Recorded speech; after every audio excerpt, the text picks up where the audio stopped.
This is an audiobook by authors Megan Linski and Alicia Rades. To maintain content guidelines, certain scenes have been removed from this audiobook. Summaries of these deleted scenes can be found within this audio.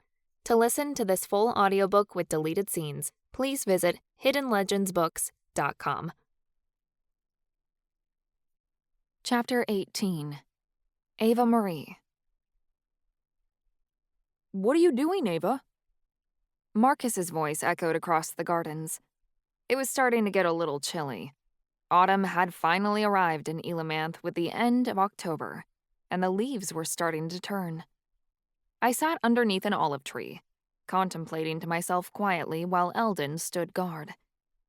My wedding had been wonderful, and Charlie and I felt like we were so in love. The day had been completely magical and held so many memories I would cherish forever. It was good to get back to normal life, though, and we'd happily settled into a routine of being husband and wife once more. It was everything I ever wanted, even if I had to admit to myself that as perfect as things were in Elamanth, they weren't perfect everywhere. I knew that intimately. We had our happy ending here, but until things were happy all around the world, I couldn't rest, not while the Warden was still out there. Just feeling the energy of the earth, I said as Marcus took a seat on a stone bench beside me. With fall here, it's like I can feel everything dying. "I figured only a Navita would be able to sense that kind of change in the earth," Marcus said. Earth with a capital E. The energy of the planet, not just the rocks and trees. It's different now, I noted. Now that I know what I can do, everything feels like it's changed. "You're talking about your demigod power?" Marcus asked. Yeah. I wasn't the type to muse on things, but my newfound abilities had me perplexed. We know I can take magic from the Earth's spirit, but I've been looking inside of her lately, and it's like there isn't much to give. She felt so powerful when I first connected with her during my training with my mother, but I've reconnected since, and it's like she's sick. "Well, that's not good." Marcus frowned. "Do you think you might be able to fix it?" I actually wanted to talk to you about it, I started. This isn't just the changing of the seasons. I feel like Earth's energy is being drained. It's pulling on my demigod magic, something from the spiritual realm. You have death magic. Can you feel it too? "I can try to tap in." Marcus shrugged. "It will work best with simultension. Your spirit magic with my death magic." He reached out for me, and I placed my hands in his. Marcus closed his eyes and drew a deep breath. My spirit magic tingled up and down my form, and I could feel it tangling with the dark energy Marcus gave off. Together, we reached deep into the earth. A pit seemed to form in my stomach the deeper we dug. I shifted in my chair, because the feeling made me very uncomfortable. I wanted to pull away, but Marcus's hold on me tightened. He squeezed his eyes shut together, twisting his head to the side. He felt it too. "You're right," Marcus noted as he pulled back. "Ava, I think the spiritual realm is pulling energy from Earth. They're connected. With the gods fighting and the blessed haven ripping apart, the spiritual realm is taking power from the earthly plane to stay alive." No wonder the Earth feels weak. I shuddered. But Earth only has so much to give, and the spiritual realm needs to keep taking in order to remain active, since it's not able to sustain itself anymore. Supernaturals are constantly pulling magic from the spiritual realm in order to cast, so all that magic has to come from somewhere. If the blessed haven isn't providing it, Earth has to make up the difference. But what happens when the planet doesn't have anything left to give? Marcus swallowed. "I think that if that does happen, Earth wouldn't be the only thing that would be destroyed. The spiritual realm would be ruined too." "It would be a dire situation if such a thing were to happen," a deep voice said. I turned to see Emperor Cassiel standing a short distance away. He must have overheard us. "Your Majesty!" Marcus blurted, and he fumbled to his feet to give a clumsy bow. I dipped my head as the Emperor joined us and took a seat on the stone bench. "I hope you don't mind my intrusion, but this seems like a grave matter," Cassiel began. "I believe Mr. Taylor is right when he says that if the Blessed Haven keeps taking energy from Earth, both planes of reality will eventually collapse."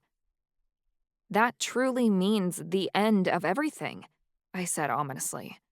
"No Earth, no spiritual realm. All the souls in both planes would be destroyed with the collapse.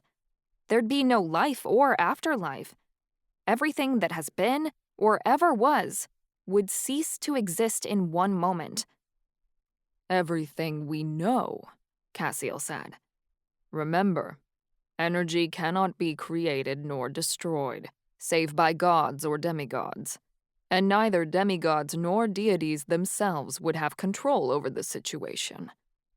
All of that energy would have to go somewhere, perhaps into the creation of a new world, one that may be better than this one." The suggestion felt heartless, as if it was worth sacrificing all the innocent lives on Earth for something better. "I don't want there to be a new world. I want to save the one we have," I growled. "As we all do," Cassiel replied.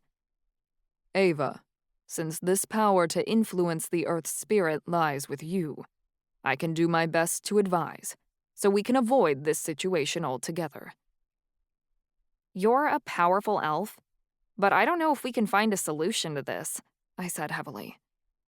"The only way to stabilize things is to get the Blessed Haven up and running again, and it's breaking apart because the gods are fighting. The only way to prevent this is to stop the Warden, find the divinity keys, and open the Elven Gate as Charlie's prophecy foretells." "Or surrender," Cassiel said simply. Marcus gaped, and I instantly recoiled. "How can you say that?" I demanded. I didn't care that I was speaking harshly to an emperor. No one should suggest we give in to the Warden. Even if we were to give up, the Warden would rule everything on Earth and in the Blessed Haven. "Yes, and we elves would be exterminated, along with anyone else who disagreed with the Warden's rule, and all the love and light would eventually go out of the world, to be replaced by pain and suffering," Cassiel said gently. "But wouldn't it be a better alternative than all of nature and time being consumed by the breaking of the Blessed Haven entirely, and all souls being destroyed? There are more important things in the universe than us, things that have existed for time immemorial, that will continue to exist long after supernatural kind is gone. Isn't it worth our sacrifice to preserve that?" "That's no world I want to live in," I spat. "No afterlife either. It might as well be all gone if it's run by a dictator like the Warden." "That's a very heavy choice to make," Cassiel stated. "You are a princess, Ava. These are very difficult choices that affect everyone. No matter what choices you make as ruler, someone will always have to pay the price. Sometimes we have to consider the greater good." I despised that way of thinking. The greater good. It was a pathetic way to think and talk. I didn't believe we had to make sacrifices to get to where we wanted to go. We just needed to deal with the Warden the hard way and be done with it. I huffed. "Well, it doesn't matter, because I'm not going to let that happen. The Blessed Haven isn't going to collapse, and the Earth isn't going to be destroyed.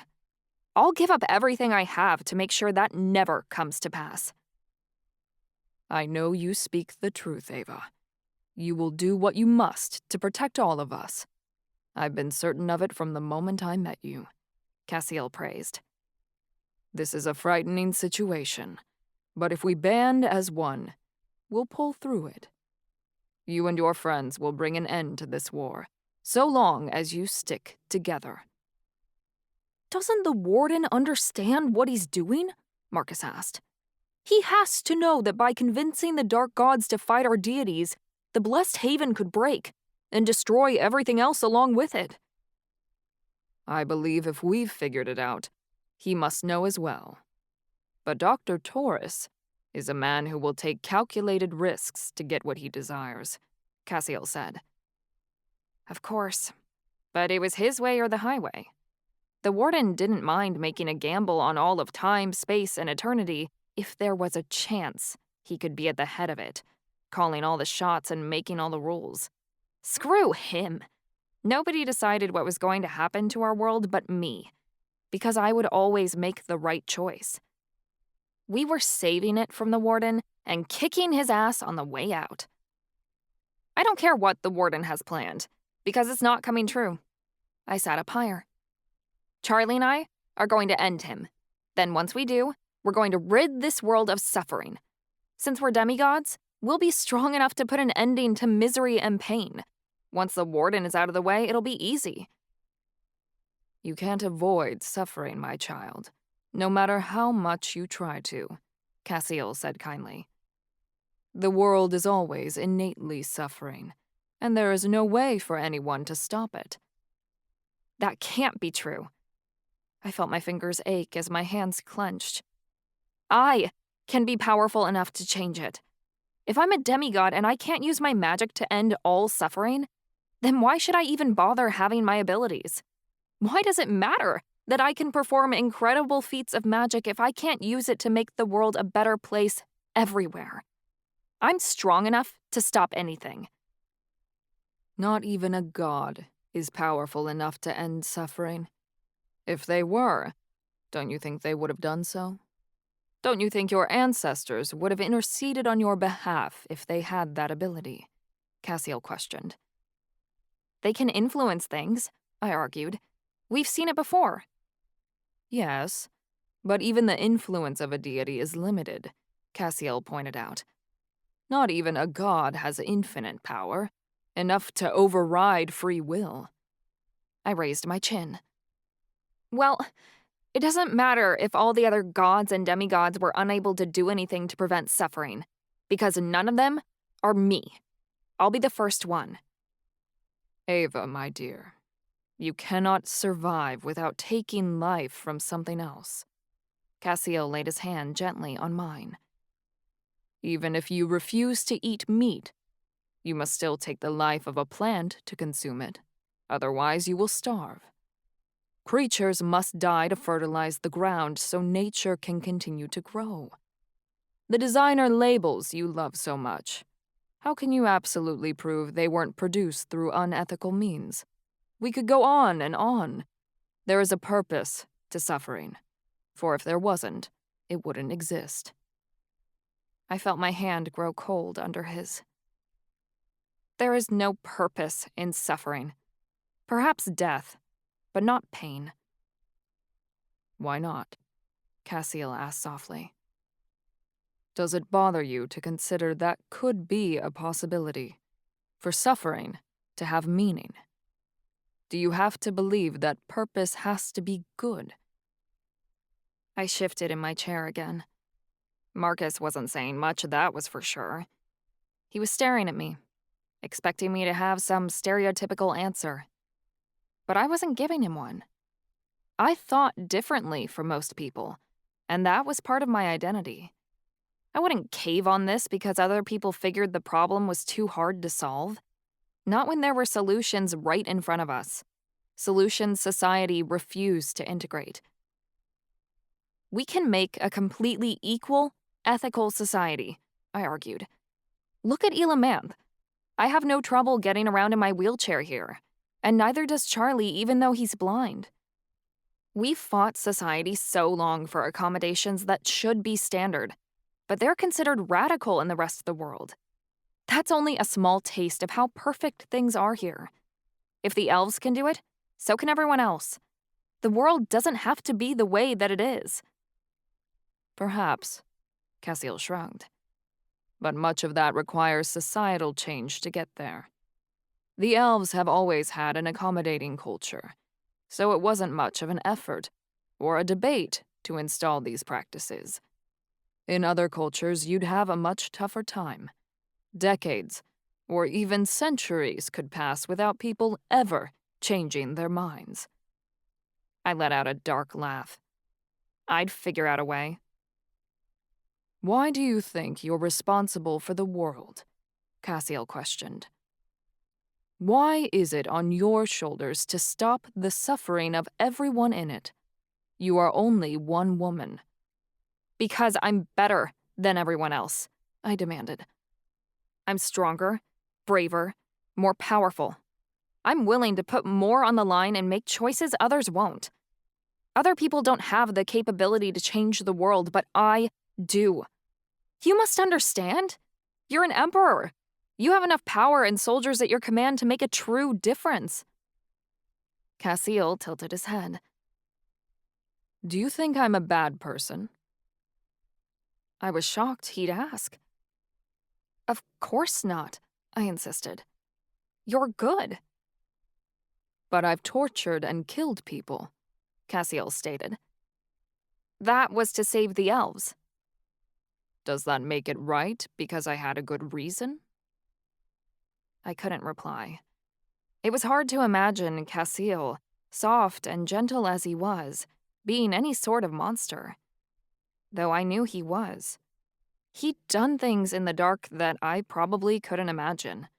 Things that I bet were far worse than what Charlie and I had ever committed.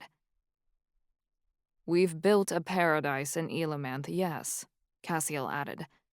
But don't think it didn't come at a cost. Some people had to suffer in order for us to get here.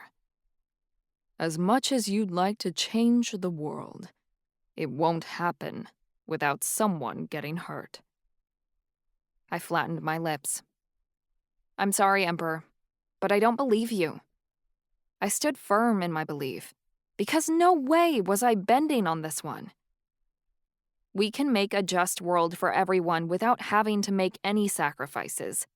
Everyone can come with us, and everyone can benefit. We just have to find a way. Cassiel smiled. Never change, my child. You are exactly what this world needs, even if you fail. I don't lose, I told him with a smirk. You'll see. Cassiel laughed. I never had to wonder why Charlie is so devoted to you. Even I, set in my ways as I am, feel inspired to call up a banner and join you. He's been different since he's been in Elamanth, I said. You've changed him in such a wonderful way. Charlie hasn't said so, but I know he really loves you. Cassiel's eyes glimmered. I hold deep affection for him as well. Although I would never say this to Cameron. My son and I never quite got along, even as he was growing up. He never wanted to take the job seriously. But in his stead, Charlie is everything I hoped for in a future emperor. We are very much alike. I see myself as a young man in him, just as I see so much of my wife in you. Cassiel raised my hand and kissed the back of it before he stood. I'm afraid I must be elsewhere, my dear. There are generals I must speak to about our next attack against the mission. If you need me at any time, merely call and I will come to you at once. You are the hope for Elamanth's future now. Cassiel's elegant robe skimmed the grass as he left, and I let out a tired sigh before glancing at Marcus. I've got to go to the temple for mystic training, and I don't think I can get there on my own, I said wearily. Push me? Marcus nodded. Sure. I felt myself falling asleep in my chair as we left the gardens. The wedding had been great, but it had worn me out for days afterward. I still wasn't fully recovered, but I couldn't keep pushing off my mystic duties. I needed to go to the temple and try to contact the elvish goddesses yet again. Not that they'd managed to answer so far. You didn't say much back there, I grumbled as Marcus and I made our way back into the palace. You could have helped me out a little. I didn't know what to say, Marcus stated. I'm not sure what to believe, really. You can't be buying what Castile said, I argued. Suffering is a choice. One people choose to inflict on each other. Society just has to choose to stop hurting itself. Don't you believe that? Marcus seemed thoughtful. I don't know, Ava. Callie committed her entire life to stopping suffering in Malovia, and she nearly drowned in it. That was just one country. She would have lost her mind if she hadn't been sent to the Institute while trying to take down all the bad in her nation. How do you think you can stop all the terrible things from happening all over the world? It just isn't realistic. You'll go crazy before you manage it. I don't care, I said stubbornly. The rest of you just haven't figured it out yet. I'm smart enough to find a way. The great mystic appeared impatient when I showed up at the temple doors, which was saying something for a 500-year-old elf. Princess, you were supposed to show up an hour ago, the great mystic scolded. Marcus hastily dipped out, not wanting to be yelled at himself. I'm sorry, Valindra. I was speaking with the Emperor, I told her. Not a lie, but that wasn't my reason for showing up late. I'd been struggling with a bad flare-up all morning and didn't want to let anyone at the temple know. I had 0 energy and a lot of body aches. If they saw I was in pain, they'd insist I needed to rest, but we didn't have time for that.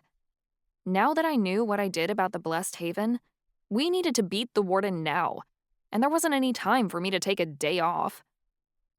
The great mystic's eyes softened. Oh, the Emperor, of course. Any conference you have with him is more important than what we're doing here, most certainly. I used what bit of strength I could to push myself toward the front of the temple, smiling as I observed the sunlight coming through the windows. This temple held such fond memories for me now. Whenever I entered it, I was reminded of how beautiful our wedding was. It nearly swept me away into dreamland whenever I roamed its halls. Princess, please, the great mystic said, and it snapped me out of any daydreams about my wedding day. We simply must get started. I hid my shaking hands in my skirt. Very well. Let's begin. The mystics prepared me for the ritual to speak to the goddesses by bathing me in the blessed pool and dressing me in a golden gown, painting shining symbols onto my skin as they always did. The ceremony for contacting the elvish goddesses was similar to my induction as the Holy Mother, without all the fanfare, and was the same every time. I did this every week, only once, as it took too much energy to be performed more often. The rest of my mystic training was centered around learning about the goddesses and all the various rituals and spells the elves used to connect with them. I felt bad for the mystics, going through all this work just for me to never get any answers. My visions remained unclear each time I went through the ceremony. I was wondering if I couldn't hear the goddesses, or if the goddesses couldn't hear me. The mystics laid me upon the stone altar, and I closed my eyes. As the great mystic began her chant, I found myself falling into a trance. Although, it was different this time. It felt similar to the way I'd fallen into the first vision, when I'd become the Holy Mother. During my other attempts to speak with the goddesses, I'd remained conscious, although I'd gotten fragments of images. Now, I was fading. The goddesses were finally sending me a message. I eagerly dove into the darkness, awaiting what the elvish goddesses had for me. I saw war, and a sky that was on fire. Thousands perished under the weight of incredible magic that was impossible to stop. Armies marched across the land, cutting down anyone in their path. Leaders bowed, and kings surrendered. Nothing was able to stop the conquering of nations and lands on the planet Earth, underneath the rule of one who wanted to control it all. I watched, one by one, as the elvish race died out, a line of people toppling over into graves until there were none left standing. Plants withered and died, and chasms blazing with the fires of hell opened in the ground. Screams of torture echoed across barren landscapes. Among the bodies strewn across battlefields, supernaturals of all races were locked in chains. The prisoners were all carted away to become slaves. A palace flashed in my mind, one I knew well. It looked unlike anything I remembered. All the shine from the golden trim around the doorways had weathered, and the water in the fountains had been replaced by thick red algae. Twisted vines grew up the side of the palace walls, and weeds invaded the stone walkways. Several towers had been toppled over, the remnants of stone still lying in forgotten heaps. The towers were nothing more than graveyards now. Overhead, dark storm clouds swirled, and all that could be heard was the howl of the wind. A middle-aged woman lay on the stone path underneath the castle, her black hair covering her face. A dark pool of blood spanned around her head, and hundreds of feet above her, there was an open window. People rushed about, screaming that she had thrown herself from the tower's edge. The vision changed again. I saw an old man sitting upon a throne, a lopsided crown atop his gray head. His hair was long and scraggly, marred across his face, and his tangled beard lay over his tattered clothes. His sunken eyes appeared dead as two prisoners were dragged into the throne room and placed before him. He stared out the window and waved his hand without a second thought. The prisoners dropped dead in an instant. They didn't even get the chance to scream before their bodies were reduced to ash. Everyone in the throne room bowed to the king. Everyone feared him. The man on the throne appeared to have no remorse for anything that was going on around him, merely stared coldly ahead, as if all of this meant nothing to him. The pained roar of a dragon-like creature echoed in the distance, proclaiming his grief for all to hear. In the distance, I heard the voices of two women. Their words were indistinguishable, but they called out to me, their Holy Mother, as I found myself sinking back into the dark. My eyes shot open, and I took a deep gasp, as if I'd broken the surface of the ocean, writhing on the altar as I emerged from the trance. Charlie stood above me. I didn't expect him to be here, but he was, hovering at my side and appearing grave. Oberoi was tucked into his left arm, and she looked weary. The phoenix stirred with a withered chirp, as if she'd just awoken from some terrible nightmare. The other mystics gathered around the altar in a circle, hands over their mouths and clutching their necks. Valindra had wrapped her cloak around her shoulders, though she still appeared cold. She shivered as I looked at her. "The whole temple became dark when you fell into the vision, Princess," the great mystic informed me. "Thunder rolled and shook the whole palace. It was certainly an omen from the goddesses." The sun was beaming through the windows now, so the event must have passed quickly. Charlie helped me sit up. My head was still foggy and filled with memories of what I'd seen. "Why are you here?" I mumbled, grabbing Charlie's arm to steady myself. "Oberoi fainted in mid-air during my meeting. I picked her up and came running to you," Charlie said. "You must have seen something important." "I did," I replied. "Carolyn and Idril heard me this time. I'm sure of it. They sent me a message at the end of the vision, though their voices were muffled and I couldn't understand what they were saying. I think they're trying to get through to me from the Blessed Haven, but they just can't." "What'd you see?" Charlie asked, kneeling beside the altar. I explained to him and the other mystics the contents of my vision.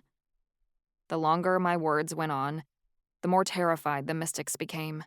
A few of them broke down in tears. "It wasn't a very long trance, but a clear one," I finished. "I think the goddesses are trying to warn us of what's to come if we don't stop this." "Can you interpret this vision for us, Princess?"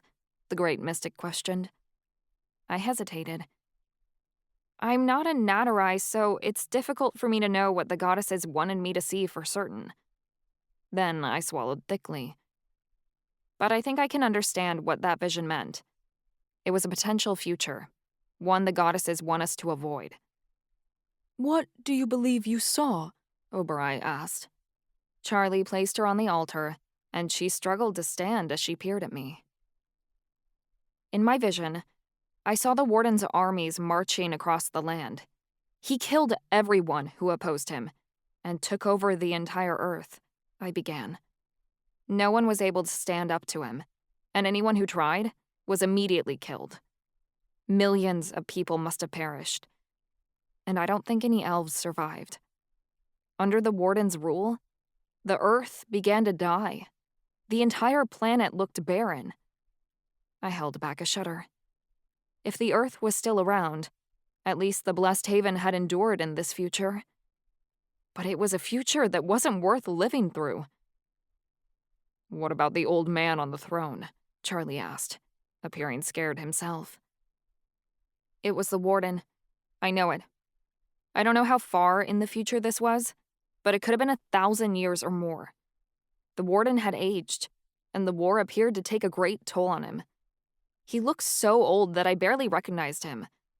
But I know it was him, I stated.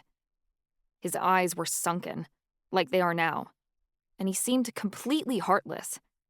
He succeeded and got everything he wanted, but it still wasn't enough to satisfy him. He will always be cruel, no matter what he achieves, and nothing he does will bring him the utopia he desires. The temple was silent, save for the weeping of the other mystics. But we couldn't sit around and be fearful now, not when the goddesses had given us a warning we needed to act on. My vision is going to happen if the mission wins, I said firmly. What's coming is worse than what we imagined.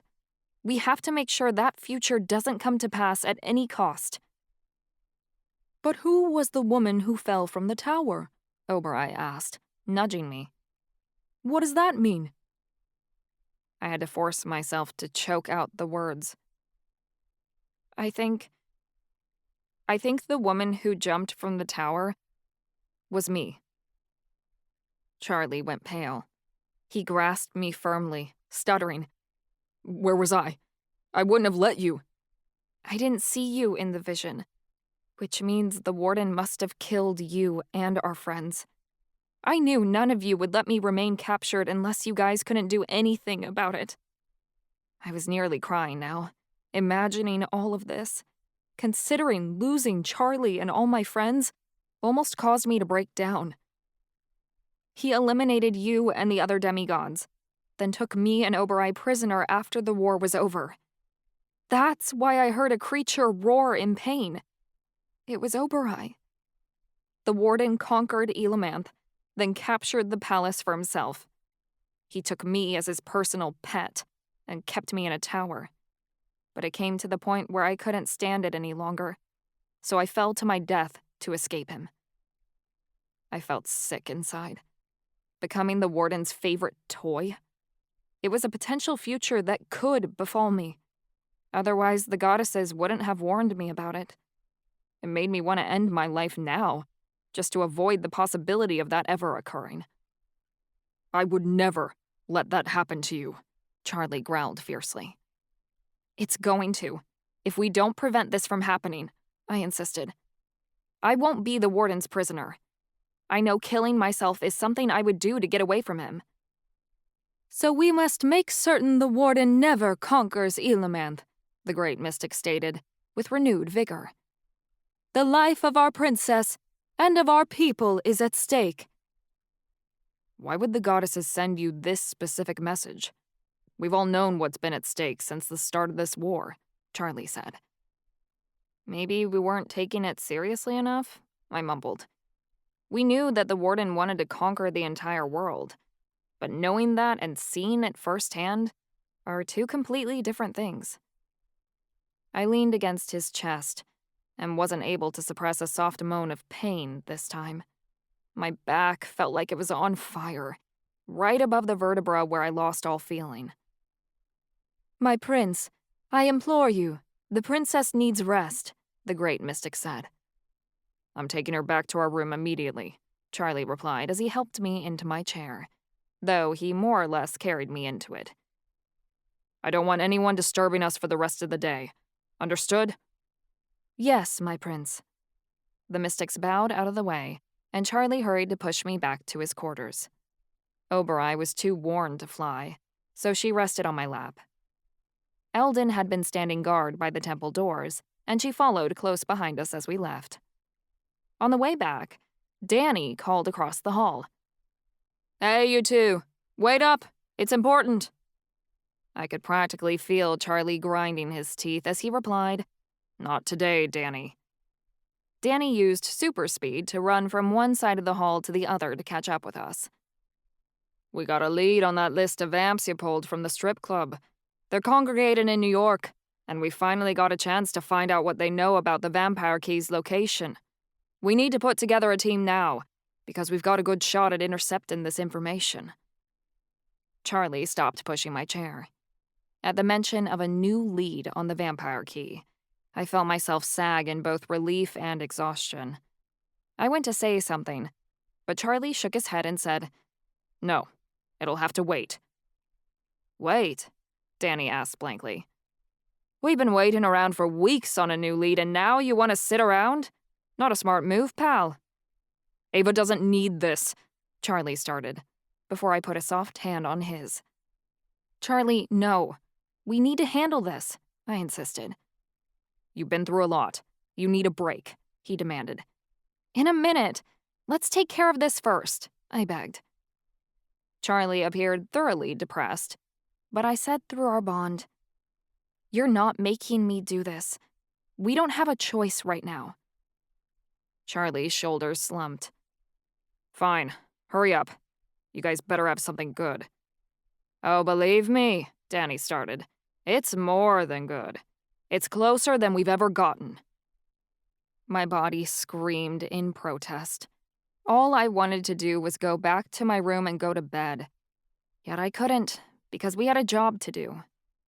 I remembered the sunken eyes of the old man on the throne and recoiled.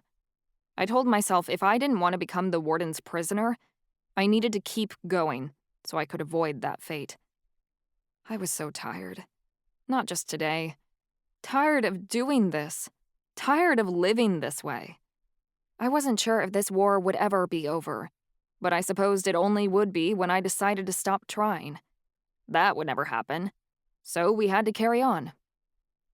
When we got to the training arena, Eddie, Marcus, and Callie were waiting for us, along with Ivy and Chansey.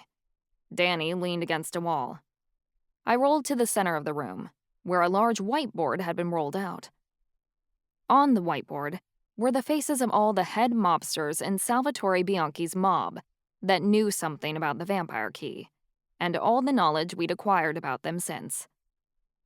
"Prince, Princess, glad to see you here. The Elvish Associates have found a valuable piece of intel," Eddie began. "What is it?" Charlie asked. "We've discovered a rare chance to learn more about the Vampire Key, one we're not going to get again," Eddie started. "Usually, Salvatore sends his top underbosses all around the world to do his dirty work on separate jobs. Next week, he's concentrating all of them in New York, inside a hotel he owns." "All of them?" I raised my eyebrow. "That seems risky. If someone blows the place up, all his cronies are dead. Why would he take such a risk?" "It is our belief this is something of a yearly summit for the vampire mob," Eddie said. "Salvatore calls all his top people in, and they have meetings about the expansion of the mob's projects and endeavors around the supernatural community. All of the men who know something about the Vampire Key are going to be there." Callie laughed. "What do you know? Even the mob has work conventions." "This is our chance then," Charlie muttered.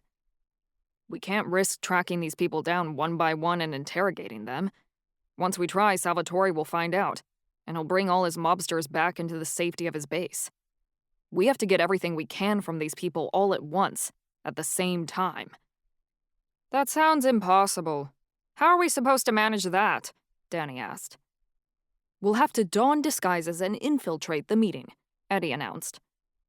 Marcus has a powerful potion to disguise our team that he made with his uncle, which worked well for us in Vegas. It will withstand any magical wards or alarms. I doubt it's enough, Danny said skeptically.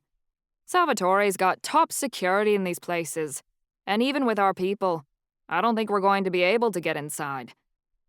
Callie crossed her arms in front of the whiteboard. Well, we have to.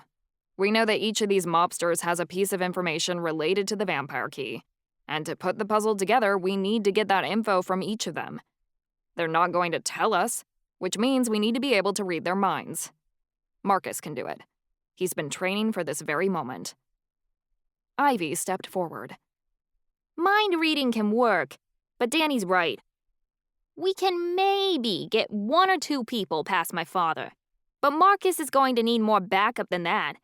If we're all in disguises, my father will know something's up. We can't fool him. I have a better idea. My father wants to get his hands on me, and he wants the rest of you in his grasp. So, we should give him what he's asking for. I'm not following, I said. This already sounded like a risk. This convention is happening, and my father will have all his cronies in one place. We can't pass up this opportunity, Ivy insisted. I'm going to reach out to my father and tell him I want back in the mob. Ivy, no, I demanded. Don't sell yourself like this for us. Listen for a sec, Ivy persisted. I'll convince my dad that we need him. I'll stroke his ego and tell him exactly what he wants to hear. That the warden's too strong and we can't take him on by ourselves. I'll pose an alliance between the Bianchi gang and the Majestica family against the mission. Joining the Elvish crime family and the vampire mob together into a union is going to be an offer my dad won't be able to refuse. Everyone knows that this war is going to be determined by demigods. If it wasn't, the warden wouldn't be busting his ass to try and capture you. If Salvatore wants to win, he needs to get his hands on some of his own. And you guys are the only candidates still alive that haven't joined the mission. Is Salvatore going to buy that you're handing us over to him? Charlie asked skeptically. He's going to suspect it's a trap. It doesn't matter if he does, Ivy replied. My dad is going to be cautious, but by the time he figures out we fooled him, we'll be out of there. I'll tell him we want in, and to sweeten the deal, we'll put on a circus. Like an act or an actual circus? Marcus questioned. I don't see how this is going to help us. A real one, Ivy said. We'll offer to show off your demigod powers in a grand show for all his vampires to see. My dad is interested in seeing what you guys can do. Plus, being immortal gets boring, and the vampires who've lived for centuries are always looking for a way to shake things up. A supernatural circus is something different and interesting. It'll be a big draw. Even if they suspect something, one night of amusement to them is worth the risk. And these guys are cocky. They're not going to think they'll be attacked at a circus, and if they do, they'll be certain they can handle it. So we put on a circus. Then what? Charlie asked. We use Marcus to get the information we need, Ivy said, smacking their hand into their fist. While we're putting on a distraction, Marcus can use tele-insight to read the minds of the mobsters who have information on the vampire key and piece the puzzle together. Is Marcus skilled enough to pull that off? Chansey asked. He just started learning tele-insight. I've been practicing with it every day and I've gotten stronger. It's no easy task, but I think I can read the minds of these mobsters without much of an issue, Marcus replied. We just need to get them in the same room and I'll be able to do it. I know I can. I looked Ivy's way. What do you think, Ivy?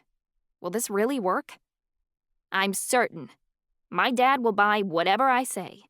Because if anyone hates the warden more than us, it's my father, Ivy insisted.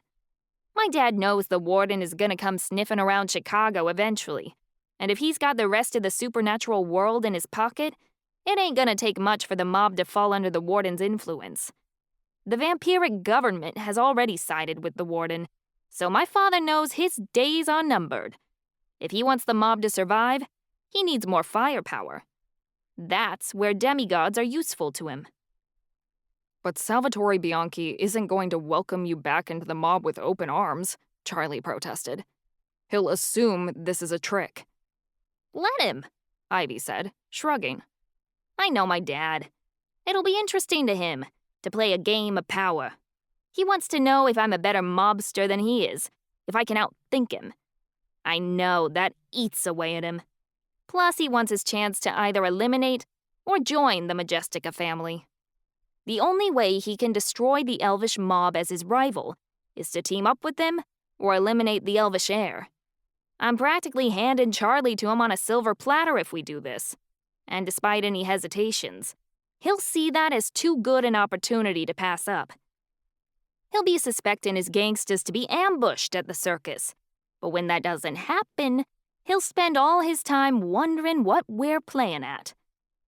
And when none of his mobsters get hurt, he'll be convinced your offer is genuine, I said. They won't even know Marcus read their minds. When it seems clear to Salvatore that Ivy actually wants to be welcomed back into the mob, we have another in. So it's simple. We go in, put on a big distraction, and while the circus is going on, I'll read the minds of Salvatore's gangsters to find out what they know, Marcus stated. Nobody gets hurt, Salvatore doesn't find out anything, and the job stays clean. The job never stays clean with us, I mumbled. We'll go ahead with this plan. We need a few days to map out the details, and Ava needs to rest before we go, Charlie insisted, gesturing to me. That'll give us enough time to publicize the event and lure these mobsters in, Marcus said. I need time to reach out to dear old Dad, Ivy said scathingly. He'll be suspicious for sure, but I also know he'll be frothing at the mouth to get his hands on the rest of you and one-up the warden. Trust me, he won't be able to resist. Marcus nodded. Everyone needs to get ready. We've always said our lives have been a circus. Well, now it's time to become one. A week later, we stood outside a massive circus tent at midnight, waiting to execute our plan. The circus was set up on a hotel property that Salvatore owned in New York City, in a massive tent that could fit over 1,000 people.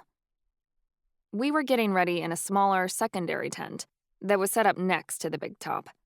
Marcus, Callie, and Alistair were already waiting to begin their performances, while Danny, Chansey, and Ivy were finishing getting ready with us. At any minute, the show would start. The packed crowd actively chatted inside the tent. True to Ivy's word, every vampiric mobster had shown up to see what the circus was all about.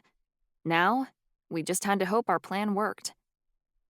You guys owe me big time for putting me in the same room with Salvatore Bianchi, Danny grumbled as he slipped on a sparkling red shirt. He's been looking for my ass for ages, and now I'm wrapped up in a pretty bow on his doorstep. He's not getting his hands on any of us, Charlie promised. The Elvish associates are waiting on my say to get us out. Charlie and I were part of the acrobatic act, so we wore matching costumes. Me, a glittering silver leotard, and him, a set of black pants and a white button-up. I finished off my makeup in front of a fun mirror in the setup tent. The mirror appeared as natural as any prop in the circus, but really, it was our way out. Once the circus was over with, we'd use the fun mirror to escape back to Elamanth before Salvatore tried to catch us, which he most certainly would do. Ivy was decked out in the best costume I'd ever seen them wear. They wore a black corset with gold fringe and black panties with fishnet tights. The red jacket they donned had pointed coattails, long sleeves, buttons with gold chains, and was absolutely covered in rhinestones. Their outfit was complemented by thigh-high black heels and a glimmering top hat.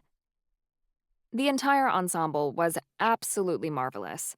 They were playing the part of the ringleader, and they suited the part perfectly. Red lipstick and false eyelashes brought the look all together. A little daring with your dad around, don't you think? I commented. I thought we were trying to convince him you wanted back into the mob. I need to come as I am. He's not gonna believe me if I show up looking like a man," Ivy replied. "We got in a big argument when he came to visit me at the Institute. He told me he didn't buy the act and knew that I was dressing like a male just to please him. Said I'd always be a dirty little queer." My fists tightened in rage. I hate him.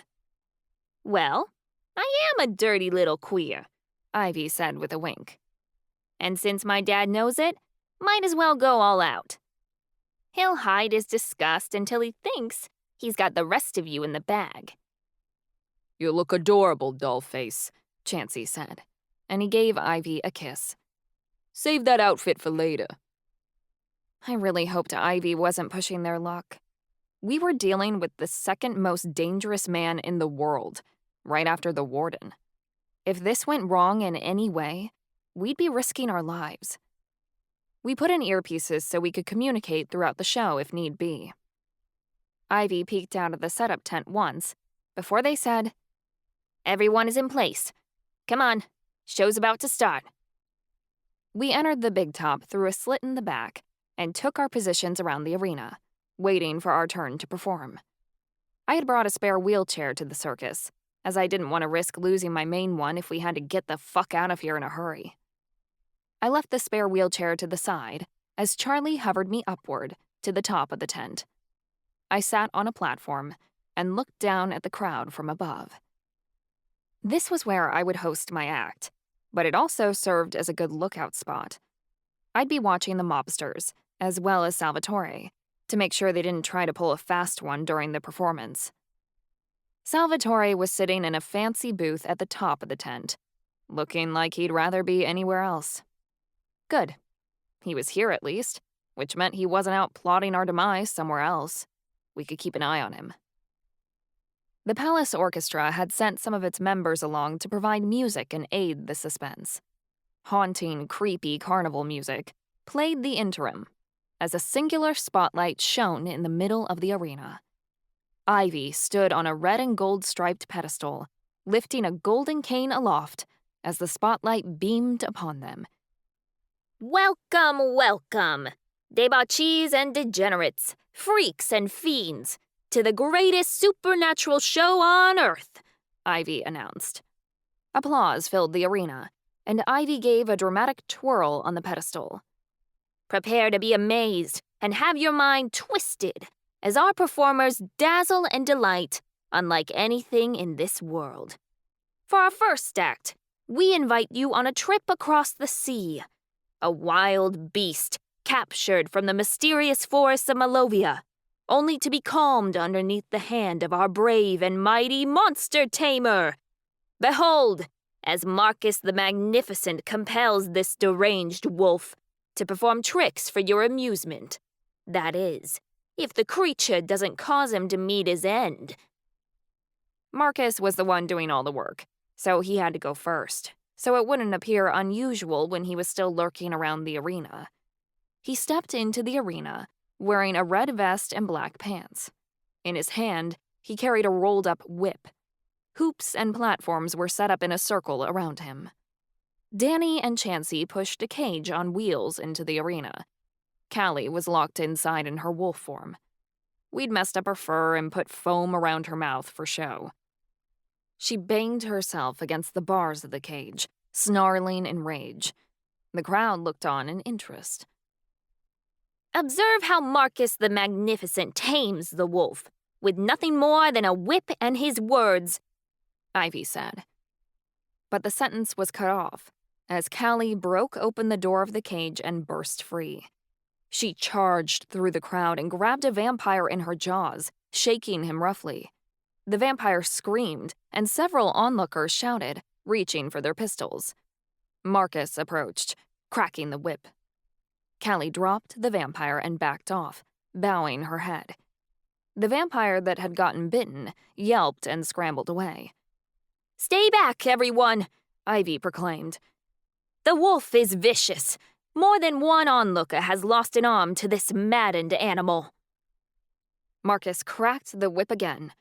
Callie charged at him, but Marcus put out a hand. Callie acted as if she'd been blasted backward. She rolled on the ground, howling in mock pain, and the crowd gasped. Now that Marcus has the animal under his spell, watch as he guides it to perform tricks, Ivy cried. Marcus cracked the whip, and Callie sat back onto her haunches, rising up to paw at the air.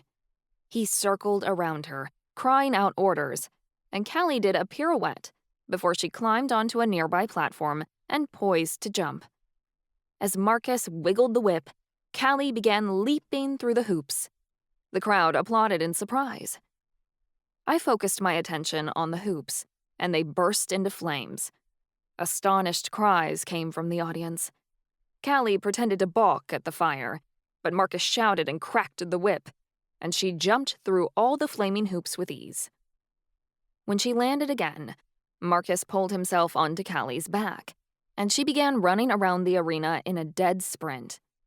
The vampires began chatting amongst themselves in amazement as Marcus hung on to Callie's fur, flattening himself to her body as they jumped through hoop after hoop. One of the flames from the hoop caught his pant leg, but I quickly put it out before it could spread further. Observe as he rides the monster through the flames with no saddle, no bridle, merely his will, Ivy called. This is a creature completely under his control. I could almost feel Callie rolling her eyes from here. Callie came to a stop in the middle of the arena, rearing onto her hind legs and giving a vicious snarl. When she came down onto four legs, Marcus slid off her back and did a spectacular tumble, rising back to his feet to give a bow. Show off. The vampires loved it. They cheered in excitement as Marcus guided Callie back into her cage with the whip. Once Callie was locked away, Danny and Chansey came forward again to wheel her out of the big top. Marcus took another bow to amp up the crowd, and the applause grew louder. He headed toward a ladder at the edge of the arena and began climbing it upward. Marcus the Magnificent will now complete his act by walking the tightrope, finishing his performance by diving 20 feet into a pool, Ivy gushed. Below me, a pool magically appeared in the middle of the arena, and the crowd oohed with wonder. Marcus stumbled on his way up the ladder and had to fumble to grab onto the bars. The crowd laughed, thinking it was part of the act, but Marcus had actually almost fallen on his way up. I didn't know why we'd picked Marcus to do the tightrope, because he was as clumsy as they come, but he promised he could do it. Here's hoping he didn't splatter himself all over the arena floor. Marcus took a deep breath to steady himself as he stood on the platform before the tightrope. Then he took a step, one that was too forceful. He staggered onto the tightrope, and the crowd held its breath as he struggled to maintain his balance. He floundered his arms like a chicken as he took a couple of staggering steps forward, and the tightrope bowed under his weight. He was holding himself up by his telepathy magic, clearly. He couldn't walk in a straight line most days down a 10-foot wide hall. Marcus wobbled down the tightrope like a baby learning how to walk, until he got to the middle. The band beat the drums rapidly, and Marcus drew out the moment by putting his arms over his head before he swung downward off the tightrope. He was supposed to roll into a tuck like an Olympic diver, but Marcus didn't really do much but flounder through the air on the way down. He used telepathy magic to break his fall, though not so much that it was noticeable. Marcus splashed into the pool, and the audience cried out. He didn't surface right away. The crowd waited on bated breath as Marcus remained at the bottom of the pool, holding his breath for as long as he could. It appears that Marcus's act has gone terribly wrong, folks, Ivy said in a somber tone. A tragic end indeed for this warlock of immense talent. Marcus burst out of the pool, throwing his arms up and sucking in a breath. A couple of vampires in the stands leapt to their feet, and others cried out in amazement. Marcus couldn't swim, so I had to use my Toaqua powers to float him to the side. Marcus pulled himself out of the pool, and it vanished, as Ivy lifted his arm and said, Marcus the Magnificent, everyone! The crowd continued to applaud. Now that Marcus's act was done, he slipped to the side and donned a red robe that was hanging on a hook. The pocket of the robe contained his wand. He busied himself by pretending to set up the next performances, moving the hoops to the side and getting the platforms out of the way. But I wasn't fooled. I saw the concentration on his face as he worked his mind-reading magic. His eyes darted here and there as he scanned the minds of the underbosses sitting in the box beside the arena. And every now and then, his hand dove in the robe's pocket so he could use the wand. By the looks on the mobsters' faces, they didn't suspect or notice a thing. They had no idea Marcus was rattling around inside their heads. We needed things to stay that way. Ivy was the best show person on this planet, and they managed to keep the crowd's attention on them and off of Marcus as they proclaimed, "Our next act features a damsel whose power rivals her beauty. Kalina, the Incredible, will inspire you with her feats of magic, as she is the greatest illusionist ever to be born." Callie looked nothing like the rabid wolf she'd been moments before, as she strode into the arena, wearing a shimmering purple leotard and a sparkling cape. She cast a spell, and wisps of purple magic burst from her fingers, as 3 elephants appeared inside the arena. They appeared as real and solid as flesh and blood elephants would be. Several vampires within the stands appeared shocked. Callie made the illusion elephants dance, hold each other's tails, and sit on platforms. She then climbed onto the back of one of the elephants and did tricks herself. She performed a handstand and a backflip on the back of the elephant as it wiggled its trunk to give the audience a wave.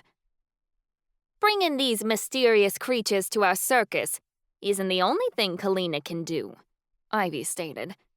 "Observe as she transports all of us to the plains of Africa itself." The big top changed, and the crowd let out noises of terror as the scene shifted. Daylight, hot and sweltering, encompassed the area. Long yellow grass bloomed everywhere, and mountains could be seen in the distance. Gazelles and zebras ran by, while a cheetah chased after them. Hyenas and baboons cackled before a loud roar silenced it all. A male lion stalked around the elephants, growling and baring his fangs. If I didn't know any better, I'd swear we were right in the middle of the Serengeti. Callie was so damn good.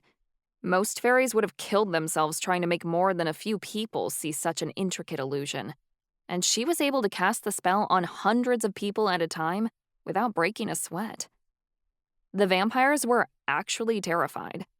The big, bad mobsters whimpered and held each other, unsure of what was going on. When they realized that the sunlight didn't burn their skin and that the animals weren't real, they got excited.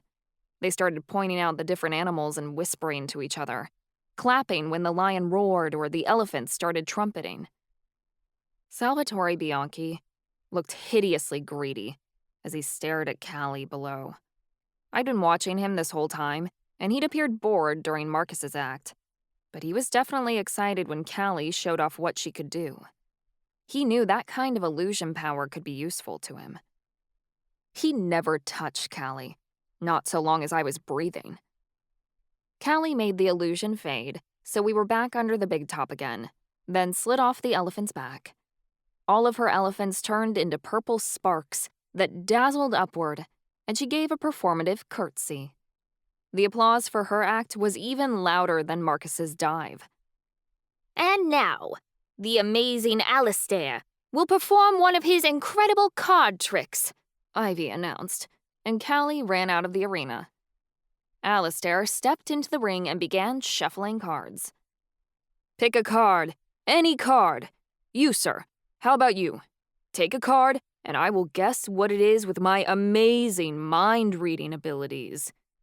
"Boo!" the crowd yelled, giving him a collective thumbs down. Clearly, this wasn't impressive enough for them. "Who are you booing at?" Alistair demanded, whirling on one of the nearest vampires.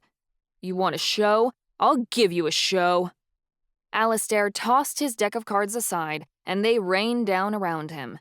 He lifted his hands, and 2 vampires stood to face each other. He'd gotten into their heads and was puppeteering them around, like he had when he killed Professor Mazur. The vampires both threw a punch, and they socked each other in the nose at the same time. A thunderous boom sounded through the tent as their marble-like skin connected. The other vampires roared in laughter. He was getting a rise out of the crowd, that was for certain. "Is my act boring now?" Alistair raged. Ivy quickly rushed in front of him before he could get us into any real trouble. And that's it for the amazing Alistair. Alistair grumbled and stomped out of the ring. "Boring my ass. I'll show you boring." His puppeteering magic fell flat, and the vampires who'd punched each other sat back down, holding their noses. Danny and Chansey hurried to set up the next act. Ivy gave a flourish of their hand. Now, undoubtedly, the best part of any circus, or the worst depending on who you're talking to, the motherfucking clowns! The spotlight centered on Oberoi as he entered the big top in his husky form. I couldn't resist giving a wide smile and a little squeal. Oberoi looked so lovable. We'd fitted a red nose onto him and painted his face to look like a clown. He had a big polka dot bow attached to his collar and a multicolored skirt. I seriously couldn't handle the cuteness. Oberoi pushed a baby carriage into the center of the arena, and Rishi popped his head out. Rishi wore a jester's hat with jingly bells and a ruffled collar with pom-poms attached. I honestly couldn't tell who was more endearing. The crowd awed at how cute they were. Well, what do you know? Even vampiric mobsters had a soft spot for adorable animals. Even so, I saw Ivy shiver. They'd made it very fucking clear before we started planning this circus that they hated clowns. We'd insisted no circus was complete without them, and Ivy had compromised by putting the animal companions in clown costumes. But they'd certainly complained about it all the way. Watch, laugh, and applaud as our, clowns perform ploys for your amusement, Ivy grumbled. The band switched up the music to a comedic tune. Rishi hopped onto Oberoi's back and rode him like a horse, as Oberoi raced up and down a seesaw and through a tunnel. Oberoi climbed into a tiny toddler bike, his front legs hanging off the handlebars, and pedaled with his back paws, while Rishi stood on his head and meowed. The crowd laughed along, enjoying the games. When he got to the other side of the arena, Oberoi got off the bike and jumped on a trampoline. Rishi followed him, giving yowls as the husky bounced him high into the air. "This is quite fun. I enjoy the circus life," Oberoi said, as he catapulted Rishi across the arena. Rishi landed on a separate trampoline and started bouncing back and forth between the two. "Maybe when the war's done, we'll take the act on the road," Charlie replied sarcastically on the ground. "Oh, wouldn't that be a delight?" Oberoi said, thinking he was serious. He and Rishi balanced on balls and rolled them carefully to a high platform in the middle of the arena. Rishi climbed up the ladder that was on the platform, then jumped through a hoop Oberoi held at the bottom. As Oberoi and Rishi kept the crowd busy, I surveyed the audience. The underbosses, along with the rest of the mobsters, still seemed fully enthralled in the circus. I noticed Salvatore had ducked out for a moment. Concerning. But he came back to his seat and watched Rishi perform his tricks with a raised lip of disgust. Guess he wasn't a fan of clowns either. Below, Marcus moved different platforms and stands for Oberoi and Rishi to use, but his brow was furrowed in concentration. "Marcus, how's it going?" I whispered into my earpiece. "I've scanned about half of them," he hushed back. "I've got some of what we need, but you need to buy me more time." The circus still had a few more acts. I hoped Marcus could finish up before then. Oberoi and Rishi finished off their act elaborately.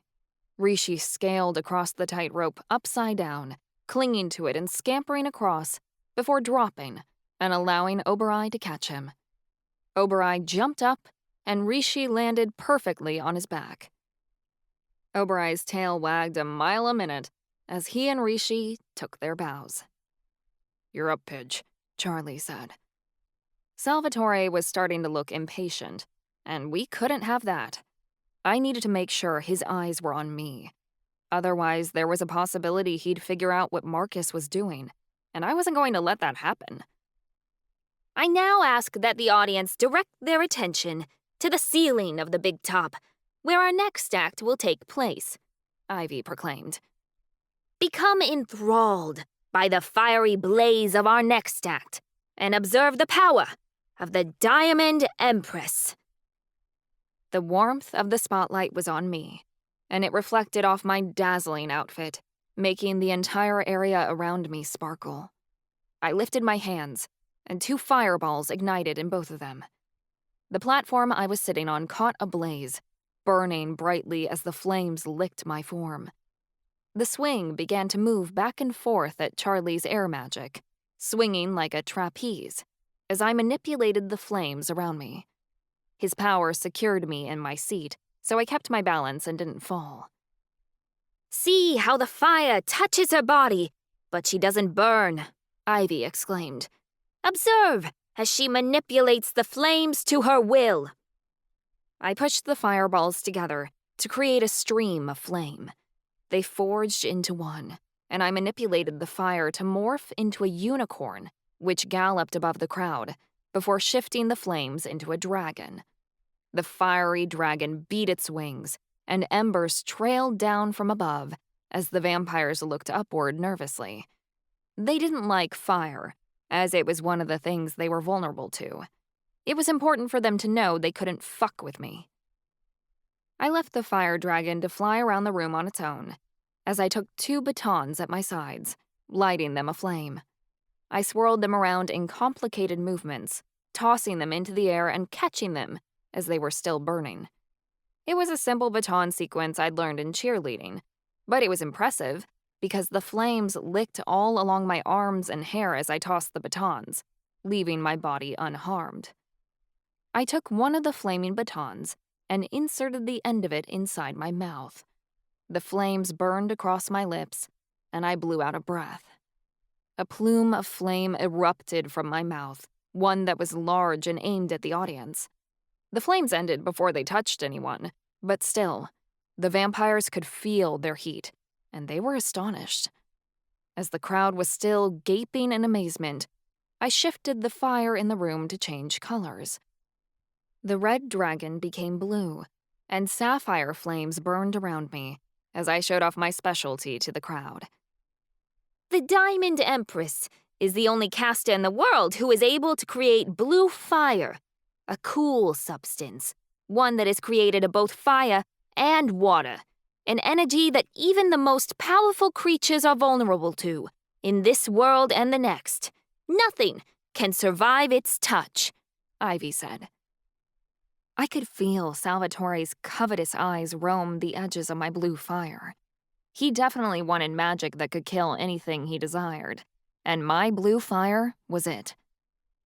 To aid her in her performance, the Diamond Empress will be accompanied by her husband, who is none other than the Elven Prince, Ivy shouted. Even so, I could tell their tone was nervous. If any part of the circus could go wrong, it was this one, because Charlie's appearance could set everyone here off. I extinguished my flames, and the fiery dragon turned into nothing more than smoke. Whispers of shock traveled all around as Charlie walked into the arena below me. None of the mobsters could believe that the Majestica air was right here, in a literal den of vipers. A few of the underbosses looked up, waiting for Salvatore to give them an order, but Salvatore shook his head. The show would go on. The Elven Prince and the Diamond Empress will now perform acrobatic tricks from above, Ivy added, and my trapeze slowed to a stop. Now, let me be clear. The Elven Prince is completely blind. He has no sight, no ability to see where his partner may be. They must be in perfect tandem for this not to become a tragedy. An aerial silk, created out of an illusion by Callie, suddenly appeared at my side. It was hooked to the top of the tent's infrastructure and would hold our weight. Charlie flew up to hover beside me. He wrapped the silk around his arm and torso, then reached out the other to grab me around the waist. Charlie held me close to him, and I felt our rapid heartbeats beat together as one. Charlie used his air magic to swing us around the arena in a circle, twirling our bodies as the silk twisted with the gusts of wind. The crowd sighed in awe as the two of us spun in the air, flying over the arena in beautiful patterns formed by Charlie's magic. We scared the crowd when Charlie pretended to drop me. There were a few screams, but Charlie caught my wrist at the last second, and I used momentum to swing back upward. His magic pushed me around until I was back against his chest again, in the place where I belonged. He was holding me, and we were flying, and everything seemed so beautiful. I clung to Charlie and looked up at his gorgeous face as our bodies wound around each other and our breathing synchronized. "I love you," I said, and I kissed him. He kissed me back, and we soared together with our mouths forged. It was so romantic I could die right then. "The epitome of true love," Ivy drawled dryly, in a way that was meant to say, "Ava, that wasn't part of the act." I didn't want it to end, but we had to stop flying sometime. The aerial silk lost the momentum it had and slowed down. Charlie deposited me back onto the trapeze that was still hanging in the middle of the arena, then hovered himself back to the earth. Ivy raised their arms as they cried, "Now, for the most dramatic part of the act, a trust fall from the height of the big top. The Diamond Empress will count on her husband to catch her as she falls. If he misses, it will be her doom." "How will he catch her if he can't see her?" a vampire cried from the audience. He actually sounded worried. I suppose these vamps weren't all heartless. "The connection between the Diamond Empress and the Elven Prince is very strong," Ivy swore. "But its strength will be tested today." This was much taller than where Marcus had jumped from, but I trusted Charlie with my life. I let myself fall backward, and I spread my arms out wide as I plummeted downward. Cries rose from the audience as I fell, and my hair whipped across my face. Then I felt Charlie's air magic buffet me as I neared the ground, lessening the impact as I fell into his arms. Charlie cradled me against his chest, and the crowd went wild. "A perfect landing," Ivy cried. "Please give a round of applause for the Diamond Empress and her Elven Prince." Charlie didn't bother to stick around as the crowd cheered, but immediately went to carry me out of the arena. "You all right, Pidge?" Charlie asked. "Never better," I said, and I kissed him again. He nuzzled against me. I wished we could go home right now to get some private time in the sanctuary. I felt desperate for his attention, and Charlie knew it too. "Soon," he promised as my thoughts passed him by. When we were outside the big top, he set me onto Oberei's back. She'd changed into a unicorn at this point and was waiting for the next phase of the plan. The crowd sounded like it was complaining through the next act. Oberei maneuvered me closer to the tent, and I poked my head in through a flap to see what was going on. Chansey was up, and it didn't look like the vampires were impressed by his strongman demonstration. He was lifting a car with one hand, but the crowd was booing and throwing disposable cups of blood at him. One splattered onto his shirt, and Chansey let out a string of curse words. "He ain't even a demigod," a vampire complained. "Why are we watching this?" "That's nothing. I can do that," another mobster called out. "Oh, yeah?" Chansey lost his temper and threw the car. I cringed as the vehicle flew into the audience and hit a couple of vampires. The car hurriedly vanished. Callie was hiding on the other side of the arena behind a platform. and she had conjured the illusion for Chansey to use.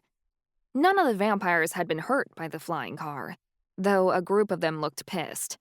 They clambered to their feet, fists bunched and fangs clenched. Ivy scrambled to save the situation.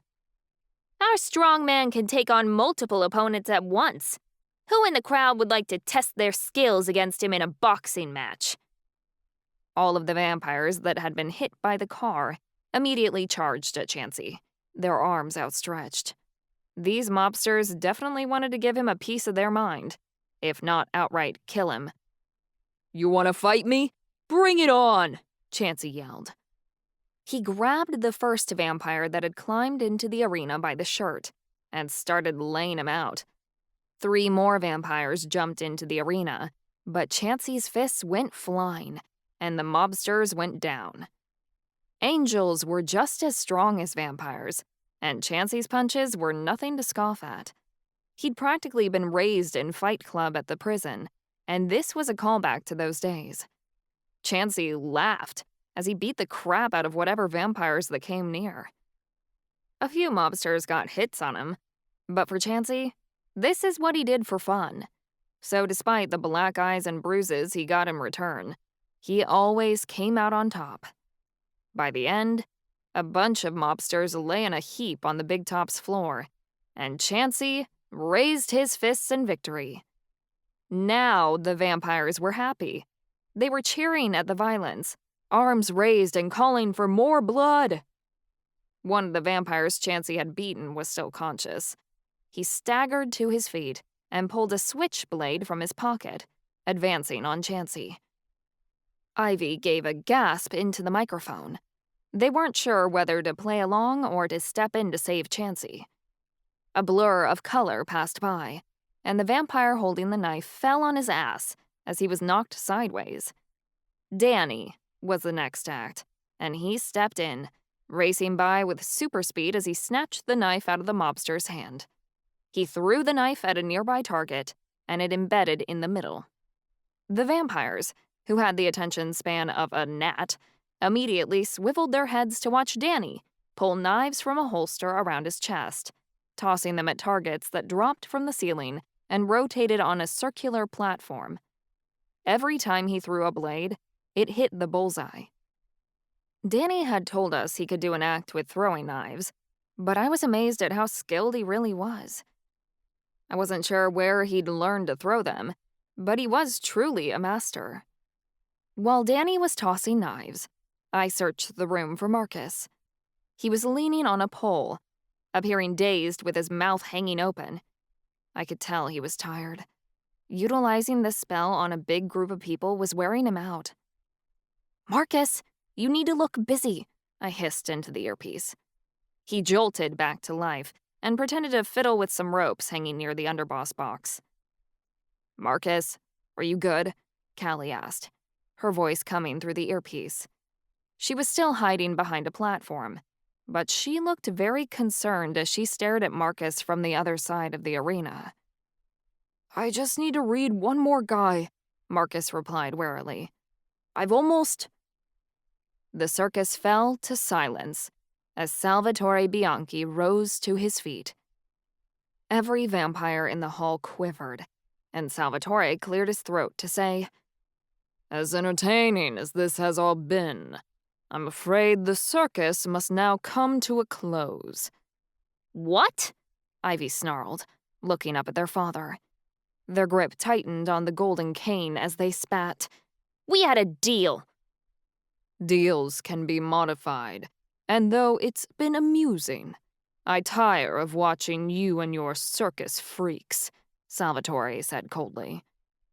"You were always an embarrassment to me, even as a child, and the performance stops here.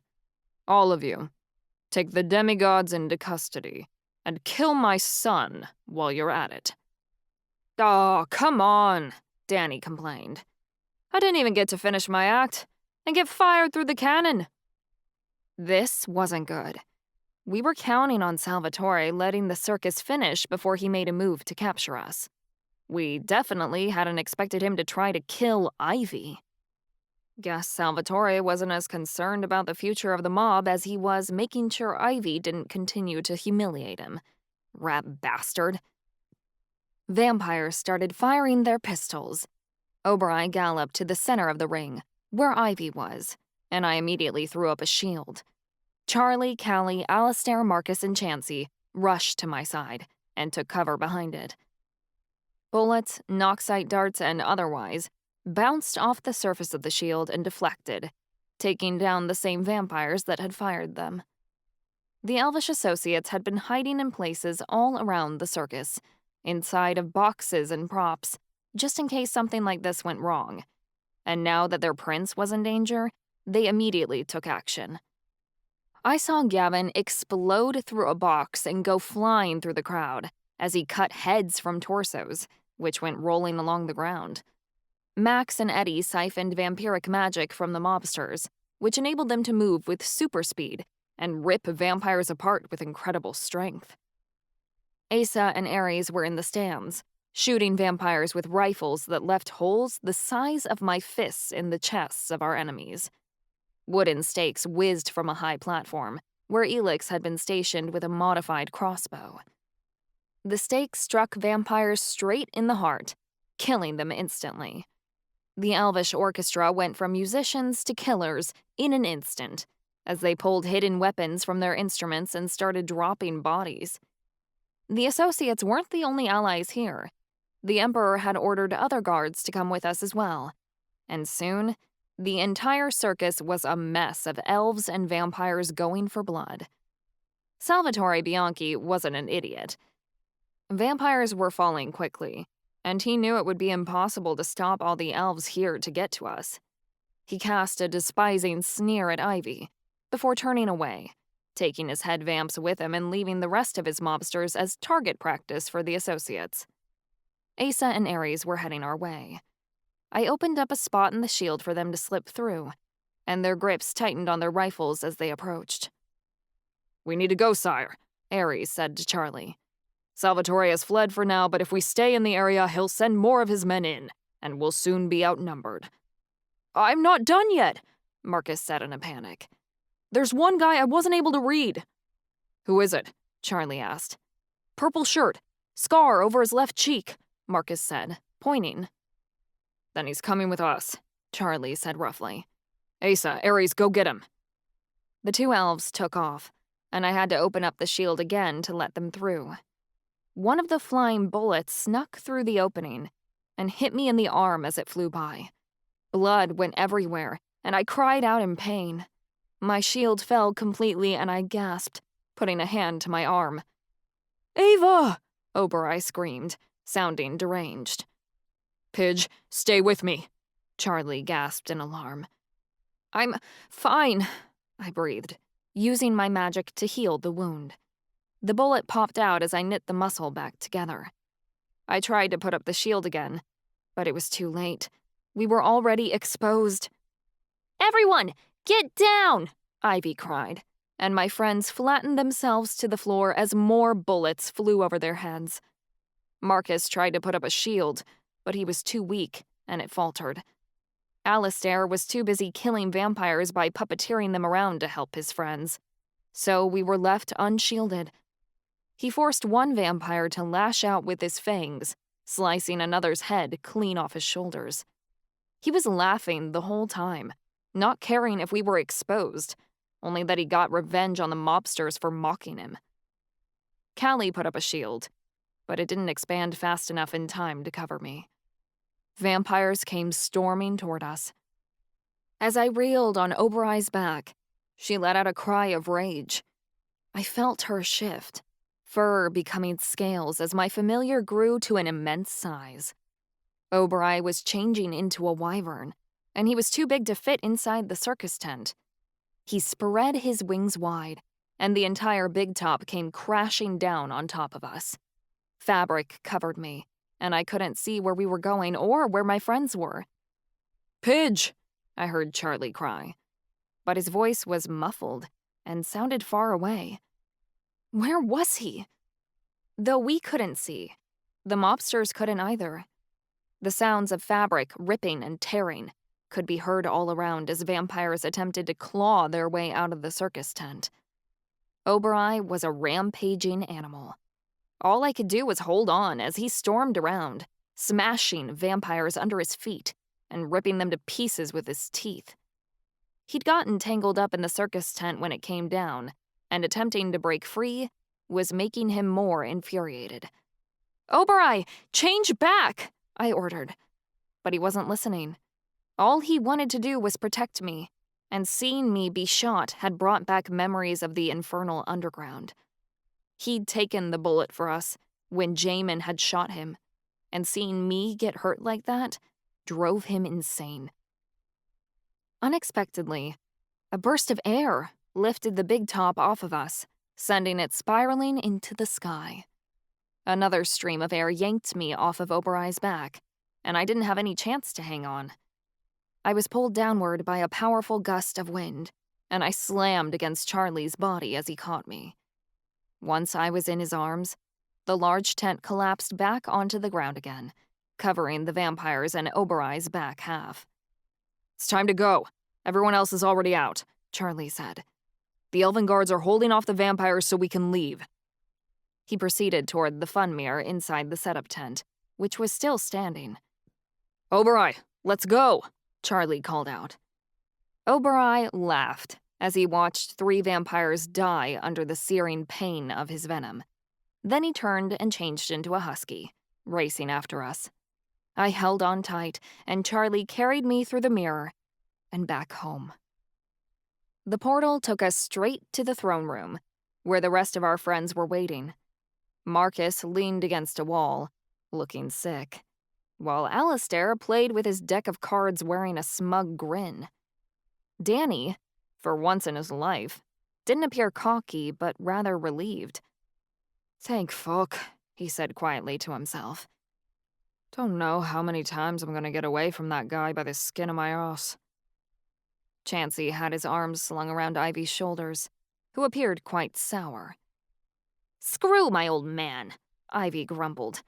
"He's always got to take the piss out of everything, don't he?" Callie had already fetched my chair, and Charlie put me down in it as my chest tightened in anxiety. "Oberoi," I breathed, and I patted his head. "I'm so glad you're safe."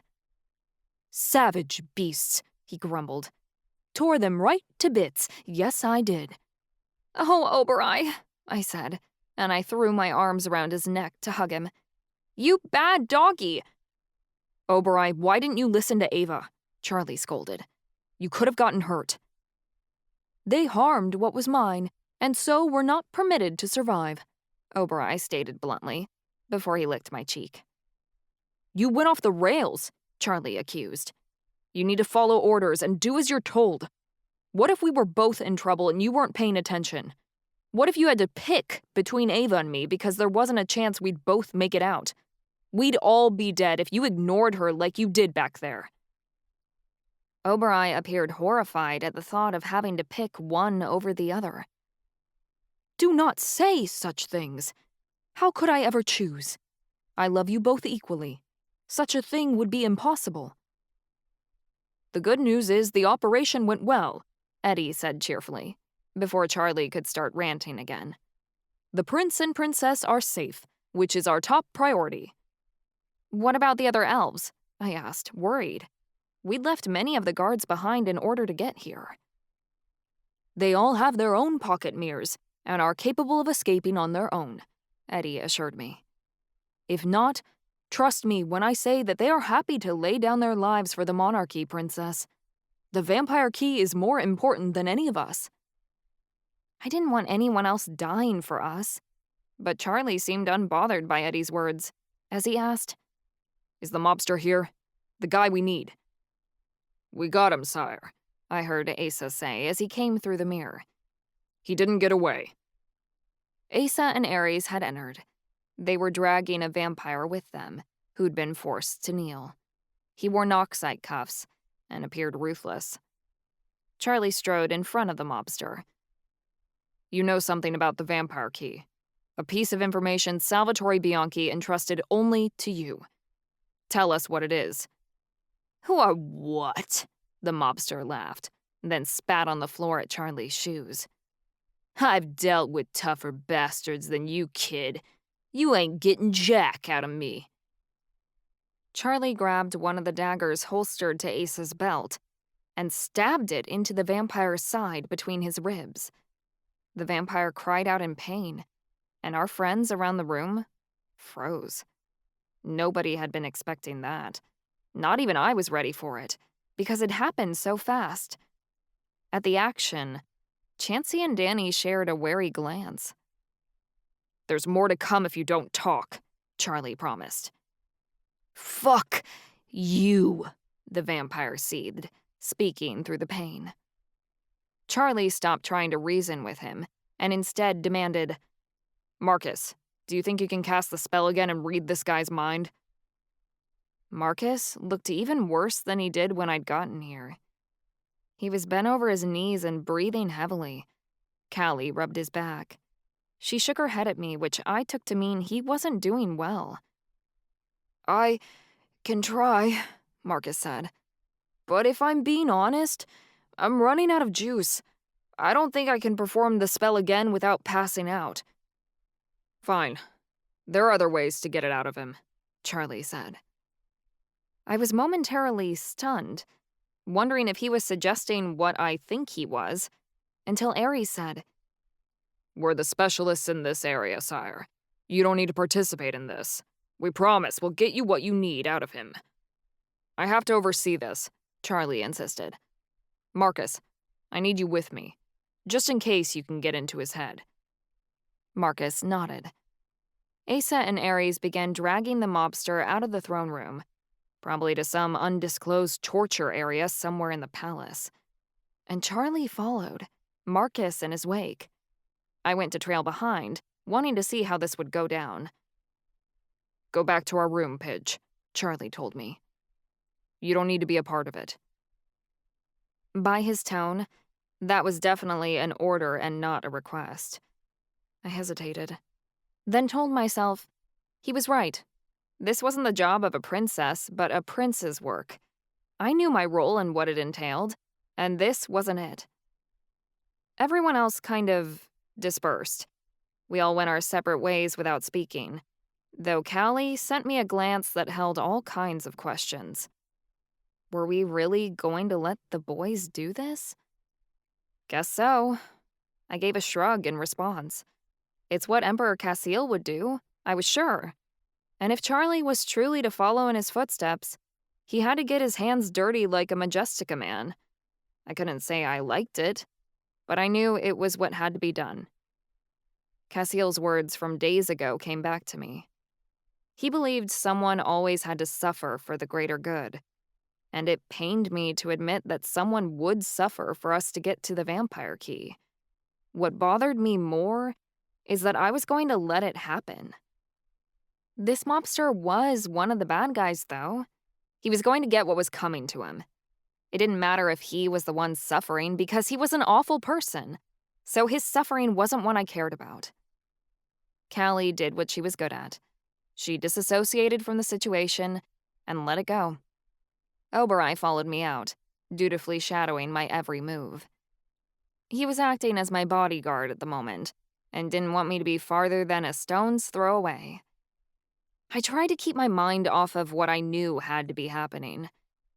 I had dinner in the dining hall, then had the servants help me take a bath in the spa area of the ladies' court, before heading back to my room. My mind kept wandering back to the mobster, but I was pretty cold about it. I didn't have any feelings or regrets about what I knew Charlie had to be doing right now. He'd shut his part of our bond off from Oberoi and me, so we didn't experience any of it. It was almost easy. Too easy. I wondered what kind of people we'd become, and how far we'd fallen to be okay with torturing people, and found that I didn't care. That was the scariest part. When I was almost to Charlie's quarters, I heard a concerned voice ask, "Ava, can we talk to you?" Chansey was leaning against a wall, along with Danny. Both of them had clearly been waiting for me to show. "What about?" I asked, feeling a little cornered. Let's go somewhere private, Danny offered, and he led us to a parlor room that was wholly abandoned. He checked all the closets and locked the doors before he turned to me with a rough gaze. Look, you and Oberoi gotta listen, Chansey started. There's something wrong with Charlie.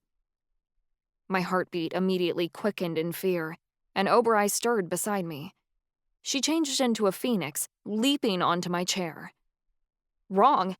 Is he sick, or— Let me clarify, Danny began.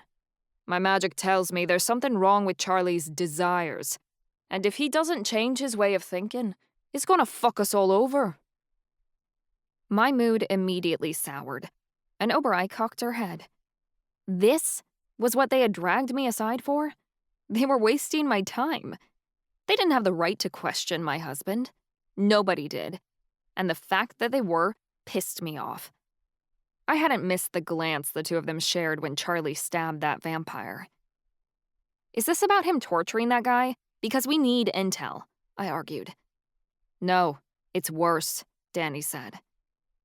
I turned to leave for the door, but Chansey blocked my path. You need to hear him out. He jerked his head toward Danny. Suppressing my irritation, I faced the vampire again and crossed my arms.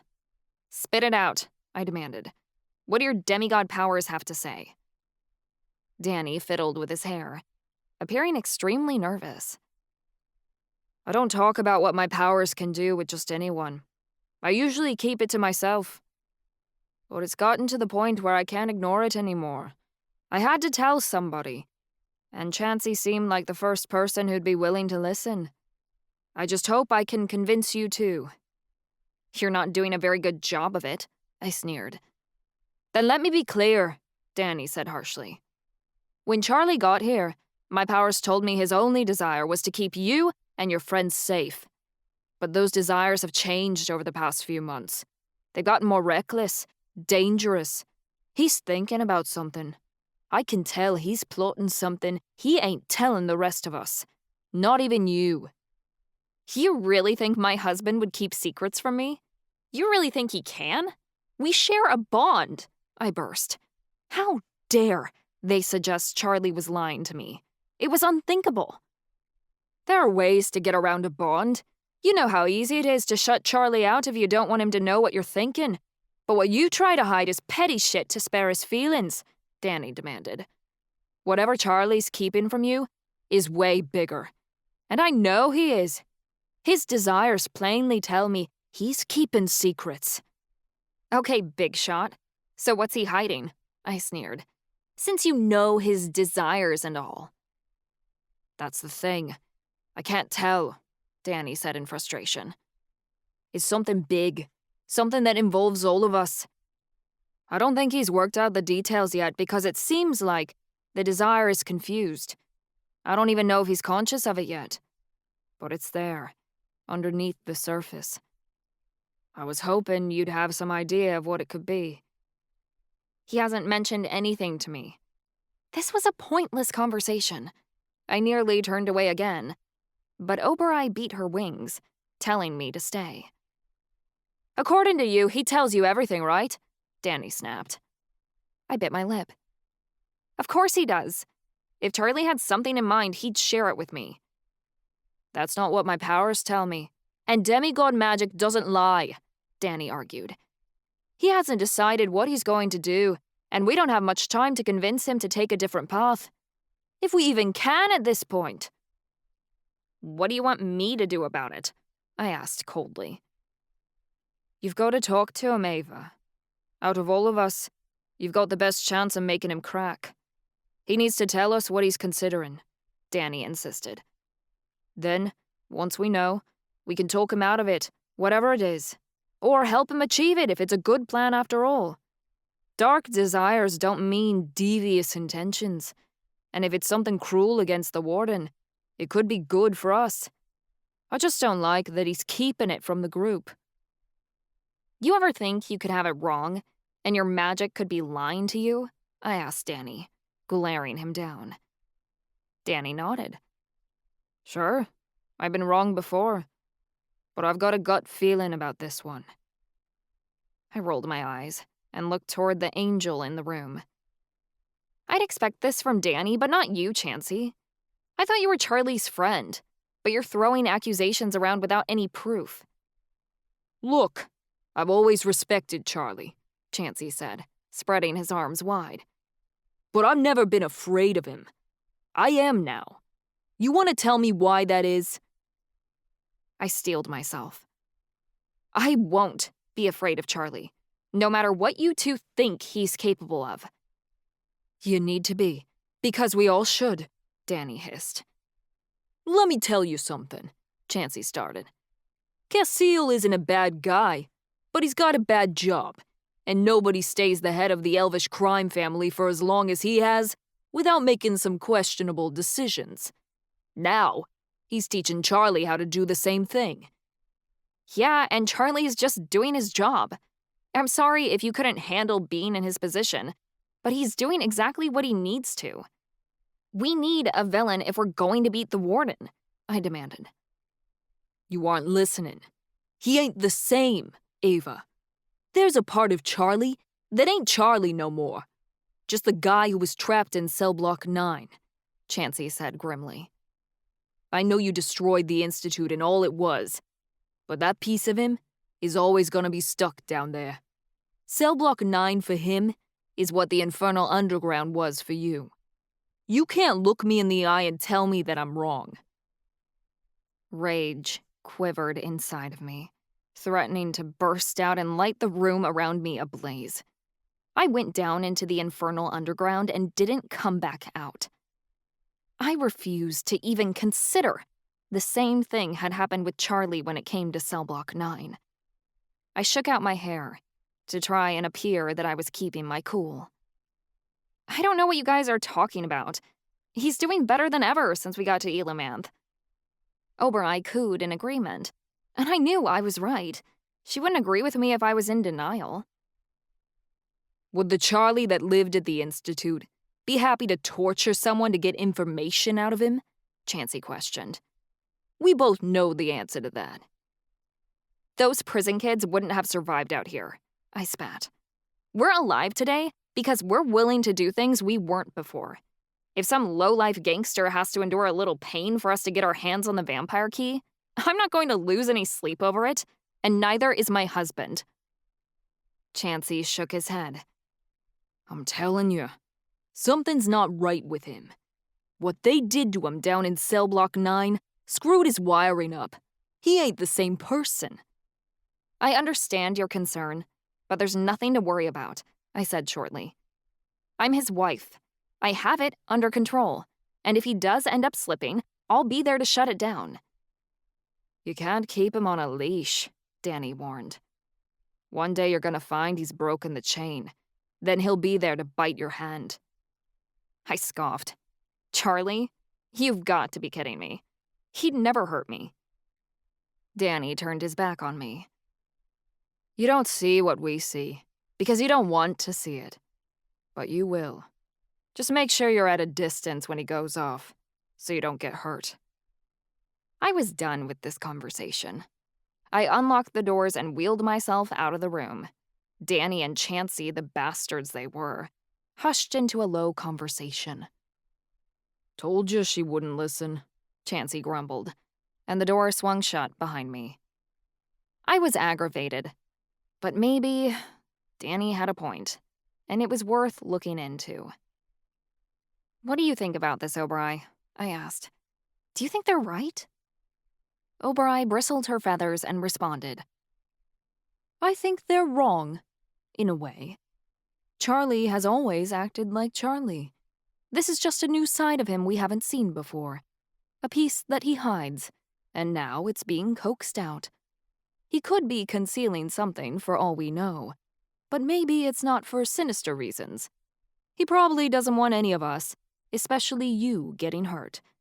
And if the plan he's concocting is dangerous, it makes sense to keep us out of it. Well, if that's the case, we need to talk to him about it before it gets worse. I didn't want to completely invalidate their concerns. I was annoyed they were taking it this far, but I might as well look into it. I got ready for bed once I returned to the room. I didn't expect Charlie to be back so soon, but he came in only an hour after I got there. "Hey," I said as Charlie sat on the other side of the bed. Oberai, who was laying as a husky across my legs, lifted his gaze. "Back so soon?" There was blood on Charlie's button-up that wasn't his. It should have bothered me, but you know what? It didn't. He took it off and tossed it in the hamper. "He didn't make it," Charlie said roughly.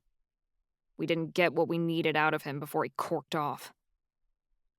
I didn't like Charlie's tone. Terror tightened in my throat, but I told myself to settle. "Did we get enough information from the other mobsters to know where the key is?" "Let's hope so. Marcus is piecing together what he found out." I nodded, then dared to ask, "How'd you kill him?" Charlie was emotionless as he responded, "You don't need to know, Pidge." My insides flipped nervously. Was that the right move? Salvatore will go looking for him, and we'll need to hide the body. "It was what we had to do. Ace and Ares have it handled." I trusted the Elvish associates to do their job. After all, this is what they'd been trained to do, and what the elves had done for thousands of years. Torture and disposal of enemies was in the job description. I wish I could say the thought was hard for me to stomach, but it wasn't. It was just what had to be done. "Do you think we have enough clues?" I worried. "I hope so. We'll talk about it in the morning, Pigeon. It's been a long day." "Okay." I paused, and Oberai perked up his ears as I asked, "Charlie, are you keeping something from me?" "Huh? What would make you ask that, Pidge?" He moved closer to me. I immediately felt bad for asking. I knew he would never keep secrets from me, and as his sub, it wasn't really my place to question him. But I had to make sure, just in case. "If there's something you're not telling me, I don't want you to be afraid. I can help.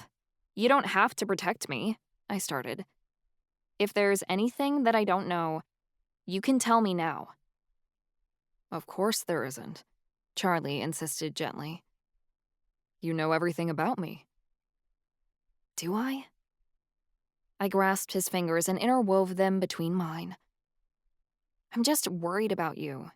If there's something on your mind, I want to help." Charlie lifted a dazzling smile that made me turn to water. "Don't worry, Pidge. I'm better than ever." He gave me a kiss on the cheek. "I swear, on us, there's nothing to be concerned about.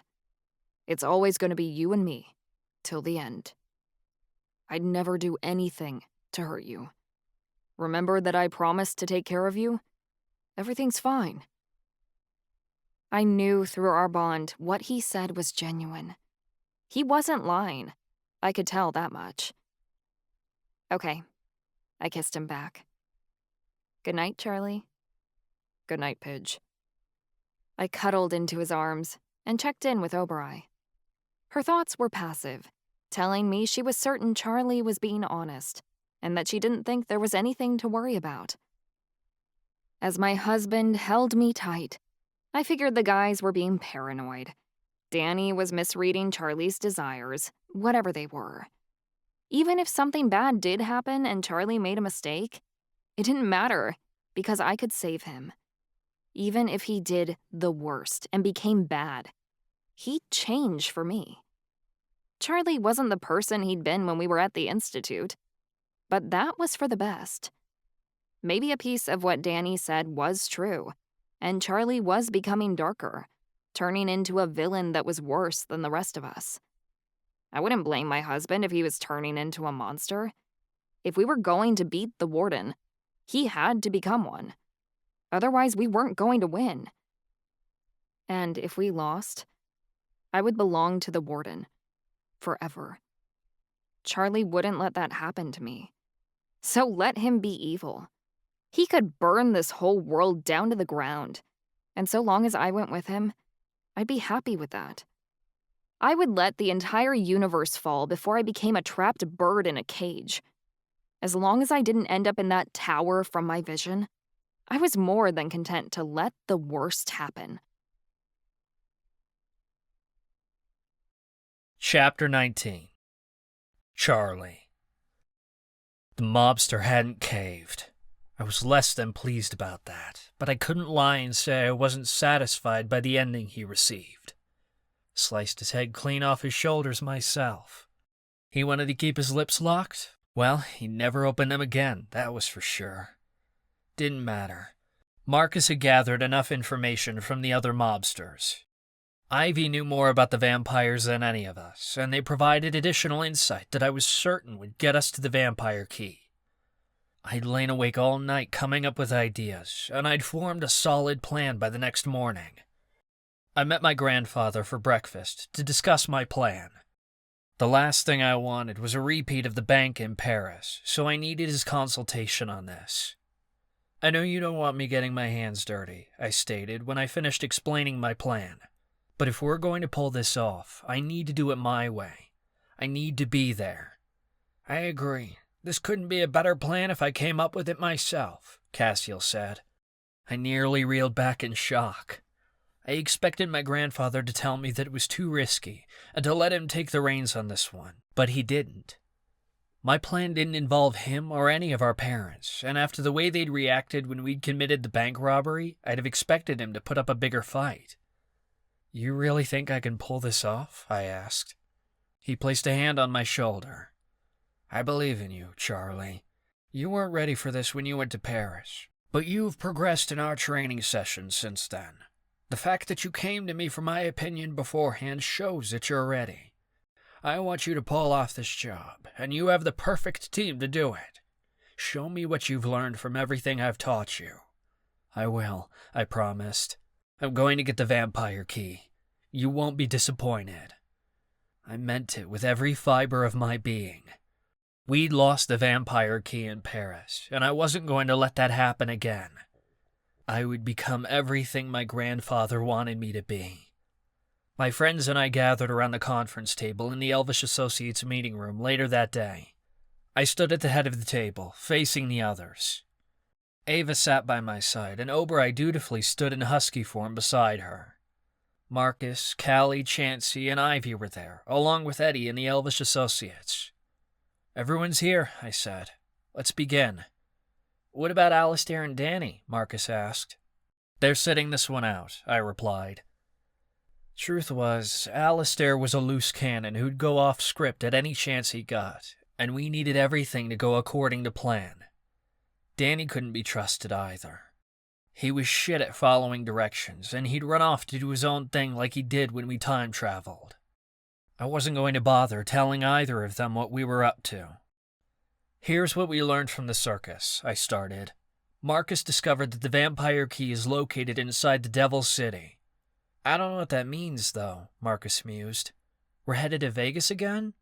That's Sin City, dummy, Callie said. According to Ivy, the Devil's City is the name for a casino in Chicago, I explained. It's the worst kind of place. A hub for vampires and considered exclusively supernatural territory.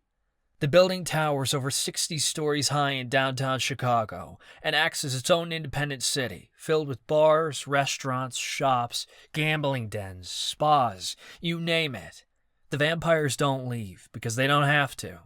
It's ripe with illegal activity, like drug trafficking and worse. It comes as no surprise that the vampires are holding the key there, because the Devil's City is owned by Salvatore Bianchi. Marcus tapped his fingers against the table. Hold on. Ivy, didn't you grow up in Chicago? Ivy cleared their throat. I was born in Hawaii and lived with my mother in her merfolk pod for a while, until I left to live with my dad in Chicago. More specifically, I lived in a Devil's City, spent my whole teen years there. I named the Devil's Playground after it, actually, because that was all I ever knew. The Devil's City was like my own personal playground. I never thought my father would keep the vampire key so close to himself, in such an obvious spot where so many people could stumble upon it. I thought for certain he'd hide it away in some remote location. My father continues to find ways to surprise me. This is a good thing, because it means Ivy has intel we wouldn't be able to obtain otherwise, I said. I've asked Ivy to put together everything they can remember about the Devil City.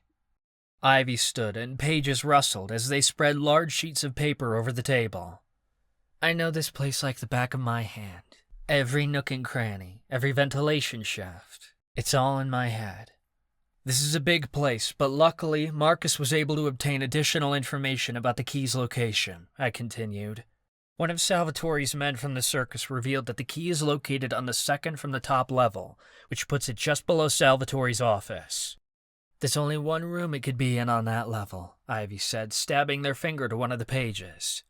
It's in this room, here. It's always heavily guarded by security, and it's got a pin pad on the door. That room is our target, I said. We already have the code to the pin pad, as revealed by another one of Salvatore's men. Another vampire's thoughts indicated that the key is kept inside a home safe with a dial lock. This is going to be easier to crack than the vault at the bank, because it uses a simpler locking mechanism. So we get to the safe, then what? Ava asked. You crush the metal door open with your earth magic? It isn't enough to rely on my earth magic, because Salvatore wouldn't hide this key in any average safe, I said. Salvatore knows demigods want the key, and he'll have thought ahead.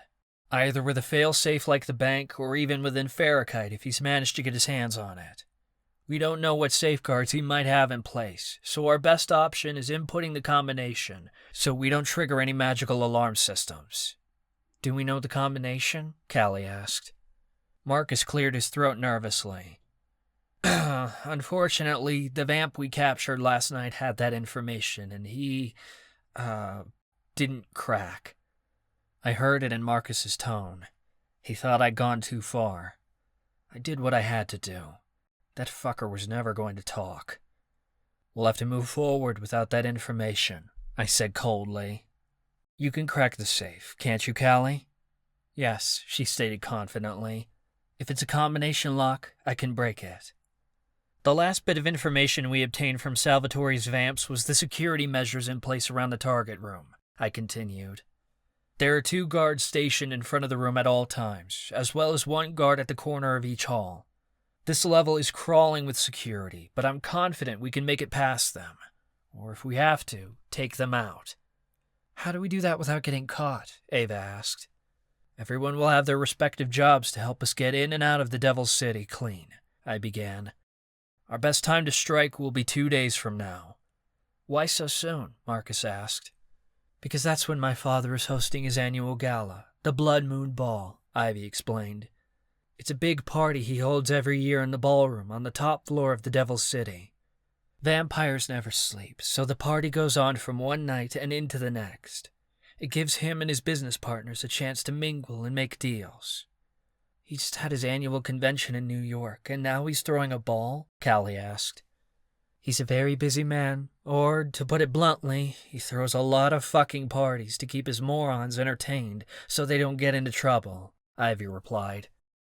Most of the vampires bring extra guests who never leave.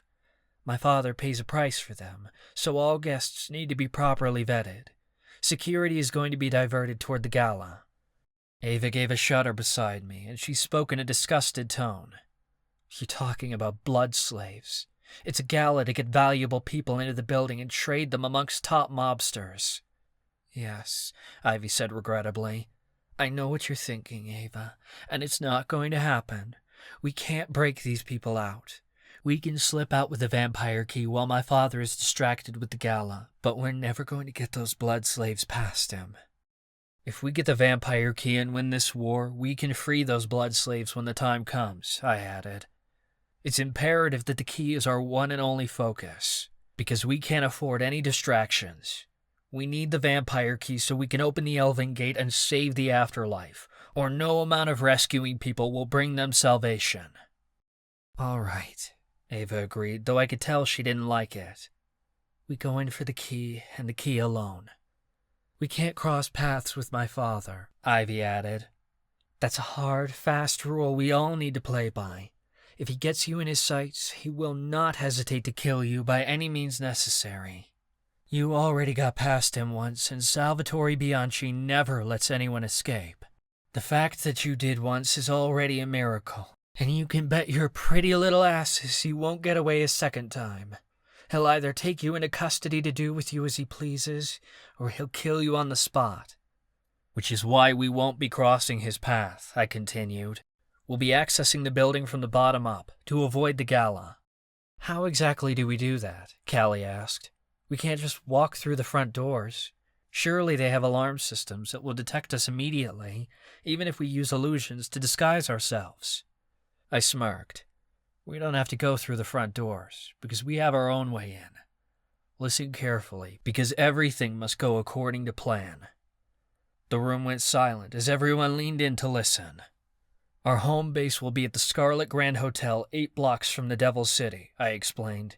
The hotel is owned by an elvish vampire hybrid who is a rival of Salvatore Bianchi's. He's worked with the Majestica family before, and he's an ally of ours that Max is already in touch with. The hotel is heavily warded, so we'll be protected from being tracked by Salvatore's people. We'll set up at the penthouse suite, which has a clear view of the Devil's City Tower. Asa and Ares will be on the ground, going undercover as security officers who will hack into the Devil's City security feed and sending that information back to Max and Gavin at the Scarlet Grand.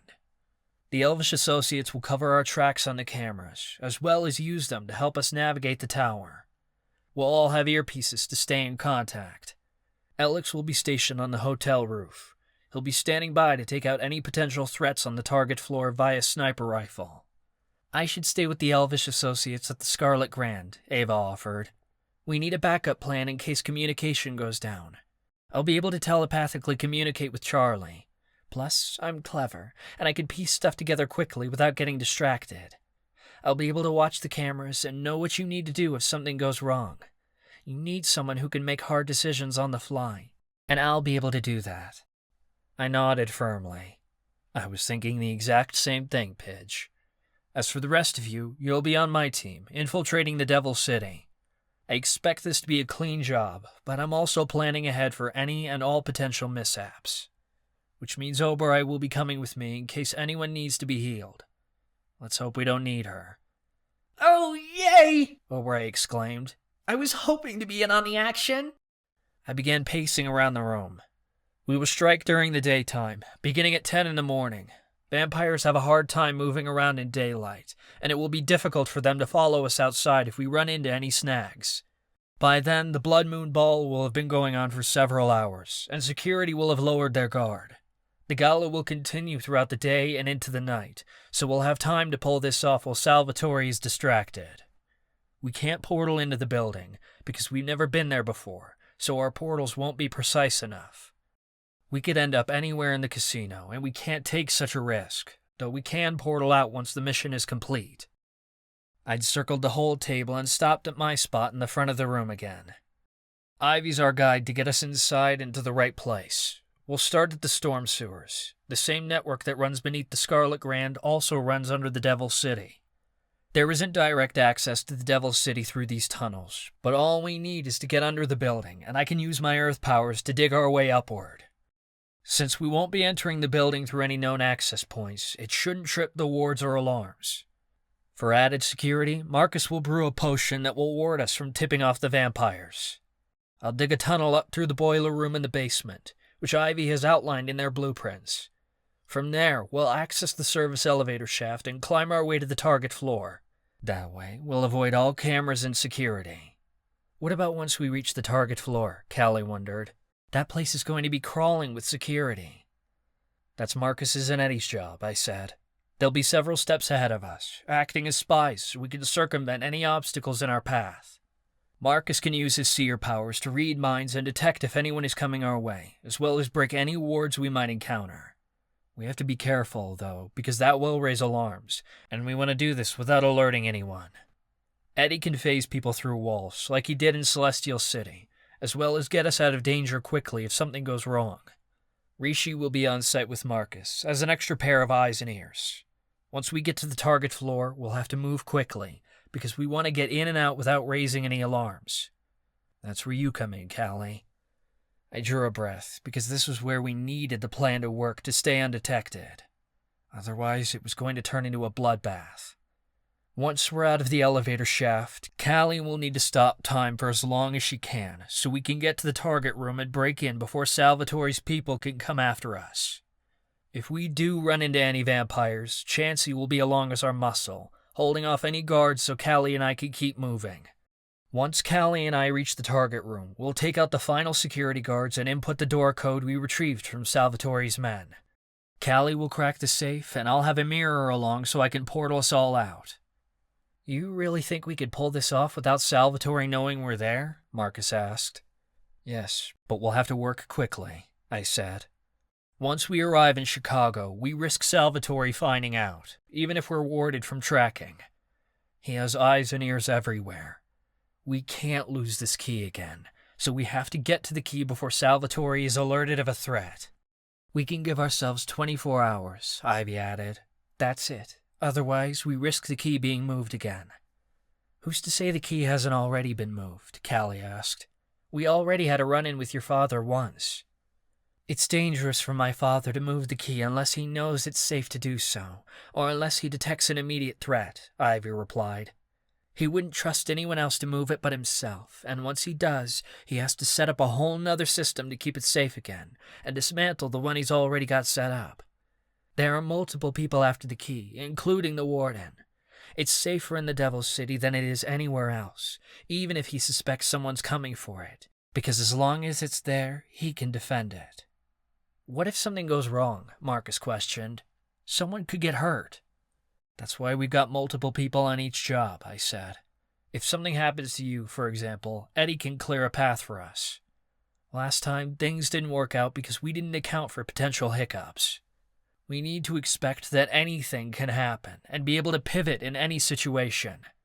During the bank robbery, Callie couldn't portal us out, so we'll have a pocket mirror so we've got 2 portal makers.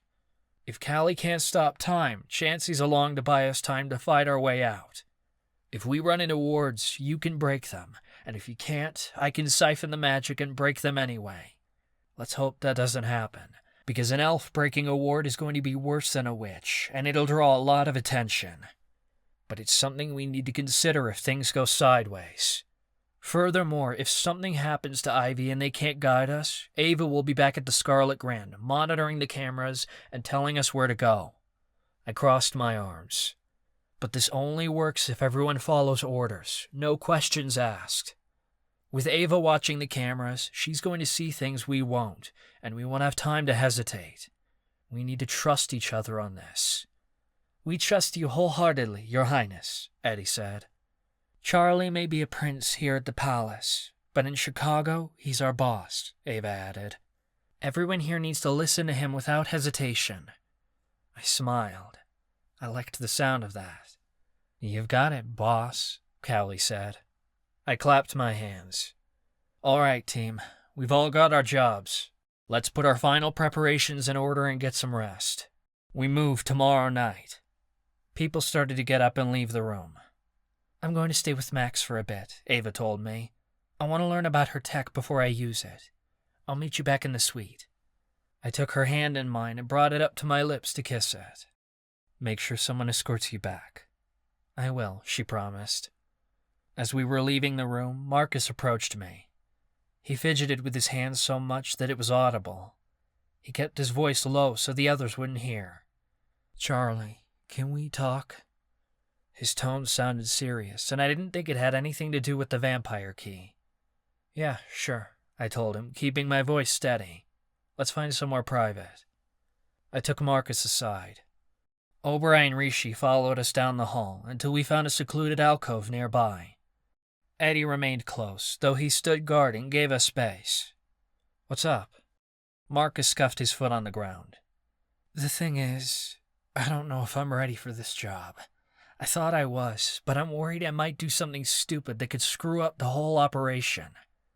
Like what? I questioned. He needed to get to the point.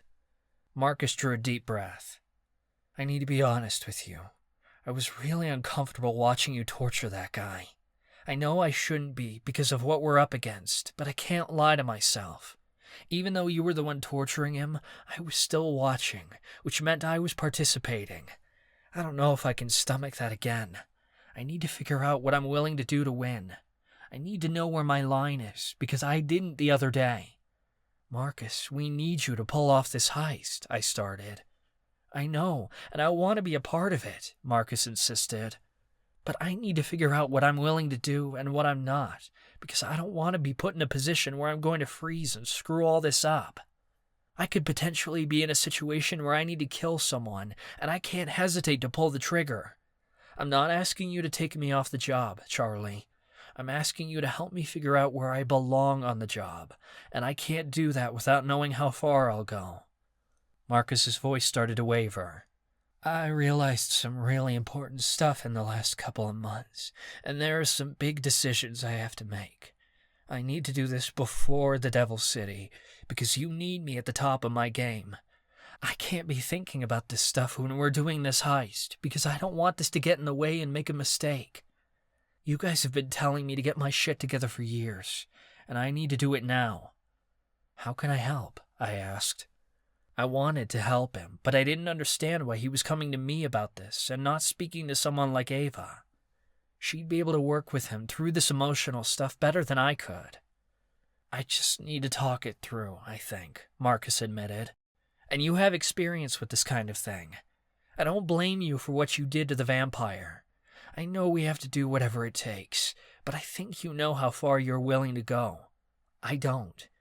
I'm just wondering, how did you know what you were willing to do?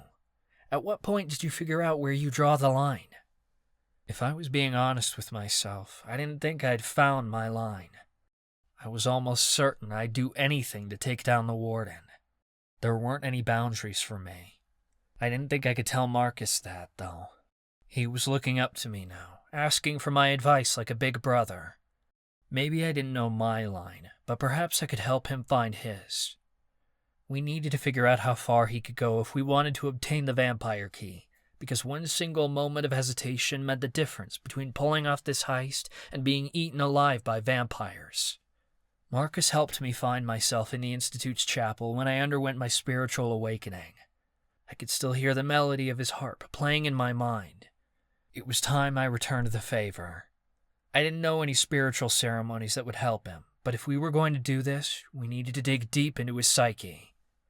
There was really only one way to do that with Marcus, and talking it out wasn't going to do the trick. Perhaps that's why he'd come to me and not Ava. I had an idea, and I prayed to the Great Spirit it worked. This is going to take a while, I warned Marcus. We shouldn't talk about this in the middle of the palace halls. Go back to your quarters and change into something casual. I'll meet you at the main doors in 15 minutes. All right, Marcus said, without bothering to ask what I had in mind. He scampered off, and Rishi followed. Eddie approached me. Is there anything I can do to be of service, Your Highness? Actually, there is, Eddie, I told him. I'm going to need a few things. I rattled off a list of items I needed. Eddie didn't want to leave my side because he insisted on guarding me, but I told him that Marcus and I needed to do this alone. 15 minutes later, I had changed into a black t-shirt and slacks, standing in front of the palace doors. Oberoi was in her unicorn form and hooked up to a carriage, while Eddie had quickly retrieved the supplies I'd asked for and stored them in a trunk behind the seat. The chill of night crept over my skin, and the city was quiet. Marcus met me there, and Rishi immediately jumped into the seat behind Oberoi. Where are we going? He asked. You'll see, I replied, clapping him on the back. Marcus and I climbed into the carriage, and Oberoi took off out of the palace gates. You want to know what your limits are, Marcus? I asked as we wove through the streets of Elomanth. Then you need to get in touch with your dark side.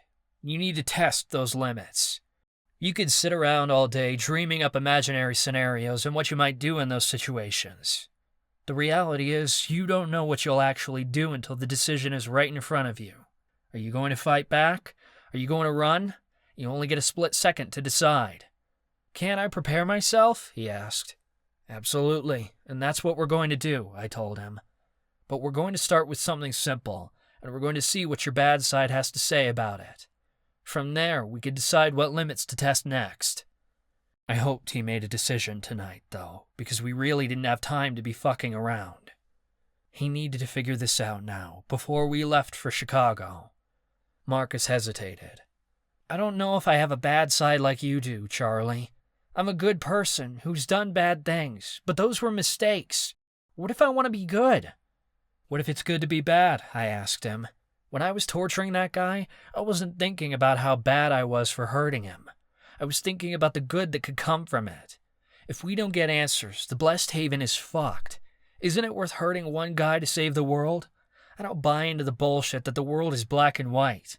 What if you didn't have to worry about whether you were good or bad, only had to exist just as you are? And what is that exactly? He wondered. What am I? I tilted my head. Well, you're an artist, aren't you, Marcus? The air shifted around us, and I could sense tall buildings rising on either side of us as we entered a narrow alleyway. O'Brien nickered and came to a halt. I hopped over the side of the carriage and opened the trunk, displaying over a dozen cans of spray paint. You want me to paint? Marcus questioned. I grabbed a can of spray paint and shook it. Hell yeah. You want to see what your bad side looks like? Why don't we do something bad in this abandoned alleyway? Marcus chuckled lightly as he hopped down from the carriage. Painting isn't bad. I'm not hurting anyone. I cocked an eyebrow. Isn't vandalism illegal? I guess, he replied. I suppose someone owns this building and wouldn't appreciate me destroying their property. Destruction? But I thought it was art, I said with a smirk. I popped the top of my spray can. The canister hissed as I sprayed an X over the wall. This looks like fun! O'Brien exclaimed. He shifted into a husky and slipped out of his reins. He and Rishi approached the wet paint I just sprayed onto the wall. Their paws made a squishing sound as they pressed them into the wet paint, then started placing paw prints all over the wall.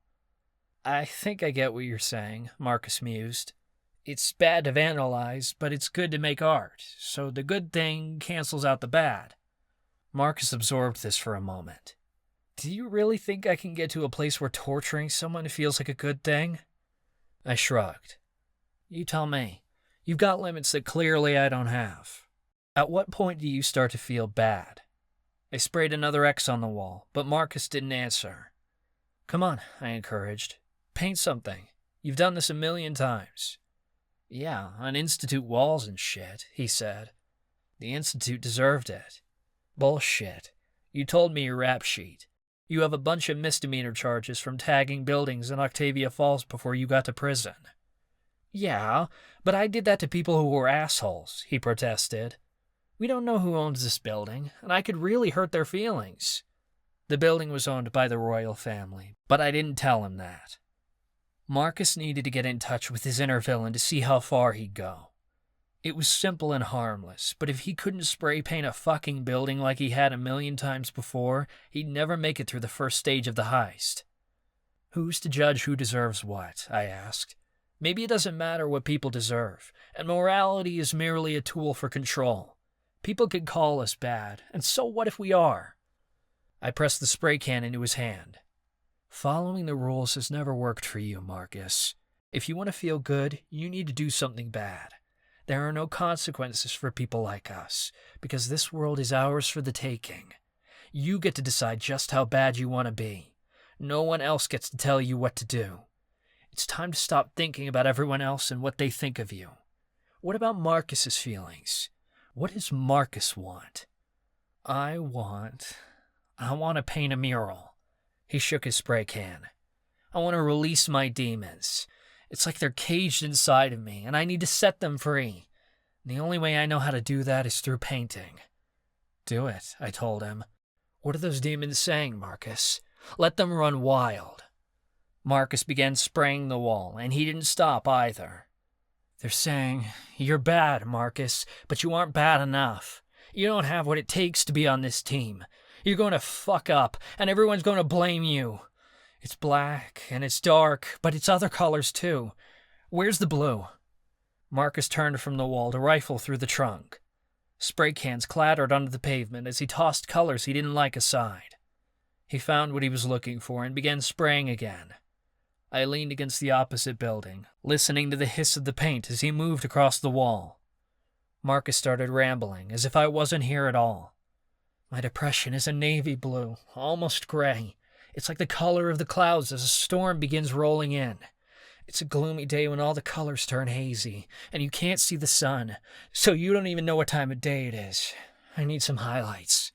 Marcus grabbed another can and began adding detail to his painting. Oberei stepped back, coming to my side. He's barely started, and it's already beautiful. He's painting storm clouds, and it looks so realistic. My trauma? Oh, that's red. He popped off the cap of another can. It's like lava bubbling up inside of you, searing you to the bone. Sometimes you can push it down, but it creeps up on you, and sometimes it explodes. Marcus let out a maniacal laugh. He's painting a hellscape, Oberei told me. There's a volcano beneath the clouds, with rivers of lava streaming through cracks of black stone. Then there's the rage, Marcus continued. His voice had taken on a crazed tone. Fuck, I already used red. No, rage is more than that. It's like an explosion. It's yellow and orange and blue, colors of fire and flame, exploding dynamite. Oh, lightning! Marcus sprayed 3 quick streams of paint to create a lightning bolt. And there's the BPD, and that's all the colors. It's everything combined into one. All my emotions brewing together until I can't make sense of them and can't separate them either. I stood back curiously as Marcus put his borderline personality diagnosis onto the wall. I didn't know how his BPD would show up in his art.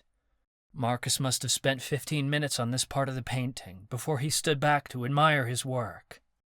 It's a monster, he said breathlessly, like he'd only just realized what he'd done. I know you can't see it, Charlie, but he's taller than I am, 8 feet at least. He's big and heavy, with a fat belly like a troll. He's made of all different colors. I can't even tell what color he is, because he's got splotches of every shade imaginable on him. He's only got one eye, like a cyclops. I don't know why I drew him that way. Maybe because with BPD, I can get so single-minded. Once I put my sights on how I feel, it's hard to convince myself of anything else. It doesn't matter if it's true or not. All I know is the stories I believe about myself. He's got long claws and sharp teeth, like he's going to sink his fangs into me and never let go. He's not going to eat me, because that would be too merciful.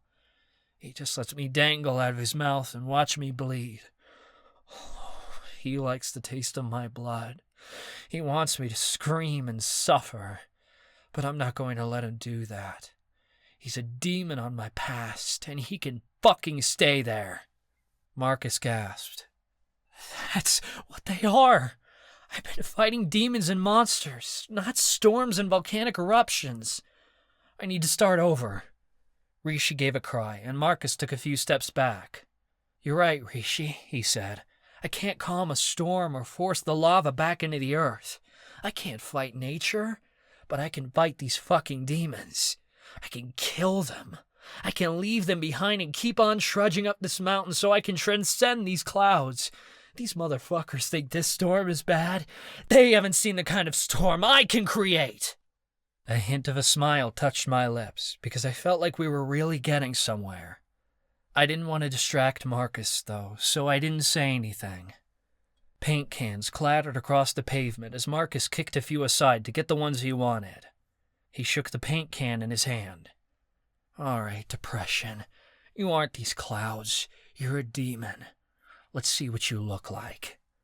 Marcus kept on painting, personifying his demons into real-life paintings. Hours must have passed as Marcus worked, muttering under his breath every now and then. I remained patient, letting Marcus depict what he wanted. Oberei described the paintings to me as they were created, giving them life. Marcus painted his depression as a gray fog monster with empty black eye sockets and a dark pit at the center that could suck him in. Depression fucking sucks, man, Marcus ranted as he painted. Some days you're just in this haze, void of color and all hope. And then sometimes you fall into this deep, black pit it feels like you'll never crawl out of. It's funny how the brain is wired to survive, but when things get really bad, the only solution your brain can come up with is to end it all. How's that possible? How can something that does everything to keep us alive be driven to such a dark solution? Only demons can do that. This demon sucks hours from your life, drains your will and your hope, and slowly crushes you. You don't really want to die, but you can't see another way out. You either lay in bed all day, waiting for the monster to claim you, or you power through the pain. Well, I'm going to choose a different path. I'm going to slay that fucking monster. He kept on working, painting his trauma next. People say that trauma makes you stronger, but it doesn't. It breaks you, hurts you, makes you sensitive and vulnerable. You back off from everything and everyone because you're so afraid to feel that way again. You don't know who to trust because now you know that the people you love can hurt you, or you can hurt them. Trauma makes it difficult to concentrate or make a simple fucking decision. It gives you PTSD and nightmares. Trauma doesn't just happen in the moment, but it latches on and sticks with you until it literally alters who you are. Marcus shouted toward the sky. Well, guess what? You can let me fucking go, because I won't let you latch on to me any longer! He's painted his trauma as a lamprey-like creature, Oberoi told me. It's a giant red eel with circles of razor-sharp teeth. It's creeping along the blackened rock with the other monsters, as if searching for something to devour. Rage, Marcus continued. Well, she's a strong monster. She's got muscles bigger than my head, and fangs as big as Rishi. If she gets me in her hands, she could crush me. It was interesting to me that Marcus identified his rage as a woman, but I didn't know why. Rage lashes out, Marcus continued. She doesn't give a fuck who or what she destroys. She only knows that things aren't right, and somehow she needs to put it back together again. She cares too fucking much. Rage is bipedal, Oberoi described. She's got huge hands, bulging muscles, and teeth like a lion's. She doesn't have eyes, though. She can't see where she's going, Marcus said. She just reacts. She just destroys. I'm not going to let her keep destroying my life. He picked up another can of spray paint. Self-doubt is a tiny little monster, but he's fiercer than all the rest. He's a little gremlin, skittering between the others so that you don't even notice him until he's right on top of you. He makes you question your worth and convinces you to back down, even when you want to put up a fight. He can force you to retreat before the fight has even begun. And if you find yourself in the middle of the battle before he can convince you otherwise, boy, does this little guy make you feel like the smallest living thing on the battlefield. He can suck your soul dry until you've lost everything, even the people you love. When he's got hold of you, there isn't anything you wouldn't give up, because you don't believe you deserve it anyway. This little guy can go fuck himself, because I deserve the world! His self-doubt is only a foot high, with a naked, round little body, small eyes, and spindly arms and legs, Oberoi told me. It's the tiniest little thing. Marcus stood back to view his painting. The moments ticked by, and I waited for him to say more, but he didn't. He just kept on tapping his foot. It isn't done, he mumbled after a long silence. Something's missing. I stepped forward. The way you described it, these monsters are marching toward a destination, aren't they? They've got claws out and their fangs bared like they're ready to battle. What are they fighting, Marcus? Rishi meowed loudly. Marcus drew a sharp breath. The mural is missing me. All this time, I've been fighting against these monsters, which means the painting is missing the warrior. I've got it, Charlie. He clapped me on the shoulder, and wet paint soaked into my shirt. I didn't even care. I smiled proudly as Marcus rushed to gather more paint cans that he'd sprawled across the alleyway.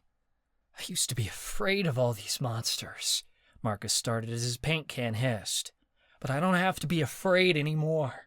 I said trauma doesn't make you stronger, but that doesn't mean I'm not stronger than I was before. The trauma didn't make me strong, but you know what did? Perseverance, healing, hope. I'm not there yet, but I'm sure as hell farther along than I was before. Marcus ran out of paint in one can and quickly tossed it aside to grab another. I'm not afraid, because I know that if these demons haven't consumed me by now, they never will. I've had the tools all along to fight them. I just didn't realize that's what I was doing. No. Fighting isn't the answer. That's what I've been doing all this time, and it's only worn me down. Maybe I don't have to fight them anymore. Instead, I have to become their master.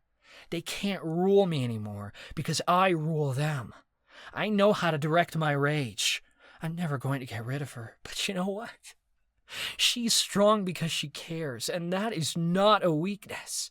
She's like a mother defending her children, and I can do the same. Instead of turning that rage inward or toward those I love, I could direct it toward the Warden to save the people I love.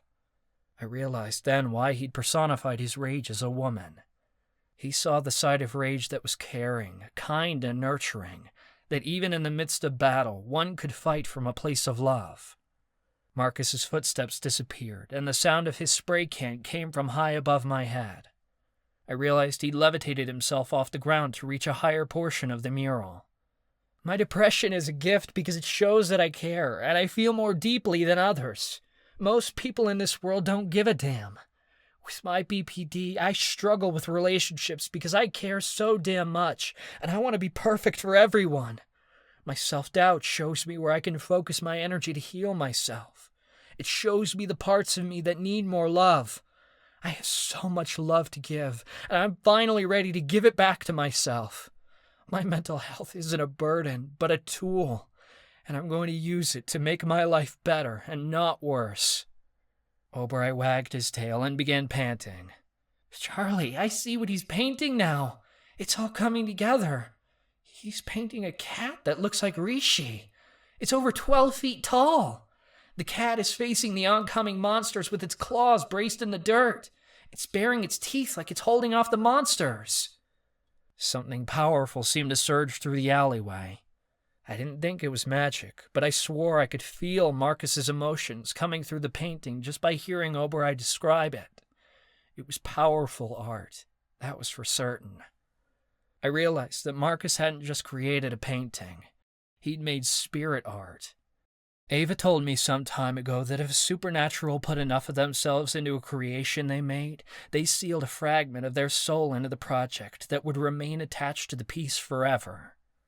I knew what Marcus had made now was a piece of spirit art, because the energy of his soul radiated powerfully off the painting he was creating. He was so immersed he didn't even realize a part of his soul was being sealed into the design. He hadn't tried to make spirit art, but it was something that happened naturally, because he put so much heart into this project. I've painted a cat, Marcus told me. He's not fighting off the monsters, because he doesn't have to. He's standing guard, holding them off so they can't hurt me anymore.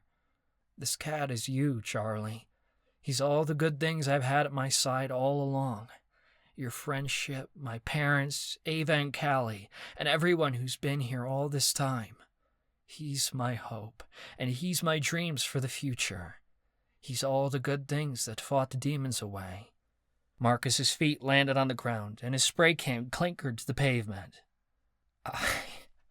I didn't realize. Marcus sank to his knees as sobs broke from his chest. I knelt beside him and placed a hand on his shoulder. Marcus, I said softly, you never had to fight this battle alone. He wiped the tears from his eyes. You guys have told me that before, but I didn't believe it until now. I thought my demons controlled me, but the real fight was between me and the cat. I wasn't letting him defend me. Marcus grabbed my shirt and sobbed into it. His tears dripped onto my chest. It's time to set him free, Charlie. I don't have to fight off the bad to unleash the good. I can find the good in the bad and use it to my advantage. I clapped his back. Yes, Marcus, that's exactly it. His shoulders shook as sobs racked his body. Finally, I can be free. Rishi meowed loudly, as if in warning. I wasn't sure what he was trying to communicate, until Marcus's sobs came to a sudden halt. He slumped into my arms, and I realized he was passing out. I caught him before he could fall completely to the pavement and hit his head. His body jerked several times, like he was in the midst of a terrible nightmare. Marcus had fainted, and it hadn't come with any warning. I didn't realize what was happening until the alleyway completely disappeared around me. An image invaded my senses. I saw a dark, desolate landscape all around us, with rivers of lava cutting through the blackened stone. The sky above us was black, without a single star in sight. It seemed like we had entered Marcus's painting, though I didn't know how that was possible. I noticed the edges of my vision were hazy, like the images my grandfather projected into my mind when he was replaying a memory. I realized Marcus was having a vision, and I'd just been sucked into it. I looked around for Marcus, but I didn't see him anywhere. He must have been close by, though, because his magic provided me with a frame of reference for the images I witnessed, filling in any gaps in my understanding of the shapes and colors that overwhelmed my senses. It was like I was viewing the vision from afar, as if I'd left my body and was hovering above the scene. I peered down onto the dark landscape. Nothing but black rocks stretched as far as the eye could see. Glowing rivers of lava flowed out of active volcanoes, and smoke billowed upward. Screams echoed in the distance, and the roar of monsters filled the air. It looked like a hellscape out of a horror story. A shadowy figure took shape behind the steam of active geysers. It appeared as a man, walking upright on 2 legs, but he was larger than any man I'd encountered before. He must have stood at least 8 feet tall, with broad shoulders and bulging muscles. As he came closer, I saw that he wasn't a man at all, but some sort of demon. He had the head of a ram, with thick curved horns growing out of the top of his head. His body was covered in fur, and he had long, sharp claws. I wasn't afraid of him, though. Unlike the monsters in Marcus's painting, he didn't have fangs or a thirst for blood in his features. Instead, he had a curious look in his dark eyes. In the distance, a woman's voice called out, Please help me! No one has called upon me in centuries, the demon uttered to himself. I've been forgotten. It didn't seem forgotten by everyone, because the woman cried again. Lord Demon, come to me! A portal bloomed in front of the demon, shimmering around the edges with powerful magic. He stepped through the portal, and I was transported through the vision with him. The demon stood in a dense forest, and the moonlight shone overhead. Several paces away, a woman knelt in the dirt, her quiet sobs piercing through the night. She had brown hair and pale skin, and wore a long, simple dress. Through the trees, I could make out a large stone manor. Something told me this vision had taken place many centuries ago, sometime in the late Middle Ages. You are a powerful sorceress to have summoned me, the demon said in a deep voice. Please, the woman begged in a shaky tone, keeping her head down. She spoke in an accent that I thought sounded Malovian. I have prayed to my gods for many moons, and none have answered my prayers. I only seek your help, and I will give up anything in return, including my soul, if that is what you wish. The demon took a step toward her, and she shuddered. What help do you seek? He asked. I wish to be free of my master, she said, though she wouldn't lift her gaze to look at the demon. He is very cruel to me. She reached a shaky hand to her shoulder and drew back her sleeve to show the demon bloody slashes across her back. They had clearly been inflicted by a whip, and several were raw with infection. I do my best to please him, but if I make a mistake, my master locks me in the cellar for days to starve, she said. I see the whip almost every day. I cry out in pain each time he lays me down to share his bed. Today I spilled a pail of water while doing my chores, and I was punished severely. The woman began to sob, and her tears landed in the dirt below her. She curled her knees to her chest, then showed the demon her feet. The bottoms were an angry red and oozing with blisters. It looked like her master had forced her to stand upon hot coals until there was no skin left on the soles of her feet. I didn't know how she'd managed to walk out here into the forest. Then I noticed the dirt all over her hands and knees, and I realized she hadn't walked out here at all. She'd crawled out here to beg for mercy from a demon, because selling her soul to a creature of the eternal torment was a better alternative than serving her master. My heart broke into 1,000 pieces for her. I couldn't imagine treating any woman like this. She deserved to be protected, and instead she was beaten and abused. The man who possessed her deserved a fate worse than death. The demon curled his hands into fists, and his tone became enraged. Where is this master? Her voice shook, and she peered over her shoulder. He is sleeping in the house. Please take me away. I do not wish to go back there. The demon wore a look of sympathy as he knelt by her side, though even on his knees, he towered over her. He reached out a hand and gently placed a finger beneath her chin.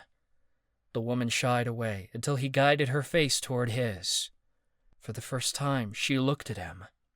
Tears streamed down her cheeks as she gazed upon his face. She appeared to see him in a way no other had before. After tonight, you will never have to return here, he promised. I am a demonic god, and I will do everything in my power to grant you your wish. Now show me where to find him. The woman couldn't walk, so the demon lifted her into his arms. She wrapped her arms around his neck, and he carried her like she was as light as a piece of paper. The demon stomped through the forest, his angry footsteps shaking the ground. He grunted and moaned in rage as he burst through the front door of the manor. The door blasted clear off its hinges and splintered into 100 pieces in the middle of the foyer. The demon let out a terrifying roar that made the walls shake. The house broke out into a ruckus as people woke to the sound of the intrusion. An older man in a nightcap skidded to a halt at the top of the stairs. What is the meaning of this? He demanded. The man's eyes went wide when he saw the demon, and he clutched at his heart. The woman clung tight to the demon's neck as he cradled her in a single arm. That's him, she whimpered. The demon gently set the woman on a chair near the door before turning his maddened gaze on her master. He stomped up the stairs, the wood cracking beneath his weight. You are a wretched beast, and have issued your final punishment. The master of the home scampered backward, tripping over his own 2 feet. Please, what is it you want? Jewels? Riches? Take whatever you want. You have taken this woman's life, and that is of more value than anything you could possibly offer me. The demon sneered. And so I'll take your soul in exchange for the one you damaged. The demon swiped his long, sharp claws, and the master's pleading cries instantly died. In 3 quick swipes of his claws, one right after the other, the master's body had been completely dismembered. Blood spurted across the walls, and limbs fell to the floor in a heap. His torso, now in 2 pieces, landed on the lower level of the house, and the master's head rolled across the hardwood. Servants who had come to investigate the commotion screamed and quickly fled.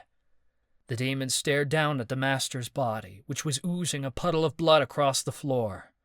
The demon shook in rage. Even a demon would not be so heartless, he stated coldly. He turned from the master's body and slowly descended the stairs, reaching a gentle hand out to the woman. She turned her gaze up to him, but she was no longer shaking in fear. Instead, she stared up at the demon with admiration in her eyes. Then she bowed her head to him. Thank you. In exchange for fulfilling my wish, I pledge that you are my lord. I will give my soul to you now, and you may do with it what you will. No, the demon stated, though his voice changed. His body shrank several inches, and the horns and claws disappeared as he took on the image of a man. He was tall in his human form, at least 6 feet, with a muscular build and dark hair. He wore a long black cloak and knelt at the woman's side again. I will not take your soul, for you have already given enough to your master. You do not deserve an eternity in an endless abyss. Neither do you, she whispered. What you did was merciful. You deserve a place among the gods. The gods do not want me, the demon replied. I am not desired there. Then stay with me, the woman pleaded. Be my lord here in this realm, and don't return to your hellish underworld. He hesitated, like he never thought there was another option for him.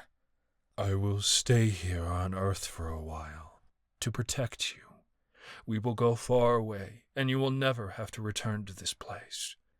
How far? She asked. As far as you wish. Take me out of this country, she begged. My own people sold me to this man and claimed I deserved it because I was born a dark magic user. My gods did not answer my prayers. I do not belong here. Then we will start a new life somewhere else. He went to pick her up again, but she quickly said, I think I can carry myself now. To my surprise, black wings appeared out of her back. They were shaped like butterfly wings, with pointed edges, but they were sheer rather than velvety. In the light, the black wings shimmered purple and blue. She fluttered her wings, and they carried her several inches off the ground. Though my wings and my fey magic will always be a part of me, I do not wish to be Arcanian any longer, she told him. My own people cast me out, and Malovia has become a foreign land to me. They have made it clear that as an unseelie fey, I am not welcome there. I am no longer a fey sorceress, but something other. You will become something new, the demon promised. I am called Santos.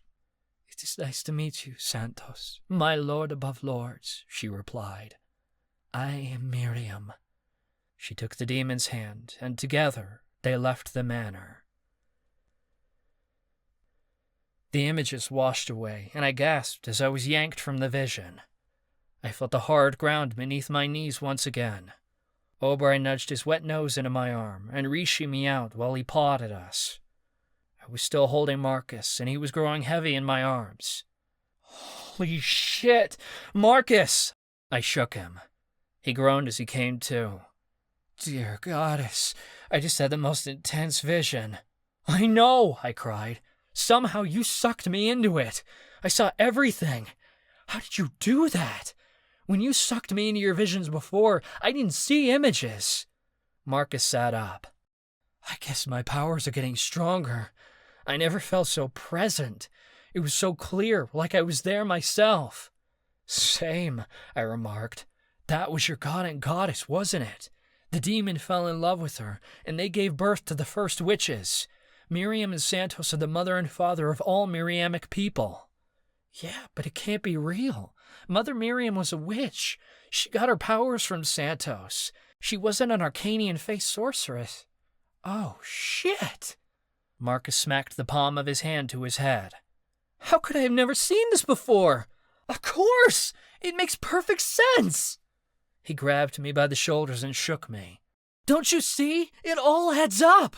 In the vision, Miriam says she was born a dark magic user. She was unseelie fey. Santos was a demonic god. Witches always knew we had demon blood running through our veins, but that's not all we are. We were always half unseelie fey, half demon. That's why our magic is so similar to the Arcania. Our mentalists can do telekinesis like the Fey's Wolven faction. Our seers feel emotions like the Griffins. Our Mortana are warriors like the dragons, and our alchemists brew potions like the Fey. Our curse breakers can even break Fey magic because it's so similar to our own. He got to his feet and started pacing. It's all coming together. The Fey and the witches lived in Europe at the same time, before the witches came to America to escape the witch trials. Witches use wands and crystals, just like the unseelie Fey. A tattooed mark appears on a Fey sorceress when she's ready to bond, the same way a tattoo appears on a witch when their powers awaken. Marcus paused for a beat as he realized something. Even some of our last names are the same. My dad told me about a reaper he encountered when he was my age. Edgar Nowak was his name. That's Callie's last name, too. I didn't think much of it, but now it's obvious that much of the witches and the Fey's lineage can be traced back to the same families. Santos and Miriam's kids had children of their own. I bet some of them married other unseelie Fey who were being persecuted at that time. Marcus blew a breath of disbelief. We have all these stories of Mother Miriam trying to hide her magic from the Fae. She even wrote her grimoires in Latin so the Fae couldn't read them. It's because she was unseelie, and if they discovered she was using dark magic, hell, used it to summon a demon and then mate with him, she'd be put to death. He stopped pacing. Somewhere along the way, the Coven lost this knowledge. Then again, knowledge wasn't the only thing we lost. If this is true and my people are half Fae, half demon, then our magic changed through the generations. Women lost their wings, and the men lost their ability to shift into magical creatures. We lost our fated mate bond, but we gained other powers through our demon ancestry, like the power of necromancy. Mother Miriam must have hidden this information to protect us, because the Fae persecuted witches and put them on trial. She said she didn't want to be in Arcania anymore, so she became a witch. I stood up. What does all of this mean? You must have had this vision for a reason. It must be a lesson about what it means to be good and bad, Marcus said thoughtfully. Miriam's people claimed she was bad because she wielded dark magic, and Santos was labeled a demon because he was outcast by the other gods. They're telling me that just because people think you're bad doesn't mean that you are. They loved each other and created a whole new supernatural race out of their love. Santos made Mother Miriam into a goddess because he loved her that much. He killed Miriam's master, but that didn't make him a bad guy. He was protecting her. Marcus thought about it for a moment. But there's gotta be more to it than that. I mean, holy shit, my goddess was an unseelie Fae! Mother Miriam must be trying to tell me something about me and Callie, right? I mean, I'm trying to bring my demons to light, and my relationship with her is the one piece I still have yet to resolve. It's like Mother Miriam and Santos want me to know the witches and the Fae need to be united, because they're really one people. Callie was supposed to bond to an Arcanian Fae, and I guess in a way she kind of did, because that's what my distant ancestors are. Our relationship didn't make any sense before, and maybe that's why it was so intense. But now I understand. We aren't some fluke or freaks of nature. This was always meant to be. Callie and I, we were meant to bring the Fae and the witches together and unite them into one people, because that's what we are. Our kinds have been at war for centuries, but they don't have to be anymore. The witches and the Fae aren't two separate nations, but one. Does that mean you want her back? I asked. Marcus hesitated. If she wanted me back, I would get together with her in a heartbeat, but I don't think that's what this vision meant. It's not about what I need to do in the future, but about coming to terms with the past. It's showing me that we weren't wrong to bond, and it wasn't a bad thing. Even if I can never have Callie back in that way, I can learn from it. I know now that I might not have all the answers, and that doesn't make something wrong. I just need to trust the process and put my faith in my deities. I don't have to be in control of everything all the time, because there are forces at play working for me that I'm not even aware of. That's a beautiful message, I said, and really powerful. Marcus sniffled. I think I get it now, Charlie. I don't have to be good, because that's not who I am. It just isn't in my blood. I'm bad, and that's okay. Thank you for everything, Charlie. You have no idea how helpful this was. I'm ready to take what I know now and put it to use. You don't have to worry that I'll hesitate in the Devil's City, because I'll pull the trigger if I have to. I clapped Marcus on the back. To say I was proud of him was an understatement. It's good to have you on board.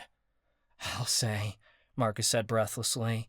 I need to tell Callie all about this right away. I laughed, and we headed toward the carriage. Let's get back to the palace. I have final preparations to make with the Elvish Associates, and we need rest before we leave tomorrow. I thought about the vision on the way back. What Marcus had just discovered about Mother Miriam and Santos was powerful knowledge. It could bring the Fae and the witches together. Two sides that had been at war for centuries could be joined into a single nation. Though that union would have to wait. To bring them together, we would first have to defeat the Warden, which meant stealing the vampire key right from Salvatore Bianchi's hands, no matter what it took. Chapter 20. Ava-Marie. Our plan was in place. Now, We just had to pull it off. We were leaving for Chicago tonight and staying at the hotel until morning when we'd begin our heist. Vampires couldn't move in daylight without magical tools or potions to protect them, so hosting our heist during the day, when they'd have the sun as an obstacle, was part of our strategy. At midnight, I drove my car through a massive mirror set up in the Royal Garage in order to portal to Chicago. Charlie and Oberoi sat in the passenger seat, while Marcus, Rishi, and Callie were in the back. Callie had left Alette behind in her room, as we figured it'd be safer for the fake-in. Chansey, Ivy, and the Elvish associates followed in a white van behind us, ready to make their move. When we came out the other side of the portal, I looked from left to right. We'd emerged into a massive garage underneath the hotel, which had been cleared out for our vehicles, save for a few high-profile cars stored in the corner. We parked the cars, then took a set of elevators up to the main floor. The lobby of the hotel was splendid. Candelabras stood next to black pillars, which drew your eye to the cathedral-like ceiling. Lovely frescoes depicted classical paintings of angels, demons, and vampires, portrayed by an accomplished artist. Marcus seemed very impressed by the paintings, unable to keep his eyes off the ceiling. The rest of the room was cast in dark tones. Persian rugs splayed across the hardwood floor, while Art Deco furniture was placed carefully around the room. Whoever decorated this hotel had been very particular and clearly took pride in making it appear stunning. A beautiful man wearing a pressed suit was there to greet us. He had gorgeous flowing hair, and he moved with the most refined grace. "Welcome to the Scarlet Grand Hotel," he purred, shaking our hands. "My name is Dorian Abbott. I am the hotelier of this historical enterprise and wish to welcome you. I am honored that the prince and princess themselves have chosen to grace our doors." He was a vampire, for sure, but also very elvish. A regular supernatural couldn't tell, but I'd spent enough time in Elamanth to pick out elven features, and Dorian had slightly pointed ears and high cheekbones that were signature elvish traits. "Thank you for having us," Charlie said as he shook Dorian's hand. "My grandfather sends his appreciation." "There is no need for your gratitude. I am here to serve the Emperor and his kin, as I have done all my life," Dorian said, giving a slight bow to Charlie.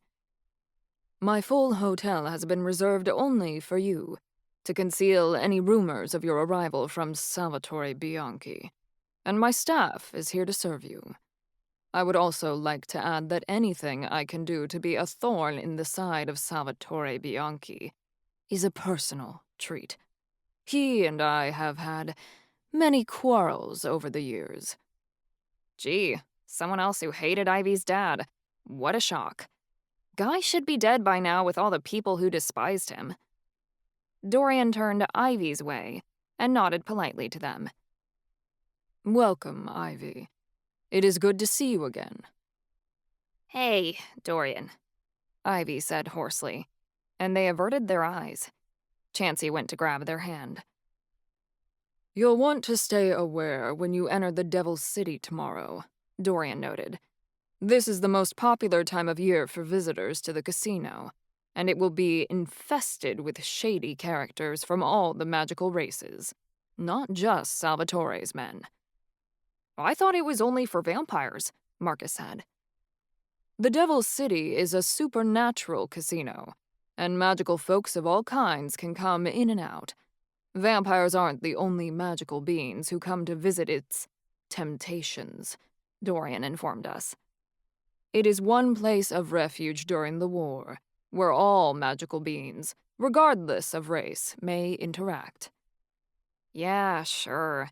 Salvatore was definitely racist, but he certainly had the belief that everyone's money spent the same, especially on cheap slots that probably never paid out.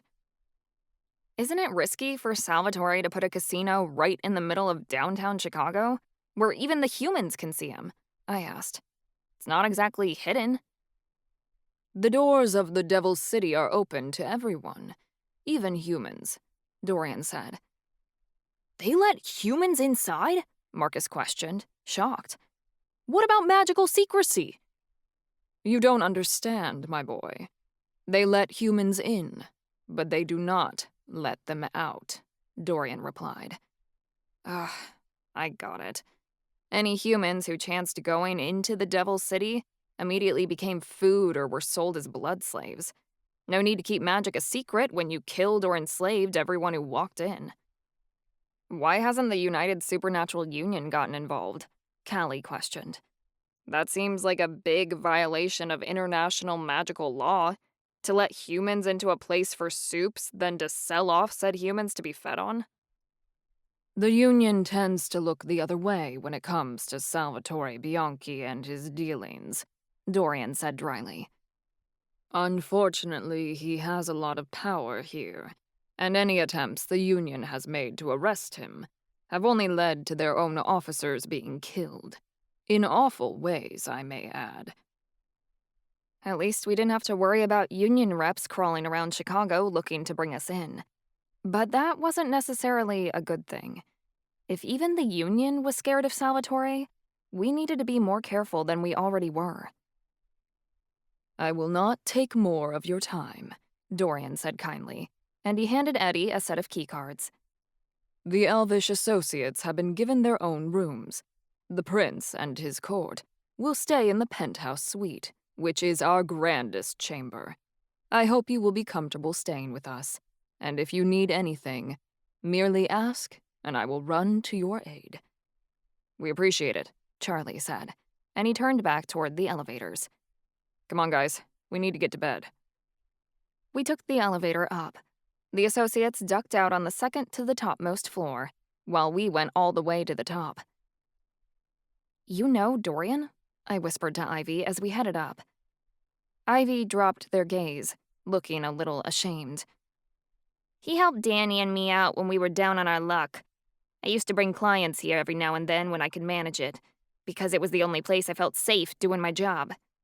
Dorian didn't approve, but he gave me a room for free to do my business, and he backed me up when my dad tossed me out of the mob.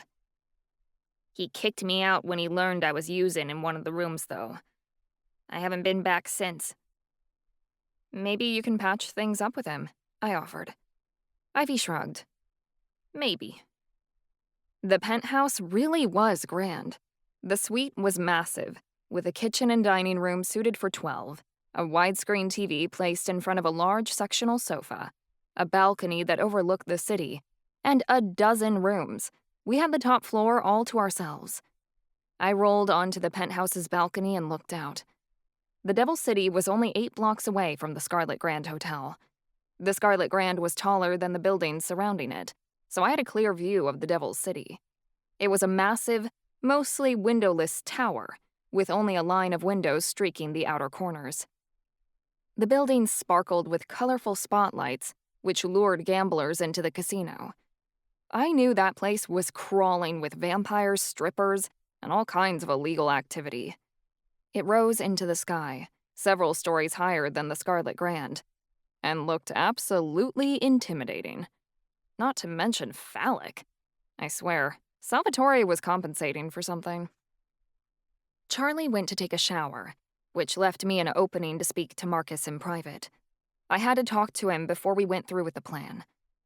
I quietly approached Marcus, who was rummaging for snacks in the stocked kitchen. Did you do what I asked? I said quietly.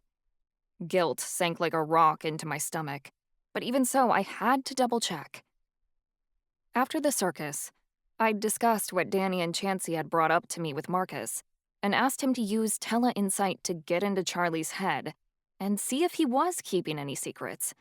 I really didn't want to, but Oberoi had encouraged me to ask, because she thought it was a good idea to have certainty. I despised the thought of rooting around in Charlie's head without his permission, because he'd made a promise long ago that he'd never do that to me. But Danny's words kept eating away at my conscience, and I needed to be sure. Marcus nodded as he took a bag of cookies down from the cabinet. Yeah, sorry, Ava, but I didn't find anything. Everything in his head is stuff we've already discussed. As far as I can tell, Charlie isn't hiding secrets from us. The fact that I could get into his head at all is proof of that, because I shouldn't be able to access a demigod's mind without consent, and Charlie's not blocking me. I thought so. I dropped my gaze, ashamed that I'd mistrusted my husband. Now I was sure Charlie wasn't planning anything devious, and I was angry at Danny for swaying me toward disbelieving Charlie's promises. Thanks, Marcus. Ancestors, I feel awful. What kind of a wife am I to do something like this to him? Hey, don't feel bad. I'm his best friend and I said yes, he said, giving a remorseful frown. I wouldn't have agreed if I didn't wonder that something was up. Did you really think there was? He shrugged. He has been acting kind of different lately, and that's why I agreed to do it. But maybe that's just the mob boss coming out at him. Cassile's been pushing him to be all he can be. I don't blame him for starting to crack under the pressure. That had to be it. If Charlie was stressed out that his grandpa had such high expectations of him, I needed to be here to support him, not judging his every move. I promised myself that I'd trust Charlie fully from now on, no questions asked. The heist was going to begin at 10, which meant we had to get up early.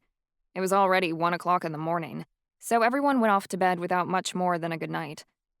Callie and Marcus lingered on the living room couch, while Charlie and I went off to our bedroom, which obviously was the biggest. The 4-poster bed was almost as soft as the one back in our quarters in Elamanth. I sank into it, feeling absolutely luxurious. Obereye was already snoring at my feet. As Charlie waved his hand, the candles in the room that were burning went out, leaving us in darkness. You could pour some of that wax on me if you like, I teased, as he slid in next to me. This was all so sexy, pulling off a heist, and now Charlie was all shirtless and delicious beside me. We were in a new place, and it was fun to think of having sex in a fancy hotel. Charlie kissed me with a smile and whispered, "Later, when we get back home. Then I can fuck you as much as I want." Oh, he was teasing me, drawing out the suspense. I was a little disappointed, but not much, because my eyes were already drooping shut. I wasn't sure how much energy I had for sexy times anyway. I was out like a light in a matter of moments. Loud noises from the room next to us woke me up a while later. I rolled over. Charlie was still fast asleep next to me. I checked the clock and saw that it was 3 in the morning. I wearily wiped my hair away from my eyes and listened closer. What was going on? It sounded like someone was pounding the headboard against the wall as hard as they could. My suspicions were confirmed when a few moans, one feminine and the other masculine, drifted through the wall next to mine. I scowled and put a pillow over my head, but it still didn't block it out. Geez, Chansey and Ivy are really going at it, I thought irritably. Can't they quiet down? It'd be nice to get some sleep around here. You and Charlie aren't the only ones who copulate from sunrise to sunset, Obereye grumbled back. Apparently the noise had woken him up too. How do you think I feel? I didn't respond because I didn't feel like it. The noises were still going. For fuck's sake, did nobody around here know how to have ninja sex? There were other people in the penthouse too. The moans only got louder, but I grunted, ignored them, and went back to sleep. After getting dressed the following morning, I went to the hotel's lobby to get coffee from the barista downstairs. In less than an hour, the heist would begin, and we'd take the key from Salvatore. I couldn't wait to get on with it and be done.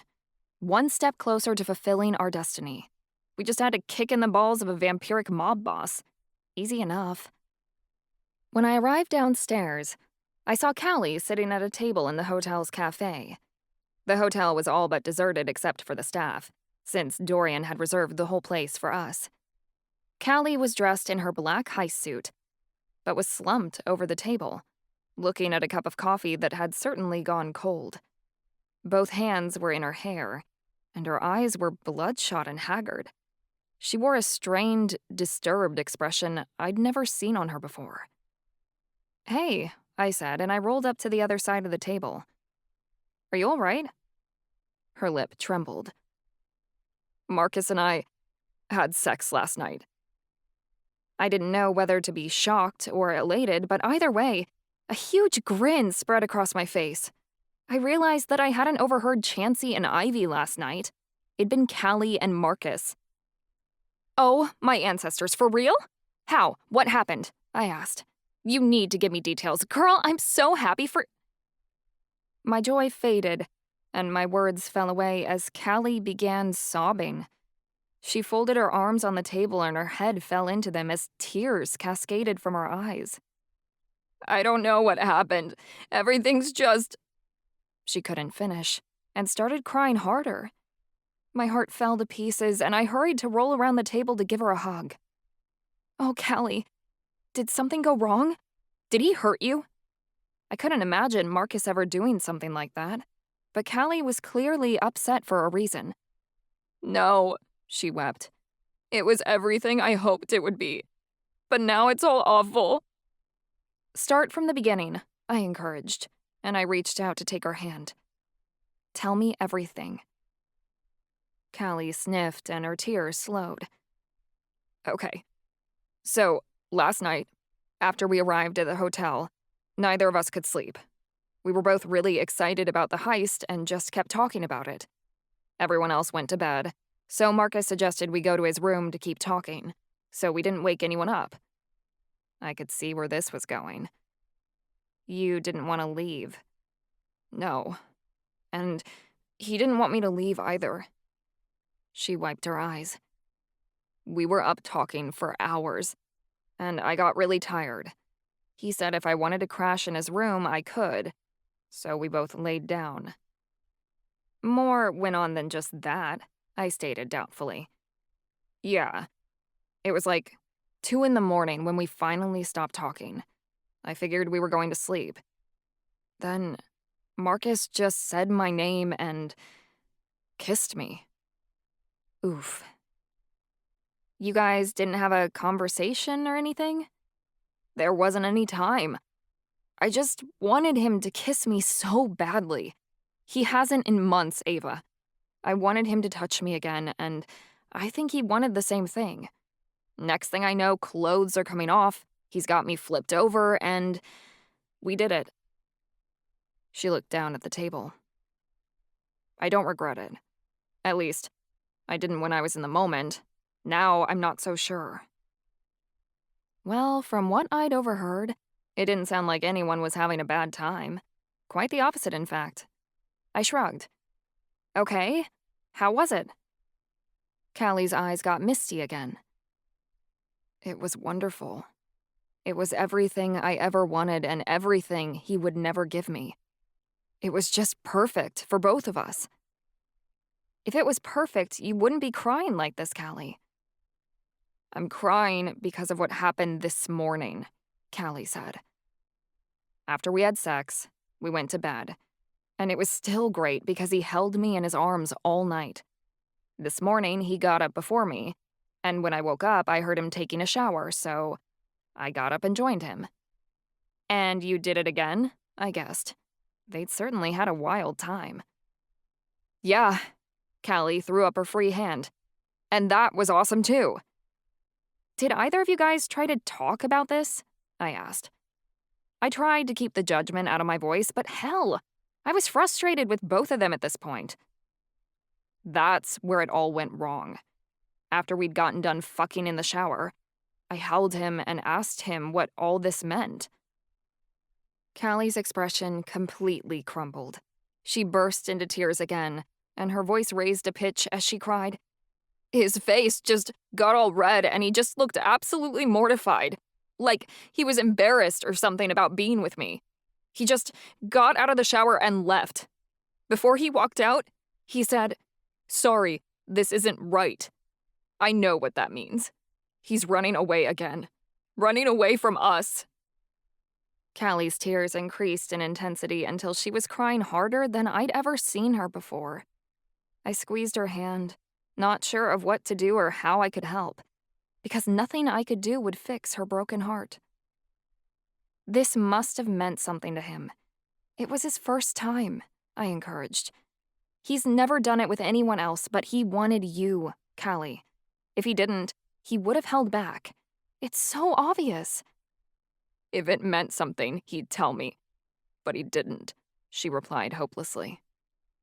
I might be the only person he's ever slept with, but so what?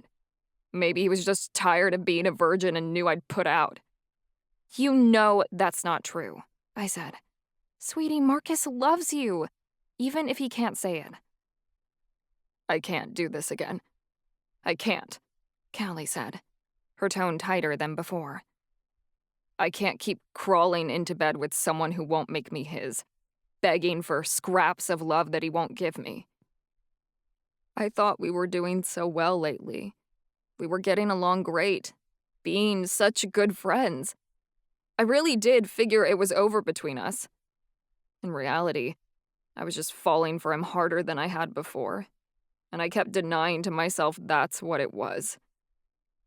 Callie, I rubbed her back, knowing there wasn't much I could say. It doesn't matter that Charlie broke our bond. It doesn't matter that he's no longer my mate and that we don't share a magical connection anymore. I still love him.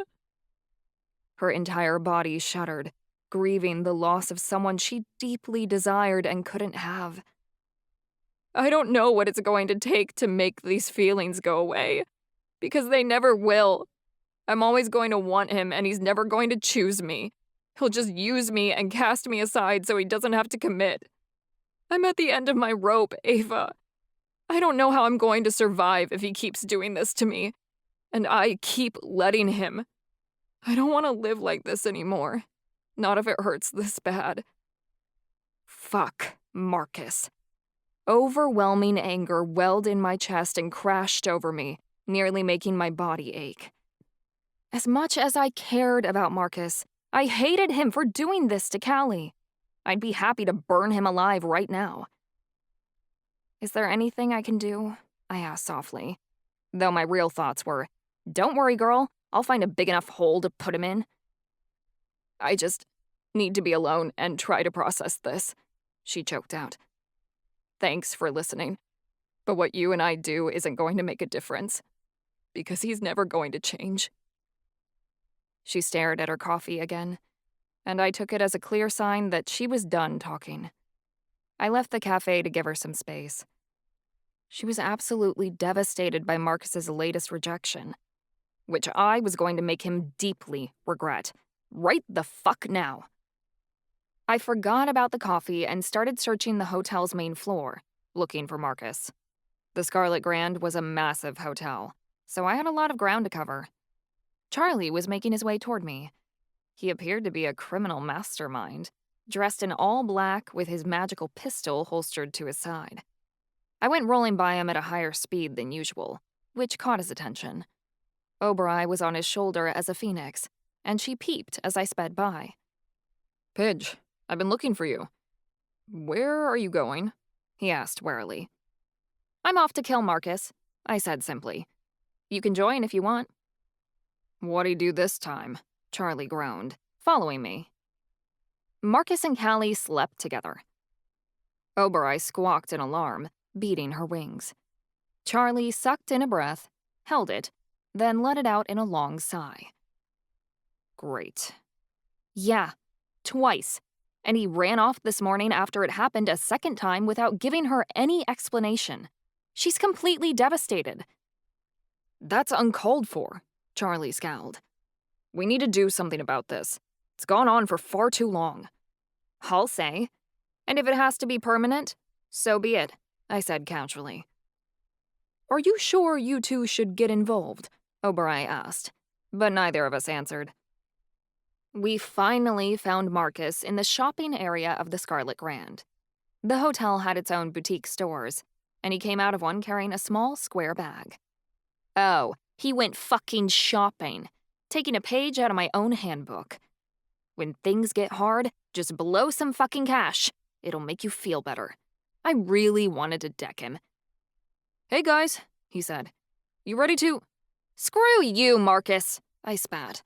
I'm not tall enough anymore to punch you in the face, So the dick will have to do. I pulled back my fist to do just that, and Marcus floundered away. But Charlie snagged my arm before I could swing.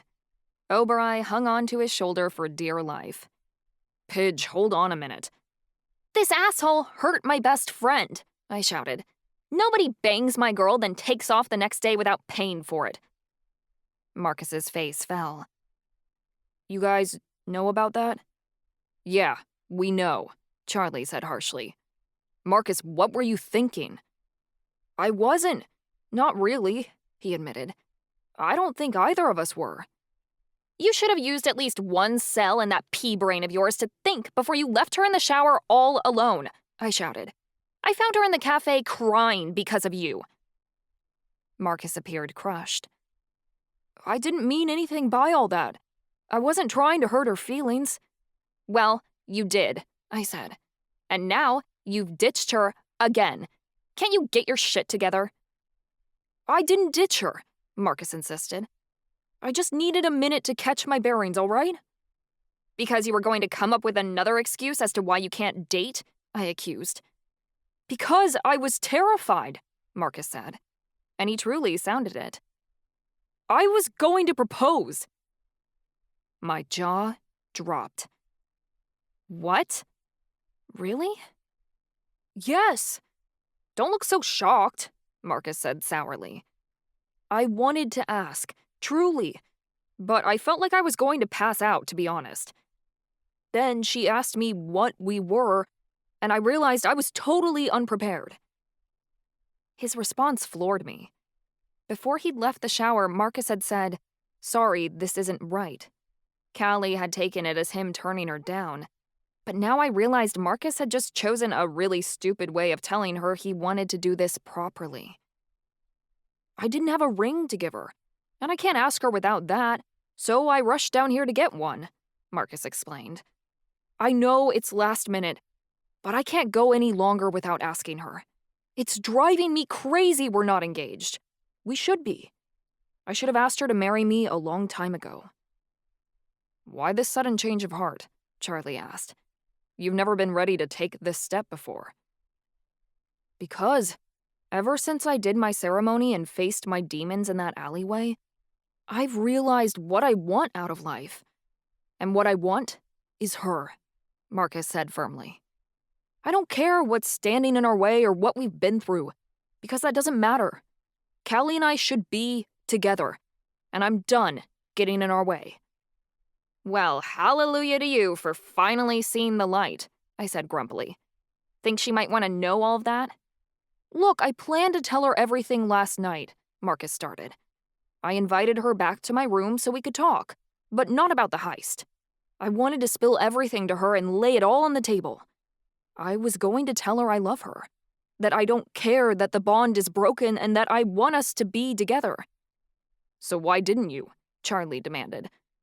I couldn't get the words out, Marcus confessed. I tried, I really did, but I just felt scared, so my hands started doing the talking for me. Yes, because sharing a bed isn't going to lead to disaster. I waved my hands around. Oh no, I've fallen and my dick just happened to slip in. It wasn't like that, Marcus shot at me. We were just kissing at first, but then we kept going. I went to tell her to stop so we could talk about this, but what came out of my mouth next wasn't exactly words. And by that point, neither of us wanted to quit. I could only imagine. Callie, hold on, probably turned into a couple of moans, loud gasps, and fuck baby right there. I swear I wanted to murder these two. This was a constant problem with them. If they'd just communicate every once in a while instead of denying their feelings, then jumping into bed when they couldn't take it anymore, their relationship wouldn't be so messy. Marcus, you guys needed to talk about this before being intimate, Charlie growled. You should have established the relationship and what you both wanted before going that far. I know that, but neither one of us controlled ourselves or went to stop. We just lost it. Marcus pinched the bridge of his nose. I think we wanted to be together so badly, nothing else mattered in the moment. Sex isn't a mistake, Charlie crossed his arms. It's not something you just fall into. No, but it's damn hard to resist when you've been denying each other forever and you just can't anymore, Marcus shot back at him. She doesn't get it, I said. She thinks you guys messed around and now you're going to leave like you always do. What? How could she think that? Marcus gasped. I didn't leave her. I just came to get this, so I could do this the right way. Marcus dug in the bag and showed me a small black ring box. He really was serious about this. She doesn't know that, Marcus. She just thinks you're abandoning her again, I pointed out. I don't want her to think that. I never want her to feel abandoned like that ever again, Marcus stated. I was a jerk back then, but what we shared last night was real. I want her to know that, and I want more of that for us. I don't ever want to let her go. So this is just a huge misunderstanding, I said in relief. You can talk to Callie, apologize, explain what you really meant, and ask her to marry you. It'll all work out. Definitely. Marcus straightened with a resilient nod. I messed up, but I can fix this. I want Callie to be my wife, and I want to be with her. It's not enough to be dating, not after everything we've gone through. We should be married, like you guys are. If she rejects me, fine. But I won't be a coward anymore. At least she'll know how I truly feel about her. She's not going to reject you, man, Charlie assured him. But the longer you drag this out, the more she's in pain. And we have to leave soon. You need to set this straight so both of your minds can be on the mission. Exactly. Marcus subconjured the bag and hurried forward. I need to find her, so I can tell her right away. Charlie, Marcus, and I headed back to the cafe. I hoped I'd get to witness it all and see Marcus ask her. That would be amazing. This is good. This is very good, O'Brien muttered. Perhaps now all this drama is behind us. I sure hoped so. I really wanted Marcus and Callie together, so I could fangirl over them like a proper best friend should. And this miscommunication stuff was getting really old. This was their chance to finally be a couple. I was so excited. Except now, I was starting to get worried. We'd come back to the cafe and she wasn't here. But her coffee was, sitting half-drank on the table. Where was she? We were supposed to start the heist in 15 minutes. This isn't right. I left her right here, I said in concern. Is she back at the penthouse? Marcus asked. Charlie was already making a phone call. He shook his head as he hung up on Eddie. She's not up there. Nobody saw her come back from the cafe. Saw who come back from the cafe? A familiar voice asked. Ivy and Chansey walked in. Chansey was looking impatient. Are we ever gonna start this thing? Time to hit the road. I ain't got no patience for bullshit today. Yeah, neither of us got any sleep. What with Charlie and Ava keeping us up all night, Ivy grumbled grouchily. That wasn't us, I said, with a pointed look at Marcus. He blushed a deep red. Ivy seemed positively delighted. Oh, so it was you, Ivy said deliciously. Finally grew a pair of balls and showed your lady what's up, huh? Yeah, but I fucked up the talking part, Marcus said lamely. We did it, but I was too chicken to tell her how I feel about her first. Ivy sighed and put their face in their hand. Marcus, I'm gonna kill you. Wait until we find Callie. Marcus seemed really nervous. Guys, have you seen her? We haven't seen her all morning, Chansey said, suddenly appearing alert. The color blanched from Marcus's face. He sprang into action, running toward the counter where the barista was stacking cups. Excuse me, did a woman with blonde hair come in here? He asked loudly, getting her attention. Yeah, she left 10 minutes ago with some guy, the barista replied. Some guy? This didn't make any sense. He left this note before they went out, the barista said, clutching a piece of paper. She extended it out to me. I took it. I unfolded the paper, reading letters crudely cut out of a magazine and patchworked together. She belongs to me. I recognized the signature trait because he'd left similar notes behind on occasions when he'd slaughtered girls he considered prizes. I'd seen it in the crime photos Charlie researched for his advanced criminal justice project. My hands began to shake, and the paper quivered in my hands. The Dollmaker. The minute I thought it, shared horror passed between Charlie and me. He grabbed onto a nearby chair to steady himself, and Oberei crooned lowly. "Ancestors," I whispered, and nearly gagged. "He's got her."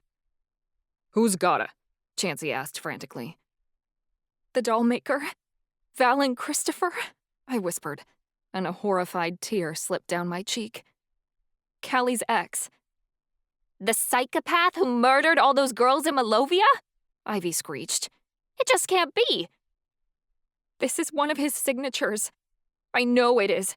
I've seen it before when Charlie did his criminal profile," I said miserably, raising the note in the air.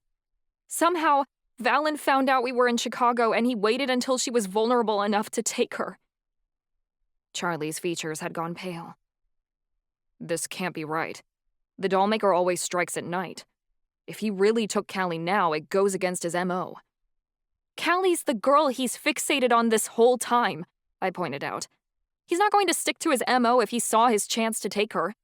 Those other girls were a fantasy of his, but Callie's always been his ultimate target." "No," Marcus whimpered, and he backed away. "No, he can't. This isn't. Fuck!" Marcus lost his shit. He punched a nearby picture and the glass broke. Shards cut into his hand and he started bleeding everywhere, but Marcus didn't feel it. He picked up a nearby side table and broke it across his knee, sending the legs scattering. I jumped in my seat. Chansey ran forward to restrain him and held him in place. Marcus fought back, but he couldn't match the strength of an angel. The barista freaked out, giving a scream and running out of the cafe. "Take it easy, pal," Chansey said. "You gotta keep a clear head." "Are you fucking kidding me?" Marcus screamed. "The person I love is in the hands of a serial killer and you're telling me to keep calm?" "She left 10 minutes ago, which means we might be able to get to her before he does anything," I said in a rush. "Chansey, start looking around the hotel for Valen. We don't know how far he's taken her," Charlie said, immediately giving orders. "Try to stay out of sight." "I will," Chansey said, already heading toward the door. "She wouldn't leave with him willingly," Marcus raged. "She'd put up a fight. How did he just walk out with her?" "Check her drink. It's still here," I said quickly. Marcus snatched the only coffee sitting out and held it in his hands. The coffee glowed a bright purple at his alchemy magic, and he stated, "It's been tampered with. Some kind of heavy magical sedative." "He must have gotten into the hotel and slipped the drugs into her coffee without the barista seeing," Charlie growled. "We don't know how long he's been here." Give that to me. Ivy ordered, and Marcus handed them the coffee. Ivy sniffed it again, and their lip curled. This isn't just a sedative. It's a compulsion charm, a powerful one made by a strong-ass vampire. If she drank this, she'd be forced to do whatever he said until it wore off. "That's probably what he used on her before, when he compelled her to kill her brother," I said in horror. "Callie and I talked about this. She suspected Valen was working with vampires, using compulsion items on his victims that vampires gave him, and this is proof. He's in Chicago for a reason. No wonder the Union hasn't been able to track him down, if he's got vamp friends around here who are willing to hide him." "Ivy, you need to stay here, in case she comes back. Or in case Valen returns," Charlie said. I'm on it, Ivy said dangerously. If this fucker comes crawling around, I'll rip his throat out. Marcus stared down into the cup, and his features darkened. "My Aunt Talia gets visions of the past through touch. Perhaps I can too. I should be able to follow his path and see where he took her." Marcus closed his eyes, and his head twitched to the side, like he'd just witnessed something very troubling. His lips curled back into an angry sneer. I see the fucker in the cafe. Callie's eyes are completely glossed over, and he's ordering her to follow him. She's going along with it.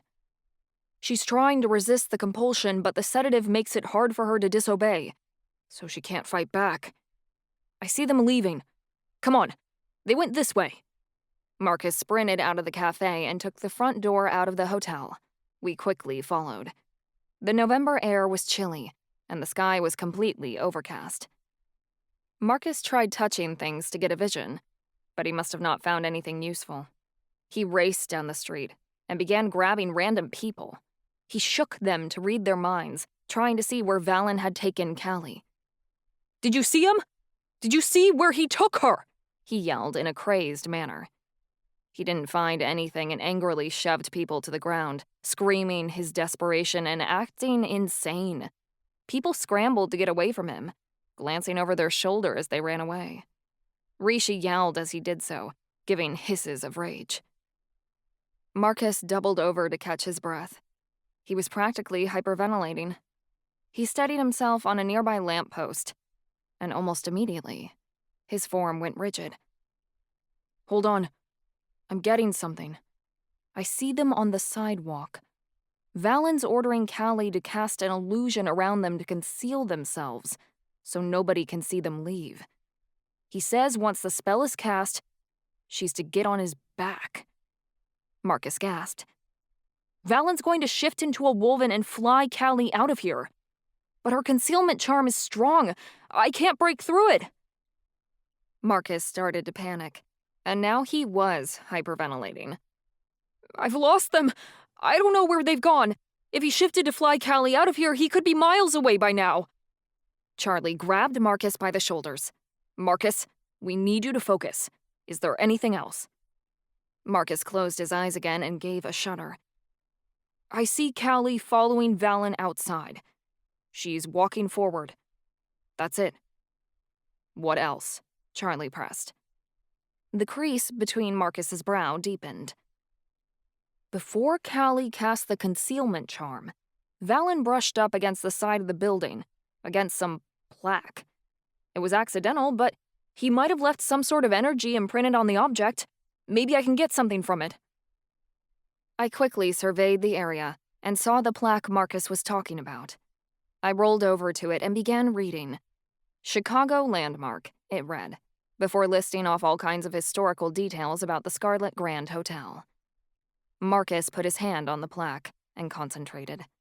His seer powers worked quickly, and Marcus's eyes shot open as he said, "I couldn't see where he was going to take her, but I caught an impression of a name. Rupert Barenwald. It's gotta mean something. Thoughts and intention are energy, but they're difficult to imprint on objects. The fact that I'm able to pick up on this at all means this information is really important." Charlie yanked his phone out of his pocket and stabbed the screen. He began barking into it. "Max, Callie's missing, but we might have a lead. Look up everything you can about Rupert Barenwald." I could hear Max's voice through the phone. "I'm on it." A keyboard clicked in the background, and I held my breath. Max better find something right fucking now, because I was ready to burn down this city for my best friend. Rupert Barenwald was an architect. A vampire, actually. He designed the Scarlet Grand, Max said. "Did he design any other buildings in Chicago?" Charlie demanded. Max clicked the keyboard again. "Yes, there was an entire neighborhood that he constructed decades ago, but that area looks completely deserted now. The groundwater in that area became polluted from a local factory nearby and forced everyone to leave. The city's left it abandoned." "That must be where he took her," I cried. "Let's go," Charlie said. We dipped back inside the hotel, and Charlie used his pocket mirror to make a portal. We went through and came out on the other side in a dilapidated residential area that didn't look like it'd been inhabited for 20 years or more. Since the area was deserted, Oberoi changed into a unicorn and I got on her back. Marcus subconjured my wheelchair. Charlie and Marcus immediately dispersed in different directions to look for her. I took off on Oberoi, galloping through the abandoned streets. We rounded corners and went down crooked alleyways, but found nothing. Just graffiti, trash, and broken items that had been discarded long ago. I met up with Marcus and Charlie a short time later. They'd been running around like I was and clearly hadn't seen a thing. Rishi gave a mournful yowl. "We've covered this whole block and there's nothing here," Marcus moaned. Charlie shook his head. "I don't think Valen's here. I'm scanning the area with my elf magic and I don't feel any magical traces." "What do you mean?" Marcus asked. "According to my vision, this is where he ended up." "But it wasn't his final stop," Charlie stated.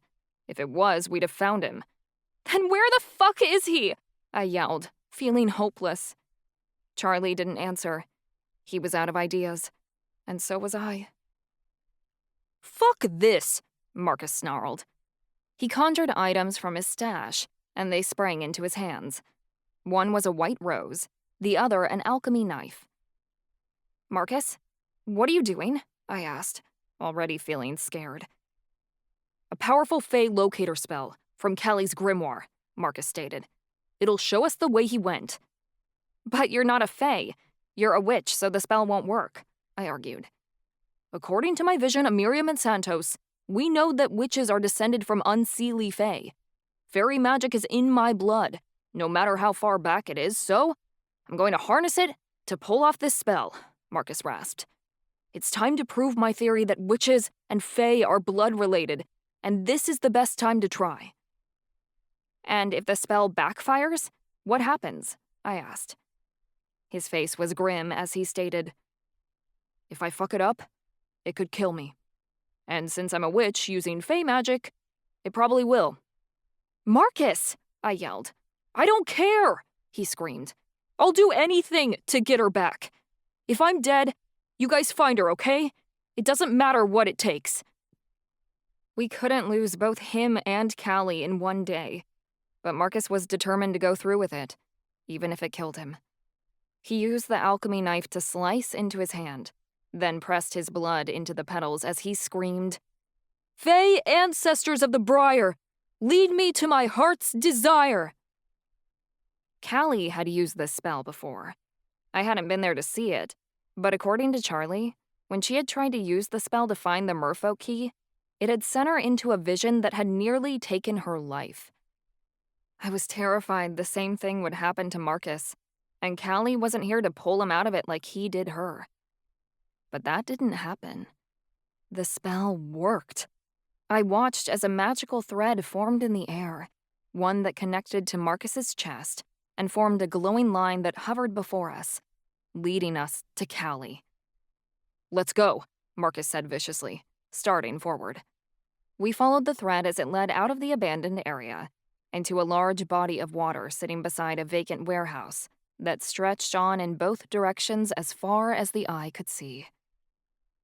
The Dollmaker had taken her across Lake Michigan. The thread hovered over the water. In the distance, there was an island that looked like it was a hub for some sort of factory. The thread led there, waiting for us to follow. "She's there," Marcus breathed. He looked at the island with longing, desperately wanting his love. I immediately conjured a boat out of ice with my water magic, gesturing for the boys to get into it, as Oberai and Rishi hopped inside. "Come on, let's go. If a human sees us, I don't fucking care." The boys didn't care either, because they jumped into the ice boat and held on. I propelled the ice vessel toward the island faster than any speedboat could go. Even if a human did see us, my water magic was blasting us across the lake so fast, they'd consider it a trick of the light, and it was dark and gloomy out. Winter was setting in, and the entire area was cold. I didn't think anyone would see us through the fog. We made it to the island in less than a minute, and I slowed the boat down as we came to the shore. The place smelled like sewage and molten metal. These factories had been abandoned too, and were leaking chemicals into the soil. Once we got on land, Oberai helped me onto her back. We followed the magical thread past the rusting buildings, though we crossed droplets of crimson liquid on our way. We came upon signs of a struggle, metal barrels recently overturned, along with a rusting sign with fresh blood on it. Callie had been fighting the compulsion spell and tried to get away here.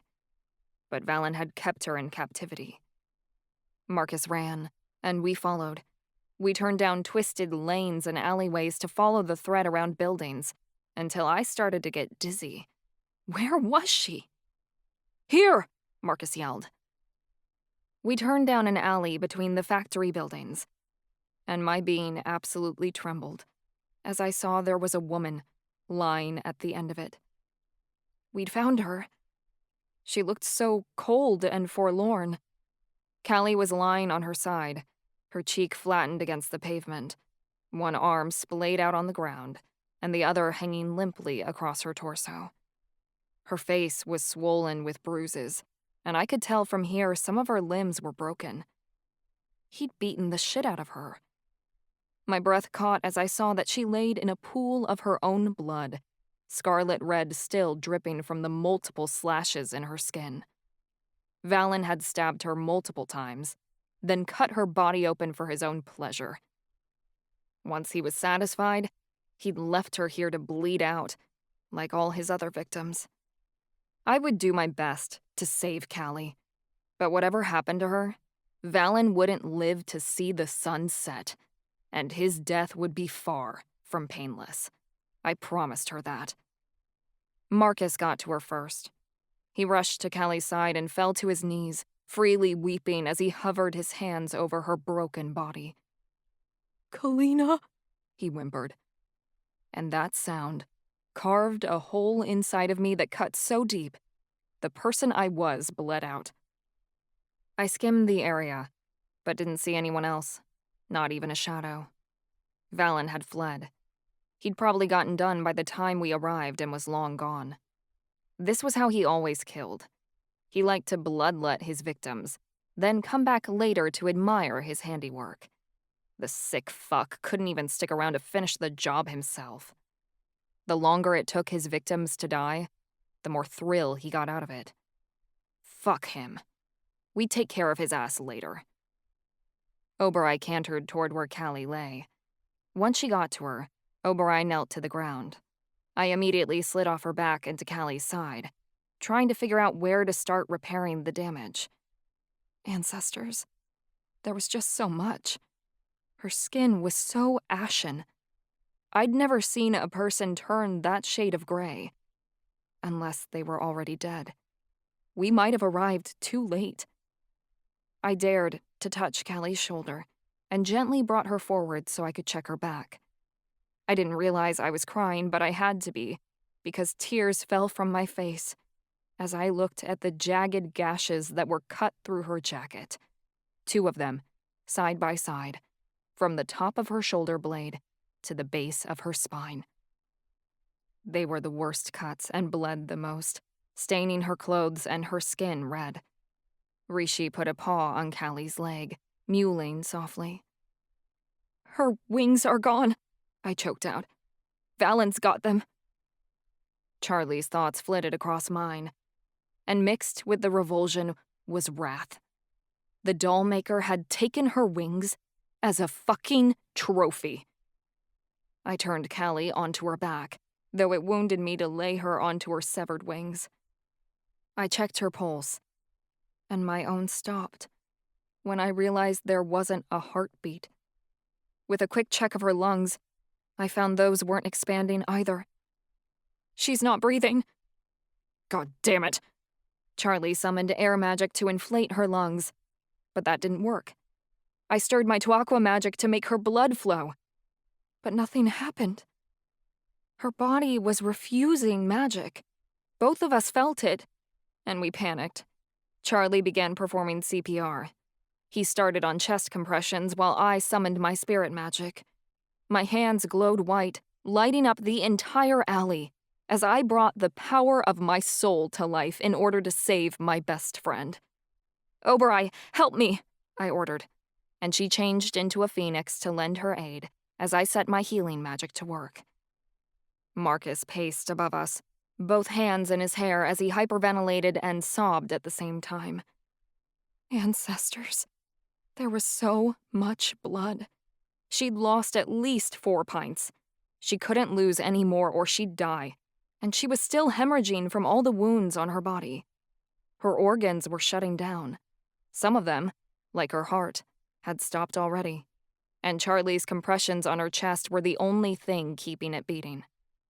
Once he got to 30, he bent over to breathe life into her lungs, giving her 2 rescue breaths, desperately trying to buy me enough time to stabilize her. I could force these cuts to heal and regenerate the blood in her body. That was the most important step to saving her life, and I'd fix the rest later. But there was a problem. Despite my magic pouring into her body, and it was, and my command for magic to knit the wounds back together, nothing happened. Her skin glowed with my power, but the wounds remained intact and continued to bleed. "What's happening?" Marcus wailed. "Why isn't it working?"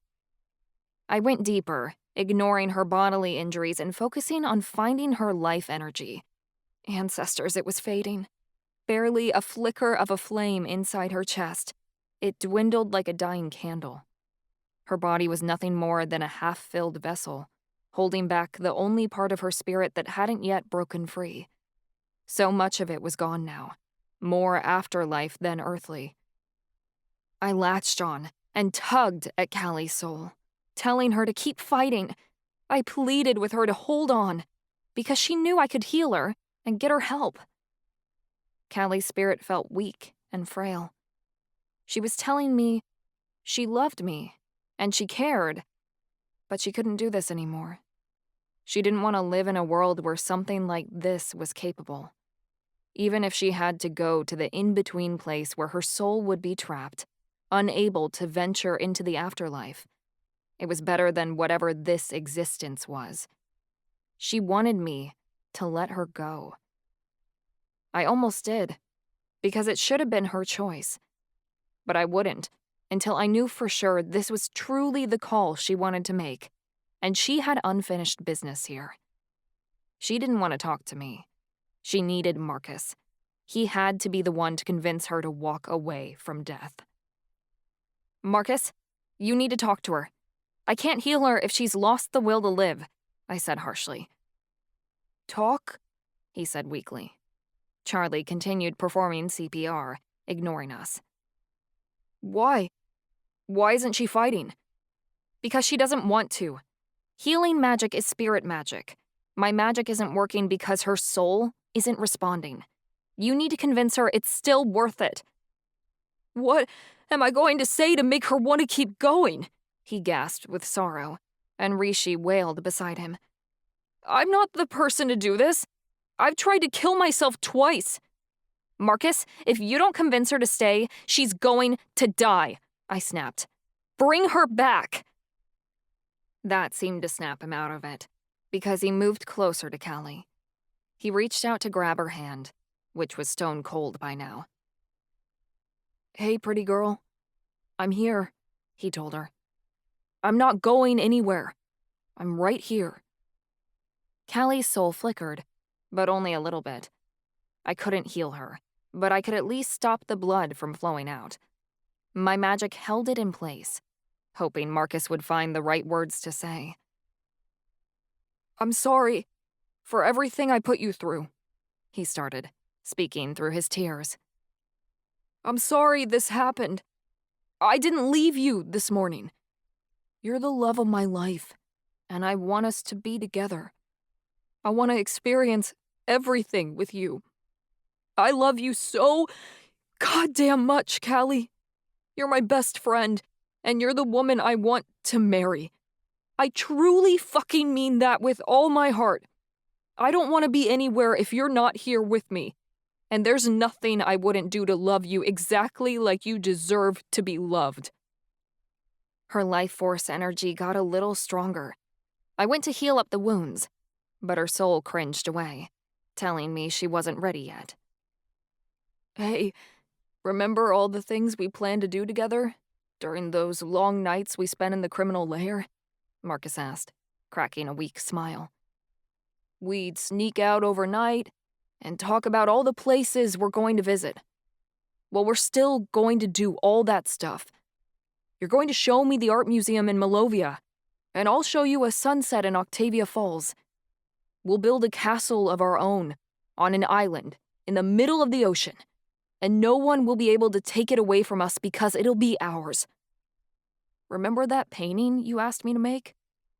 I finally finished it for you. And it's so fucking beautiful. Just like you.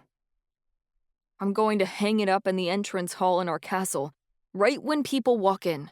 So when everybody looks, I'll point to it and say that she's my wife, because I want to show you off to the world. Charlie went to continue compressions, but I held up an arm to hold him back. Callie was letting me help now, though she was still wavering on the decision to stay or go. I began to stitch up wounds, and the cuts on her body healed as I brought forth my power. Oberai focused on regenerating her blood, and color slowly began to come back into Callie's skin as the Phoenix repaired what she could. Callie's heart began to beat again, and air finally flowed into her lungs. Marcus went to lightly stroke her hair. You told me your favorite girl name is Lilith. Remember that? I didn't say so, but I loved it. Lilith is the most badass name ever. It would be perfect for a little girl that would look just like you.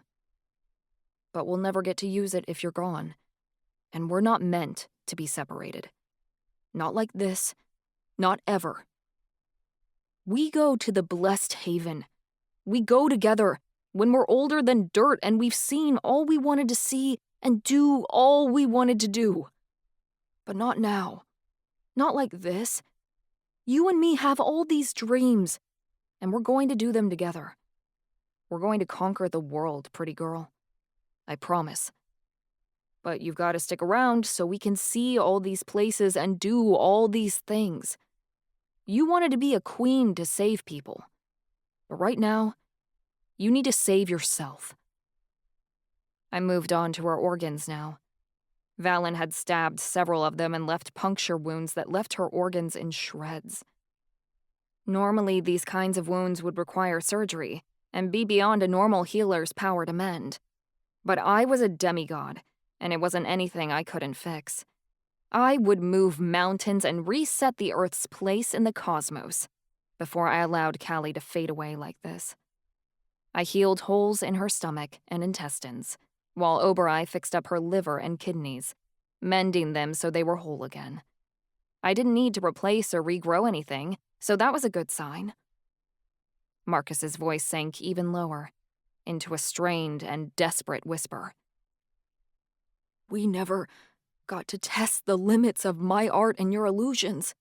And when we combine our magic, miracles happen. We have so much left to discover together. We're going to create so much for this world and for ourselves. And there isn't anyone else I'd rather do it with. I knew you were the one for me the second you came into my life. And I'm not letting you go now. What we have, we've had forever. Maybe in another life or 1,000 lifetimes before. But I'm not giving up a single day with you. You light up the entire fucking world for me, Callie. This place is going to be a whole lot darker if you're not in it.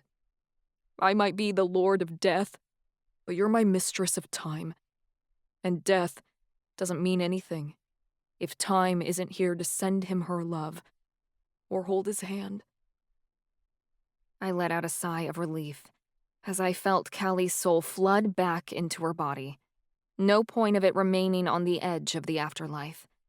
She'd decided to come back. It's working, I breathed. Marcus, keep talking. He leaned closer, whispering to Callie things that I couldn't hear. I didn't need to listen. If they wanted to be in their own private universe, let them. Because all I cared about was if it helped Callie recover.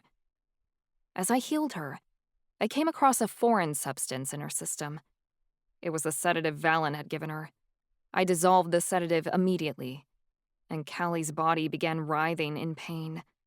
Fuck, she was still out of it, but the sedative had been acting as an anesthetic. Now she could feel everything. I rushed to heal her further, but there was still so much work to do, and I couldn't do it in the middle of this shitty alleyway. It'd take too long and we were exposed out here. She's stable, but it won't last if I don't continue my work, I said in a rush. We need to get her back to the hotel. I'm getting help from the associates. Charlie spoke madly into his phone before he shoved it back in his pocket. Let's go. Charlie took a pocket mirror out of his jacket and projected it outward, blooming a portal. The hotel was only a few miles away, and Callie's body could withstand traveling that short of a distance. I hoped. Charlie conjured a gurney with his illusion magic, and he hovered Callie's body onto it. Obereye changed back into a unicorn, and I hefted myself onto her as Charlie pushed the gurney through the portal. Marcus was still by Callie's side, refusing to let go of her hand. When we got back to the hotel, Mom and Ezekiel were already waiting for us, along with a whole team of elvish medics. The associates had clearly worked fast to portal them here. My brother appeared horrified when he saw Callie lying limply on the stretcher. "Who did this?" he asked hoarsely. "Doesn't matter. Help me," I demanded. The medics had set up Callie's bedroom in the penthouse as a makeshift emergency room, and they hurried to utilize the medical equipment they'd brought. We rushed to get there. Chansey and Ivy were standing in the living room, and their expressions were crestfallen when they saw her. Ivy started sobbing, and Chansey's expression became gravely wounded as he witnessed Callie barely hanging on to life. The medics gave Callie an oxygen mask and set her up with an IV and a heart monitor, while Mom, Ez, Obereye, and I continued to heal her. Charlie stood at the back of the room, and Marcus remained with Callie, holding her hand as Rishi mewled at his feet. I was glad for the support, because I was getting tired, and so was Obereye. Mending Callie's organs and replacing her blood had worn me out, and taken a lot of my strength. Thankfully, Mom was a strong healer, and Ez's magic had been improving, so they were able to mend the rest of Callie's injuries without much help from me. Eventually, we cleared away the bruises from Callie's pretty face and restored all of her broken bones. We cleaned the blood off of her and got her into a clean hospital gown. Unfortunately, there were mental scars we couldn't heal, and I knew when Callie woke up, she'd have to deal with them. Who knew what Valen had put her through, besides the obvious injuries on her body? The mental torture and the memory of what happened was going to be far worse than the physical injuries we'd fixed. We left Callie to rest. She still hadn't woken up, and that was probably for the best. I looked at my mom and said, "You guys need to get back to Elomanth. It's not safe for you here in Chicago." "Callie needs us. Until she's strong enough to go back through a portal across the ocean, we're staying," Mom said firmly. I couldn't argue. I needed help here. My brother wavered on his feet. He looked close to passing out. "Do you think she's going to be all right?" "She will be," I said, and I reached out for his arm. My spirit magic immediately set off alarms when I touched him, and I added, "Your blood sugar is low." "I was studying all day and in med class. I didn't get a chance to stop for dinner," Ez mumbled. "Ez, you need to eat something," Mom said firmly. "That was a lot of work we just did, and you're sick, too." "I guess so," Ez mumbled. "No use having two people laid out in a hospital bed. Can't take care of patients if I don't take care of myself." "That's right." Mom looked at me. "Ava, do you mind if we take a break?" "Go ahead," I stated. "There's not much more you can do right now." Mom nodded, guiding Ez out of the room. "Be back soon." When they had cleared out, I glanced at Marcus. "Get into the bed with her. She needs you to hold her. Touch will stabilize her heartbeat and help her oxygen levels recover." Charlie had done the same with me after my spinal injury, and it had really helped. I remembered even now how much better I felt when he'd been lying beside me. Callie needed that right now. Marcus didn't ask questions. He clambered into bed beside Callie, carefully maneuvering around the tubes for the IV and oxygen mask, and cradling her against him. A few minutes after Marcus had laid beside her, Callie's eyes weakly fluttered open. She went to pull at the oxygen mask, but Marcus did it for her. taking it off and laying it beside her. I kept an eye on the oxygen monitor, but her levels were stable. She could go without it for a bit while we talked. Marcus? Callie seemed astounded that he was right next to her, faintly grasping him back. What's going on? I love you, pretty girl, Marcus said, and he kissed her. I'm sorry I ran off this morning. I was just nervous for what I was about to ask, but I'm not anymore. I want us to be together, all right? I want a relationship, the commitment, all of it. You're my girlfriend now, okay? I'm here for you, forever, and I never want to let you go. Callie marveled. The look in her eyes was sparkling and full of light as she gazed at Marcus. The joy emanating from her was so powerful, I could feel it from here. She truly felt like this was some kind of dream, or that she'd won the lottery. It was the sweetest thing to see in the world. Okay. She laid her head against his chest and gave the slightest of smiles. I love you too, Marcus. Let's be together. They nestled their heads together, and I melted inside. Rishi jumped up on the bed and settled between them, purring so loudly it echoed around the room. Oberoi ruffled her feathers, and Callie settled into the pillows to look at me. You guys got to me not a second too late, she said quietly. It was really bad this time. This time? Do you want to talk about what happened? I asked carefully. You don't have to, if you don't want to. Might as well. You guys should know the details, and I don't want to go over it ever again. Not after today. Callie leaned into Marcus, and he held her closer. Callie's voice wavered as she said, I remember taking another sip of my coffee, but not much after that. When I came to, I was in some sort of alleyway and I felt sick. Valen knew he couldn't take me in a fair fight, so he drugged me. I could do magic, but the drugs made me so confused, it was hard to cast a simple spell, and I knew I'd been compelled. He gave me just enough to keep me delirious, but not enough so I would pass out. He wanted me to remember everything. This was all stuff we knew, and I was terrified to hear what came next. Callie gave a shudder and went on. He wanted to drag it out. He punched me, broke my bones. I tried to take swings at him, but the drugs made me so uncoordinated. I never got a hit in. Then, he started stabbing me, just cutting me open. I was bleeding everywhere. I knew I wasn't going to make it out. Did he? I couldn't get the words out, but I'm sure she knew what I meant. Everyone did. Charlie stiffened across the room, and Marcus went pale.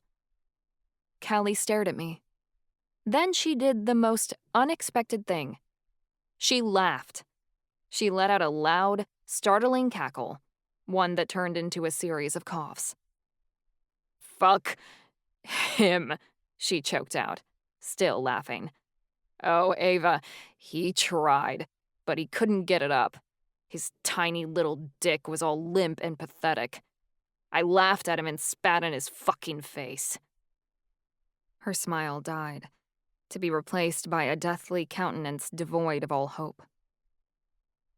That was a mistake, though, because after I did that, he took my wings. He sawed them off while I was still conscious, because he wanted to hear me scream. He didn't get what he wanted, though, because I passed out from the pain before he even got to the second wing. I didn't wake up again after that, until just now. Marcus nestled his head into her hair, and Charlie said, We're glad we found you, Callie. We wouldn't be able to handle it if we lost you. You got to me. This time, she whispered. You missed your chance, twice before. Marcus went paler than before, and I hushed. Callie, tell us what happened. I went back.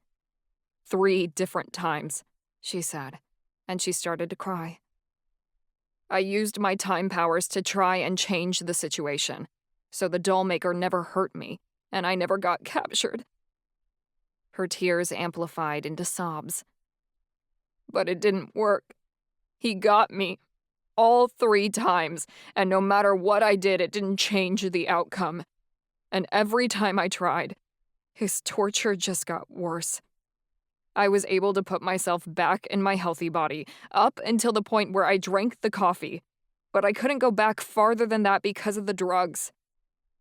The first 2 times, I had enough strength left after he beat me to go back and try to reverse things. I waited for you guys to find me then, but you never showed. I knew if I waited any longer, I was going to die, so I had to use my remaining strength to go back in time. This last time, he took my wings, which he didn't do before, and I wasn't able to influence time after that. I passed out thinking this was the end, and you guys weren't going to get to me before I died.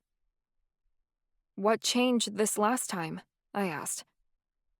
I left the coffee cup, Callie explained. The first time around, the drugs started to hit when I got up from the table to leave the cafe. I threw away the cup just before he got me. When I went back a second time, I already knew that he drugged me. I threw my half-drank cup away thinking the less drugs in my system, the more I could fight him. But I didn't go back far enough to reverse what I'd already drank. You guys didn't make it in time. So I went back one last time, to leave my cup there, so you'd know something was wrong and look for me sooner. You arrived just in time. Tears leaked out of Callie's eyes as she closed them. It's all running together. I can't remember exactly what he did to me this time, only the details of all 3 events. It won't stop. My stomach churned in absolute terror. Callie had relived this 3 times over. We hadn't saved her the first 2 occasions and barely managed to save her this time. We'd failed her. Let's go back and kill Valen before he ever takes you, Charlie suggested.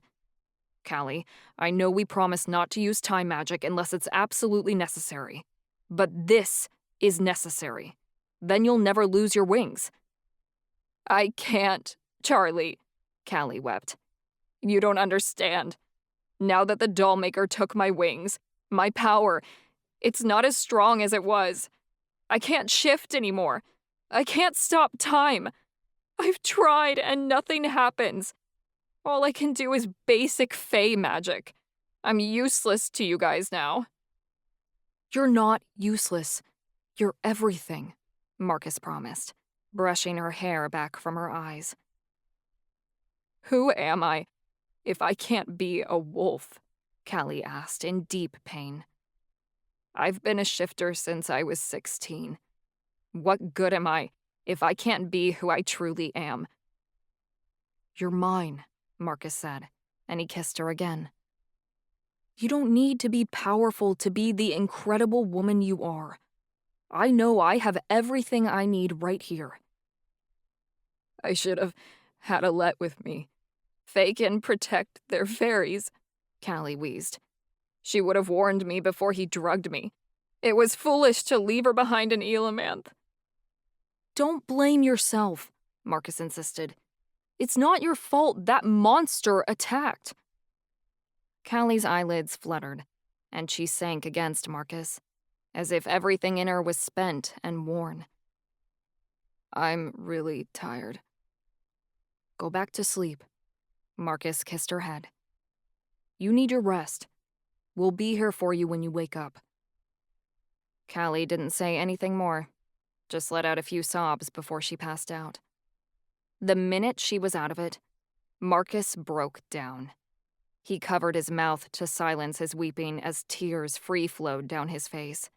His entire body was quivering so hard it made the bed shake. Marcus, go get some air, I said gently. It was okay for him to cry and understandable, but if Callie woke up again and saw him like this, She'd get very upset, and we had to keep her relatively calm if she was going to recover. He nodded and got off the bed, heading for the door. Rishi stayed behind, remaining on the bed at Callie's side. It was silent as the grave, with just Charlie and me inside the recovery room, Callie's chest rising and falling as she slept. I glanced at the clock. Valen might still be in the area. We were already late on starting the heist, but it would have to wait. Valen was out there. We couldn't start the heist if he was still prowling around, because he was still a threat. Oberai stood at the foot of Callie's bed, her eyes black and hungry for vengeance.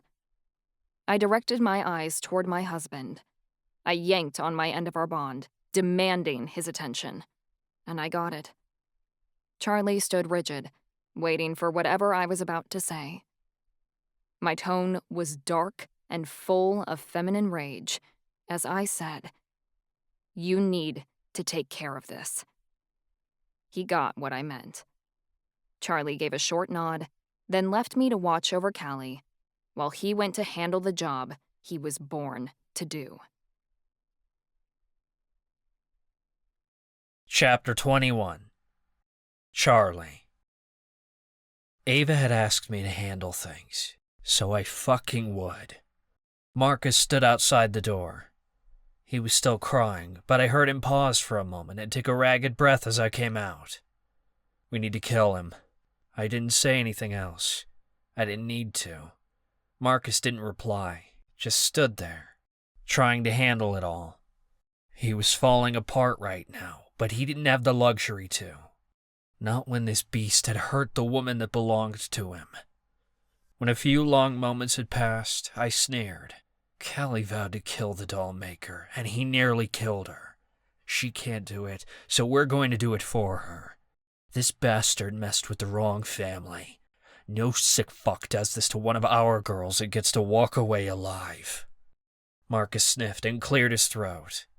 His voice grew closer as he wiped his face and said, "All right, let's find this motherfucker and make him pay."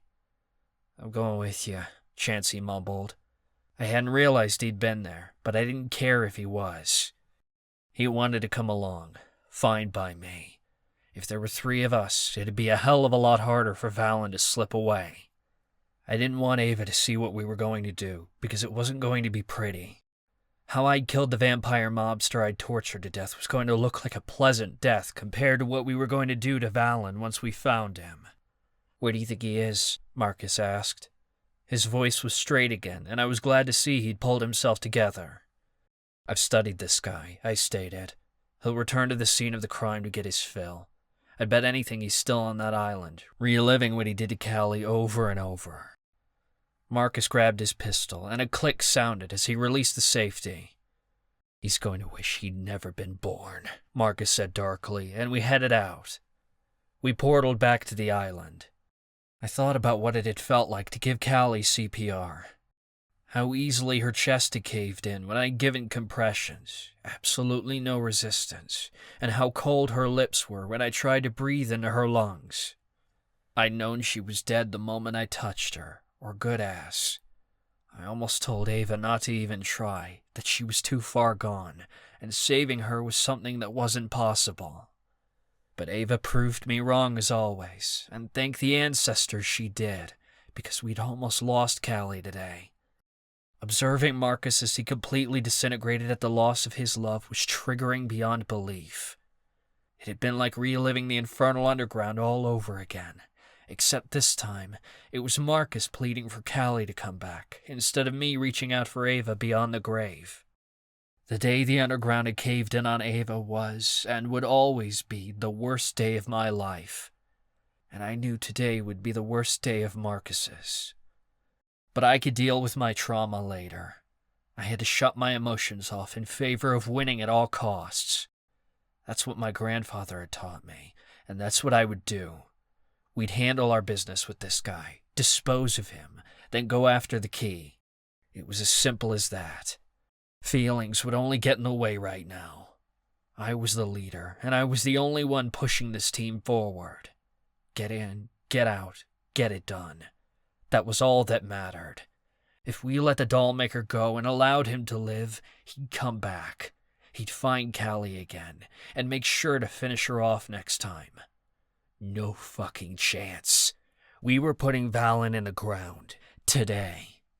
Not to mention, this asshole threw a wrench in my plans, and I couldn't let my grandfather down. We were eliminating this piece of garbage from the planet. Then we were getting back to business and going after that key. We were already running way past our schedule, and the clock was ticking. I wasn't a guy that lost. I won, every time, and this degenerate fuckhead had bested me once. I wouldn't let Valen live long enough to do so twice. He'd know we were coming, but let him. This guy always wanted an audience for his work, and if he wanted to play games, I was willing to play. We'd show him he was nothing more than a pawn on a board full of powerful pieces, and it was checkmate, bitch. We stepped out of the portal and headed to the place where we'd found Callie first. "Do you think he's around?" Marcus asked lowly. "Oh, he's around," I replied. "In fact, I bet he's watching us right now." "In that case, why not see if he'll bite?" Marcus seethed. He took a deep breath beside me and began to yell. "Come on out, Valen!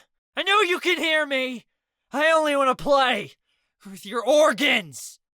A hissing laughter echoed throughout the factory grounds, but I couldn't tell where it was coming from.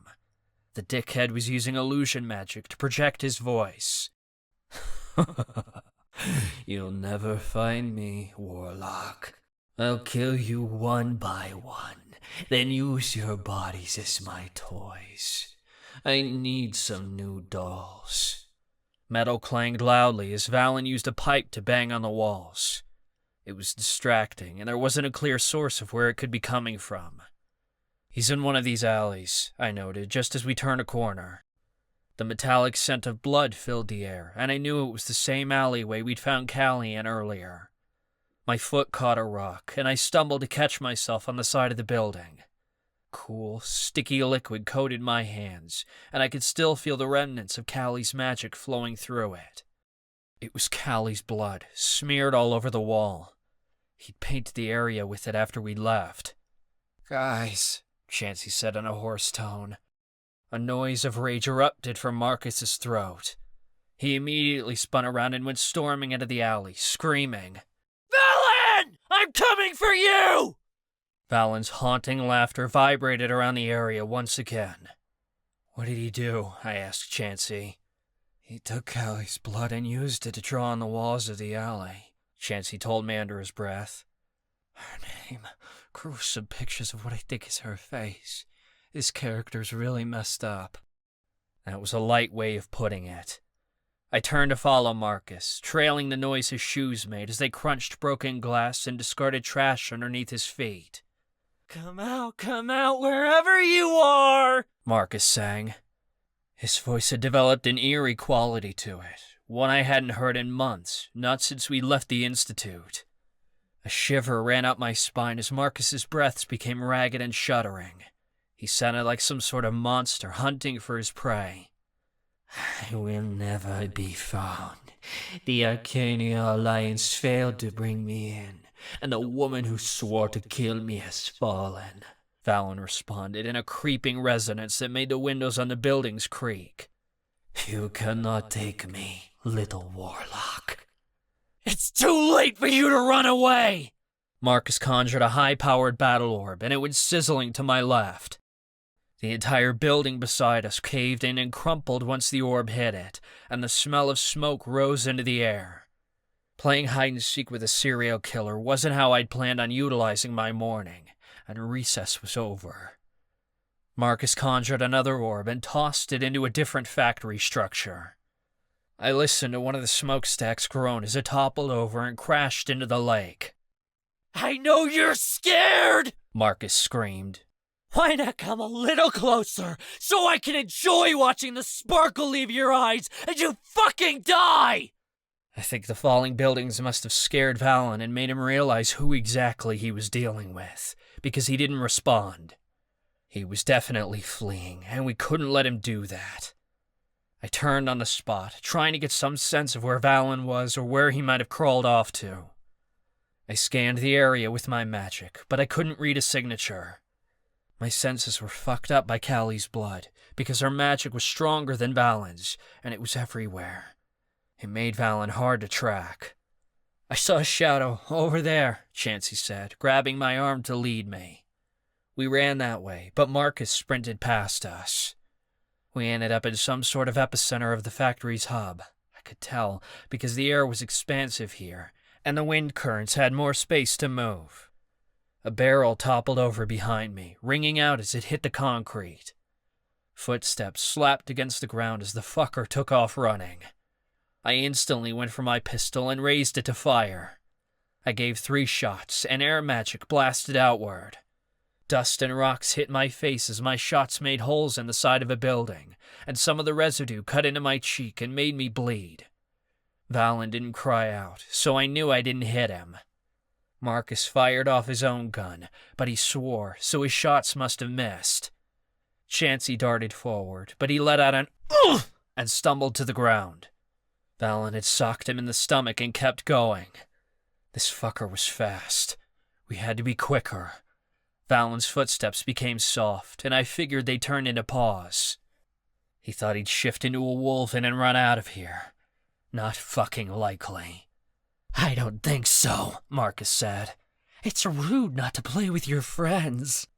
A yelp that sounded like it came from a hurt dog cut through the air, and I heard Valen scrabble his claws against the pavement as Marcus's telekinesis magic yanked him backward and threw him into a set of wooden boxes. They smashed on impact, and Valen groaned as he changed back. He scrambled to his feet to make a run for it in the other direction, but Chansey and I blocked his exit before he had a chance. I reached out to grab one arm as Valen attempted to run by, and Chansey caught the other. Together, we rammed our shoulders into Valen's body and used all our strength to toss him forward. He flew 20 feet and smashed against a wall, breaking chunks out of a wall he slammed into. My air magic rushed up around us, and I noticed we'd tossed Valen down a dead-end alley, the only exit being the outlet where the 3 of us stood. Nowhere to go now, Marcus uttered, letting out a demented laugh. He staggered toward Valen, and I heard him crack his knuckles. Chansey went to move in, but I put a hand on his chest to hold him back. He belongs to Marcus. We're just here to make sure he doesn't slither away. Fine by me, Chansey said darkly. I'm gonna get a kick out of watching this. You're awful at hiding, Marcus seethed as he circled Valen. I've already found you. And, Valen scorned, why should I give a shit about you? Let me introduce myself. I'm the nightmare that lives inside of you, and I am going to haunt your fucking dreams. Marcus kicked Valen in the face as hard as he could. I heard a smacking sound as his shoe connected with Valen's nose and broke it. Valen gave a cry of pain, which was quickly followed by the sound of fists pummeling into flesh. Blood spurted from his nose so far that droplets hit my pant leg. Marcus must have been covered in it. It made my heartbeat race and got me pumped. Wow, I can see why Charlie likes this! Marcus cried as he pummeled Valen in the face again and again. I'm having a great time! Magic pulsed through the area, an energy signature I was used to. It was Marcus's curse-breaker powers, and his magic surged the way it did when he broke wards. Only this time, he wasn't breaking any ward. He was stealing Valen's powers, much like an elf would, though Marcus couldn't utilize Fey magic himself. Still, witch magic was similar enough to Valen's that Marcus was able to manipulate it and force it to change course. He drained Valen of his power so he couldn't fight back, making the shifter pathetic and weak. A battle orb sizzled in Marcus's palm, and Valen's scream echoed across the island as the battle magic seared his skin. The smell of burning flesh filled the air. Marcus's crazed laughter was even louder than Valen's screams. The dark side of Marcus, the deranged villain living inside of him, had returned. It hadn't emerged since we'd escaped the Institute, and I'd once thought it had been a one-off psychotic break. But Marcus was losing it, and this time he was remembering every moment of his missing sanity. I understood now that this was who Marcus really was deep down. There was a part of him that lay deeply submerged unless Callie was threatened. Now that darkness had been awakened, and Valen was going to experience the full wrath of the demonic rage that was Marcus's fury. You want to fight back? Marcus asked patronizingly, and he let Valen's body fall to the ground. You weak, disgusting, sorry excuse for a piece of shit thing. I suppose I could let you try and stop me. Valen gave an enraged yell until his cries of anger turned to pain. There was a sloppy, gory sound, and I realized it was Valen's eye. Marcus was using mentalist magic to puppeteer him, forcing him to claw his own eyeball out. Oh, Chansey said, sounding grossed out but not disagreeing. Put that thing back in. It's hanging on by a thread. Valen wailed in unimaginable agony before Marcus dropped him back to the ground, and the shifter gave a shriek. Oh, that's right. You can't fight back, because I never let you, Marcus taunted. I'm not even going to let you get a cheap shot in. You won't put a scratch on me, but I sure as hell am going to fuck you up. Go to hell, Valen seethed. I'm not afraid of you. What are you talking about? Everyone's afraid of me, because eventually I come for you all. Haven't you heard? I'm the Lord of Death, Marcus cried, giving a mock bow. And death's knocking on your fucking doorstep. Ding dong! I'm here! Marcus fired his pistol twice. His magical bullets hit and blew chunks out of Valen's legs that splattered against my jacket. Off with the kneecaps, I guess. Valen's cries of agony were so loud, I figured they were going to crack the windows. If you're going to shoot me, be done with it! Valen raged. He slapped a hand to his face, probably the side that was holding his dangling eyeball in. You think I'm going to kill you off right now? Like this? Marcus cackled. No fucking way. You've got a long way to go, shithead. Marcus kicked him again, this time in the stomach. Valen coughed a few times, and it sounded thick, like he was hacking up globules of blood. This was a good place to be a bad boy, Marcus said. He knelt by Valen, who was pathetically trying to crawl forward. But it's a good place for me to be a bad boy, too. No one's going to hear you scream out here. You're fighting on behalf of some wench who swore herself to me before she even met you, Valen hissed. I was the one she pledged herself to at our choosing before the king's contest even began. She swore to Neva, the phantom door of shadow and the goddess of time, to be my mate forever, and she turned her back on that promise. Don't forget, she was mine first. That's where you're wrong, Marcus spat. No one is going to love her like I do. No one is going to understand her like I do. No one is going to fuck her like I do. You are a pathetic shit stain on the underside of her shoe, and I'm having a blast removing it. Valen's fingernails could be heard as he drew them across the concrete. Marcus dragged him by his feet several paces away from us, and the magic in the air increased as my air magic felt Valen be lifted into the air by Marcus's telekinesis, hanging him upside down. Metal scraped as Marcus lifted a discarded metal pipe off the ground. Valen began to whimper. He was breaking already? How disappointing. He acted like such a big badass while he was on the streets murdering young women, but he sure turned into an overgrown crybaby when it was time to pick on someone his own size. I was loving that Marcus was torturing this bastard. I wanted to experience it again and again.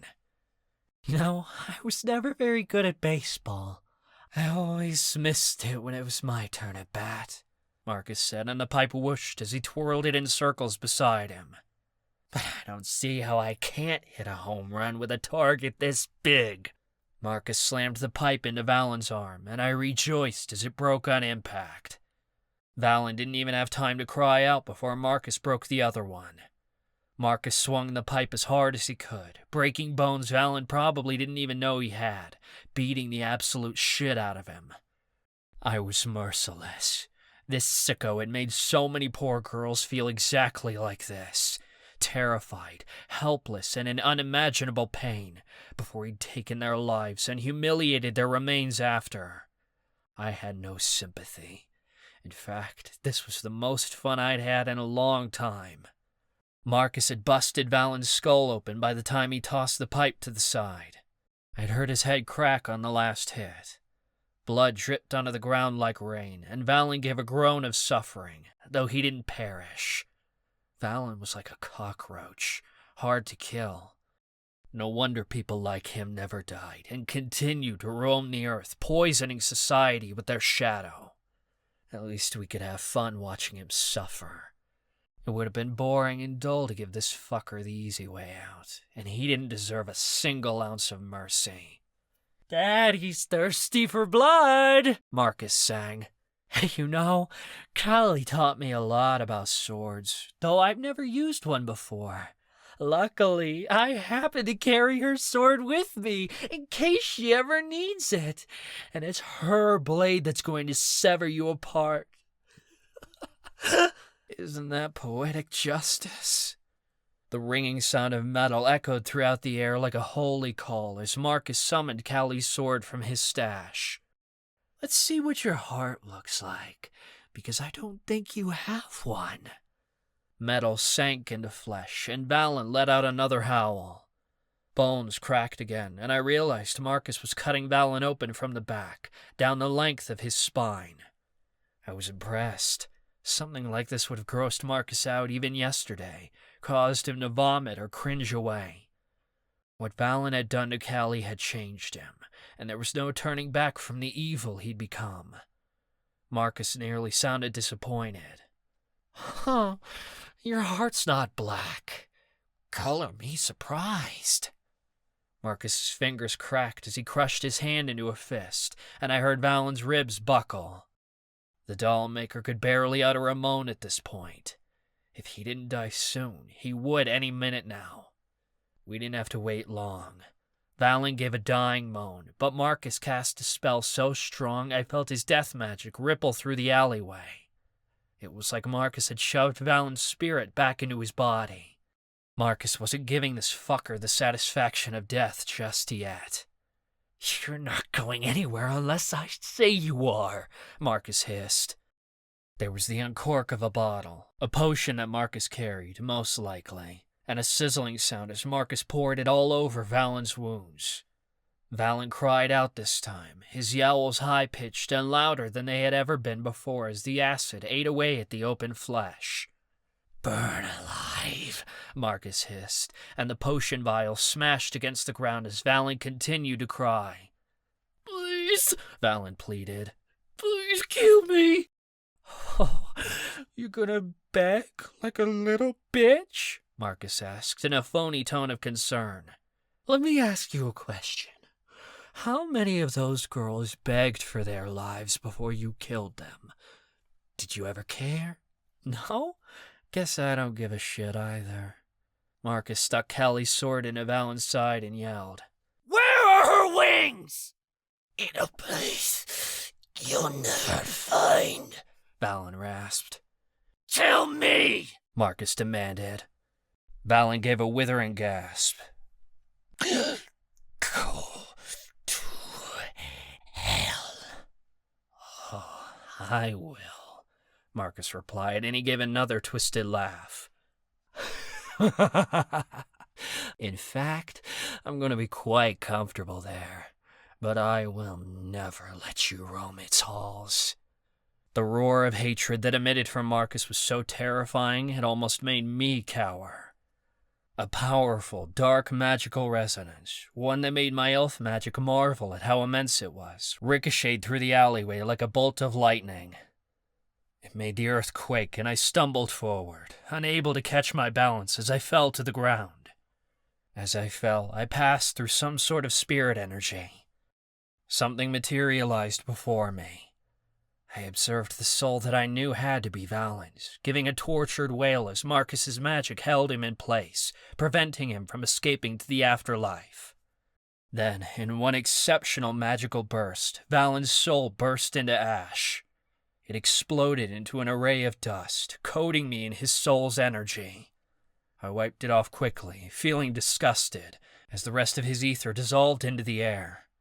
Just before he died, Marcus had ripped Valen's soul out of his body and destroyed it. Valen would never go to the afterlife now, to any heaven or hell that would have him.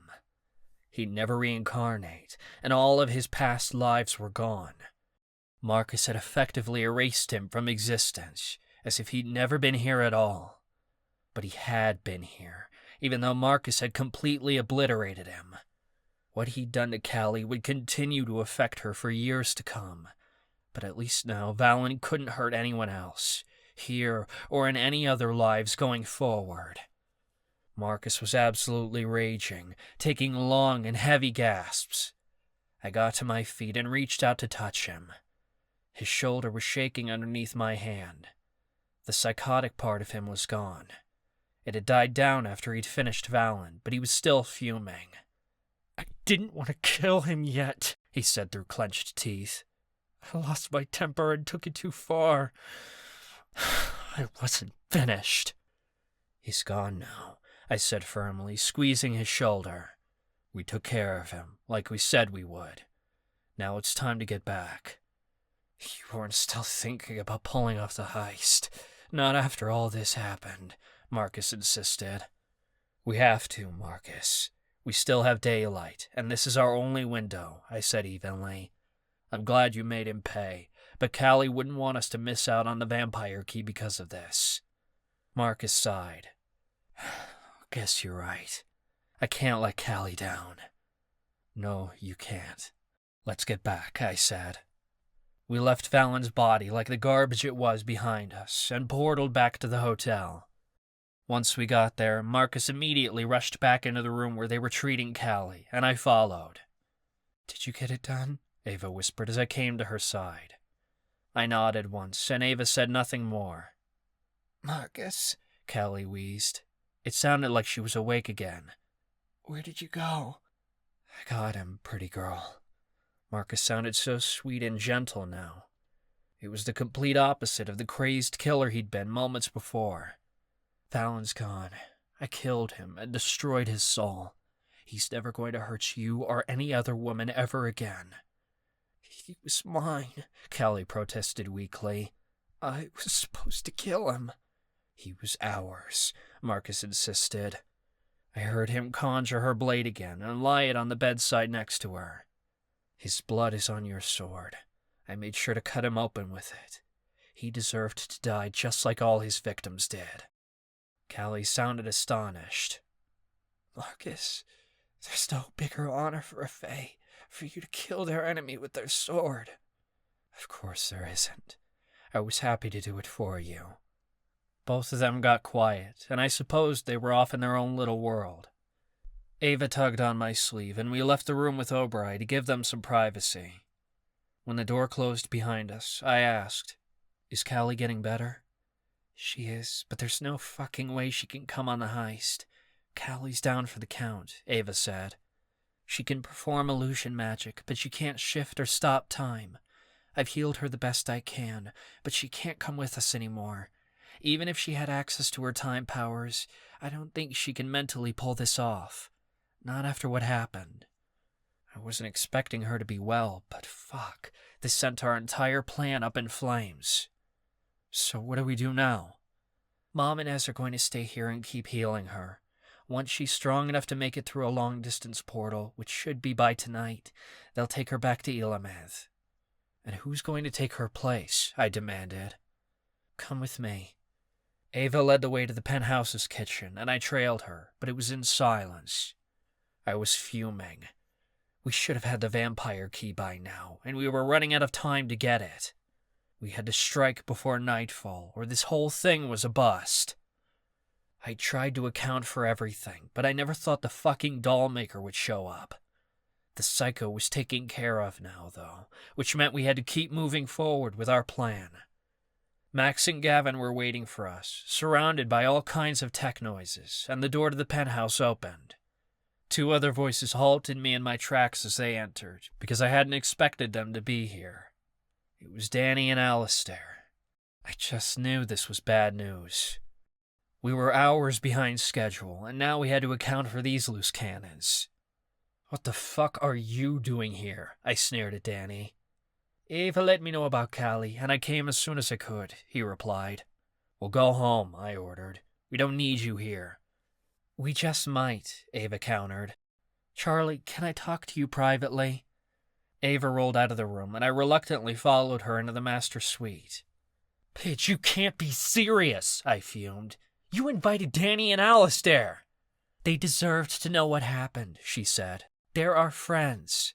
I scoffed.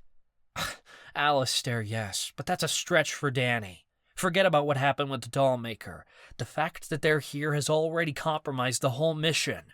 We might as well let Salvatore move the vampire key and hunt for it later." "We didn't come all this way just to give up," Ava snapped. "Cassiel would riot if he knew we turned back now." Ouch. She knew exactly where to hit me. I promised my grandfather I wouldn't let him down, and I wasn't going to let anyone, not the Dollmaker, and certainly not Danny, force me to go back on my word. I paced around the room and ran my fingers through my hair. We're running out of time. Getting that key is vital to the fate of the fucking world. It's now or never. "Then we have to adjust our plan," Ava suggested. She reached out for me and I stopped pacing. "We can do this. We just have to be clever. Together, we can pull this off." I sighed heavily. "What were you thinking?" "Take me with you. Callie can't come along to crack the safe, so you'll have to rely on me." "Pidge, you can't break open the safe the way Callie can," I argued. "I can," she insisted. "I've done it before. Back home, I used my water powers to break the lock on the safe in my parents' bedroom." "You couldn't break into the bank vault, though," I pointed out. "This is a different type of safe. The bank vault was a door, and this is just a box. I can break this tumbler system with my water magic and force my way in." "And if that triggers alarms?" I asked. "It's a chance we have to take," Ava pressed. "You planned for backups every step of the way except for cracking the safe. Let me come with you, and we can do this together. We need to get the vampire key today, no matter what it takes." The last thing I wanted to do was put Ava in any danger, but I didn't doubt her either. I trusted that she could pull this off. "You're our leader, Charlie," she added. "It's ultimately up to you, but I know I can do this." Ava was right. I was the leader on this, and I had to get comfortable making tough decisions quickly. It's what my grandfather would do. "Okay, you're with me, but we need to hurry," I conceded. "The longer we wait, the closer we get to sunset, and the vampires will be more active then. We have to move faster than we originally planned." "Then let's discuss the change of plans with the others," Ava said. We returned to the main room, where Max was clicking away at her keyboard. "Ace and Ares are ahead of us," she said. "We're already tapped into the Devil City security feed. We have full control over the security system, so we can cover your tracks from here. Security won't know where you're at." "Good, because it's time to move," I replied. At the sound of my voice, the others gathered around, waiting on my orders. Marcus left Callie's room, taking my side. "I'm with you, Charlie," he said. "Callie wants me to do this with you guys, and though I don't want to leave her at a time like this, Ez and Ava's mom will take care of her. Callie made me swear I'd get the vampire key and bring it back to Elamanth.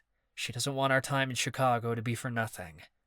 I'd say, if we missed out on the vampire key, Callie's torment at the hands of the Dollmaker would end up being an unneeded sacrifice. We couldn't let that happen." "Change of plans," I announced. "We're sending Callie back to the palace when she's stable and getting her out of harm's way. Ava will be taking Callie's place and accompanying us into the Devil City. Everything else is remaining as close to the original plan as possible." "I'm coming with," Danny insisted. "You're going to need me out there." Fucking hell. "You could take Ava's place and stay here on comms," I told him, because that was the safest place to put him. "Like hell," Danny shot back. "I'm in on the action. I'm pretty good at causing a distraction when you need one, and something tells me you're going to need it. What kind of distraction? I challenged. Danny let out a cocky laugh. Just trust me. My grandfather had taught me that no job was bound to go perfectly, and that when faced with a problem, the best thing to do was work with it, rather than try to solve it. You don't have time to solve problems when the clock is ticking, he told me. You can only pivot, find ways to turn that problem into a solution. I wasn't going to argue with Danny, because I knew he'd only cause more problems if he was left to his own devices. At least if Danny was with us, I could keep a close eye on him. All right, Danny, you're with us, I agreed. I'll take over the comms, Alistair offered. He plopped down in front of the computer. Pig jumped up on the table, and the keyboard clicked as the cat walked over it. Alistair wasn't going to return to Elamanth, even if I dragged him there myself. Leaving him here where Max and Gavin could watch him was our best option. Fine, I said. Let's get moving. We quickly gathered the last of our things. Gavin supplied us each with an earpiece so that we could stay in touch with each other. Marcus placed a potion vial in my hand. Everyone take this. It's a warding potion I made myself. It will disguise our scent, voices, and appearances. It will make us virtually undetectable. I downed the potion, and the others followed. I felt the magic tingling across my skin, and I knew it was working.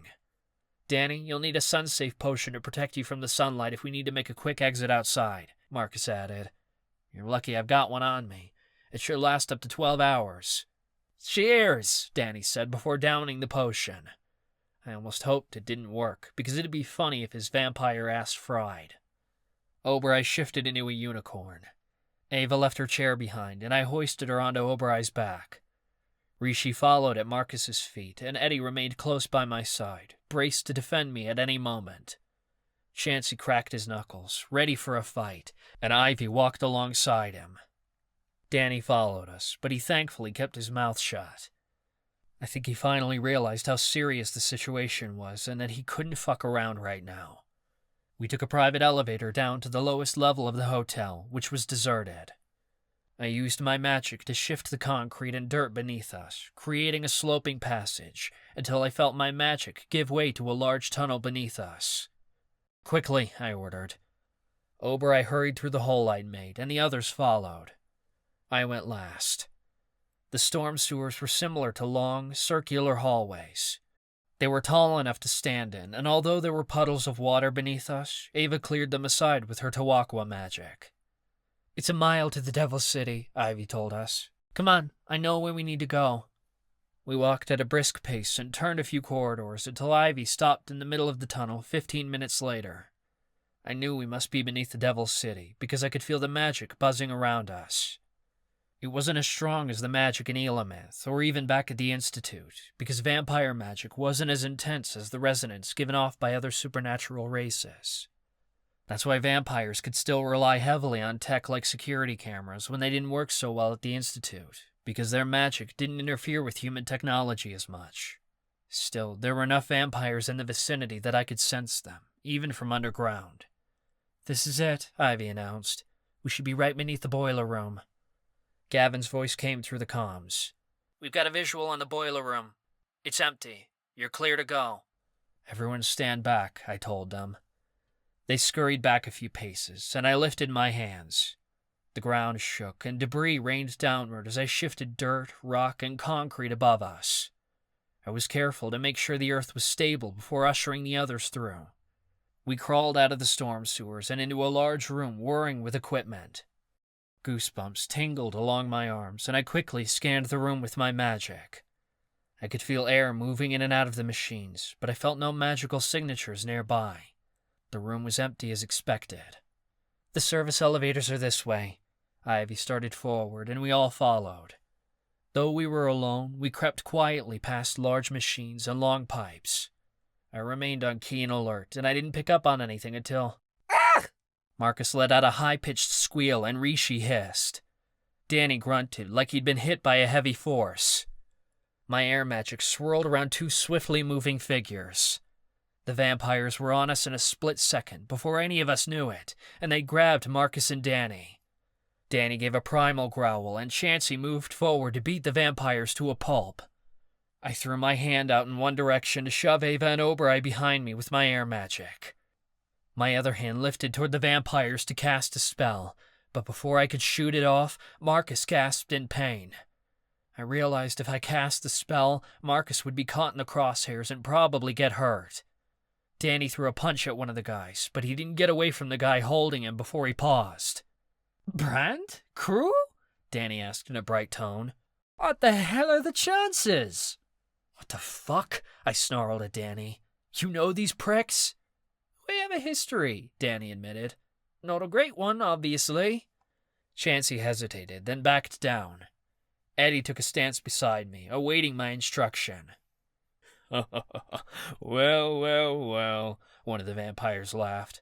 "Never expected to see you again, Daniel." "I don't want to have to hit you again, Brant," Danny warned. "We're friends, remember? You don't want to make an enemy out of me." "If you're friends, you can let them go," I said. I really didn't want to leave a string of bodies behind if we could help it. It'd tip off Salvatore just as quickly as these two fuckers running back to him. The best option was to use Danny's friendship to our advantage, so these vamps didn't go reporting back to the boss. "Friends?" the other vampire scoffed. "Crew," I guessed. "We'd sooner kill these two than let them go. Salvatore will be very interested in speaking with you, Danny. And look, they brought the boss's little whelp. This day keeps getting better and better. Daddy's been looking for you, Junior." "Fuck you, Crew," Ivy spat. "I'm not my father's tool." "But you always have been," Crew replied. "Come with us now, or your friends are dead. Don't even think of casting any spells in here. Any rogue magic could hit one of these machines. An explosion like that would take all of us with it." He was right about that, and I didn't want to risk hitting Marcus either. I had to make a split-second decision, and the best thing to do was siphon the vamps of their powers. But when I tried, I couldn't sense their magic. "Why can't I feel you?" I demanded. "You don't have any magic." Crew gave a mischievous laugh. "We have good warding potions that make us undetectable to everyone, including our own cameras." So that's why I hadn't felt them in the room with us, and why they hadn't been spotted by the associates on the security cameras. An oversight I wasn't making again. Ivy stepped forward. "You don't really want to keep working for my dad, do you? Come on, Brant. You looked the other way countless times when I was getting into mischief right here in this building. I know you hate it here." Brant hesitated, like he couldn't argue with that. "Turning you in would guarantee one hell of a promotion." "Or you could come with me and be free of my father," Ivy offered. "I made it out of this place. So can you. You told me the last time we talked you were sick of working for him. So come work for me instead." "He'd have my head," Brant insisted. "Not if he can't find you," Ivy said. "My father thinks he can beat us, but we've already escaped him once. We'll escape him every time after. So tell me, Brant, do you want to be on the winning side or the losing? Because if you stay with my father, one way or another, you will lose yourself." Brant's voice was small as he said, "I already have, Junior. If you really mean it, then take me with you." "Screw you! You can't mean that!" Crew shouted. "I do!" Brant insisted. "Junior's right. Salvatore isn't what he used to be, and I ain't sticking around if I've got better options." "Good choice, Brant," Ivy said approvingly. "What do you say, Crew? You going to join us too?" "All for my dead body," Crew sneered. "You're a fucking traitor, Brant!" Crew let go of Marcus and leapt on Brant. Before Danny could get between them, I heard the snap of breaking bones, then the tearing of flesh as Crew yanked Brant's head off his shoulders. The vampire's body slumped to the ground. So much for not leaving any dead bodies behind. We couldn't let Crew walk now, because he was sure to run off to Salvatore immediately. I lunged forward and clamped my hands around Crew's head, then twisted.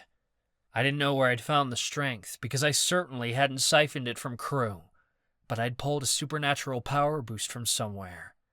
Crew's bones snapped and his neck crackled like broken stone against my touch. He was gone in an instant. Ivy stumbled to the side. Whoa, Charlie, you've taken a hit on my strength. I realized I'd siphoned the super strength from Ivy. I had to be careful because they needed their powers for themselves. Wow! Alistair's voice came over the comms. That was impressive, Charlie. You show 'em who's boss. Stay off the comms unless you have information for us, Alistair. I tossed Crew's head aside, heaving heavy breaths. I turned on the others. That was too fucking close. We can't let something like this happen again, or we aren't walking out of here with that key. We've got 2 bodies now, and we just got in. These bodies are going to be discovered quicker than we want them to be, because they'll be expected to report back to the higher-ups, and people will know they're missing. We can at least get rid of the evidence to slow Salvatore's people down, Ava suggested. She aimed her fire magic, and warmth filled the air as her flames ate away at the vampires' bodies until there was nothing left of them. I whirled on Danny. You care to explain what just happened? How do you know these people? Every detail you leave out puts us at risk. There's not much to tell, Danny insisted. I lived in the Devil's City for a while after my parents kicked me out. Ivy and I spent some time together, and they took me on jobs to help out.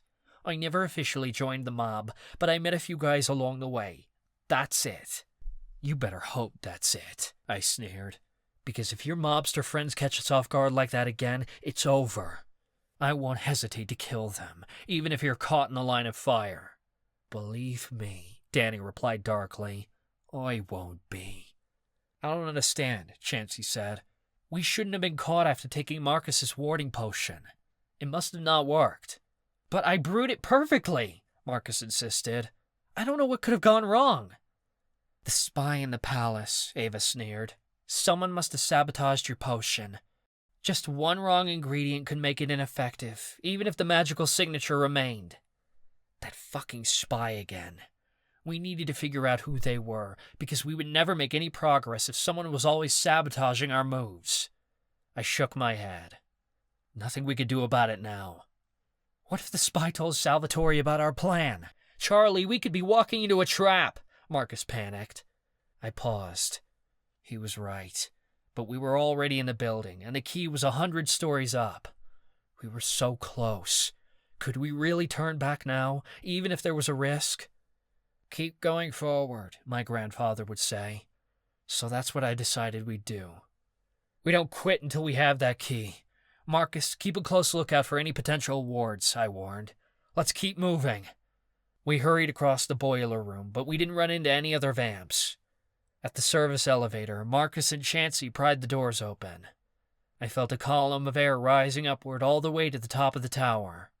Somewhere in the middle I could sense 2 elevator cars, but there was enough space around them that we could maneuver past them.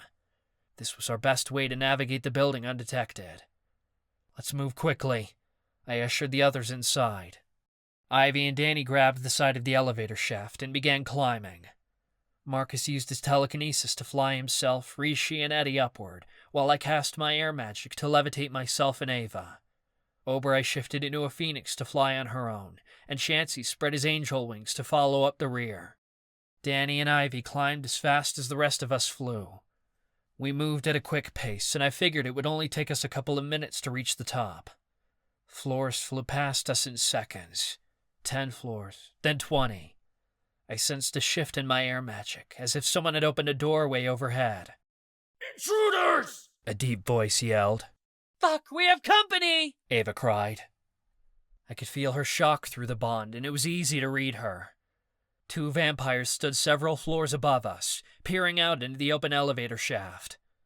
I reacted quickly, sending a column of air upward to knock them off their feet. We have to move faster! I shouted. No sooner had I shoved those vamps backward did I feel another doorway open overhead. The sinister laughter of a vampire echoed off the elevator shaft. You have nowhere to hide, the vamp called down to us. Then the most horrible sound filled my ears, the sound of snapping cables and the groan of metal on metal. The air around me seemed to shrink. An elevator car was coming down on top of us. Everyone to the walls! Chansey screamed. I thrust my arms outward, and my air magic pinned my friends against the corners of the elevator shaft. I lifted my arms to slow the elevator down, but my air magic fought against it, like the vampires were using powers of their own to make it fall. "Charlie!" Chansey panicked. He flapped his wings and threw himself on top of me, to push me out of the way. I landed hard against the side of the elevator shaft, squished between the wall and Chansey's chest.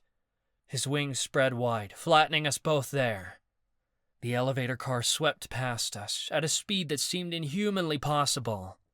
Chansey screamed in my ear, and then he was gone. His weight on me vanished, and his pained cry echoed up the shaft as he was dragged downward by the elevator car. "Chance!" Ivy screamed, their cry echoing off the walls. I leapt off the side of the shaft, free-falling headfirst behind him as I used my air magic to control my descent. Ava fell alongside me, trusting me to catch her fall. The others followed.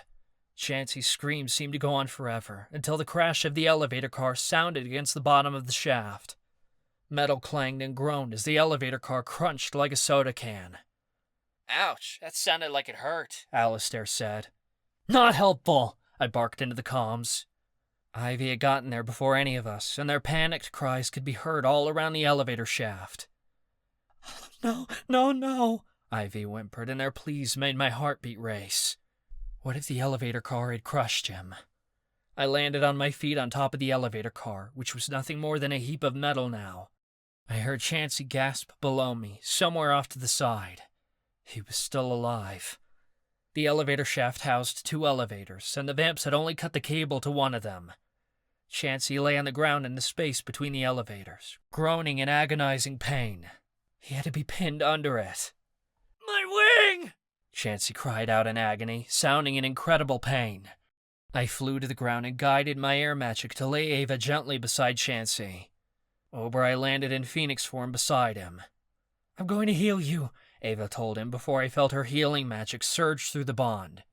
"Better be quick about it," Danny warned. "We've got company." Above us, the scurry of hands and feet sounded from all angles. There were hordes of vampires crawling down the elevator shaft to get to us. Rishi yowled loudly. Marcus and Eddie were already getting to work prying open the nearest door. Ivy sounded completely broken.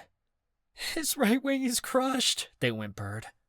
I went to walk around him, and my shoes splashed in the puddles of blood that were seeping out from Chansey's injuries.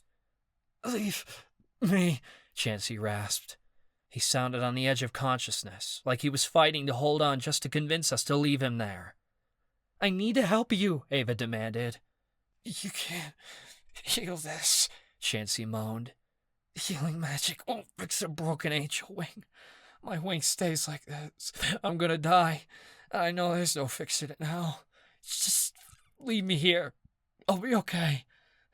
I'm ready to go." "We've got to get the car off of him," I demanded. "There's no time," Ava cried. The crawling of the vampires grew closer, and I knew it would only be a matter of time before they were upon us.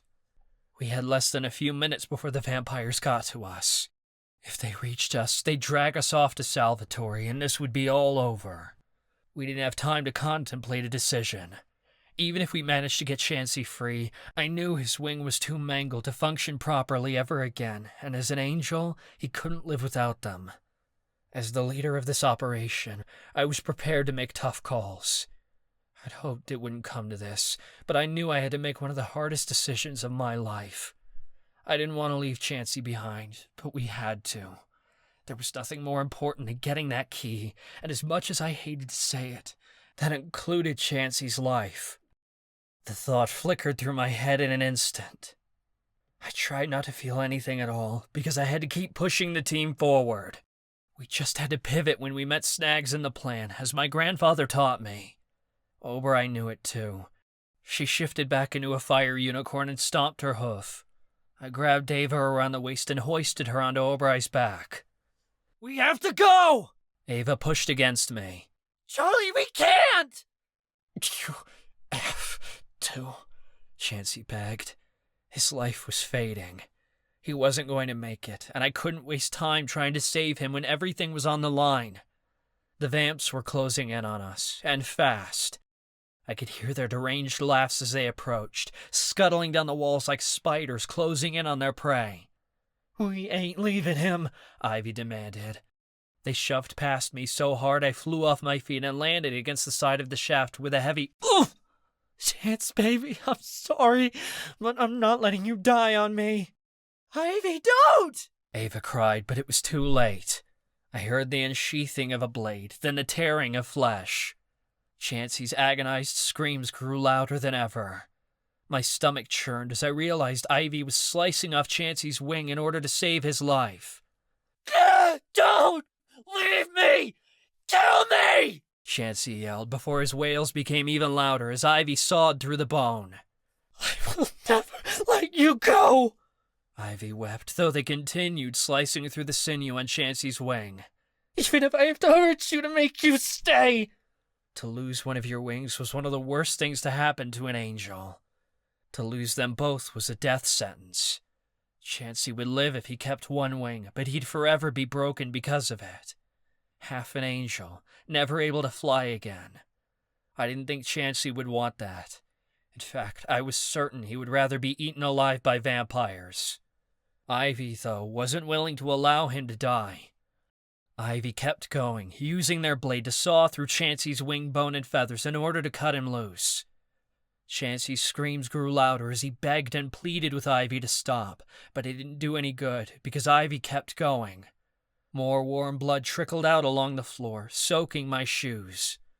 There was a creaking noise above, and I realized with horror that the vampires had cut the cables of the second elevator car, which was now free-falling in midair. We had 30 seconds or less before it landed on us and crushed us all. Keep going, Ivy! Ava yelled. I'll take care of these vamps! Intense magical laced-in rage swept through the bond as Ava aimed her hands upward. An icy chill crept over my skin before being met with a blazing inferno as her blue fire magic swept past me. Vampires screamed in pain as her flames licked up the sides of the elevator shaft. There were very few things that could slow a vampire down, but Ava's fire was one of them. Her blue fire was the most powerful of all. The vampires turned to ash, the remnants of their bodies raining down on us. Marcus and Eddie yanked the elevator door open the same time Ivy hauled Chansey upward. We hurried out the moment the second elevator car crashed to the floor. It smashed against the spot where Chansey had been laying only a moment ago. Good thinking, Ava! Alistair praised through the comms. Just like barbecue. I ignored him. We've got to keep moving. Ava slowed the vamps down, but more will be coming. We can't keep going this way because they could come from any floor before we make it to the top. We'll have to go another way. And we had to move fast, because now we had even more dead vampires that would tip Salvatore off on our location. We were back in the boiler room, the machines whirring from all angles. Ivy dragged Chansey forward and gently set him on the ground. Chansey didn't make a sound. He'd passed out cold. Blood dripped from his back as a result of his severed wing. Heal him, Ava! Ivy yelled. Bring his wing back! I can't, she insisted weakly. You replaced your father's lungs! Ivy screamed like she was being unreasonable. This isn't like that, Ava said. I can heal Chansey's wound, but I can't regrow magical appendages, and angel wings are the hardest thing to fix. It's no use, Ives, Danny said. Once an angel loses their wings, that's it. They're done for. No! Ivy raged. He's still got one left. I'm not giving up on him. You have to, for the sake of the key, Danny argued. He knew what he was risking when he signed up for this. We all did. Ivy shot to their feet and began pacing back and forth. This is my father's fault. I'm going to kill him. I swear it. I grabbed Ivy by the shoulders. They shook beneath my touch. Ivy, you can't. Not now. You'll get your revenge on your father, but we need to get that key first. Then I'll burn this place to the ground the second we get it! Ivy shouted. No, I stated firmly. If that's the way you feel, then you're off the job. I'm sorry, Ivy, but you can't come along if you're set on revenge. You're going to get someone hurt. Fuck you, Charlie. You want to play boss, but this job is already fucked all to hell. Screw the plan. I ain't taking your orders no more. I want to see him get hurt! Ivy raged. I want to hurt my father. I want to watch him suffer. Charlie's right, Marcus said. You're bound to fuck up because you're so pissed. Believe me, if I get my father in my sights, I won't miss, Ivy insisted. Ivy wasn't going to listen to me right now, and I couldn't have someone like that on my team. I'm sorry, Ivy. This is going to hurt. Before Ivy could react, I siphoned their vampire strength and punched them across the side of the face as hard as I could. Ivy went down, and they didn't get up. That sounded like a nice swing, Alistair praised. Ancestors, he acted like he was listening to a wrestling match. Sire, you've knocked him out, Eddie gasped. Ivy will be fine, I said. Danny, drag Chansey back into the tunnel. I spoke into my earpiece. Max, can you send help to the storm sewers? Ivy and Chansey both need medical attention. Ace and Aries are on their way, she replied. I leaned down to pick Ivy up, then hoisted them over my shoulder. I hurried back over to the tunnel I'd created to get us in here, and I tossed Ivy inside. Danny set Chansey down in the tunnel. Chansey made a ragged noise as he slowly came to. He coughed a few times and rasped. Thanks for not leaving me behind, boss. His head slumped to the side again as he faded out. That comment should have fucked me up, but to be honest, I didn't feel much of anything. I used my magic to cover the hole so that Ivy couldn't use it to re-enter the Devil's City. Then I turned to the others. New plan. Salvatore's men are going to be looking for us through maintenance access points, so our best chance is to take the route they least expect. Pidge, can you use your spirit magic to turn us invisible? If everyone stays close, I should be able to hold the spell, she said. What's our route? Marcus asked. Ivy must have gone through the building layout with me 100 times before we portaled to Chicago. The staircase down to the boiler room didn't connect with the stairwell to the other parts of the hotel. To get to the staircase leading us upstairs, we had to ascend a level and cross the casino floor. It sucked that we lost our guide, but we didn't have a lot of options right now. We're going through the casino, I replied. I hope you all like card games and slot machines, because we're about to gamble for that key. Danny laughed. The house ain't winning today. That's something I'll bet on.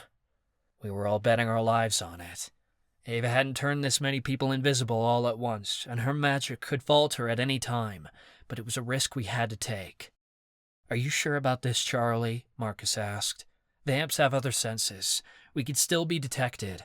They'll smell us before they see us. We're out of time, and it's a crowded place, I replied. Our best option is to blend in with the crowd and move with them to get to the other side of the casino. If Salvatore already knows we're here, he's going to find us, which means we don't have time to debate on what to do. We just need to do it and get to the key. Nobody else questioned me. Warmth surrounded me as Ava's invisibility magic enveloped us all. Looking good on our end, Gavin said through the comms. We can't see you on the cameras. Everyone be quiet and stay close, I warned. If you wander too far outside Ava's magical range, you're on your own. Marcus and Eddie took the lead, and we moved as a unit up the stairs. We came out in a deserted hallway, which I could only assume was filled with all kinds of maintenance rooms for employees only. We're approaching a door, Marcus whispered under his breath, for my sake as well as for the comms team back at the Scarlet Grand.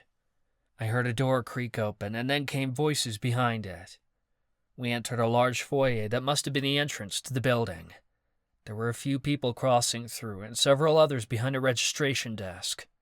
Still looking good, Gavin said. Make your move. Now. We hurried across the foyer until the sound of voices grew even louder, along with the pings of slot machines. The air seemed to close in around us as we neared the casino entrance. The casino was crowded, and there were at least a few hundred people inside, but there was no other way to get to the stairwell we needed. The guest stairs didn't go all the way to the top of the tower. Approaching the casino now, Marcus whispered. Hang on, I sense some sort of ward here. Marcus paused, and I could feel magic swirling around him. A slight buzzing sound whirred in my ears until Marcus breathed a sigh of relief, and it disappeared completely. That was it? I asked. You broke the ward? Before, Marcus had to transform spells in order to break them, but now he just dissolved the ward without any effort. That was it, Marcus said proudly. Easy as could be. There's a group entering the casino now, Gavin told us. The doors are narrow, so Ava's going to have to concentrate to move you each through single file. There's a group coming up behind this one. You'll have a 10-second window. And... move. We moved quickly at Gavin's instruction and slipped past the security guards and onto the casino floor. "Something doesn't smell right," one of the security guards told the other. He sniffed the air, and I knew he was preparing to strike. "Fuck, they caught you! Run!" Alistair screamed over the comms. "Stay calm," I started to hiss, but it was already too late. Rishi panicked and leapt from Marcus's arms, tearing across the casino. "Rishi, no!" Marcus yelled. "There!" The guards screamed. We'd certainly been caught now. "Go!" I shoved at the others. The security guards raced after us, but since they couldn't see us due to Ava's invisibility magic, they had difficulty pursuing us at superhuman speed. One of them rushed by so fast that air billowed around us, but he was past us in a split second. The other jumped toward us, but he landed flat on the ground. Eddie yelped as he ran into someone, and I realized it was one of the employees at a blackjack table. Cards went flying into the air, raining down all around us. The warmth of Ava's magic disappeared around me, and I knew I had to be visible. "There he is!" a guard yelled. Ava's invisibility magic enveloped me again, and I took off running. I must have appeared to the guards for only a split second, and they were already in pursuit. By now, there had to be at least 5 security guards tailing us. We ran as fast as we could. Danny bumped into a poker table, and chips went flying across the floor. Oberei must have slipped on the chips because she fell to the ground with a heavy crash. Ava gasped and tried to catch herself on the lever of a slot machine. An award-winning chime went off, along with the simulated sound of coins clanging together. "Oh, hey!" Ava said brightly. "I won a jackpot!" "No time!" I shoved Oberei upright, and Ava clung to her mane. Rishi yowled as he rejoined us. "There's a restaurant along the outer wall, straight ahead of you," Gavin informed us through the comms. "Inside, there's a hall through the kitchens leading to the stairwell." We raced through the restaurant and into the kitchens, pots and pans clanging as we passed through. In here, it smelled of copper, and I realized it was a blood bar. 2 cooks stood in the kitchens, and they fled in fear when we entered. Someone else came through the back, and I sensed strong magic rolling off him. It had to be one of the security guards. Marcus didn't even hesitate. The crackle of a high-powered battle orb came, then the vampire was blasted into the wall so hard that it crumbled around him. Before the vamp could get up, I heard metal slide across the countertop. Marcus grabbed a large knife, a cleaver, I guessed. He swung it at the vampire, and the bones in his neck snapped. The vamp was done for. Marcus really wasn't kidding when he said he'd been ready to do whatever it took to get the key. "All right, go, Marcus!" Alistair cheered through my earpiece. "Someone get Alistair off the comms!" I snapped. "Oh, but I'm having so much fun!" He started to protest. I heard a brief scuffle, like Max had yanked the equipment away from Alistair. "Marcus, you good?" I asked. I worried how he'd take killing someone after everything we'd talked about. Except Marcus didn't seem bothered at all. "Never been better, boss. Let's get this done." Shouts came from outside the kitchen and the restaurant. Other vampires were coming. "You've got 4 more goons coming your way," Gavin said. I quickly barked orders. "Eddie, Danny, and Marcus, go ahead and clear a path upstairs. Ava and I will take care of these assholes." The others went on ahead, while Ava and I faced the opposite doorway. The vampires burst through the door so fast it blasted off its hinges. I thrust my air magic upward, sweeping all 4 of them into a fast current that halted their super speed in its tracks. Ava blasted her fire at them, and their screams instantly died as they perished in the flames. "Marcus and Eddie have cleared the stairwell," Gavin said through my earpiece. "Ava, Charlie, move now." Oberei and I took off running, and we entered a tall, narrow stairwell that was only ever used in emergencies. I could feel a column of air swirling upward, and I knew there was enough space between the stairs that we could fly straight up. Marcus, Eddie, and Danny were already long gone, so I could only assume Marcus used his telekinesis to hover everyone else to the top. I cradled Ava in my arms. Oberei shifted into a phoenix and took off flying above us. My air magic swirled beneath my feet, and we began to ascend. We were almost to the top when a massive explosion rocked the building. Drywall cracked overhead and hit our heads. Ava and I were nearly knocked out of the air, but I caught us with my magic before we could go spiraling downward. An alarm blared, and Ava clutched me tighter. "Looks like Danny really knows how to make a distraction," Ava said. "What the fuck was that?" I barked into the earpiece. I'm getting the vamps away from the target, Danny replied. Took 12 of them out at once. You're welcome, by the way. I'm headed to Salvatore's gala right now. Gonna work some of my manipulation magic on those fuckers. He was going to make them fight each other. Now that the alarms were blaring, we needed the extra distraction. Whatever keeps them out of our hair, I replied. Ava and I reached the target level, and Oberei shifted back into a fire unicorn as we came out into the main hallway. I placed Ava on Oberei's back again and spun around, trying to get my bearings. Gavin's voice came through my earpiece. We've got a visual on you, Charlie. Marcus and Eddie are 2 halls ahead, and a path has already been cleared. I guided Ava and Oberei into the hall. In the distance, magic exploded off the walls, and I could hear Eddie and Marcus screaming in rage as they fought off the vampires. The alarm overhead continued to blare. We were out of time.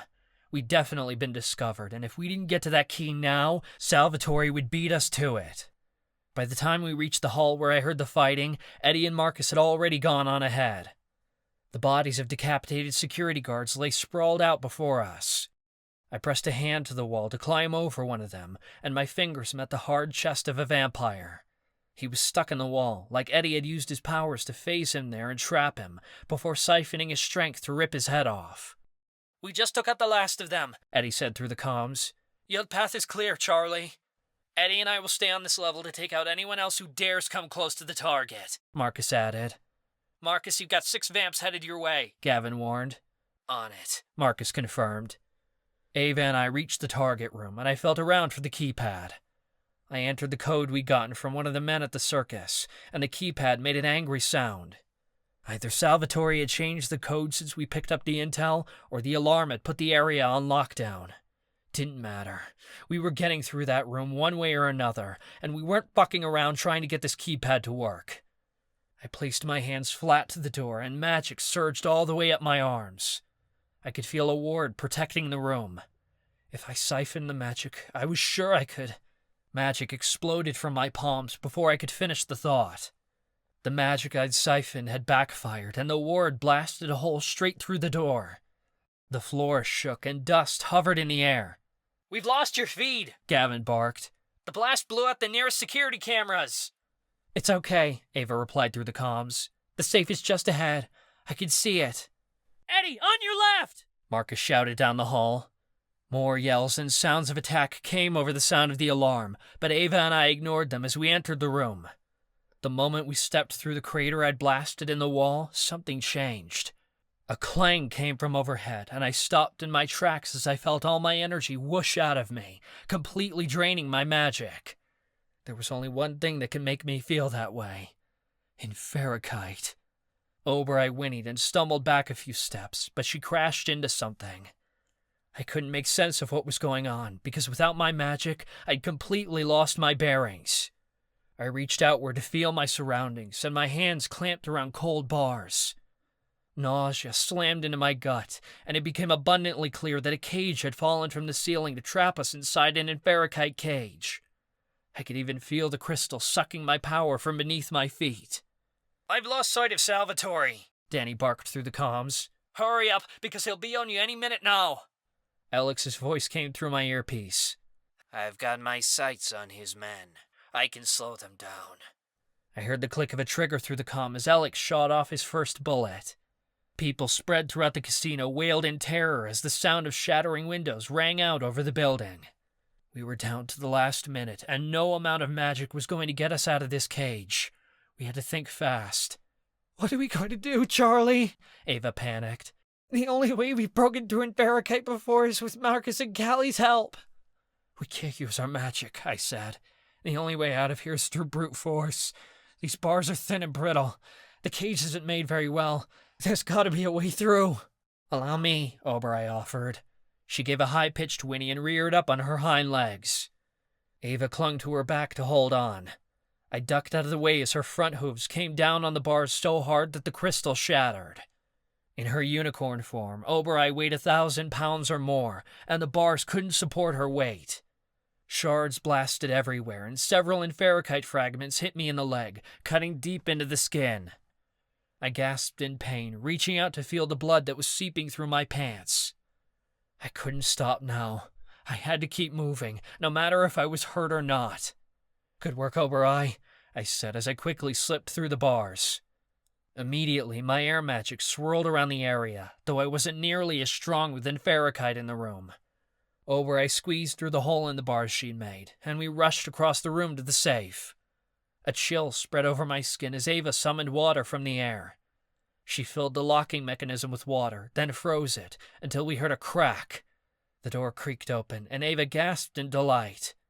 "It's here!" she cried. A loud whine erupted across the room, reverberating off the walls. It was louder than the alarm blaring overhead, and I was forced to cover my ears with my hands as the noise raked like nails on a chalkboard across my hearing. A dark, chilling energy rose from the safe. It was some sort of curse, or perhaps a demon. It had to be.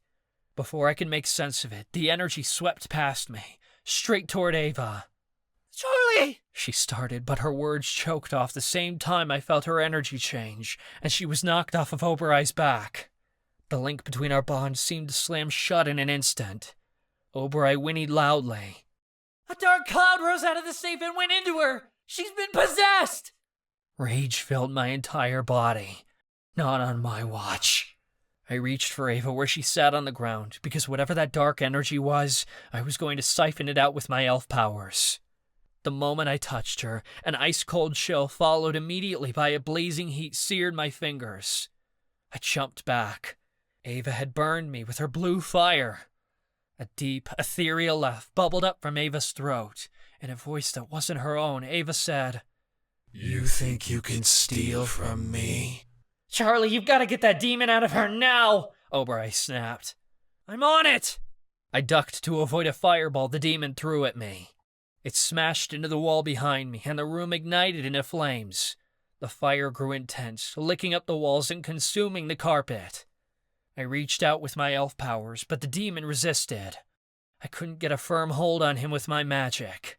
I'd never tried using my powers on a being like him before, and it wasn't the same as manipulating a living person. There was something there I couldn't quite reach, like he existed on an entirely different plane than I did. His dark energy was complicated and hard to manipulate. I thought quickly, recalling all I could about demon possession. During our training for the Dark Games, Ava had frozen an allure demon out of Marcus. Maybe I could try that.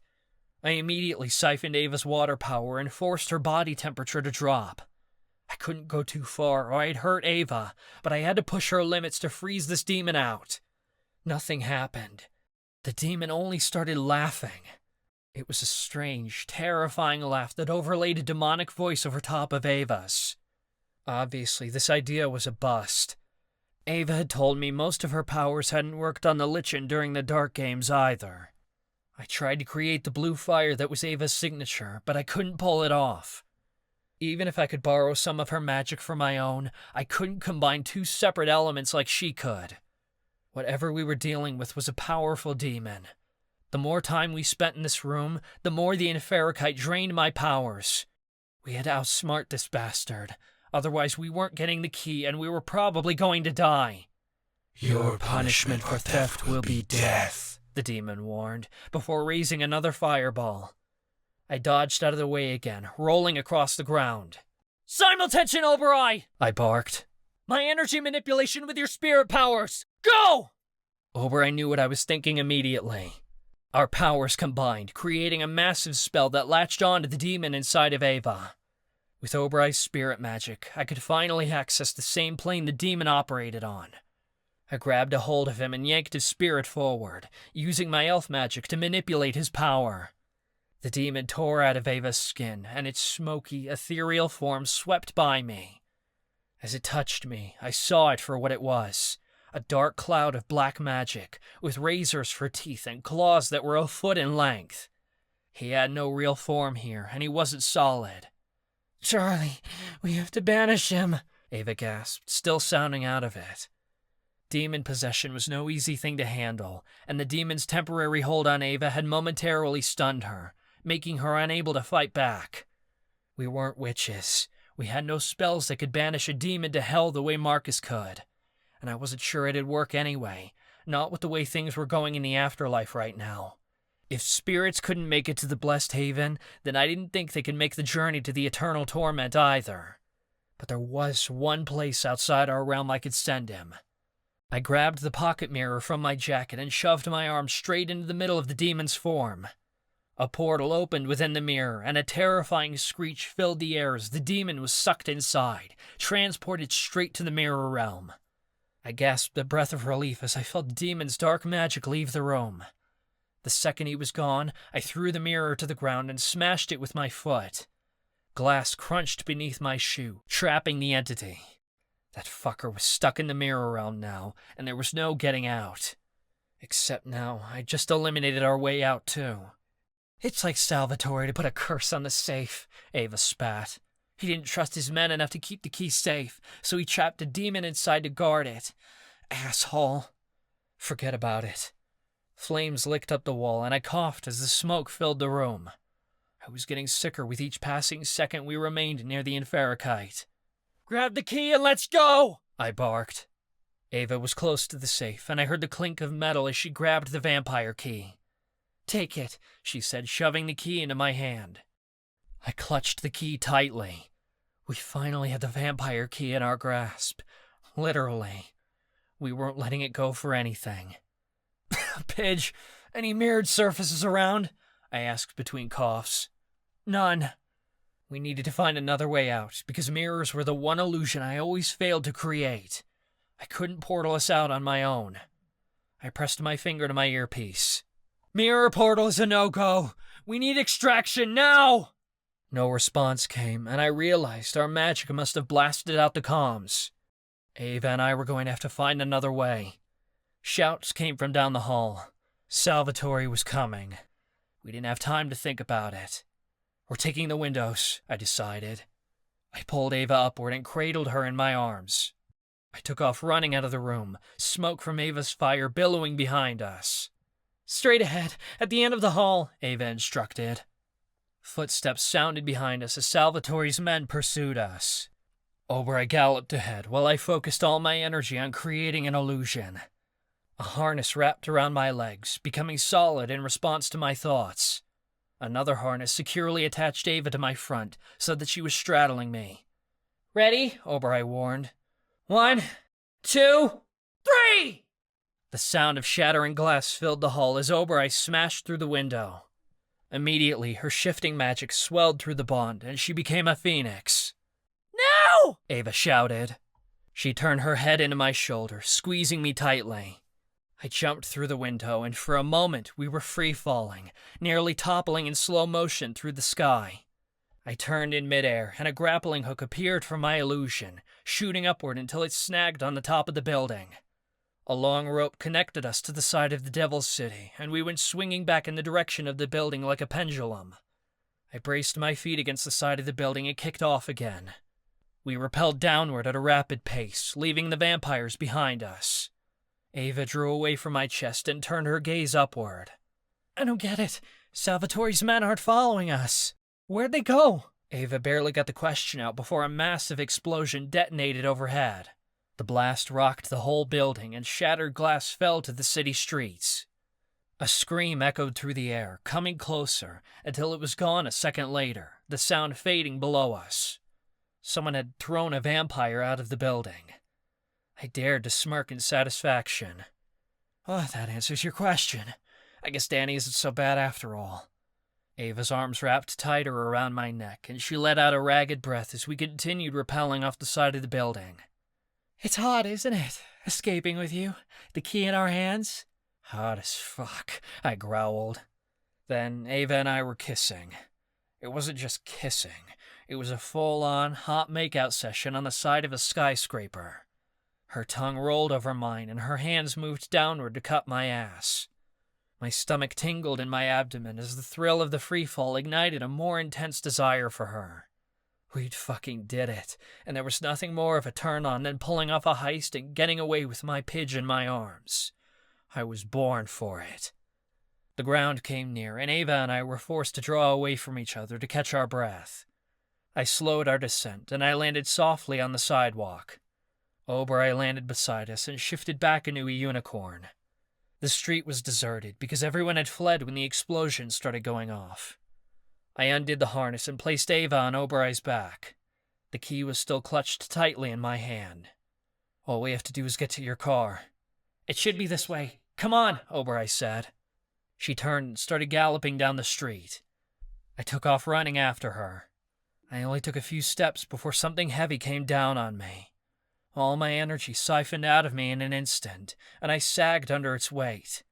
I swiped my elbows out to shove the thing off me, but it moved with me, like some sort of heavyweight gnat.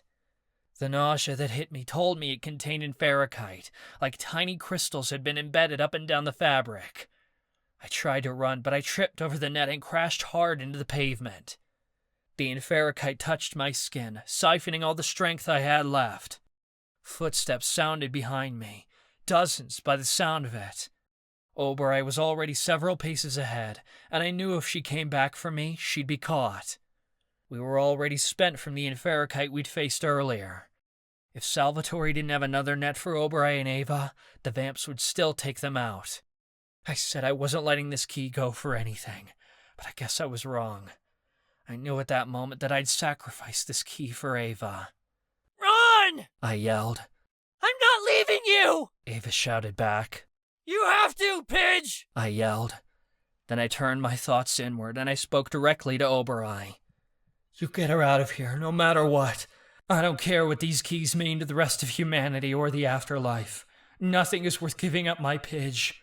Keep her safe, Oberei." "I will," Oberei promised. I could feel the sinking in her gut through our bond.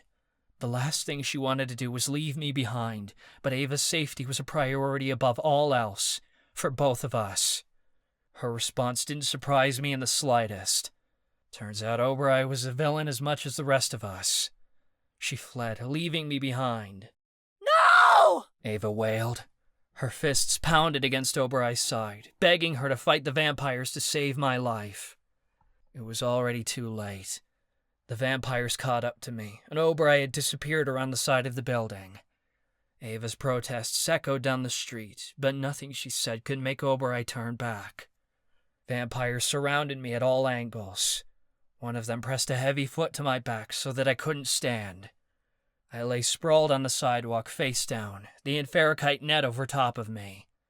Then came the slow, confident footsteps of a man who thought he knew it all, and the brush of silk fabric from his tailored suit. I already knew who it had to be. Salvatore Bianchi. Salvatore gave a cold laugh. "I thought you might try to steal from me, Prince Charles. I didn't think you'd get all the way to my safe, though. I thought for sure that the inferacyte cage would trap you for good, if you managed to make it that far." "You were expecting us this whole time," I rasped beneath the heavy boot of one of Salvatore's vamps. He gave a chilling laugh. "Of course. Who do you think hired the Dollmaker to capture you? A foolish mistake on my part, unfortunately, as he went rogue and targeted only one of you. But perhaps it all worked out for the best in the end." I gritted my teeth. This bastard had been responsible for Callie getting hurt. He'd been working with Valen, probably for years, giving him compulsion tools to use on women in exchange for the Dollmaker doing his dirty work. He was a merciless fucker. "Why try to catch me? Why not just kill me and eliminate the threat?" "And let all your power go to waste?" he scoffed. Salvatore squatted down to my level, like he and I were old friends having a chat. His skin didn't sizzle in the sun, so he must have had some power to protect himself from it. "Ophiotores used you and your friends to make himself all-powerful," Salvatore said. "If I'm to go up against him properly, I need power like this. I've already been obtaining my own inferacyte for a while now, biding my time until I could use it against a demigod. Or two." He laughed greedily as he turned to his men. "Go after the girl. Don't let her get away." Most of the vampires left, racing around the side of the building at superhuman speed. Only 2 remained, along with Salvatore.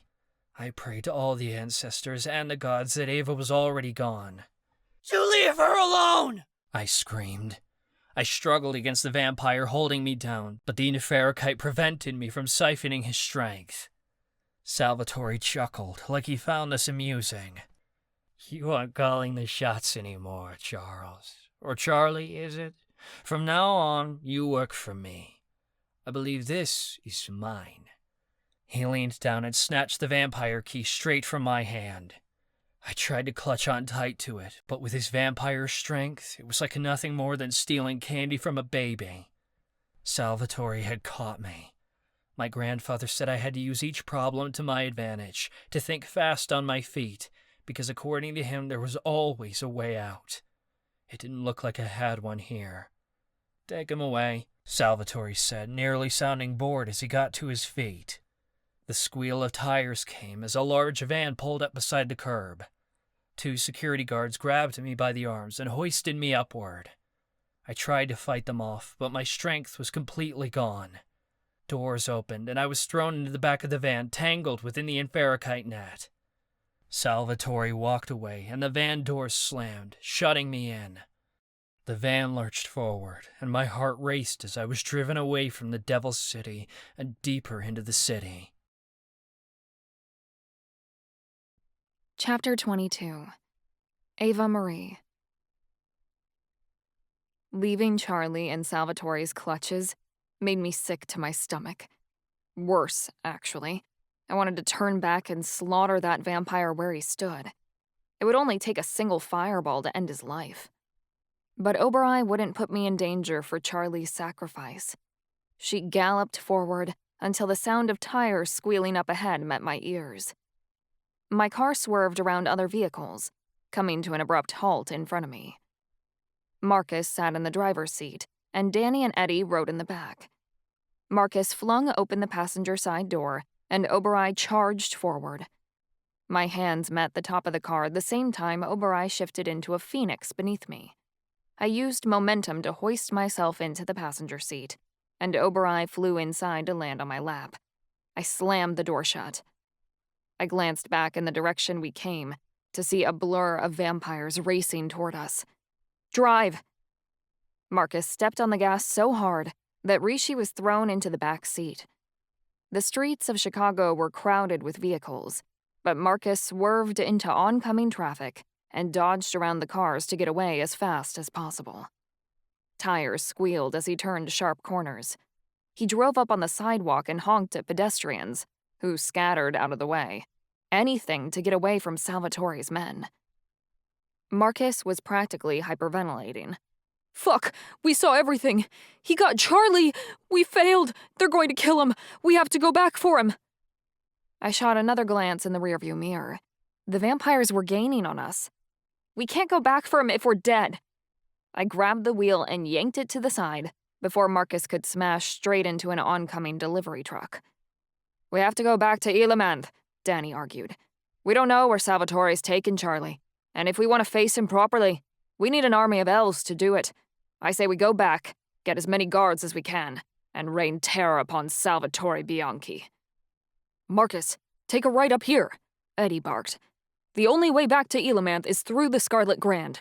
We're almost there. Marcus's hands shook on the steering wheel. I shot another glance behind us, and panic sent my heart hammering. We still hadn't lost Salvatore's vampires, and they'd catch up to us if we kept dicking around. Marcus's features went paper white. He floored the pedal, just as one of the vamps reached us. A thud sounded overhead as the vampire jumped on top of the car. We went tearing around another street corner, and the vampire flew off the vehicle and went rolling into the road. Marcus raced into the parking garage beneath the Scarlet Grand. Along the outer edge of the parking garage were reflective surfaces. Eddie shoved himself over the middle console, holding a hand straight outward. Faster! He yelled. The wall in front of us shimmered, and Marcus drove us straight into it. For a moment, I witnessed the darkness of the mirror realm around us, as Eddie used his magic to portal us across dimensions. Then the palace gardens appeared, and we emerged on the other side. Marcus slammed on the brakes. He yanked the car to the side, spinning it around until the back end smashed into a nearby fountain. We came to an abrupt halt. Oberai shook her feathers from my lap. That was a bit of a rough landing. Eddie gasped a breath. We lost them. Thank fuck, Danny grumbled. Marcus whirled on me. How could you, Ava? Charlie would never leave you. Never. Now Salvatore has Charlie and the vampire key. We accomplish nothing. You know what Emperor Cassiel says, I told him bluntly. Turn a problem into a solution. Mama, Ez, and Callie should be back already. Get me my chair. We need to see the Emperor. Marcus kicked open his door, and he came back several moments later with my wheelchair. Eldon, my guard, was with him. She'd already been outside the gardens waiting for us. Marcus crossed his arms and glowered at me as I situated myself in my chair. Oberai perched herself on the armrest. I won't be the one breaking the news, Marcus grumbled, as he, Eddie, and Danny followed behind me. The Emperor is going to be furious with us for losing his grandson. Leave the explanations to me, I said firmly. We reached the throne room, and 2 guards standing at the doors opened them. Emperor Cassiel lounged on his throne, with a broad smile on his face. And beside him sat Charlie, who was beaming from ear to ear. My heart lifted at the sight of my husband. Everything went just as we'd planned. Charlie and Cassiel were surrounded by the elvish associates, who were laughing cheerfully. Alistair held a heavy net and tossed it over Pig, who batted at the ropes playfully. Ivy and Chansey were noticeably missing. I was certain both of them had to be in the hospital. Marcus's jaw dropped when he saw Charlie there. He rubbed his eyes like he thought he might be seeing an illusion. What's going on? Charlie was caught. How is he here? Emperor Cassiel stood from his throne and reached his arms out wide. Finally, you've all returned safely. It's wonderful to see you. I trust that you have it, Princess? I smiled widely. Charlie promised he wouldn't let you down, and he didn't. I reached into my pocket and pulled out the vampire key, the real one. Marcus gasped. His gaze darted from the key in my hand to Charlie, then back again. He turned toward the Infiltrating net Alistair was playing with. I don't get it. Ava had the vampire key all along? How did Charlie escape? Charlie stood, smirking proudly. Simple. Salvatore never captured me in the first place. The vamps who threw me in the back of the van weren't vampires at all. They were the elvish associates in disguise. They used the potion you made with your Uncle Grant to avoid triggering any magical alarms, along with the potion you used in Paris to take on the bank employee's identity. It was a perfect combination. Asa and Ares didn't infiltrate the Devil's City this morning just to hack into the security cameras. They were also taking down members of Salvatore's security team so they could don their identities. Salvatore never knew the men guarding him were really working for us, and he believed the Infiltrating net to be one of his security team's latest toys. But what about the key Salvatore took? Marcus demanded. We were just down the street when it happened. We saw Salvatore take the vampire key from you. You saw him take a key, I said. When we got to the vault, I pocketed the real vampire key. I gave Charlie a fake key he'd made with his illusion magic before we ever entered the Devil's City. Once we got outside the building, Asa and Ares threw the net on Charlie, and I pretended to protest as Oberai carried me away to put on a good show for Salvatore. You did a wonderful job. Even I believed it, Charlie said smugly. Charlie was only a distraction for Salvatore, so that you could get away with the real key, Marcus realized. Capturing Charlie in the Infiltrating net was your plan all along. That's so clever. Danny crossed his arms. You guys should have told us about this. It isn't okay that you kept this whole other plan from us. You didn't need to know everything, Charlie stated. I did what had to be done. It was what my grandfather would do, and we pulled it off. Quite spectacularly, I might add. Cassiel clapped Charlie on the back proudly. You got the vampire key, and that's what matters. Now you have 6 of the 7 divinity keys, and all that's left is the astromancer key. You have all worked very hard, and now it's time to celebrate. Time to partay, Alistair exclaimed. I smiled, because after everything we'd been through today, I was relieved that all my friends had made it out alive. I thought a party would really help take the edge off for all of us. We hadn't celebrated a win like this in a long time, and I wanted to let loose at the idea of foiling Salvatore Bianchi's plans. A party sounds great. Go put the key in the royal vault with the others, and enjoy the rest of your night, Cassiel said.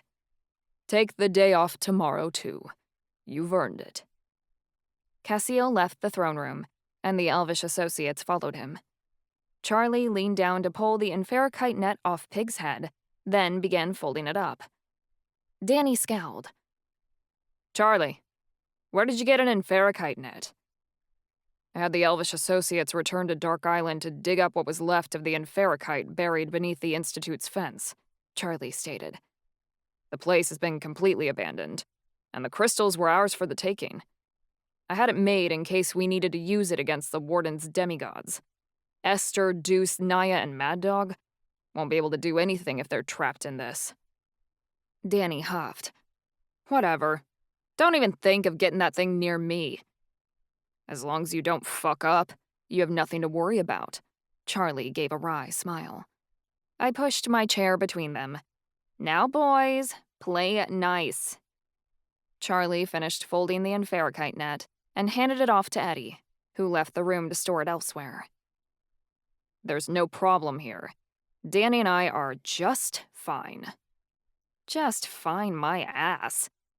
But Danny did help us get out of the Devil's City, and for that, I'd be forever grateful. My friends and I left the throne room, and my guard Eldon followed us to the royal vault. We left the vampire key with the others, and then sealed the vault with ironclad wards that even the other demigods couldn't break through. We knew the keys would be safe there, for as long as they remained. We returned to our quarters, where we found the rest of our friends. Callie sat on the couch, wrapped in a blanket, sipping tea Abigail had brewed. Callie looked much better than she had hours ago. She was talking with Ez and Opal, who were cuddled on a chair beside her. She still seemed pale, but Ez and Mama had healed the rest of her injuries. I wanted to check in on her. "Hey," I greeted, and I came up beside her. "How are you?" Callie forced a smile. I'm here." That wasn't the best answer, but it also wasn't the worst. "I didn't think they'd let you out of the hospital yet." "They didn't want to," Callie said. "My mom and dad were there. They stayed at my side every second. I insisted I was fine, but they didn't want to let me out of their sight. I snuck out when I had the chance and came here. I don't want anyone fretting over me." I wouldn't either. I reached out my hand and laid it on Callie's. I was pretending to give a friendly gesture, but really, my spirit abilities were reading her body. Everything was back to normal, like she'd never been hurt at all, and she could walk again, even though she was still tired. Mama had made sure to patch her up as good as new. Now the mental healing began. "I really am fine, Ava," Callie said. "Honest." She wouldn't be swearing to me she was okay if she really was, which meant she was struggling with all this. But she'd come to me if she needed me, so I backed off. We didn't need to talk about the Dollmaker and make her relive everything that had happened. I went to the other side of the party. Tahoma lay beside the couch, watching Spriggs climb a plant in the corner. Alette fluttered around Spriggs and tried to get him to play. Ez got up from his spot on the couch and walked over to me. "We took care of Callie," he promised. "She went through a tough thing, but she'll pull through it." "Her mind's all fucked up," I whispered. I couldn't imagine the mental anguish Callie was going through, even in a safe place surrounded by all her friends. After John had attacked me, it'd been all I was able to think about for months afterward. I was sure she couldn't get the Dollmaker out of her head. I know. It's gonna be like that for a while, Ez said. But there's nothing our magic can do about that. And she was literally just attacked by a serial killer this morning. She's barely had any time to process. She needs this party to get her mind off things and make her feel normal. I hoped so. I really wanted this party to help. It was the reason we were doing this. Callie wasn't the only one acting off. Chansey sat in a chair near the window, staring out over the city. I think he'd just left the hospital wing. I noticed bandages poking out from the collar of his t-shirt. I think his chest and back were all wrapped up from where Ivy had cut off his wing. His tea was still steaming in his hand, and it didn't look like he'd taken a sip. Ivy leaned against Chansey and traced lines over his arm, though neither of them said anything. I thought Ivy was trying to cheer Chansey up, but Chansey appeared distant, or not even there at all. Did you do it? Opal asked as she came up to me. Did you pull it off? We did, I said weakly. Cassiel says we should celebrate. Alistair approached the coffee table and touched the hot teapot. We can't celebrate with tea. Where's the booze? I'll have the servants bring something, Abigail offered. About a half an hour later, Eldon stood guard at the door, while servants brought in pizzas with all kinds of topping combinations. They wheeled in a cart full of liquor, and Alistair began smelling the bottles, pouring shots when he found what he liked. Danny turned on music that shook the room, then grabbed one of Oberai's favorite tennis balls and threw it. She hopped off my chair and shifted into a husky, chasing after it. Marcus caught the ball after a few bounces, then held it out of Oberai's reach while he jumped for it. "What is it, Oberai?" Marcus teased. "Oh, you want this? You're such a good boy." "Who are you calling a good boy?" Oberai grumbled. "Give me the ball, you fool." Marcus obviously hadn't heard the insult. "Fetch!" Marcus threw the ball, and Oberai tore across the room after it. I laughed as they played together. Oberai caught the ball in his mouth. "You're the good boy," he said, wagging his tail. "Marcus, come over here," Callie ordered. "I want to hear all about the mission." Marcus obeyed her like a puppy dog and plopped onto the couch beside her. He draped an arm over the back of the couch casually and began to fill her in on all the details. "I don't know, Oberai," I joked as he dropped the ball in my lap. I stroked the top of his head. "You and Marcus might have more in common than you think." Oberai growled at me. "I take offense. Now throw the ball, please." "Oh, you said please?" I laughed. "Who's a good boy now?" I threw the ball, and Oberai chased after it. He must have been upset that I called him a good boy, because he brought the ball back to Charlie instead. Charlie tossed the ball around and played with Oberai, while I went to grab a slice of pizza. Marcus and Callie chatted from the couch. "Yeah, it was pretty intense," Marcus bragged. "I must have taken out at least a dozen vampires by myself. Chopped one's head off with a cleaver." For once, Marcus wasn't exaggerating. Callie's eyes sparkled as she stared up at him. Her eyes locked on him like he was the grandest thing she'd ever seen, looking at him in a way no one else had before. Alistair passed drinks around, and the party got louder as everyone started to loosen up.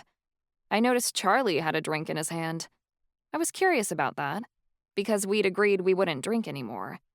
But he was laughing as he played fetch with Oberai. It was nice to see the two of them having a good time, so I just let it go. Alistair downed shots like they were candy, and it didn't take long before the alcohol hit him. He climbed up on the table and began shaking his ass, while Pig and Rishi danced around him. He placed his cane upright in front of himself, squatting down like he was straddling a stripper pole. He stumbled to the side and almost knocked over the teapot. "Be careful, sir," Abigail scolded. She quickly grabbed the tray of tea from the table and wheeled across the room to get it away from Alistair. "Take it off," I called with a laugh. "You like that?" Alistair wiggled his eyebrows. "I've got more where that came from." Alistair ripped his shirt off and spun it around his head. I snickered and rolled my eyes. Danny cupped his hands over his mouth and yelled, "Save it for the bedroom." "I would, but I don't see my man anywhere," Alistair grumbled. "Where's Eddie?" Come to think of it, I hadn't seen Eddie since Charlie sent him out of the throne room with the Infiltrating net. He'd left shortly after Cassile, so I could only assume the Emperor had given him another errand. Who needs Eddie? Ivy piped up. I'll dance with ya. Ivy hopped up on the table to show Alistair some moves. Danny drank vodka straight from the bottle and twirled around the two of them. He must have been halfway through the bottle already and was stumbling a bit. I knew it took a lot to get a vampire drunk, but damn, he was going to wake up with one hell of a headache in the morning. I was starting to get a little concerned about Danny's drinking habits. He was drunk whenever he got a spare moment and never failed to reach for a bottle, even on days when there wasn't a celebration going on. I felt like he was hiding something. I wanted to talk to him about it, but I wasn't that close to him. At least not yet, so I decided not to bring it up. Ivy made their way over to Chansey, circling their hips in his lap. Chansey glanced at Ivy, but his eyes were empty. He looked back out the window, appearing haunted. Ivy was trying to cheer him up, but it certainly wasn't working. Chansey just needed some time. "Chance, you good?" Ivy whispered, looking concerned. Chansey's reply was deadened as he said hoarsely, "Yeah, Ives. I'm good." Ivy frowned, and tears formed in their eyes at Chansey's response. Okay, I'll give you some space. Ivy got off Chansey's lap and headed to a corner of the room. They stood there clasping one arm, looking at the floor and biting their lip. I couldn't let Ivy feel this way. What had happened to Chansey was horrible, but it wasn't their fault. They'd done what they had to do to save Chansey's life. Chansey's wing was gone, but at least he was still here with us. If I couldn't help my angel friend, I at least needed to reach out to Ivy and try to help them feel better. "Over here, Ivy," I called, trying to get their attention. "I need a celebratory lap dance." Ivy looked up. Gladly, sweet thing. Ivy headed my way, then twirled around and shimmied on my lap. Ivy's smile slightly lifted as I shook my boobs against their shoulder, and we laughed together. This felt like fun. It was just a simple college party, something we all needed after the stress of the heist. Ivy shot a glance over their shoulder. When they caught sight of Charlie, they glowered. They seemed to be expecting a fight. I realized Ivy was waiting to get into it with Charlie, so they could chew him out about what happened in the Devil's City. Ivy was certainly pissed off that Charlie had sent him off the mission and back to Elamanth. It had taken away Ivy's chance to get back at Salvatore, and that was something Ivy couldn't forgive. Charlie plopped into an empty chair and devoured a slice of pizza, completely ignoring Ivy altogether. Ugh, I could cut the tension in here with a knife. This was supposed to be fun. I was worried about my friends, and concerned this party wasn't giving them what they needed. Maybe this party was a mistake. Half the participants didn't seem like they wanted to be here. We were trying so hard to be happy, but maybe what we'd gone through to get the vampire key wasn't worth it. I didn't want any of my friends to suffer because of Charlie's destiny to unite the keys, and they were suffering now. We'd claimed the vampire key, but we'd had to sacrifice a lot to get it. If this party wasn't at least serving as a good distraction from all the bullshit we had to go through today, it might as well not be happening. "Charlie, come on, get up and dance," I begged, and Ivy got off my lap. We're supposed to be having a good time." Charlie licked the grease off his fingers. He wore a devilish look as he said, "You want a real party? Because this shit is boring. Let me spice it up." Charlie spread his arms outward, and his air magic pushed all the furniture to the walls. Alistair stumbled and nearly fell off the coffee table, but he caught himself. Callie clung to the couch, looking annoyed. Charlie lifted his hands, and an illusion formed in the middle of the room. A stage, with a stripper pole in the center, appeared, and a multicolored disco ball emerged from the ceiling. Confetti rained down on us. I reached up to pull a piece of shimmering gold confetti from my hair. Charlie's illusion magic was getting very good. Whatever he desired, it became real. Charlie smirked as he stepped onto the platform. He threw his jacket aside, along with the shirt underneath. A black tie appeared around his neck from his illusion magic. Fuck, I was getting all hot and bothered already. Those abs were to die for, and that tie was killing me. He danced so arrogantly, and it turned me the fuck on. My husband knew exactly what I wanted, and he was so thrilled with the work we'd done that he was willing to give it all to me. That's what I loved about Charlie. He knew me so well. "Now this is a party," I cheered. "Give it all to me, baby." "Where are the dollar bills?" Ez cracked. Along the edge of the stage, stacks of cash appeared. Ez and Opal each grabbed a stack and started tossing the bills at Charlie, laughing it up. Tahoma hooked an antler under a stack of cash, then tossed it in the air. Abigail blushed and averted her eyes. Ez cupped his hands around his mouth. "Make it rain!" My husband spun around the pole, then thrust his hips forward. Oh, fuck. I thought I might come right here. It did not seem appropriate for the others to be watching, but I couldn't say I wasn't getting a thrill over him being an exhibitionist. Ivy noticed I was drooling over Charlie and shot a disgusted look at the stage. Look, if Ivy didn't find my man sexy, then that was on them.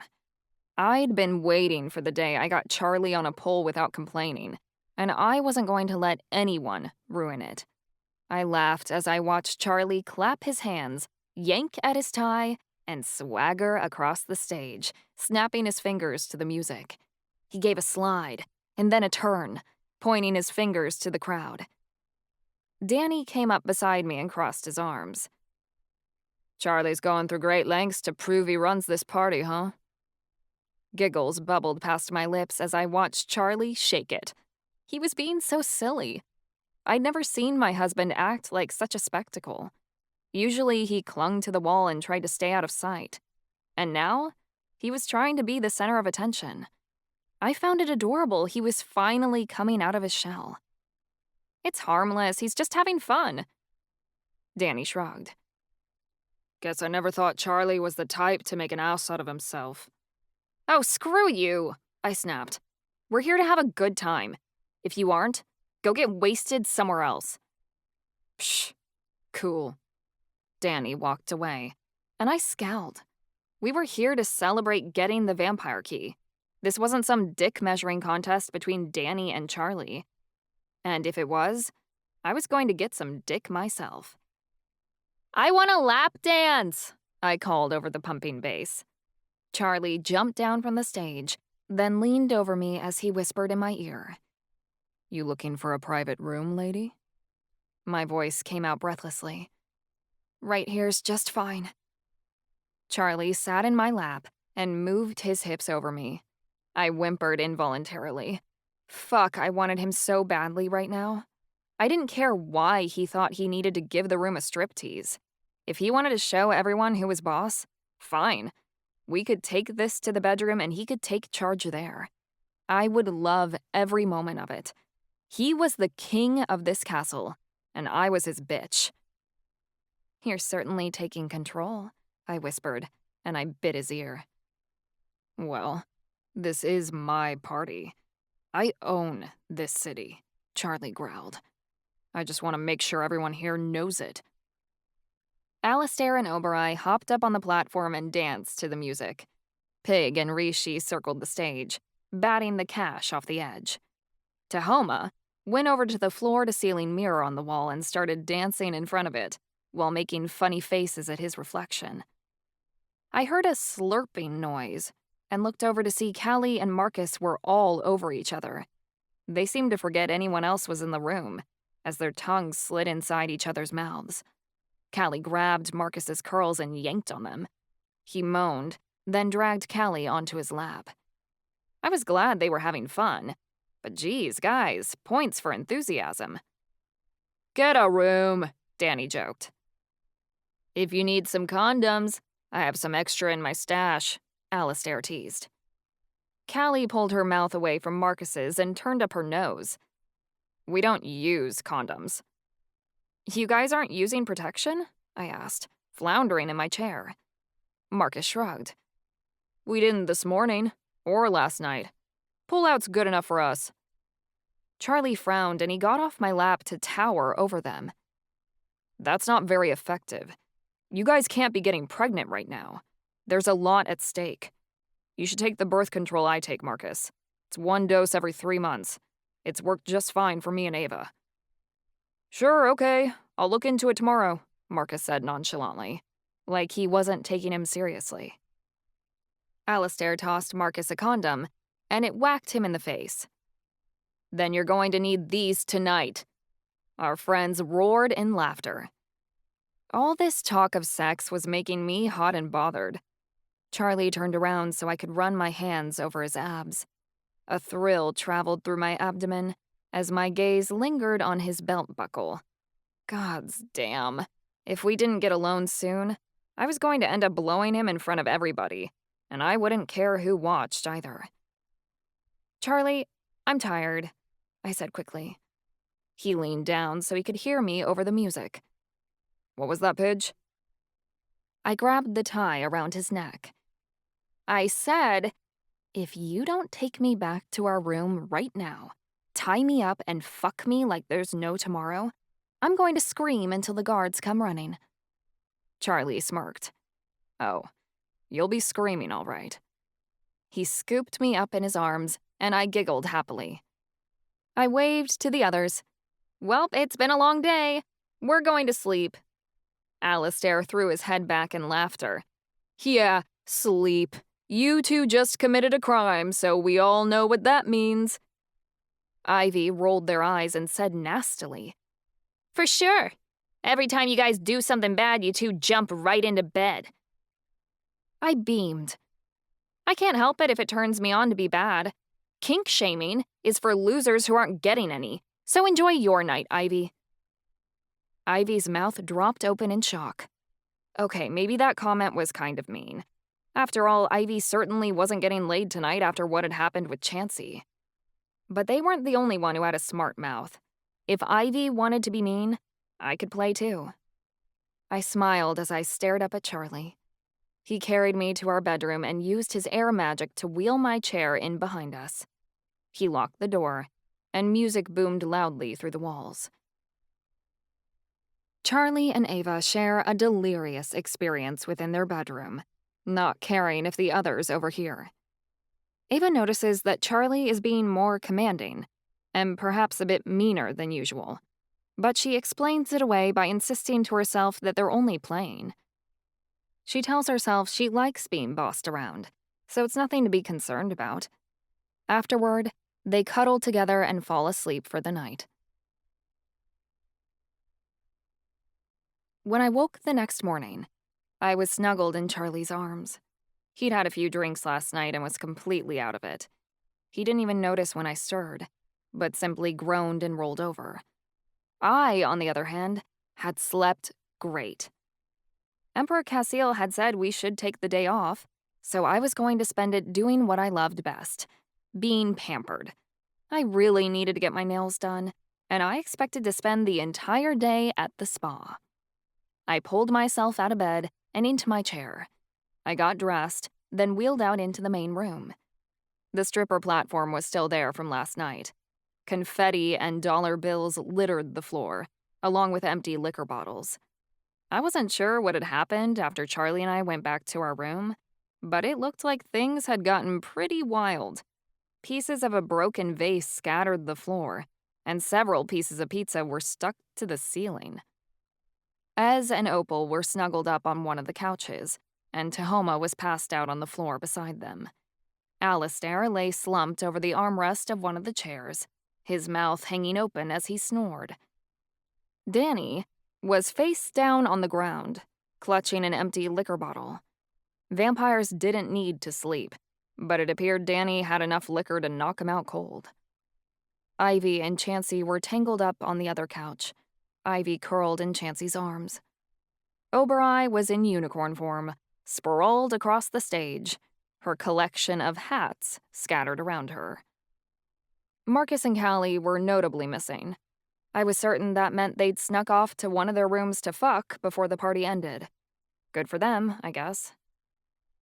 Abigail was the only person who was awake. She carefully wheeled between people while she quietly placed trash into a garbage bag, trying not to wake them. In the corner, Sprig's plant had been knocked over, and a mound of dirt had fallen out of the pot. Spriggs lay on Alette's back, and both of them were sleeping. Abigail wheeled to the corner and tried to lift the plant upright, but she struggled to bend far enough in her chair. "You don't have to do that," I offered. Abigail jumped in her chair and turned to me. "Your Highness, I was hoping to have this cleaned up before you awoke." I waved a hand nonchalantly. "I'm not worried about it. I have the day off, which means you should too. I'm headed to the ladies' court to get my nails done. Would you like to join me?" She gave another bow. "If your Highness requests it, then it would be my pleasure." "It would be nice to have some company," I said. Abigail and I left the room. Eldon was still stationed at the door, and she followed at a close distance as we navigated the halls. "So, things got pretty crazy last night?" I asked Abigail. "I suppose so," she admitted with a giggle. "It was quite fun. I'm not usually invited to parties like that. It was my first." "Really?" I asked. "Well, you're invited to our parties anytime you want." Around the corner, I heard a familiar voice. "Eddie, can I have a word?" It was good to hear Eddie's name. We hadn't seen him since he left the throne room last night, and he'd never shown up for the party. "Of course, my Emperor," Eddie replied. "What may I help you with?" I paused. Both of them sounded pretty serious. They hadn't seen us, since we were still hidden behind the wall. "It is regarding the intel we received last night," Cassiel stated. "Before you return to Charlie's quarters, I must make a request. You cannot tell the prince what we discuss." I felt the blood drain from my face, and I instantly brought my wheels to a halt. Cassiel was hiding something from Charlie? That couldn't be right. I signaled for Abigail and Eldon to stop. I slowly inched my chair forward until I could peer around the corner. Eddie seemed nervous as Cassiel gestured for him to come closer. He kept his voice low, but I was close enough to hear. "I have thought long and hard about what we discovered last night, and I have concluded that it is best if Charlie doesn't know," Cassiel whispered. "He doesn't need to go to that awful place and experience what's happening." "Forgive me, Emperor, but I do not understand," Eddie said. "Shouldn't the prince be made aware of this development? He should know what we found northwest of Flagstaff." Cassiel dropped his head. "In time, he will know, once matters have settled. But for now I wish to spare him and the others the turmoil. None of our people need to witness such suffering. We cannot send our soldiers there, as there's nothing that can be done. You know as well as I that these people cannot be saved. I give you this order as Emperor, Eddie. You must not tell Charlie that we found the main facility." I nearly fell out of my chair. I couldn't have heard him right. My heart hammered as I listened closer. "You will not speak of any of this to anyone," Cassiel ordered. "You will not mention the main facility at all, or what has happened there.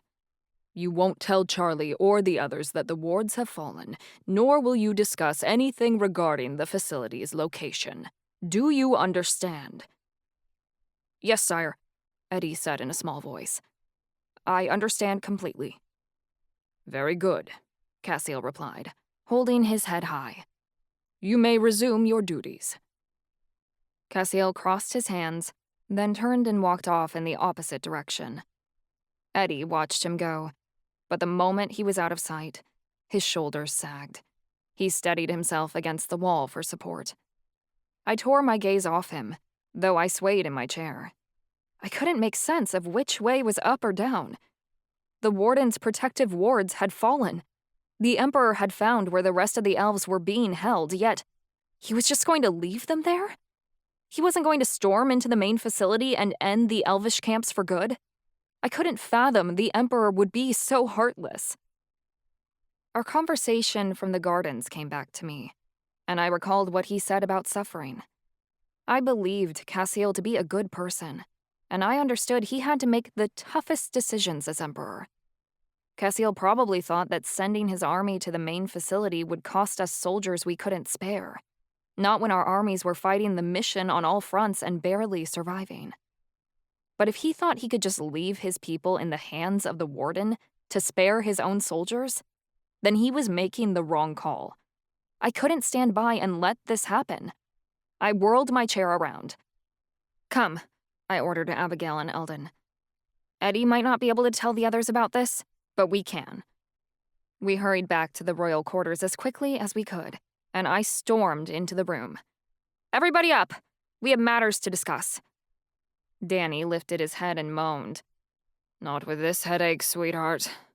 I couldn't give a shit about your hangover, I growled. There are more pressing matters at hand. Groans traveled around the room as everyone awoke. They must have noticed the urgency in my tone, because they all sat upright. Charlie heard the commotion and came rushing out of our bedroom, already fully clothed. Callie and Marcus emerged from Callie's room in bathrobes, squinting in the morning light. What's going on? Charlie demanded. The mission's wards have fallen. Your grandfather found the main facility, I blurted. Charlie stumbled backward. We'd been waiting for this information for months, and I'd just dropped the news like a bomb. He steadied himself and straightened up. We have to join the Emperor's Guard and go after the warden. That's the thing, I urged. Your grandfather isn't going to free the elves in the camps. Charlie froze. What do you mean? We need to gather all our soldiers as soon as possible. If the wards have fallen, then we have an advantage. We need to liberate that camp before the wards are reinstated. What did my grandfather tell you? He told me nothing, I stated bitterly. In fact, he doesn't want us knowing at all. I overheard him ordering Eddie not to tell us. Eddie must have been with him all night gathering this intel. That's why he never returned to our quarters. I don't think Cassiel has the soldiers to spare, because he's convinced he can't help the people imprisoned in the main facility. He believes they're a lost cause, but I won't settle for that. We have to at least try to free them while we have the chance. Cassiel might not have the manpower, but we do. We're demigods, and we don't need an army to back us up. We can do this for him and free the people the warden has locked up. Your Highness, Eldon protested. It was the first time she'd ever questioned me, as it wasn't within her rank to do so. Forgive me, but you don't know what you may be walking into. If the Emperor doesn't want you to go, there's probably a good reason. I have to advise that you don't do this. You don't understand, I argued. You don't know Cassiel the way that I do. The things he said to me, I know the way he thinks.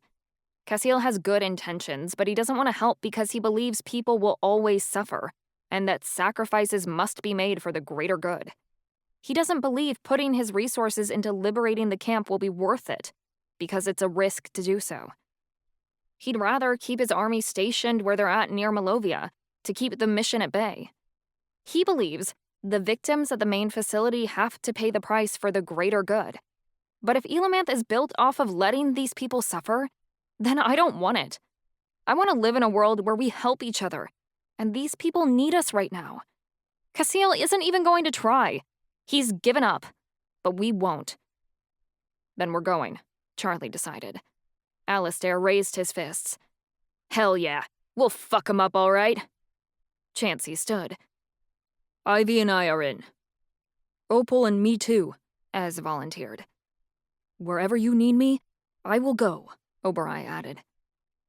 Princess, it sounded like the Emperor was only trying to protect you, Eldon noted. Are you sure? He doesn't need to protect us, Charlie insisted.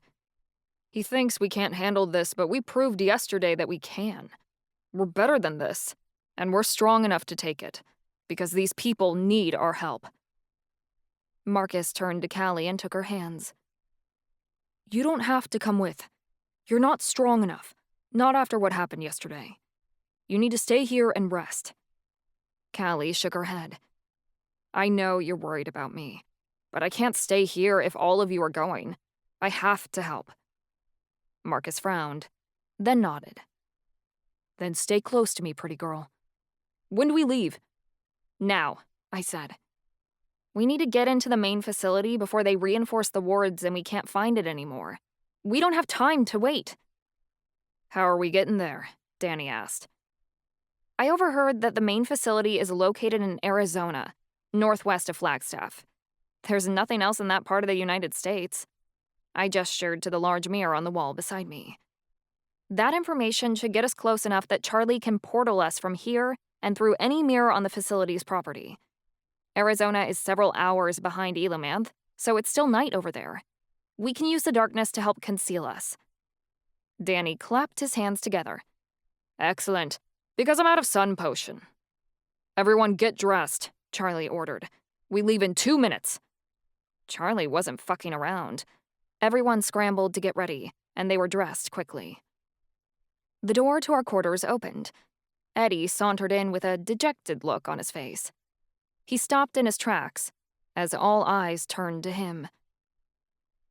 Looks like I missed a fun party, he forced a chuckle. He was trying to mask what had happened in the hall, but his tone came out completely flat. You don't have to pretend like everything's fine, Eddie, Charlie said, rather harshly. We know my grandfather found the main facility. Eddie's features paled. I don't know what you're talking about. Charlie gritted his teeth. You can't lie to me, Eddie. You're my guard, and I order you to tell me the truth. You should have come to me the moment you found out. Eddie chose his words carefully. I don't understand how you learned of this. I overheard Cassiel speaking with you in the hall, I told him softly. It's okay, Eddie. You can talk about it now. We already know. Eddie took a step back. I'm afraid I can't, Princess. Charlie's voice boomed across the room. You can, and you will. Tell us everything you know, Eddie. That's an order. Hey, Alistair sneered. You can't talk to my boyfriend like that. Charlie gritted his teeth. He's my guard, and I own him. I can talk to him whatever way I please.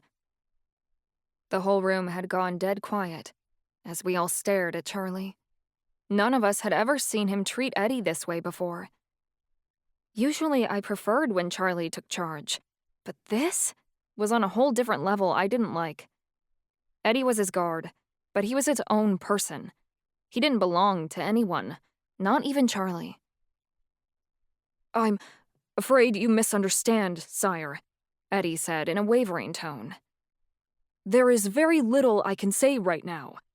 What I can tell you is that as Emperor, your grandfather's orders supersede your own until you become Emperor. He's magically bound, I realized. Charlie, you can't order him to do anything Cassiel doesn't want you to. Eddie's magically bound to you, but more than that, he's bound to the Majestica family, and there's a hierarchy even he has to follow. The magic prevents him from telling you anything Cassiel ordered him not to. Eddie dropped his gaze. Regardless of my orders, I do not regret keeping this from you. The Emperor doesn't want you to go, and believe me, you should not. Why not? Charlie demanded. Eddie twisted his hands together and opened his mouth several times, but he didn't answer. Why? Not, Charlie raged, taking several steps forward. I caught Charlie by the wrist. Charlie, stop. He can't answer you, even if he wanted to. Emperor Cassiel ordered him not to speak of this. I think he said all he possibly can. Charlie got a disgusted look on his face. If my grandfather has more authority over my guard than I do, how can I trust you, Eddie? What else has my grandfather told you to keep from me? Nothing, Eddie insisted. That I can tell you, Charlie. You must believe me, and you have to trust me when I say you don't want to go to the place you seek. You will only find... Eddie gagged, like he'd said too much and he was choking on his own tongue. Cassiel's orders prevented him from saying anything more. I guess we won't know until we go there, Charlie stated smugly. Come on, we're leaving. Charlie stepped up to the mirror on the wall, and the surface began to ripple as he created a portal. Obereye shifted into husky form and stood dutifully beside him, and Rishi followed. Everyone else gathered around the mirror. Eddie hung back. I do not wish to come, sire. Too bad, Charlie snapped. You're coming. That's an order. I turned to Abigail and Eldon. You two stay behind. Buy us some time in case Cassiel comes looking for us. Don't tell him where we've gone. I shot a glance at my brother's familiar. The Periton was so big and an easy target. Ez wasn't going to stay behind even if I asked. But at least without Tahoma along, Ez wouldn't get hurt if his familiar was targeted. Pig shrank back toward Tahoma. Pig and Tahoma will stay back too, I said. At that, I turned to the portal and followed Charlie through. The rest of my friends trailed behind. Darkness enveloped me at all angles. All around me, my friends appeared to be floating in empty space. The light from endless mirrors flickered by us, and in the distance, a ghostly shriek echoed through the vast emptiness. We were inside the mirror realm, which I had become so accustomed to, but the sensation of passing through it usually only lasted a split second. Moments passed, and nothing changed. Panic swelled inside of me. Charlie? I cried. I had the horrifying thought that the warden must be pushing against Charlie's magic, or that the main facility's wards had already been reinstated. We could become trapped here in the mirror realm, wasting away for eternity, unless Charlie found us a way out now. All around me, my friends' terrified faces reflected off of spinning mirrors, until I couldn't make sense of what was solid and what was reflection. They started screaming in horror, their voices melting together into a sickening symphony. Hang on, Charlie yelled. His voice seemed to echo distantly. I'm finding a reflective surface to portal out of. One by one, my friends began to disappear. I couldn't make sense of where they'd gone. Shit! We were going to be trapped in here. Charlie! I screamed, crying out my last hope. The shimmering ripple of a broken mirror with jagged edges appeared in front of me.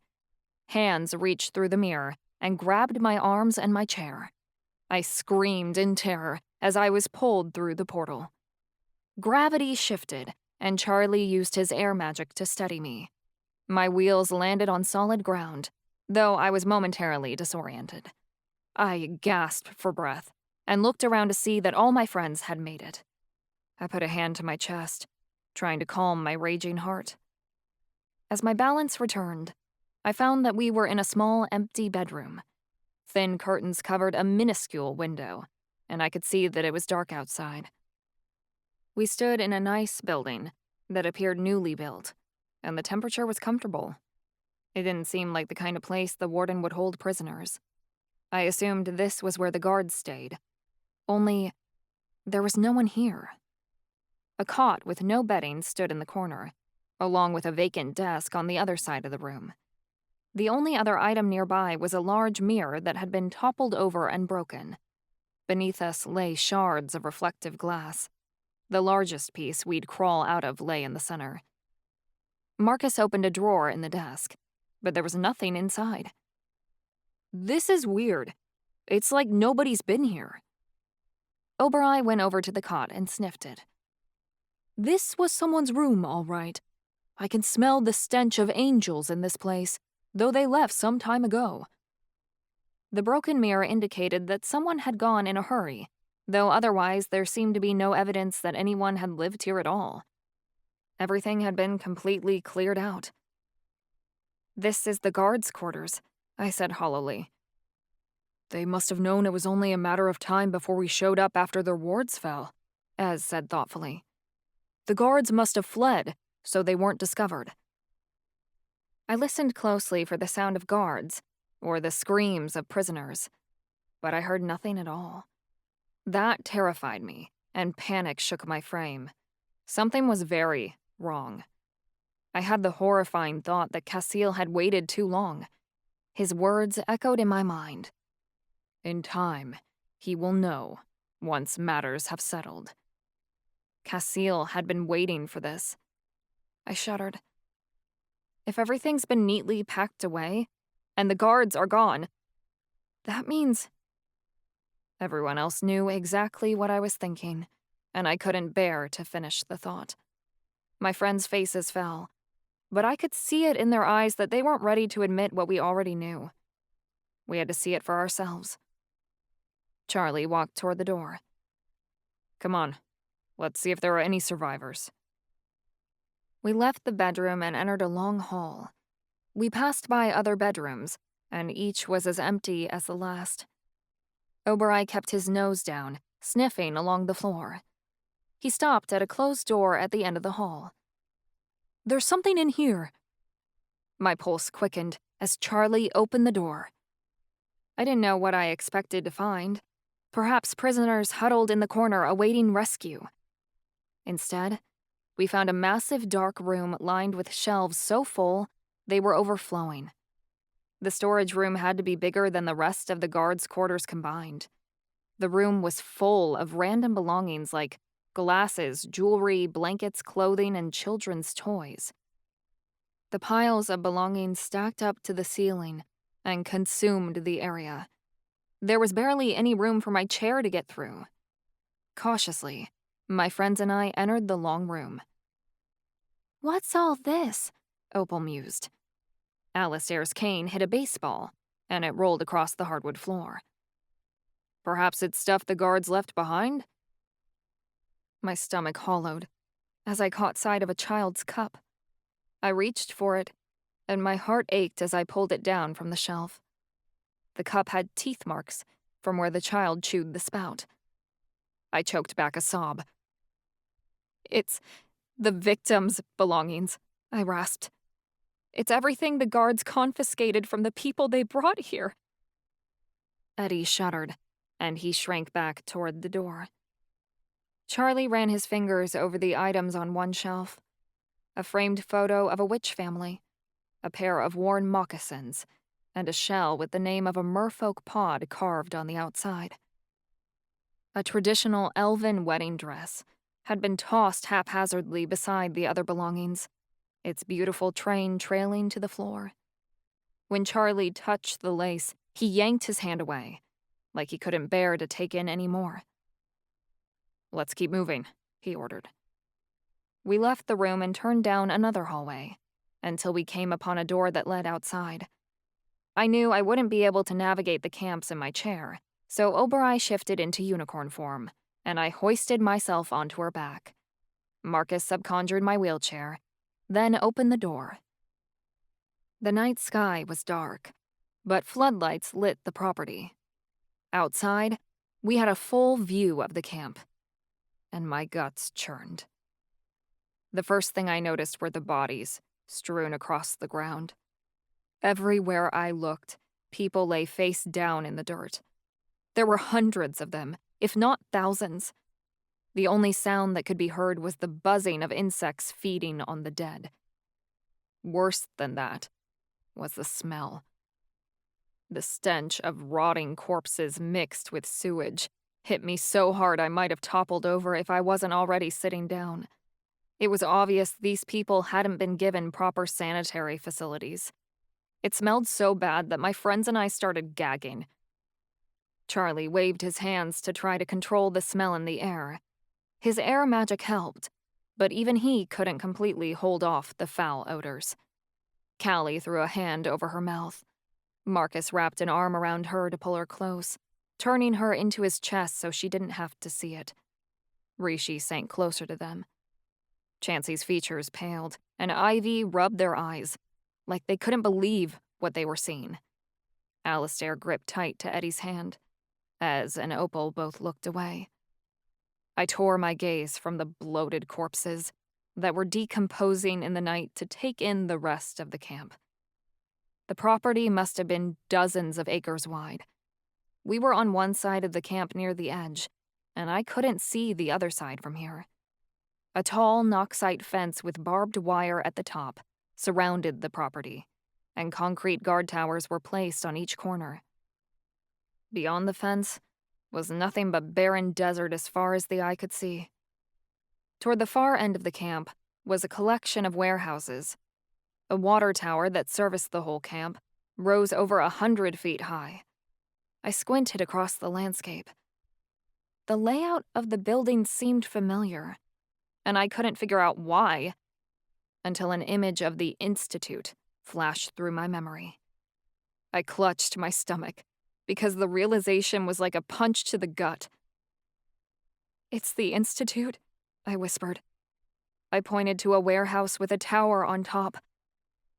"That looks like the cathedral, and that building over there has doors like the asylum. It's the same layout and everything, even though the buildings are smaller.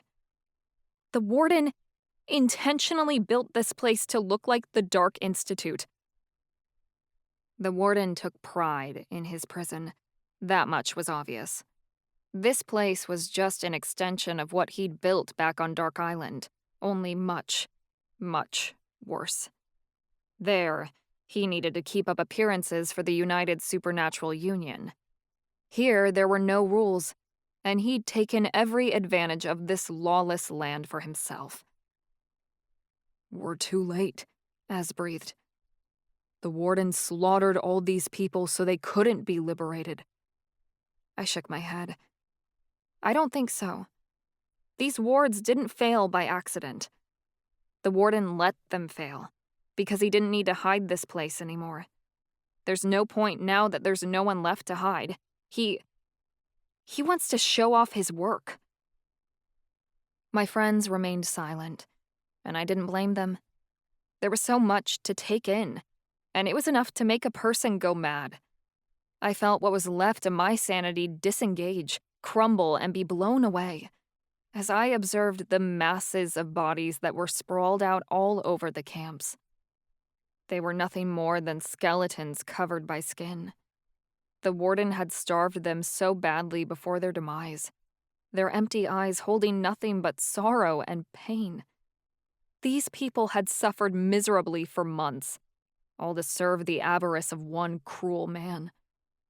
I tried to cry, but couldn't. Tears wouldn't come, not even if I forced them to, because it seemed like a crime to cry over the fate of people who'd never had a chance, people who I hadn't been able to save. My sadness and grief meant nothing, not when compared to what had been done to these poor people here. Charlie started forward, Oberai at his side. We followed behind him like zombies, weaving between the dead bodies. I spotted witches, lying beside dead cats. Elementi were sprawled next to small magical creatures like jackalopes and miniature dragons. I was certain the warden had not permitted any larger, stronger familiars to live once they arrived. Fey sorceresses lay face down, their insect-like wings twisted angrily toward the sky. The pretty shimmer of a mermaid's blue hair was no longer visible beneath a layer of dirt. There weren't very many angels, but the few I spotted barely had any feathers left on their wings. A vampire lay on his back, his eyes staring up lifelessly at the stars.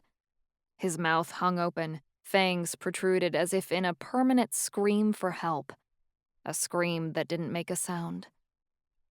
We passed by long tables lined with benches, like some sort of outdoor cafeteria. The tables were full of victims, and people lay slumped over bowls of unfinished soup. The sound of buzzing flies intensified as they swarmed the tables to feast on the rotting food. It was like all these people had just dropped dead in the middle of dinner. Rishi jumped onto the table, eyeing each victim like he thought he might find a live one. Danny furrowed his brow. I don't get it. How'd all these people die? Isn't it obvious? Opal sniffled. She still couldn't look, and her face was curled into Ez's shoulder. The guards lined them up for a firing squad. That's how they do it at places like this. Danny shook his head. They aren't lined up, though. These bodies are everywhere. It's like they were all killed at once. Nobody saw it coming. It must have been something like noxite gas or a poison of some sort, Ez theorized. Danny knelt beside a vampire to inspect the body. That can't be it. A vampire would just hold his breath if attacked by gas. The only ways to kill a vampire are through decapitation, a stake to the heart or fire. But there are no signs of injury. Normally, people in places like this are treated so poorly they die of infection or malnutrition. But even if they were starved, there'd be signs of a struggle. Nobody ran or fought back. It's like they all dropped at once. Let's check the warehouses, Charlie suggested. Perhaps we'll find more clues as to what happened here. As we continued forward, it became apparent that this was more than poison. Pools of blood had dried to become nothing more than stains in the dirt. The further we ventured into the camp, the more apparent the injuries became. First came lacerations and minor wounds, until we came upon limbs completely missing from bodies. Holes had been blasted straight through people's chests. Soon the bodies became only parts. There was a foot here, a hand there, dismembered pieces amongst torn fabric that no longer resembled clothing. Then, the dirt turned to a deep black.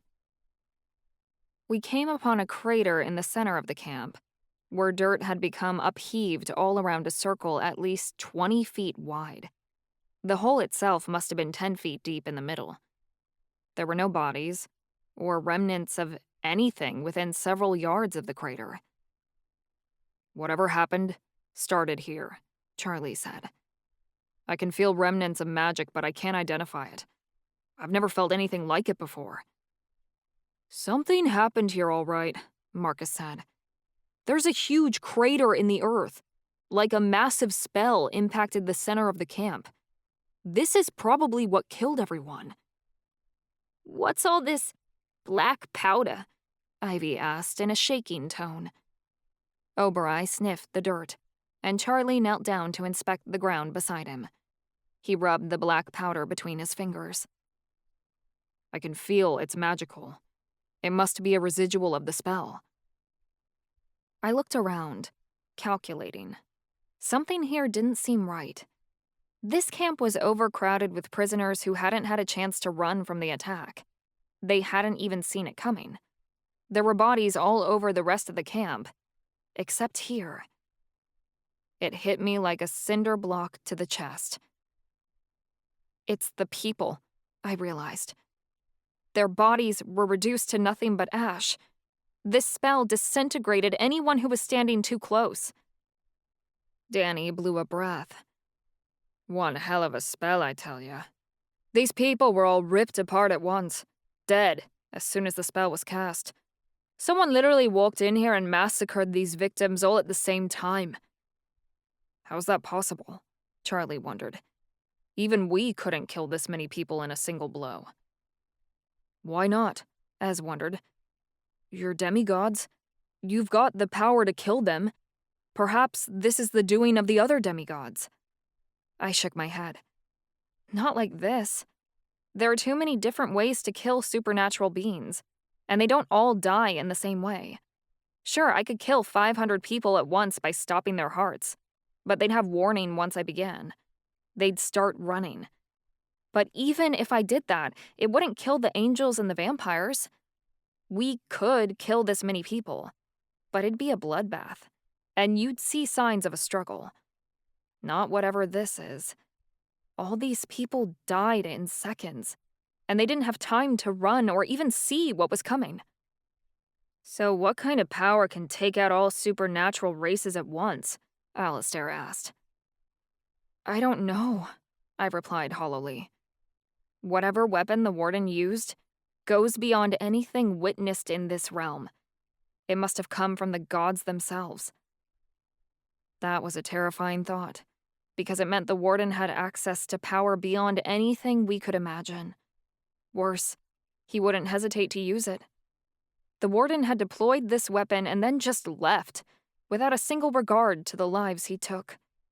I was certain the Warden had wanted me to see this. He dropped his wards, knowing I would come, and he left behind all the evidence as a display of his power. This was merely a message for me. He's coming for you, Ava, and he's leaving no survivors. I shook my head as the voices invaded my mind. No. The Warden clearly had a powerful weapon, but that did not mean he'd won this. We had to keep going, because we needed to find survivors. There had to be a chance that we could still go up against him, despite what had happened here. Someone had to survive this, I said in a choked tone. Let's keep going. We continued past the crater, toward the warehouses that were built so much like the Dark Institute. I kept my gaze ahead, but Marcus continued to look around at all the dead bodies. It's strange, isn't it? He remarked. This place was built to hold the elves, wasn't it? But I haven't seen a single elf since we got here. I swallowed the lump that rose in my throat. Perhaps the elves survived. I dared to hope, because it would be the one advantage we had to stand up to the Warden's weapon, if there was anyone to stand up to him at all after this. We entered the main warehouse, and despite the carnage we witnessed outside, I wasn't prepared for what we saw indoors. The warehouse was nothing more than a massive room with a tall ceiling and a dirt floor, metal walls surrounding us on all sides. Bunk beds were lined up in rows, and hundreds of bodies were crowded on the mattresses. There were multiple people on each bed, and they appeared to be sleeping, but the putrid smell of decaying bodies told us they were long gone. These people had literally been sleeping on top of one another and died immediately. No one had the chance to save them. We kept on moving and made our way into the next warehouse. We all halted in the doorway, because after everything we'd seen, we didn't expect it to get any worse. But it was. So much worse. Here, bodies that had long rotted were thrown into huge piles. Some of them were so far gone that they were mere skeletons now. The ones on top were fresher, but their skin was already sagging off their forms. These people had been dead for a while, by the time the Warden's weapon killed all the other prisoners. Nearby, one of the piles was made up entirely of hair and teeth. It was the only pile of supernatural remains that wasn't rotting, as if the hair had been cut and teeth had been removed before the victims were murdered. Some of the hair was still in braids, though the base of the braids had been completely hacked to pieces. I dared to guide Obereye closer to one of the mounds of bodies. I saw the pointed ears first, then witnessed holes straight through each of their chests. I guess the elves didn't survive after all, Danny said in an empty tone. I choked back tears. Opal was right about the firing squad. That's what they did to these elves. That's why there weren't any outside, because unlike the other prisoners, they'd already been slaughtered the moment they arrived. They piled them here to rot. Charlie furrowed his brow. This doesn't make sense. The Warden invaded Forevermore and imprisoned the elves he captured because he needed them. He wanted their power. Why would he throw all this power away now? Unless... He doesn't need them anymore, I finished hollowly. Whatever he wanted from the elves, he got. I bet you it's whatever weapon he used out there to kill all these people, Danny said. A long silence stretched between us all, before Charlie turned and continued walking. We left the warehouse out the back. In the distance was another building, smaller than the others. A fence blocked off that area of the camps, and tiny bodies littered the dirt behind the fence. I caught sight of blue fur, which I thought was a small familiar at first, before a gust of wind swept past, and it went tumbling across the ground. I realized it was made of cotton. It was a teddy bear. It hit me then that we hadn't seen a single child in all the rest of the camp. The warden had separated children from their parents and locked them up behind that fence. From a distance, I saw the bodies of toddlers and 5-year-old children, tiny little ones who'd barely gotten a shot at life before the warden had stolen it away. The warden was pure evil, and I had the sick urge to go see just how far he'd taken it. I needed to know. I started guiding Obereye forward. "Please don't go, Princess," Eddie whispered in a broken voice. I paused and looked over my shoulder. "If the rest of you want to hang back, that's okay. But I need to see what the warden has done." Eddie kept his gaze down. "I'm not asking for myself, Your Highness. I'm telling you that you don't want to go over there. The injuries are great, and the lifeless stare of those children will haunt you forevermore. Trust me." I saw something in Eddie's eyes that I hadn't noticed before. It occurred to me that this must be harder on him than the rest of us, because he'd been held in a camp just like this for months before he escaped. It was torture like this that had lost him his eye. But the longer I looked at him, the more I saw something else. I narrowed my eyes. "How do you know what injuries they sustained?" Eddie shook his head. "I cannot say, Your Highness." That was all the confirmation I needed. Eddie knew, because he'd already seen them. "You were here last night," I whispered. "Emperor Cassiel has already been here. You came with him. Cassiel ordered you not to tell Charlie because he knew we'd want to come see the damage for ourselves. That's why he called this a lost cause. Because he already knew all the victims were gone." Charlie slowly turned toward his guard. "Is that true?" Eddie kept his head down and didn't respond. It was his way of confirming the truth when he couldn't give a direct answer. Charlie's hands curled into fists. "I don't care why my grandfather felt he had to keep this from me. He should have at least been honest about what happened here. We deserved to see this for ourselves." Charlie whirled toward the children's area, but Marcus cut in front of him, pressing a hand to his chest. "No," Marcus insisted. "Fuck this. Eddie's right. We've seen enough. We don't need to see what happened to those kids, too. There's no reason to keep going." Fuck no, there isn't, Ivy snarled. "We shouldn't have come here at all. The Emperor kept this from us for a reason, and we still came here. I think we all know exactly why." Ivy narrowed their gaze on me. My voice shook. "What exactly are you saying?" You really want me to say it out loud? Ivy spread their arms wide. Fine. This was a stupid idea. We didn't need to see this shit and traumatize ourselves. Ava, the Emperor knew you would come no matter what he ordered you to do. That's why he wanted to keep this from you. But you just have to get your own way, don't you? You're so insistent on trying to save the world that it hurts people. And now, we hurt ourselves. You are so adamant about stopping suffering in this world, but you've made us suffer by bringing us here. You want to save people, but you never think about saving the people around you. You could have saved us from this, but you didn't. Now we gotta deal with it." Chansey's voice got rough.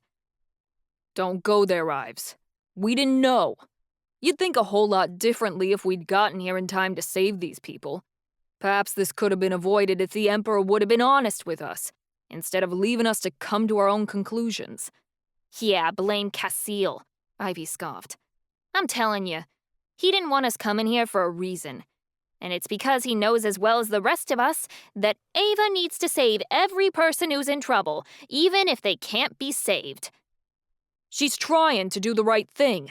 You're being selfish, Chansey demanded. If it's selfish of me to want to save the people I care about, then I guess I'm selfish, Ivy spat. You want to know who I care about? Me. You. Us. Fuck the world right now. I've been miserable my whole goddamn life, and this shit ain't helping. All I got from coming here is just another fucked up memory that's going to haunt me for the rest of my cursed existence. Ivy hugged themselves and turned away, trembling with each pleading, broken word. We didn't get back at my father, and we sure as hell ain't getting back at the warden now. I'm sick of adding people to my long list of revenge I gotta take. Hell, my list of people to take revenge on is so fucking long, I can't even remember who I need to get back at anymore. I just want to rest, and I can't do it because Ava's over here thinking she can play the hero. Don't put this on Ava, Charlie growled. I get it. You're looking for someone to blame, but this isn't her fault. You want to bitch and moan about how hard your life is? Look around at what happened to these people.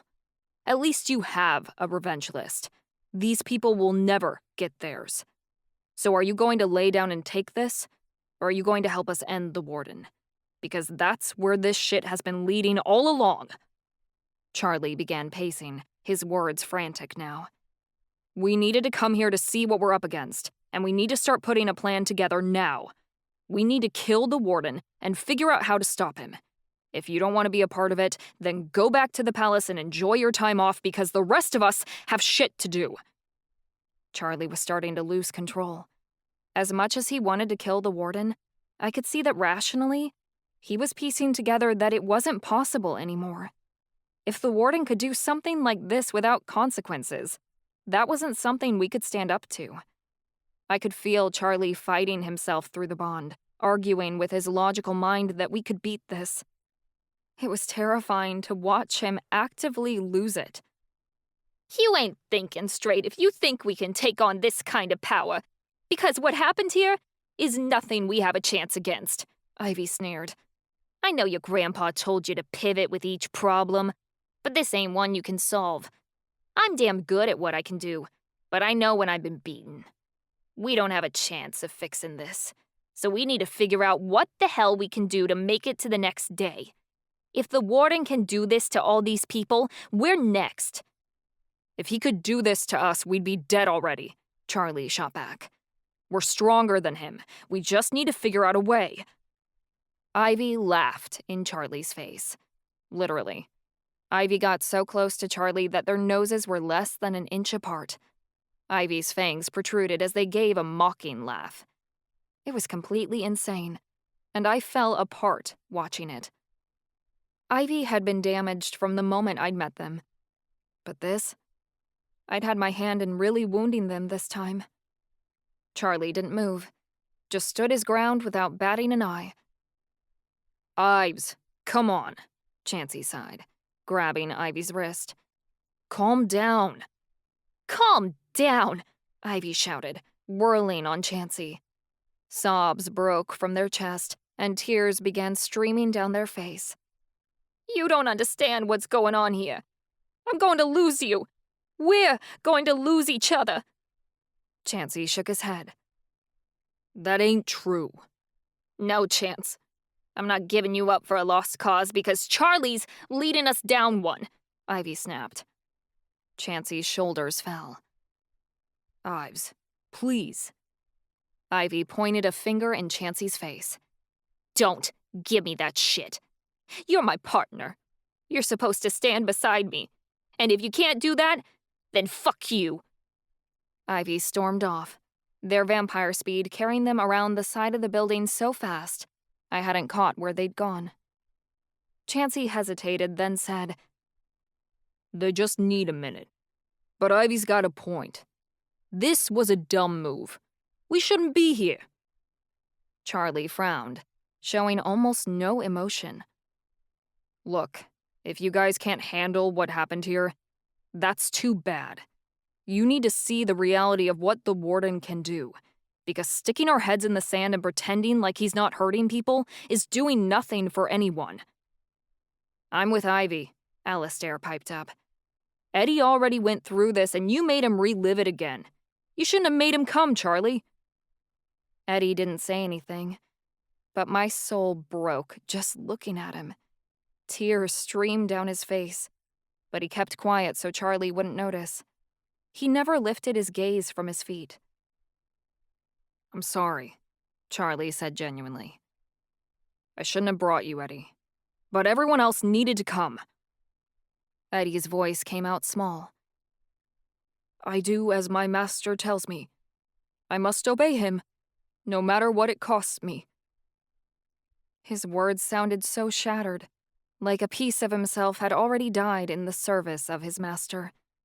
He'd given up so much to be Charlie's guard. I wondered how much more there was left inside of Eddie to give. Ez stepped forward. Look, we can't change what has already happened, or the choices we made that brought us here. We can only be here for each other now. We're all friends. This is a terrible thing, but we can't let this tear us apart. Ez is right, Opal agreed. We're all in this together. That isn't fair, because some of us are handling this worse than others, Alistair argued. Don't act like you know what Eddie's going through. Come on, Eddie. Let's go find Ivy. Alistair grabbed Eddie's hand, and the two of them disappeared around the side of the building. Callie stared after them. I witnessed contemplation in her eyes, like she thought about following them. She shrank close to Marcus, clutching him tightly, before turning her eyes back to the ground. Callie would never admit it, but I knew what it looked like for my best friend to be falling apart. She hadn't said a word since we'd gotten here, and though she'd insisted on coming, I felt bad for bringing her. I should have made her stay behind. But I saw the look in her eyes. It was like she wanted to follow the others in order to get away from Charlie, because she couldn't stand to be near him right now, yet she literally couldn't move. Marcus held Callie tight.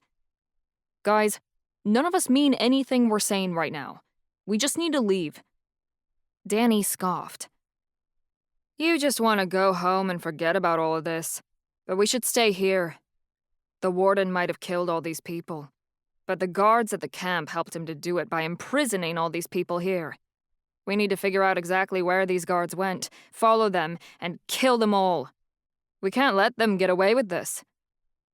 Marcus narrowed his eyes at Danny, like he thought it was a stupid idea. How are we supposed to find them? They left no clues behind. Tears finally streaked my cheeks. Though I wasn't able to cry before, I couldn't hold myself back now, and my words fell like broken glass as water poured from my eyes. I'm sorry, everyone. Ivy's right. I'm to blame. I'm the one who brought us here. I overheard Cassiel talking, and if I hadn't jumped to conclusions, we wouldn't be here. You did the right thing, Ava, Charlie insisted. My grandfather should have told us. We did the best we could with the information we had. I sniffled. Obereye, what do you think? Obereye responded, though only Charlie and I could hear her internal thoughts. You did your best, and you had good intentions. But sometimes good intentions lead to horrible consequences. Unfortunately, this is something all of us had to go through. When terrible things happen, people need to come together as one, not fall away from one another. As much as you don't want to admit it, you all need each other right now. Opal wiped a tear from her eye. What's Obereye saying, Ava? He says Marcus is right, I translated. There's nothing more to see here. We should head back to the palace. Before Obereye could even turn, Ivy's voice rang across the camp. Guys, come quick! We've got 2 live ones! My friends took off running, and I urged Obereye into a gallop. We followed Ivy to one of the guard towers. Next to the tower, there was a hole in the fence, just big enough for a small person to crawl through. It looked like it'd been mangled by the blast. The entrance to the tower was outside the fence, and Alistair knelt next to the open doorway. "Come on," he encouraged. "It's safe." 2 trembling figures emerged from the guard tower. The first guy was scrawny and couldn't weigh more than 100 pounds. I didn't think he could be more than 15 years old, but he looked like a child with the way his tattered clothes hung off his starved form. The other guy wasn't very big, but he wore a guard uniform. I instinctually drew back a fireball, but I paused when I witnessed a white tomcat with crooked whiskers emerge from the tower behind them.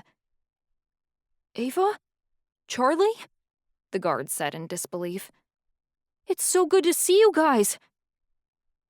I barely recognized him at first, because he was covered in dirt from head to toe. It was Ghost, a warlock student from back at the Institute. I recalled the guards trying to force him to sign up for the mission, even though he didn't want to. Looks like in the end he wasn't given a choice. Ghost had barely survived in Fight Club. I was surprised he'd outlasted the Warden's service this long. "Ghost?" Marcus balked. Before he could answer, the teenager's eyes lit up. Marcus?" Recognition crossed Marcus's features, like the kid was so unrecognizable he hadn't noticed him at first. The kid scrambled through the broken fence and ran toward Marcus, practically body slamming him in a hug. I'd never seen this kid before, and I didn't know how Marcus knew him. Tears streamed down Marcus's cheeks. "Kellen? I thought I'd never see you again." Holy fuck. It was Anya's younger brother, the kid Marcus left behind in Octavia Falls. Marcus had dated Anya before she died, and he'd gotten close with her little brother. He'd taken Kellen under his wing and started teaching him art before Marcus was sent away to the Institute. He talked about Kellen multiple times, mostly to say how much he regretted never saying goodbye. Kellen had been like a little brother to him. Kellen drew back. "You've put on some muscle." Marcus squeezed his arms. "You don't know how happy I am to see you. There's so much I never got to tell you. I'm really, really sorry. None of this ever should have happened to you." "You don't have to apologize. It's not your fault," Kellen promised. "I'm here because of the mission." He spat the words like they were poison. Charlie turned to Ghost, who had crawled back inside the fence. "How did the 2 of you survive? The spell that took out the others should have killed you too." "After I was forced to join the mission, they took me out of the Institute," Ghost explained. "The Warden made it sound like we were going to do good in the world, and I thought I could help. I learned pretty quickly that wasn't the case, but I did the best I could. I was stationed here as a guard. I tried to get people out but never could, and almost got caught a few times. So I changed tactics, and did what I could to keep people alive instead." "He snuck us food," Kellen said. "He was the only guard that cared about us." Ghost dropped his gaze. "I tried, but it wasn't enough. I was scared of all the other guards, but not Ghost," Kellen admitted. "We knew each other from back home. I was friends with his little sister, Mother Miriam rest her soul. She never made it out of Octavia Falls. Ghost used to drive me home from school because I was just 1 block over from his house. He was my only friend here at the camps." "Yesterday, the guards were told to pack up and leave," Ghost explained. "We weren't given a reason why, but I just knew something bad was about to happen. We only had minutes to evacuate. I was already on my way to sneak Kellen some food, and I knew I couldn't leave him behind. I snuck him out here to the guard tower so we could hide and wait for whatever was coming. Then, we heard the blast. There were no screams, just silence." "Did you see what caused this?" Charlie asked. "It was that creepy guy Ghost calls the Warden," Kellen spat. "How was he able to do this, though?" Marcus asked. "This is beyond anything we've seen before. He must have gotten the power from somewhere." "He's got demigod power, so he can create energy out of nothing," Danny offered. "Demigods can create their own power, but there are limits even to what we can do. Charlie said. We're still immortal bodies, so we're still going to reach a point where we can't handle limitless energy. Eventually, we're going to get tired. He's got dark gods on his side that would give him the power and do the work for him, Danny pointed out. He doesn't have to cast the magic himself. Marcus's gaze shifted thoughtfully. But what if he did do this by himself, without help? The Warden's demigod power is that he can't die, so he must be able to handle more magic than we can, because his body won't give out on him. He can still pass out, even if he can't die, Charlie stated. He wouldn't be able to finish a spell like the one we saw. Ghost shuddered. I've had a theory for a while, and after what happened here yesterday, I'm certain I'm correct. It was my job to take the elves to one of the warehouses, then pile up the bodies once the Warden was done with them. Once they went in, they never came out. He never said what he was doing with them in there, and guards were forbidden inside whenever he was here. But sometimes, I was stationed at the doors, and I could hear the screams from inside. Every time the Warden walked out of that warehouse, it was like he was stronger than ever before. I can't explain it because nothing about him changed outwardly, but there was this magical energy that rolled off him that was undeniable. Ghost drew a shaky breath. I think the Warden was using the elves to gain power, like he did with kids back at the Institute. What does he need their power for? Alistair asked. He's already a demigod. You all saw it the night we escaped the Institute. Yeah, he's already a demigod. But like Charlie said, even demigods have limits, and their bodies will give out if they overexert themselves, Ghost said. I think he was using the elves' power to increase his limits. As a demigod, he can create power from nothing. But with the power of the elves, that power can flow through him all at once. That's why he hasn't struck like this until now, because he's finally powerful enough to do anything he wants. And he's done using the elves. He no longer needs to siphon their powers.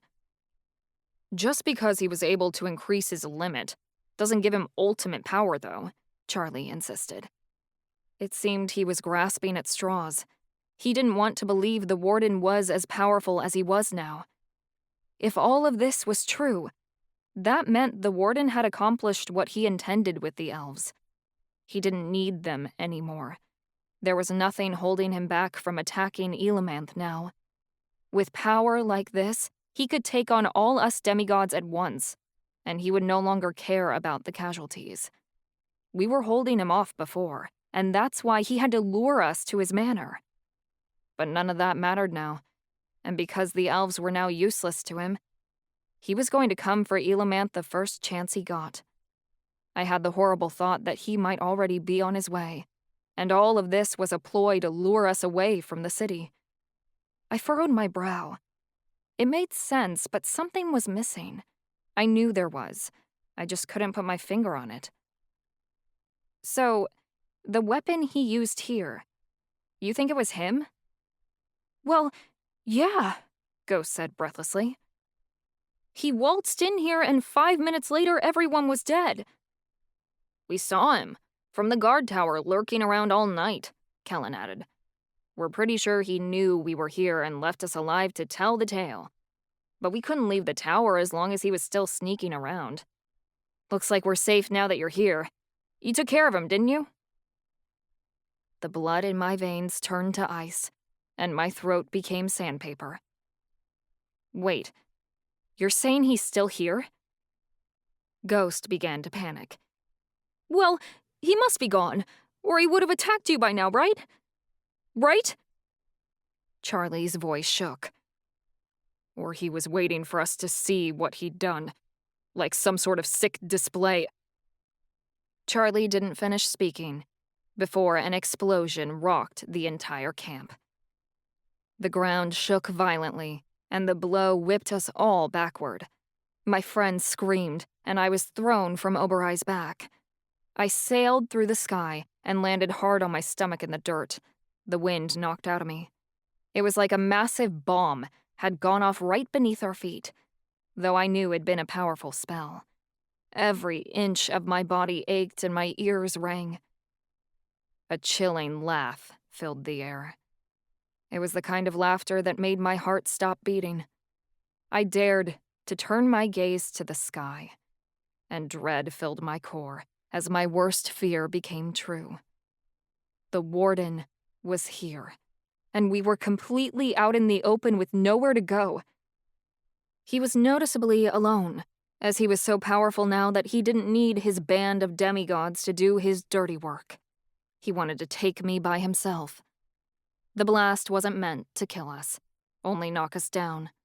Otherwise, how would I look into his sunken, dark eyes when he finally destroyed my soul? We'd reached the final round of his game, and he wanted me to know he had won.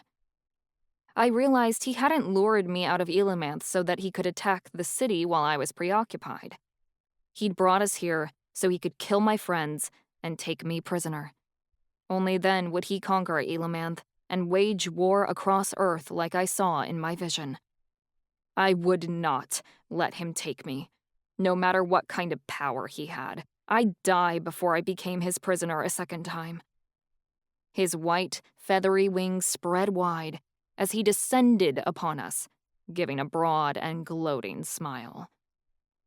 "I knew you wouldn't be able to resist my trap, Ava," the Warden taunted, his eyes fixed solely on me. "You're too soft of a person. You think you're such a villain, my dear. But no true villain has a good heart. Today, that kindness is going to be your reckoning." Chapter 23. Charlie. The Warden was one sick fuck, watching us like a sadistic pig while we roamed the camp, waiting in the wings while we took in the devastation. He was showing off. He wanted us to experience everything he'd done and all he was capable of before he finished us off. The spell had blasted us back 50 feet or more. I became disoriented as my head smashed against a large rock. I knew I had some sort of concussion, because it fucking hurt. Blood gushed from a wound on my head, and my pulse pounded in my ears.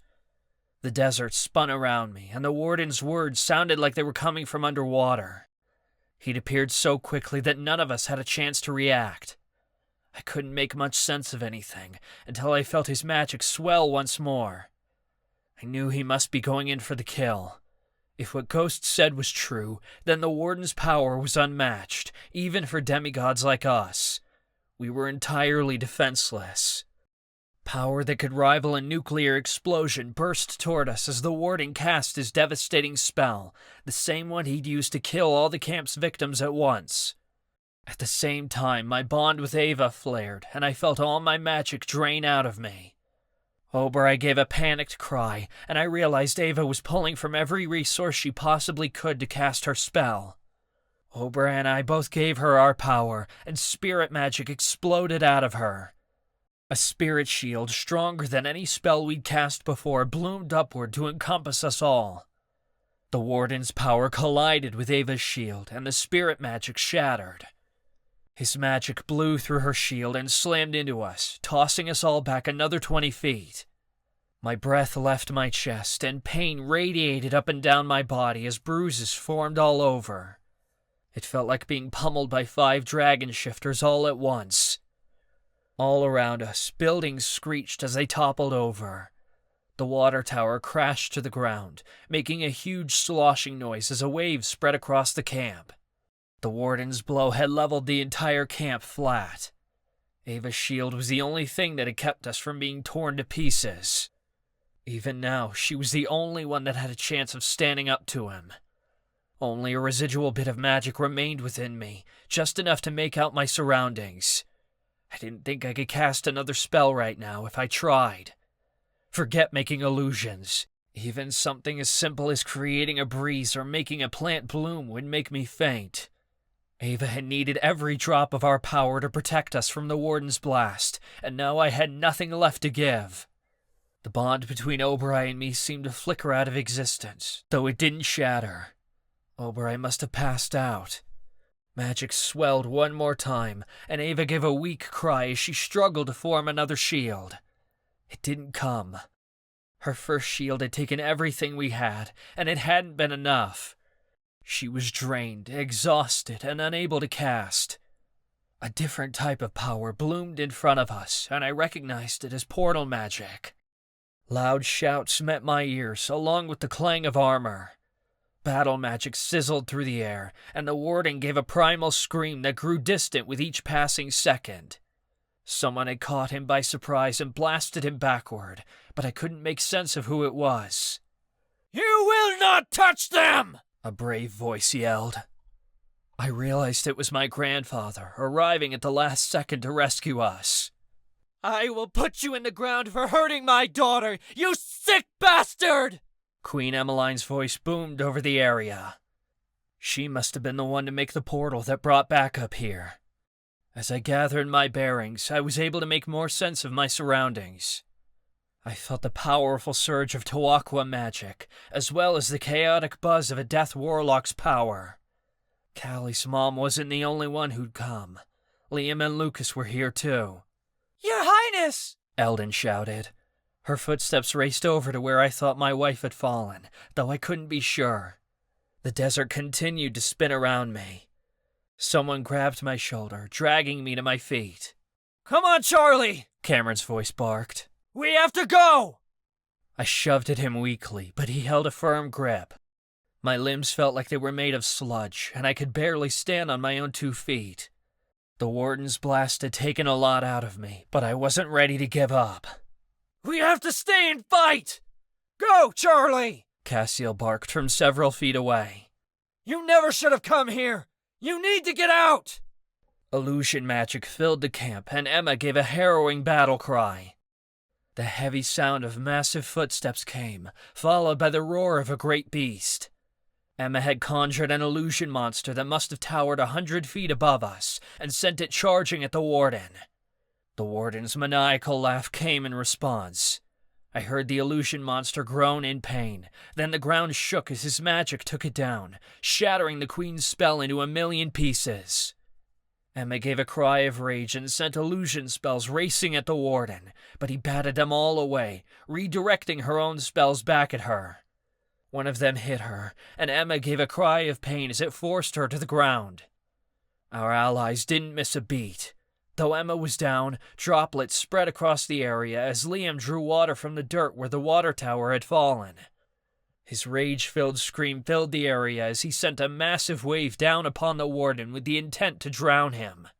The warden merely flapped his wings and shot out of the water before blasting Liam backward. Liam grunted as the blast hit him, slamming into the earth. Death magic permeated the camp, so strong the air began to develop a ghostly chill. Bones clicked against each other as Lucas's power surged out of him, turning his body into the skeleton of a reaper.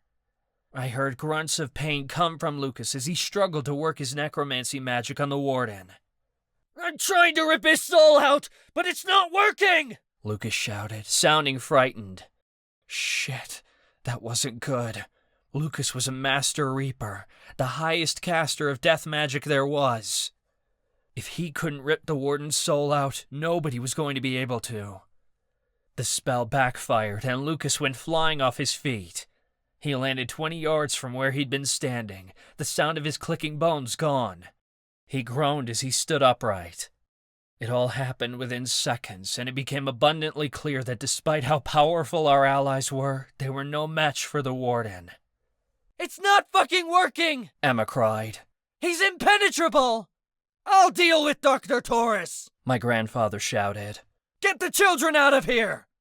Another portal blossomed nearby at Emma's command. She started shoving people through, yelling at them to hurry into the portal and back to the city. Fuck that. I wasn't going to leave my grandfather to deal with this alone.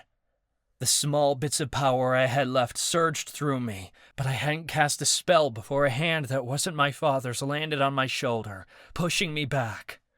I slumped to my knees, becoming weak as the rest of my power surged out of me and into another. Disbelief rattled my entire being. I refused to believe it, but when I tried to cast a spell and it wouldn't come, I had to face the truth. Cassiel had siphoned the remainder of my magic for himself. He didn't want me to fight. He wanted me to flee and be safe while he took the blows for me. I sagged against the ground and Cameron wrenched on my shirt to get me back upright. My grandfather turned and sprinted toward the warden, and I heard him draw his sword. Metal clanged, then came the sickening, or perhaps satisfying, squish of flesh and crunch of bone. Something heavy flew through the air, smacking me in the stomach. Warm blood soaked into my shirt. I realized that what hit me had been the warden's decapitated head. My grandfather had just sliced his head from his shoulders. Relief flowed through me so heavily I wanted to sob. Finally, after nightmarish years of fighting this horrible man, the warden was fucking dead. My grandfather had killed him. This was all over. Then, from below me came a horrifying sound. The warden's laughter. I realized it was right below me, coming from the warden's mouth, even though his head was no longer attached to his body. Before I could fully process it, his laughter began to grow distant, like his head was rolling across the ground back toward his body, his hands commanding his disembodied skull to return to his headless body. No, this couldn't be happening. This is impossible, Chansey gasped from a few paces away. You decapitate an angel and they die. Every time. I've never seen this happen before. There was an awful, slick sound as muscle knitted back together and arteries mended themselves. The warden cracked his neck as he placed his head back on his body, reattaching it like my grandfather had never cut it off at all. You are all fools, the warden mocked. I cannot die. Leave now, Charlie, Cassiel ordered. Don't come after me, no matter what! It absolutely petrified me that, for the first time in my life, I heard fear in his voice. My grandfather never got scared. He was always courageous, even when the situation was dire. His tone told me that he knew we were going to lose, and that sacrifices had to be made for the greater good. Except this time, I was the greater good, and he was the sacrifice. Cameron yanked on my arm. My friends' voices disappeared as Emma, Liam, and Lucas pulled them through the portal. We can't leave! Ava yelled at Eldon, and I knew from the bottom of my heart she was trying to fight her guard off. I order you to let me go! I cannot, Eldon replied firmly. Our orders from the Emperor are to get you out of here, and his commands are above yours. We have to help! I shrieked. Let me go! You're not going anywhere, my father hissed, and he pulled me in the direction of the portal, despite me fighting him the whole way. I would condemn myself to the worst pain the supernatural world knew before I allowed Cassiel to die here alone. I would not let him go down, and if he did, I would go down with him. I'd die with my grandfather, because that's what family did, and that's all I ever wanted. My father would not prevent me from perishing at my grandfather's side, because that's where I belonged. I drew my fist back and punched Cameron hard in the face. He reeled back at the blow, but his grip on me only tightened. We have to go! Cameron screamed. He looped his arm around my neck to put me in a headlock. My concussion pounded with pain, disorientation growing stronger as I struggled to breathe. Where's your demigod army? Cassiel taunted the warden. Off following my orders in other parts of the world, the warden replied coolly. I don't need them to kill you all. My father dragged me back while I struggled to free myself from his hold. The tingle of illusion magic filled the desert. My grandfather must have been using it to blind the warden. It worked for a split second, giving my grandfather enough time to race forward. The warden merely scoffed, and the illusion broke. But Cassiel was already within arm's reach. The warden gave a gurgling sound as my grandfather grabbed him by the throat. The warden's shoes made a scratching sound against the sand as Cassiel lifted him off the ground with one hand, strangling him. I knew what his plan was. The warden was too strong physically, but my grandfather knew exactly where to hit him. He was using his elf power to turn the Warden's own memories against himself, pulling out the Warden's worst recollections and replaying them back to torture and weaken him. My grandfather wasn't usually powerful enough to read demigod memories, but when he siphoned my magic, it must have given him just enough of an edge against the Warden to do so. "These memories can't hurt me," the Warden rasped. "Remember who you are," Cassiel urged. "Your father would be disappointed in you. You think you're so powerful, but you're merely a worthless, weak child who everyone thought would grow up to be nothing, and you're still nothing. Everyone picked on you and kicked you around, and instead of learning from your past, you just turned into the people you despised." My grandfather's memory magic resonated throughout the camp in waves, so powerful that it hit me square in the chest. The desert seemed to close in on me, and my own screams faded until everything around me was happening in slow motion. A heavy fist sank into my stomach, and images began to form inside my mind. I saw the remnants of the camp flying by me, until I was lying on my back in the middle of a crater formed by the impact of my body. I continued to scream, but my voice was far off in the distance. Without choosing to, I rose from the crater to my feet. It was then that I realized what was happening. My grandfather's powers were so intense that he was projecting his memories of this moment outward, so that I could see what was happening in real time through his eyes. I didn't think he intended for it to happen. He was so focused on killing the Warden that his powers had flared beyond anything I'd seen him use before, and now I was witnessing it all. Cassiel stood to face the Warden. The Warden was at least 50 feet away, and he gave my grandfather a wry smile, like he merely found this amusing. In the blink of an eye, Cassiel shot a battle orb at the Warden that was crackling with power. It blasted straight through the Warden's chest, leaving a mangled hole where his heart should be. I saw organs like his lungs poking through the hole, as well as gnarled rib bones. The Warden merely walked forward without missing a beat. His chest began to heal itself automatically, and the hole in his body that the battle orb had made became nothing more than a burn in the Warden's suit. I felt my grandfather's panic like it was my own emotion. He took a step back, but the Warden had already spread his wings. He launched himself on Cassiel and grabbed him by the collar.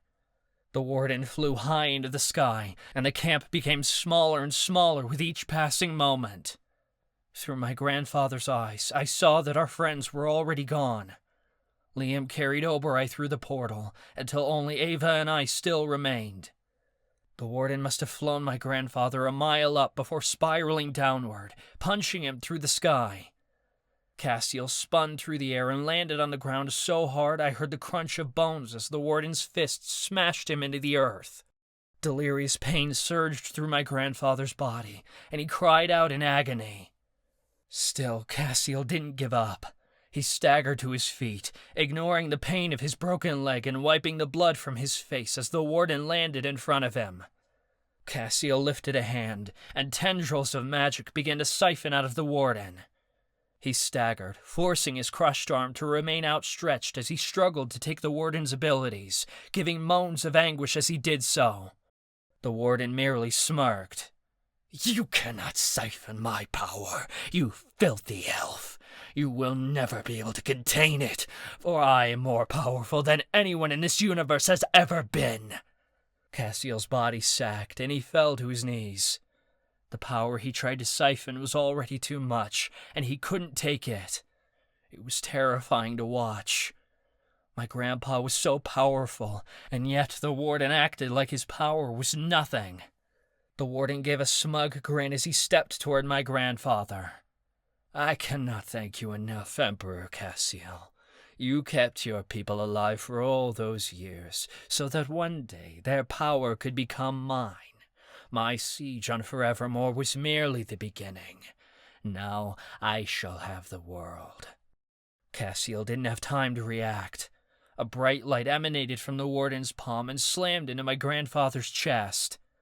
His back arched and his face turned toward the heavens. Complete anguish tore through me as my grandfather's cries echoed across the camp, and I screamed along with him. My grandfather's pain permeated the memory, projecting outward so that I felt everything. The light magic felt like razor blades slicing through each nerve ending, separating muscle from bone and skin from flesh, scorching him into nothing more than fragments of skin and bone. The light magic tore away at Castiel's body, consuming him as a covetous, unsatisfiable blaze. The light grew in intensity until it became blinding. An explosion sounded, and my grandfather's memory projection ended, until all images washed away from my mind. Air swept by my feet, sending dust particles swirling around me. Embers fell upon my face from the sky and smeared across my clothes. It was my grandfather. The warden had turned him completely to ash. Ava's tormented cry died as Eldon dragged her through the portal. She had seen it all. A chill spread across my skin as I felt the touch of a soul, and one last image washed through my mind. My grandfather's spirit ran through me on his way to the great beyond, and I witnessed his kind smile as he whispered, "I love you, my grandson. I cherished the time we had together." Then he was gone. It all happened so fast. I didn't even realize he was dead until his voice had faded from my mind forever. Tears streamed down my face as despair consumed me, and I let out a cry of sorrow. I understood what grief was, because I'd experienced it so many times, but this was different. I'd lost the light that had guided me, and now I was surrounded by darkness again. My grandfather had made me feel like I was a part of something, and now that he was gone, I might as well be out by myself on the streets all over again. The palace, my title, it all meant jack shit, because it couldn't repair the damage my grandfather had left behind with his passing. It was an enormous loss, one that changed the fabric of who I was, and molded me into someone different in a matter of moments without me realizing it. I just wanted someone to be there and not go away. Everyone I loved died, and if they didn't, they turned their back on me. I'd prayed my entire life to find a parent that gave a damn about me, and the second I got one, the universe ripped him away. The warden hadn't just killed my grandfather. He had trapped him in the in-between, never able to move on to the blessed haven. The warden had imprisoned him, like he'd imprisoned me. Except this time it was permanent, and my grandfather would have no escape. Pure agony turned to unadulterated rage. Cameron yanked me toward the portal, but I gathered all my strength to pull away from him. "I'm going to kill the warden!" I screamed. I didn't care that I didn't have any magic at my disposal, that I was alone, that this was a useless attempt to stop a god. I'd murder that motherfucker with my bare hands for taking my grandfather away. I didn't need any demigod powers. I just needed my rage, and the warden was going to feel every bit of my wrath before I took his worthless life. Every hurt and pain and bit of suffering that I'd ever been through, from the time I'd been born to now, surged out of me and begged to be summoned, so I could make someone else feel every awful thing that I'd ever felt in my meaningless existence. I didn't care if I died anymore.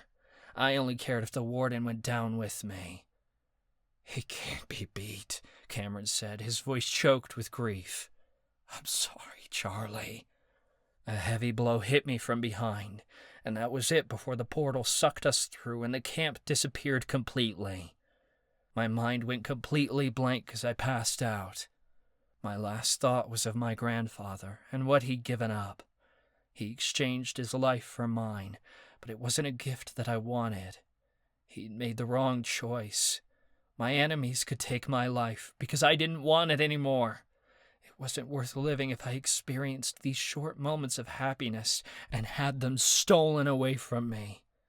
I was tired of always ending up alone, so I swore to myself that I wouldn't.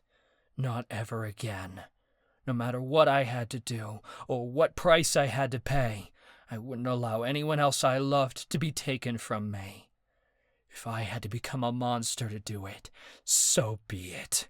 By the ancestors, I swore I wasn't losing anyone else, even if I had to force them to stay.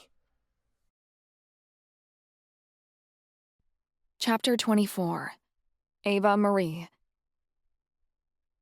Life didn't mean anything if it could turn out like this. There was instant panic the moment we returned to Elimanth. We portaled back into the throne room where all my friends were recovering, sprawled out on the floor or hovering over their knees. Cassiel's dead, Ivy said weakly. Fuck. Eldon set me down. I managed to sit up from my place on the floor, and Oberoi slowly came around beside me. I gritted my teeth in pain as I pulled myself onto her back. She got to her hooves as the throne room dissolved into a mess of screams and chaos. Servants and elvish nobles had received word that Cassiel had perished, and now the palace was crumbling from the inside. Charlie was still unconscious from Cameron's blow. A group of servants carried him out, taking him to the infirmary. I glared at Cameron with all the hatred I could muster. I knew he had to subdue Charlie to get him back to the city, but I wasn't going to forgive him for laying hands on my husband. When I had a spare moment, I'd make him pay too. But that would have to wait, because first of all, we had to make sure Cassiel's death wasn't in vain. Cameron acted like he didn't notice my death stare and said aloud, "It's over. Dr. Taurus is too powerful. He'll be here any minute to storm Elimanth's gates. The city is going to fall." Cameron was so pathetic. Cassiel was dead and Elimanth was exposed, yet he was losing his head when it was imperative we took action. "We need to fortify Cassiel's wards and boost it with a shield of our own," I insisted loudly, taking charge. Charlie was down, and Cameron was useless. If there weren't any other competent royals around here to give orders, I sure the fuck would. The screams quieted down at my words, as I knew they would. I was the princess. These people needed me. The elves in the throne room looked to me, waiting on my orders. "Ava, you're still recovering. You don't have any magic right now," Daddy said, laying a gentle hand on my knee. He was right. Shielding us from the Warden's blast had taken all my strength, but my rage was fueling my abilities. I could feel my magic beginning to spark, becoming stronger with each moment that passed. Just give me a little bit of time.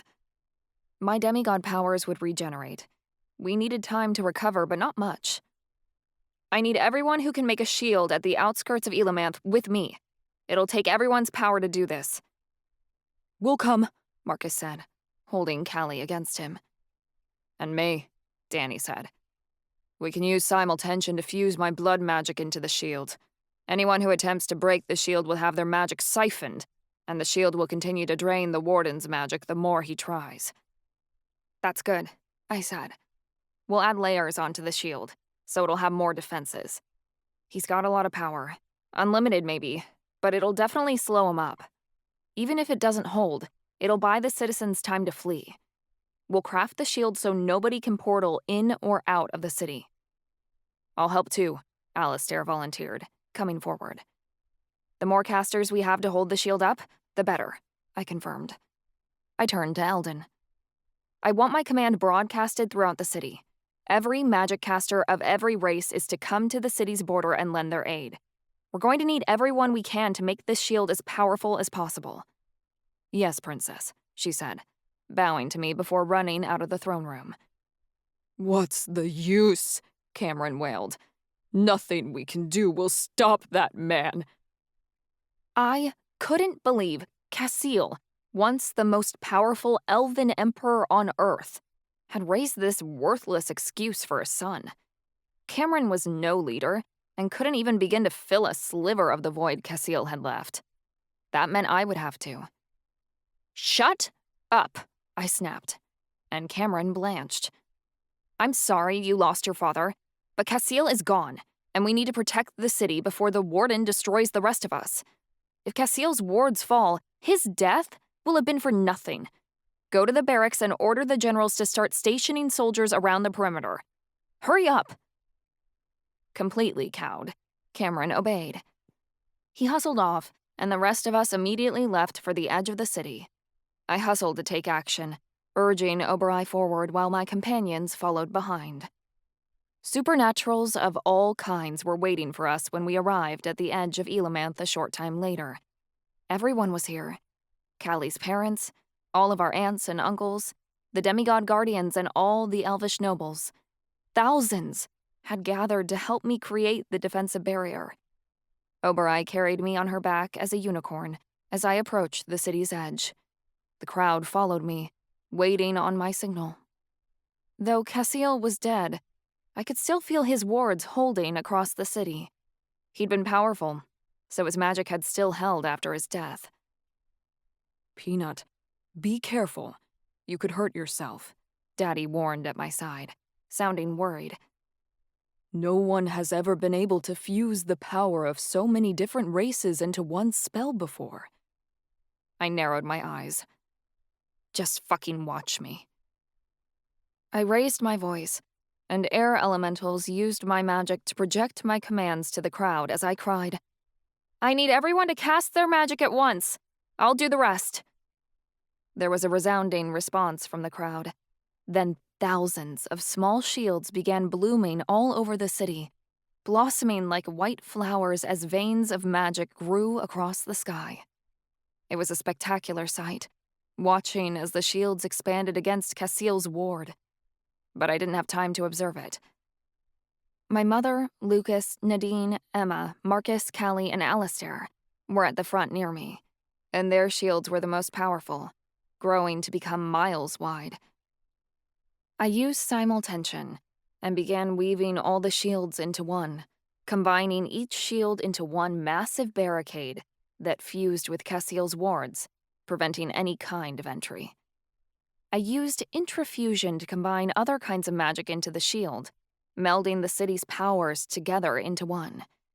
My magic sewed patches together into a protective blanket that covered Elamanth, so thick that the shield itself appeared to be a window several inches thick, expanding it across the city and over the beach a few miles off.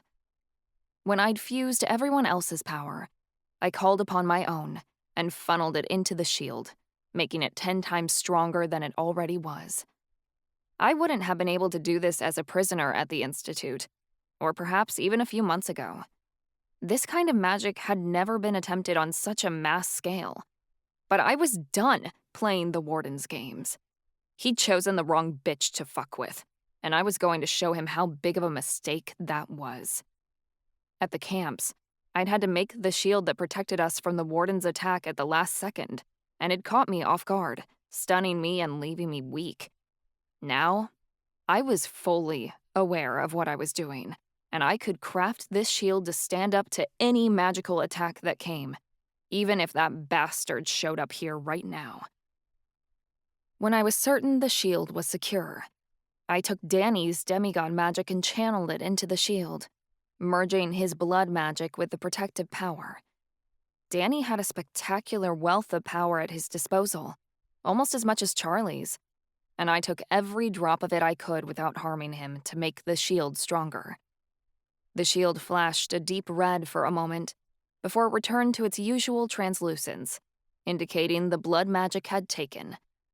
Even if the Warden dropped a bomb on this place, the blood magic would suck him dry of power for at least a few moments afterward. I was sure of it. When the shield was finally in place, I drew back my power. It shimmered above us, a round dome that sealed the city off from all invaders. I wished the Warden good luck with breaking through. There wasn't so much of a whisper amongst all those people, as the stunned expressions of Elamanth's citizens gazed upon me with reverence and awe. They seemed terrified of me. Good. I was something to be terrified of. Soldiers from the barracks could be heard marching out of the city, taking their places to stand watch at the city's edge. I turned to Oberai, leaving the area without another word. Nobody else would have been able to do that. Not a damn one of them. but I could.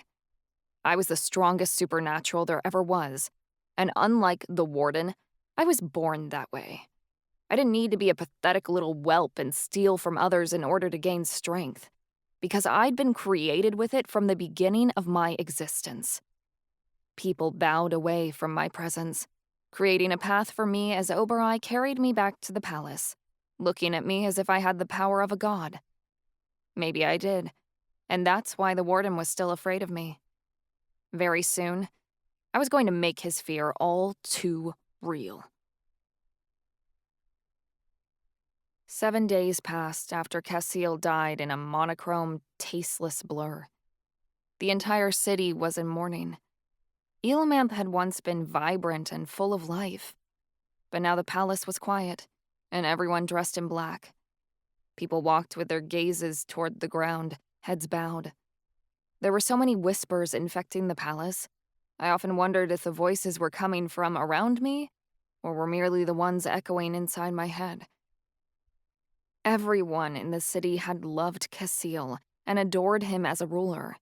Now that he was gone, there was nothing left but grief and fear.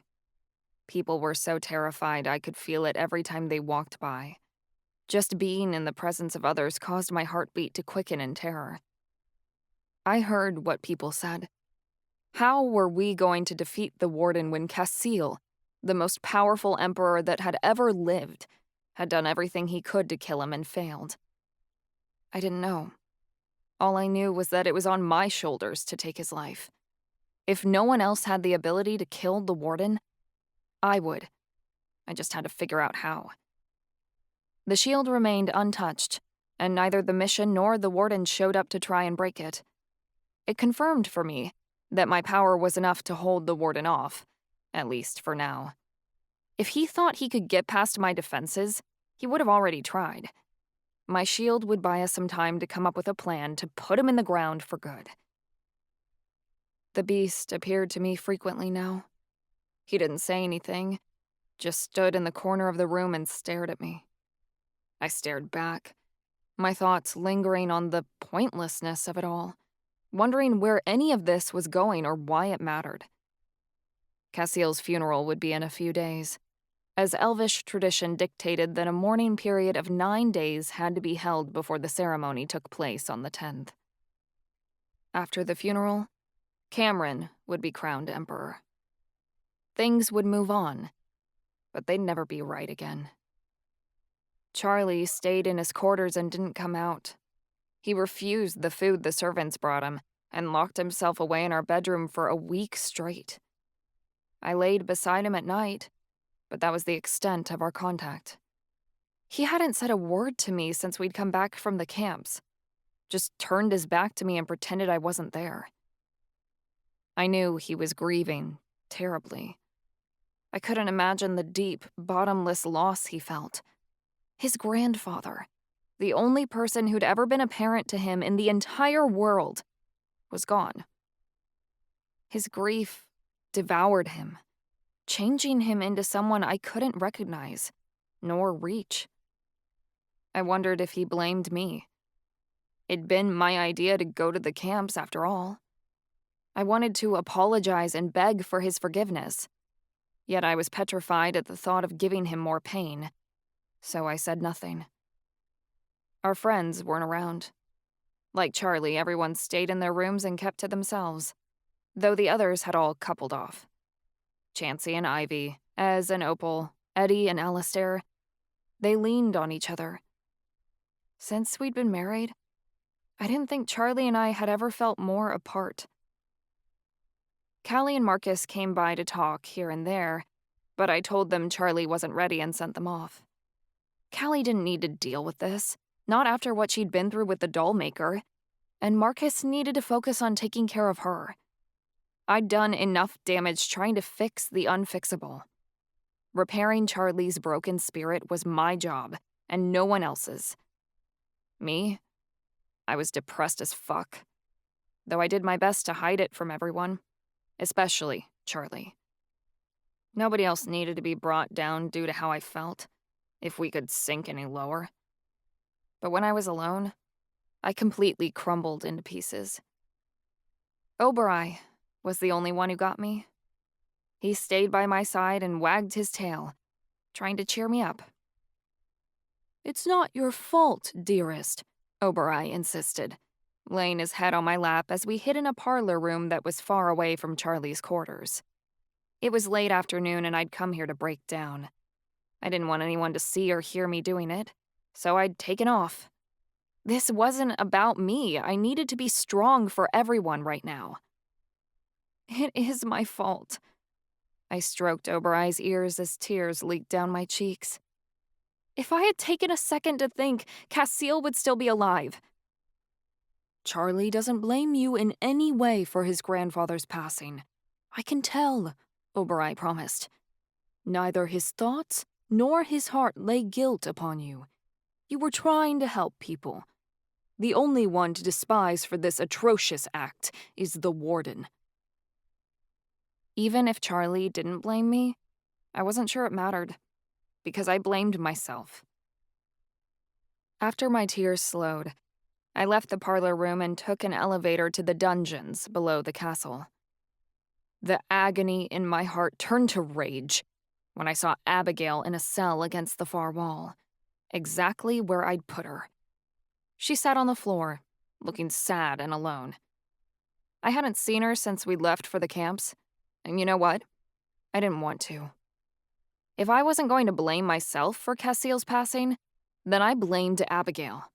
Someone had told Cassiel that we'd gone to the camps, and I'd already confronted Eldon about it. She'd followed my orders and kept her mouth shut. Abigail was under no obligation to do the same, not the way Eddie had to follow Charlie's orders. Abigail had run off and told the Emperor we'd left the palace, and it was because of her that he'd followed us to the main facility. The Warden had been right. Having a good heart had been my downfall, because I trusted others to think the same way I did. I believed Abigail to be good, despite her family ties to the Warden. But she'd sent Cassiel after us on purpose to get him killed. She was the spy in the palace. I'd been a fool to think it couldn't be her because it was so fucking obvious. The only reason I hadn't sent her to the gallows yet was because I wanted to find out what else she knew about the Taurus family. I'd get answers out of her. It would only take some time. Except my patience was starting to run out. "Why are you here?" Abigail rasped. "You've thrown me down here without an answer, leaving me for days, and now you come to visit?" "You deserve to be imprisoned for betraying my trust," I growled. "Let me explain," Abigail offered weakly. "I don't need your explanations. The Emperor is dead. You've done enough." "I beg you to hear me," Abigail pleaded. "I never meant to cause harm, only to protect you, as is my purpose." "Fuck you. You were supposed to be my lady, but you went against my orders. The second my back was turned, you went running to Cassiel to tell him what we were doing. You're the reason he ended up at those camps. And you're the reason he's dead now." "I'm not bound to you like Eddie is to Charlie, Princess. We do not share a bond, so I am not magically obliged to follow your orders. I have to do what's best for the good of my people," Abigail insisted. "The good of your people? What don't you understand? Cassiel is dead," I spat. "You need to know your station. I'm the princess, and I make decisions for the people. That means you do as you're told." "If I hadn't told the Emperor where you were going, my uncle would have found you all and he would have slaughtered you in those camps. Cassiel bought you time to escape." "Screw you. We could have fought the Warden. We could have beat him." "Forgive me, Princess, but that is a foolish hope," Abigail snapped. For the first time, her voice rose in anger. "If Cassiel had not gone after you, my uncle would have killed all of you." My fingers dug into the armrests of my chair, turning my fingers white. "You don't know what I'm capable of when it comes to destroying that man." And she didn't. I didn't even know, not until this point. If I had wanted to kill the Warden before, I desired to completely and utterly ruin his soul now. There would be nothing left of him once he met my wrath, and I assured myself it was coming. I was only furious Abigail had taken that chance for me, and that Cassiel had paid the price. "Even after all this time, you do not understand," Abigail raged. "You are a powerful princess, and Charlie is your prince, but the Emperor is above both of you. Pardon me for speaking bluntly, but this is a mob. There is a chain of command to follow that you and the prince stubbornly insist on going against time and again. But one rule above all here is that you do not disobey the commands from those that are above you. Orders from Cassiel took priority over yours. The Emperor ruled that you and your friends were not to go into the camps. You did not follow his orders, so I had to step in." "Enough! You don't get to speak to me like that," I yelled. Oberoi quivered at my voice, shrinking down, and my screams grew louder. "I thought you were a friend, but you know what? That was a stupid mistake on my part. I should have listened to my intuition and gotten rid of you from the start. But I didn't, and now I have to deal with having a traitor in my midst." Abigail's expression remained passive. "I have no idea what you mean, Princess. I can assure you I am not involved in any plot against you or the prince." I gave a cold laugh. "You're such a liar, Abigail. You offered to spy for me when we first met, but it's clear you want to play both sides. You're working for the Warden. It's obvious. He was there, waiting for us at the camps. He knew we'd show up. You hurried to deliver him a message to let him know we were coming, then conveniently told Cassiel where we'd gone, so he'd show up to rescue us. We know there's a traitor in the palace, giving messages to the Warden. We have for months. I just didn't want to believe it was you." "It's not me," Abigail insisted. "I've never betrayed you. I've only done as the monarchy demands." "Shut up, bitch! I gave you a chance because I thought we were alike. I felt sorry for you because of what Esther did to you. I felt bad that she took all the feathers from your wings and wanted to help you. I thought you could understand me because you're in a wheelchair too. But now, I see that it was just a ploy to make me feel like I belonged here in the palace. I gave you the benefit of the doubt, and it was the worst mistake I've ever made. I'll never trust an outsider again." Abigail said nothing, which was good because if she spoke again, I wasn't sure what I would do. "You're excused from my service," I spat. "I cast you aside as my lady. If I ever see you again, I'll kill you." I left Abigail there and abandoned the dungeons behind me. If she was crying on my way out, I didn't acknowledge it. I didn't let my anger fade until she was gone from my sight. But even so, once I was alone again, it only abated slightly. I was still so enraged, and I wasn't exactly sure at who. The Warden, Abigail, myself, all of them all at once. "That was pretty harsh," Oberoi grumbled. "So what? She hurt my family. I won't let her do that again." "We don't have any proof that she's the traitor." "We don't have any proof she's not." "False accusations can be more misleading than not having any clue of the perpetrator at all. If she's not the traitor, and there's another mole in the palace ferrying information to the other side that we don't know about, we're in big trouble." "I'm not risking it. There's enough evidence here to prove she's up to something, which means she's too dangerous to let roam free." "This kind of thing is exceptionally dangerous to get wrong," Oberoi warned. I knew full well, but I didn't care right now. Whatever I had said to Abigail, I felt justified about it. It wouldn't bring Cassiel back, but at least it gave me some way to place blame that wasn't just on me. It was around dinner time by now, but I didn't feel like eating. I hadn't, not since I'd seen the emaciated bodies of the camp victims piled up in the warehouses, desperate for a scrap of something to sustain their lives. But I would eat, because I needed to gain my strength, to fight. I had to get better, get healthier, become more powerful, because the next time I faced the Warden, I swore to myself he wasn't getting out of it alive. Yet on my way to dinner, I felt a sharp tug on my bond. I halted in place, shocked to feel it because I hadn't in days. "Charlie's calling us," Oberei said, tilting his head. "Seems pretty urgent about it." I felt my heart lift in hope. Finally, he was letting us in. I turned the other way. "Let's go, Oberei. We need to be there for him." Whatever Charlie wanted me for, I'd help. If he was ready to come out of his room and face the world again, I'd help him carry his grief. He was my husband, and everything we'd faced at the camps together had only made me care for him 100 times more. I couldn't imagine losing him, couldn't imagine watching him suffer, and I wouldn't dare to let him slip away. I'd be there for him, and though I'd made a big mistake, I swore to myself I would make it right again. We'd go through this together. Until I arrived in Charlie's quarters.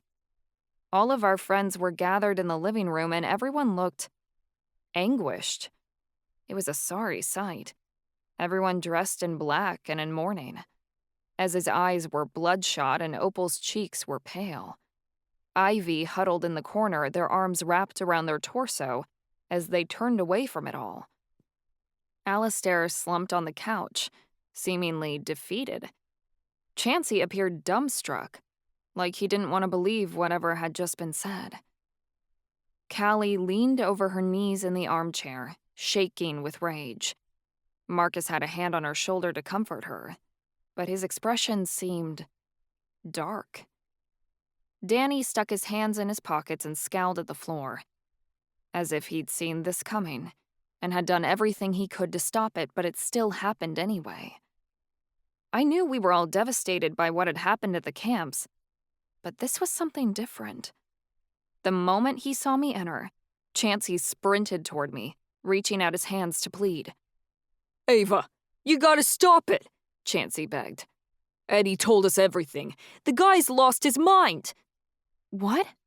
I hardly got the word out before a group of people surrounded me. Everyone was talking all at once and it was hard to understand. "He's a complete nutso," Ivy ranted. "I can get behind a lot of things, but this is totally fucked." "I thought we were his friends," Callie said bitterly. "He betrayed us." "What's going on?" I asked, feeling overwhelmed. I shrank under the demands of them all, starting to drown. Apparently Eddie had told them something about Charlie, but I wasn't sure what it was. "He's not letting any of us in," Marcus said. "You need to talk to him." My friends spoke over one another. The noise got louder and louder. I couldn't make out any words, just sounds. And they melded with the voices in my head until I wasn't sure who was saying what. I felt suffocated until I threw my hands up and said, "All right, I'll talk to him." Whatever this was about, I would get to the bottom of it. I wheeled myself forward and my friends stepped aside. Charlie had locked his door, but I knocked loudly and said, "Charlie, it's me." The door unlocked. I held my breath as I went inside.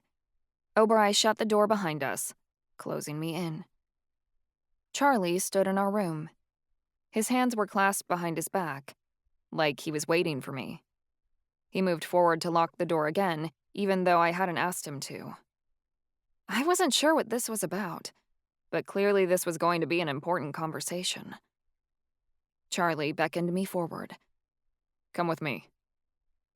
I wasn't going to be summoned like some kind of pet, yet still I followed, Oberei patting behind me with his hair standing on end. My stomach knotted into pits of nausea. I was terrified of whatever impending bomb he was going to drop on me, because obviously it wasn't good. Charlie went to the balcony, and I knew it wasn't an option not to follow. The November breeze blew my hair back as we stood on the balcony that overlooked the city. Charlie put his hands on the railing and asked, "Ava, what do you see down there?" "I see what I always see," I responded. What was he trying to say? "Potential," he responded. "Wasted potential. Not harnessed by my father. Not being used for anything except to lie in wait for the warden to come here and ruin it all. It's potential that'll be ruined unless I harness it." I was already expecting the worst. And how do you intend to do that? He didn't answer right away. He bounced in place nervously, his jaw hardening before he rounded on me. I waited to tell you because I couldn't stand the thought of you being disappointed in me, Charlie started. But I've realized this is something that needs to be done. What needs to be done? I demanded, grabbing his arm. Charlie, tell me. The warden needs to be beaten. We've given him too much time to get stronger, Charlie stated. The more time we give him, the more power he's going to amass, which means we can't give him any more. We need to do what we can to intercede him now. So I had to take drastic action. Drastic? We already have the power to beat the warden. We're demigods, I objected. Pidge, my grandfather cut his head off, and it didn't do anything, Charlie said roughly. We're way out of our league unless we start taking control. So we can't decapitate him or blow a hole in him or rip his magic out of him. We'll just have to get creative. Ava, you witnessed the kind of power he has. The only reason he hasn't come here already and destroyed the city is because he can't get past the shield you put up. That's our only hope right now, and it's not going to last. The warden's got big guns, and he's going to use those big guns to break your shield eventually. Those big guns of his aren't enough to bring down our wards, I countered. He's got a lot of magical power, but that doesn't mean he can get past me. I'm strong enough to hold him off. It doesn't matter. You're strong enough for now, but that won't last. The hell it won't, I snarled. I don't care what the warden does to make himself powerful. There will never come a day when he's more powerful than me. I'll be stronger than him always. Pidge, he has the power to destroy the entire city in one blast. He just has to know how to break your magic down, and mark my words, he's going to figure it out sooner or later. We can't keep hiding here and expecting that he'll never reach us, because it's not going to work. You're jumping to conclusions. If the warden hasn't come for us by now, then we're strong enough to keep hiding. He has all this power and still isn't able to get past my defenses. If he could, he'd be here already, I pointed out. So what? He has control over Celestial City, Atlantis, Kinpago, Octavia Falls, and almost all of the vampire territories except Chicago. And Salvatore will be next on his list once he deals with us.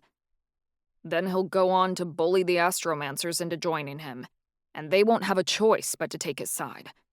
The only places we have left are Delinska, Hokavale, Edenmire, and Elamanth, and that's not enough to stand up against him. Not without a plan.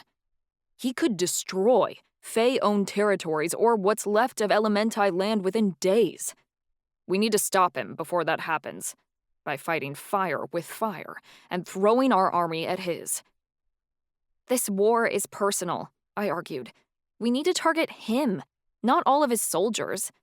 You aren't listening, Charlie said. There's only one way to beat the warden, and I know how. My heart grew heavy with terror. Sounds began swelling over the palace gardens. Shouts, screams of horror, metal singing as weapons clashed. The sounds of the dying, something I never thought I'd hear in Elamanth, created a symphony of sorrow across the city streets as the music of battle began its plight. Charlie, what did you do? I asked, my voice painted with horror. What I had to, he growled. My father is a pathetic excuse for an emperor. He can't lead us anywhere but into failure. If he rules Elamanth, we lose. My grandfather prepared me to take the Elvish throne, and I'm not waiting my turn in line. I'm overthrowing my father, today, and taking the city's army for myself. I clutched at my throat. You can't stage a coup against your father? Have you lost your mind? Why not? I'm a demigod. So are you. We can do anything we want to, Charlie said forcefully. I wildly grasped for excuses. You're grieving. You're not thinking straight. No, Ava. I've been considering this for a long time. I have to move forward and fulfill the destiny my grandfather had in store for me. How are you even doing this? Who's fighting for you? I demanded. The young guards of the city are loyal to me. They believe that I should become emperor and that Cameron needs to go. Max told me that a long time ago. It's only the old guard that's loyal to my father. I've already sent Eddie to deploy my orders. My associates are leading the charge. And once my father is out of the way, we can do what needs to be done around here. And was Eddie happy to rally your soldiers against the rest of his family? I asked sourly, knowing absolutely he wasn't. It doesn't matter what Eddie wants. He's sworn to me, so he'll do as I say. Why didn't you tell me about this? I asked, and I moved closer. You didn't go over this with me at all. Charlie's answer, so cold, wasn't what I expected. You didn't need to know. My love for him turned spiteful. So now you're keeping secrets in our marriage? That's not the Charlie I knew. That person doesn't exist anymore. I'm sorry if I'm not the man you wanted me to be, but I have to become something bigger now. He grabbed my hands. But it doesn't have to mean anything for us. We love each other, so let's be together and not let anything get in the way of that. I searched his eyes and saw that this was the truth he believed. This was a worse reality than even my darkest nightmares could have conjured. No matter what I'd feared or imagined, it had never been this. You can still take it back, I begged. Call off the guards. Say you made a mistake. It doesn't have to be this way. The elves shouldn't be fighting each other. We're killing our own soldiers. Your grandfather wouldn't want a civil war in Elamanth. My grandfather would want me to do whatever it takes to win, he insisted, and he yanked his hands away. Charlie, don't you get it? This isn't a game. This is an insurrection, I yelled. Behind me, Obereye let out a whine. Of course I understand, Charlie said, and he gave a twisted laugh. Am I insane for enjoying the pain of my enemies? Am I mad for wanting to use the power I have to stop the Warden? If that's being crazy, then that's what you can call me. I personally don't care what labels people put on me. Insane is a term people give to the ones they're afraid of, and everyone needs to be afraid of me. It's the only way we'll survive. So you overthrow your dad? What's next? I asked harshly. What's your grand scheme then? We'll take the elvish soldiers and go to our allies. I'll take command of Hokavale, Dalinska, and any other magical city that's still out of the Warden's grasp. Then I'll unite the supernaturals we have together under the elvish banner into one army. Anyone who is able to fight must. There can be no exceptions. You can't force people to fight for you, I said. Hot tears started burning at the corners of my eyes. I can, and I will. Once we've got enough soldiers, we'll take everything we've got and face the mission head on. All our fighters, all our demigods. We'll corner the Warden and beat him back until we're able to put that bastard down. He can kill some of us. Hell, he can even kill most of us. But he can't kill us all. You don't know that. I put a hand to my mouth to hold back the revulsion. You're just sending people to slaughter, throwing whatever you can at the Warden because you're scared.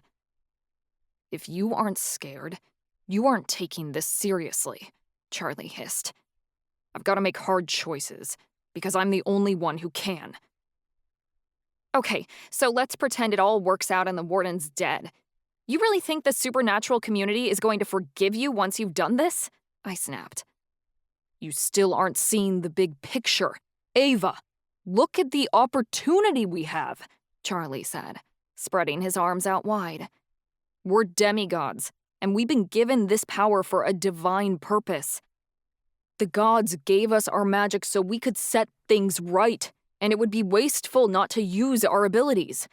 Once we beat the Warden, the world is ours. We'll have such a powerful army that no one will be able to oppose us. We'll rule it all. Tears began to fall from my eyes. This was everything I despised. everything I was against and didn't believe in. Charlie, you're breaking my heart. He wasn't listening. He was rambling on, ranting to himself in a frantic, deranged voice I'd never heard him use before. There's only one way to stop war forever and make sure the world stays safe. I'm going to lead the elves in a rebellion that's going to crush all the supernatural races and bring them under our dominion. Then there will be no more fighting, and I'll have control over everything. Once we bring in the humans, we'll have world peace. Anyone who opposes us will immediately be put to death. The elves are the original supernatural race and therefore are superior, so we deserve to rule over everything. It's the only thing that makes sense. I was crying properly now. Charlie knew this went against my values. I put freedom and free will above all other morals, and he was trying to take that away from everyone, in the name of him becoming the ruler of it all. It was wrong, beyond belief, and he knew I'd rather die than watch the world end up that way. Yet, he had already considered my feelings on the subject, and he was choosing to go through with it anyway. How are you going to explain this to our friends? They'll hate you, I gasped through tears. So let them, Charlie stated. They can either get behind me, or they can fall with the rest of them. My already broken heart tore in two again. Fall with the rest of them? You? I thought back to when we'd found Callie in the alleyway, how I'd caught his fleeting thought that it was already too late to save her.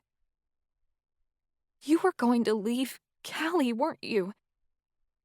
I didn't want to, Charlie said, and he took a step closer. But if it came down to her or the key, no, I pulled away. I don't care if there were 1,000,000 divinity keys in that safe. I would have picked Callie every time. Then you don't understand what we need to do to win, Charlie replied. For the greater good, we have to be willing to make some sacrifices. Who the hell had I married? Who was this man standing in front of me whom I'd shared my deepest dreams, my life, my body with? I didn't recognize him in the slightest. In moments, the dearest person in my existence had become a stranger to me. No, not a stranger. A monster.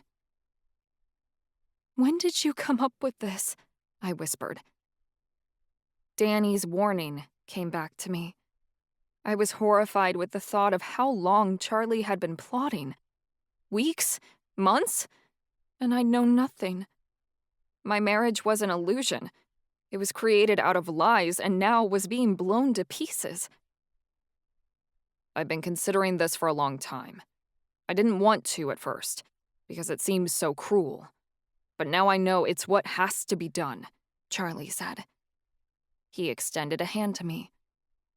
Ava, be my empress. Help me make this world ours, so it can be a better place for everyone.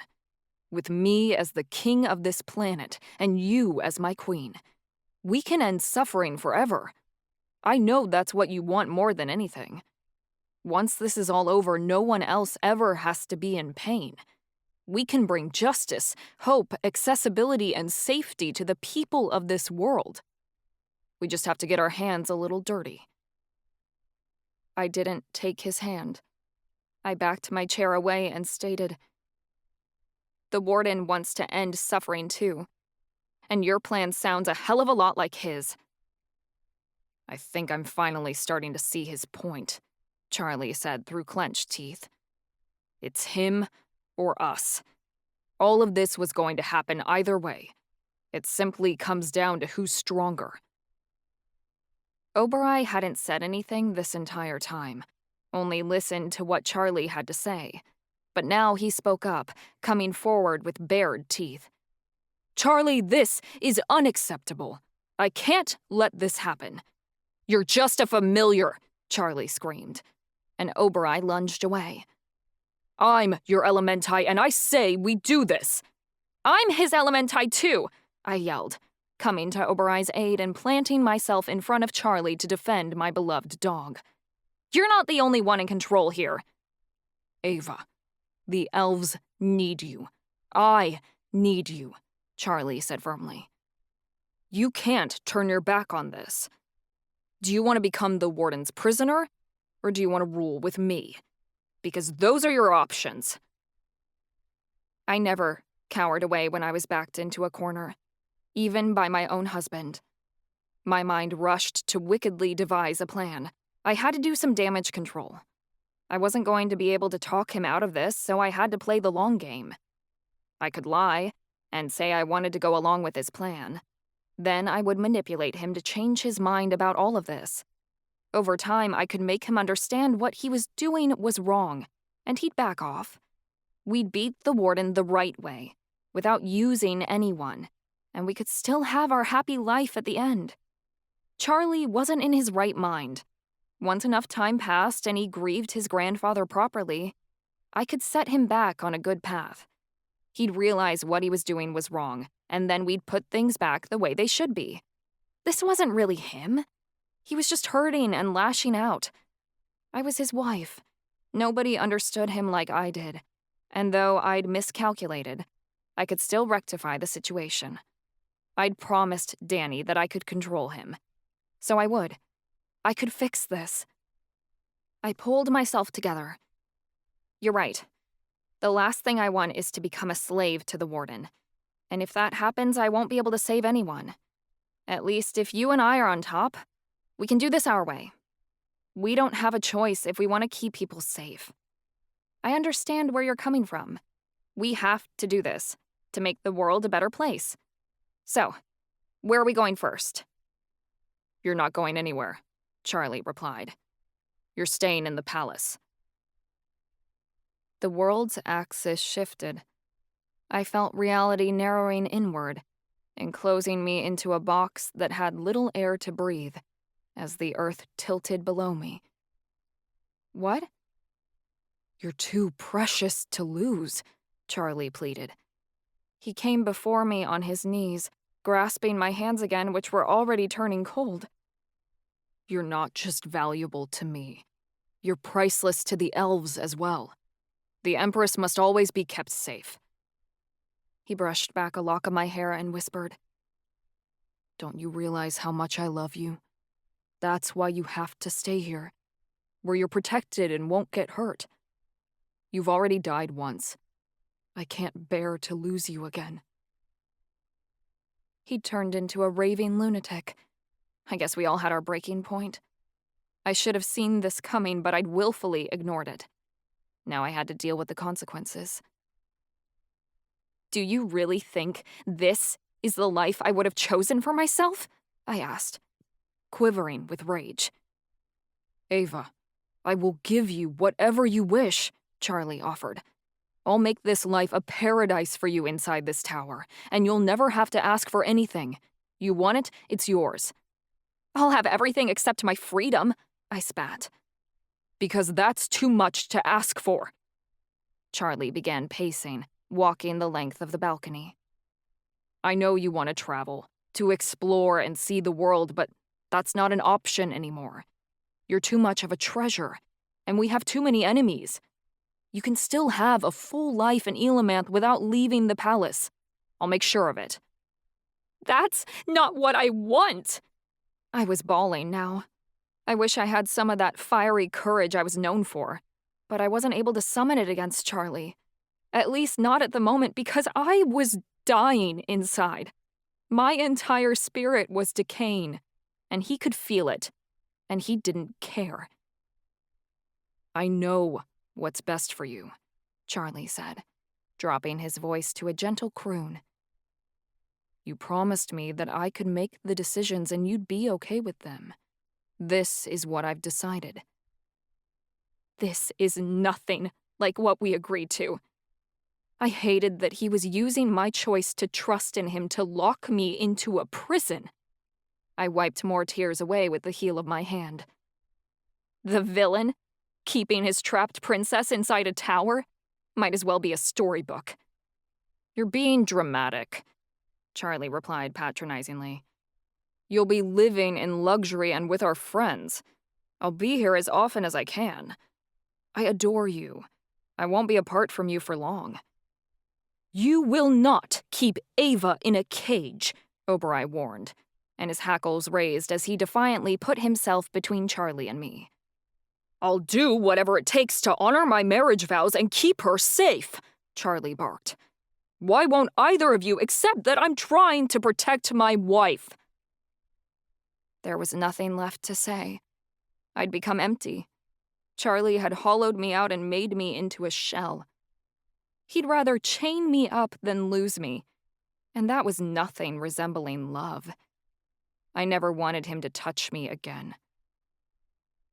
"I have important things to attend to. You're staying in our room until the rebellion is done." Charlie left the balcony and returned to the bedroom. I followed him, though I didn't know why. Maybe there was still a little protest in me, something that made me want to fight back. "Charlie, don't go," I begged, as a last-ditch attempt to talk my way out of this. "Don't leave me here." He went to the door, and as he opened it, I saw a full line of guards standing outside the room. I knew they were waiting for me. "Charlie," I whispered again. Another tear fell down my trembling face and into my mouth. I tasted bitter salt. He didn't even turn around to speak to me. "It'll be all right. Soon you'll understand and want things to be my way."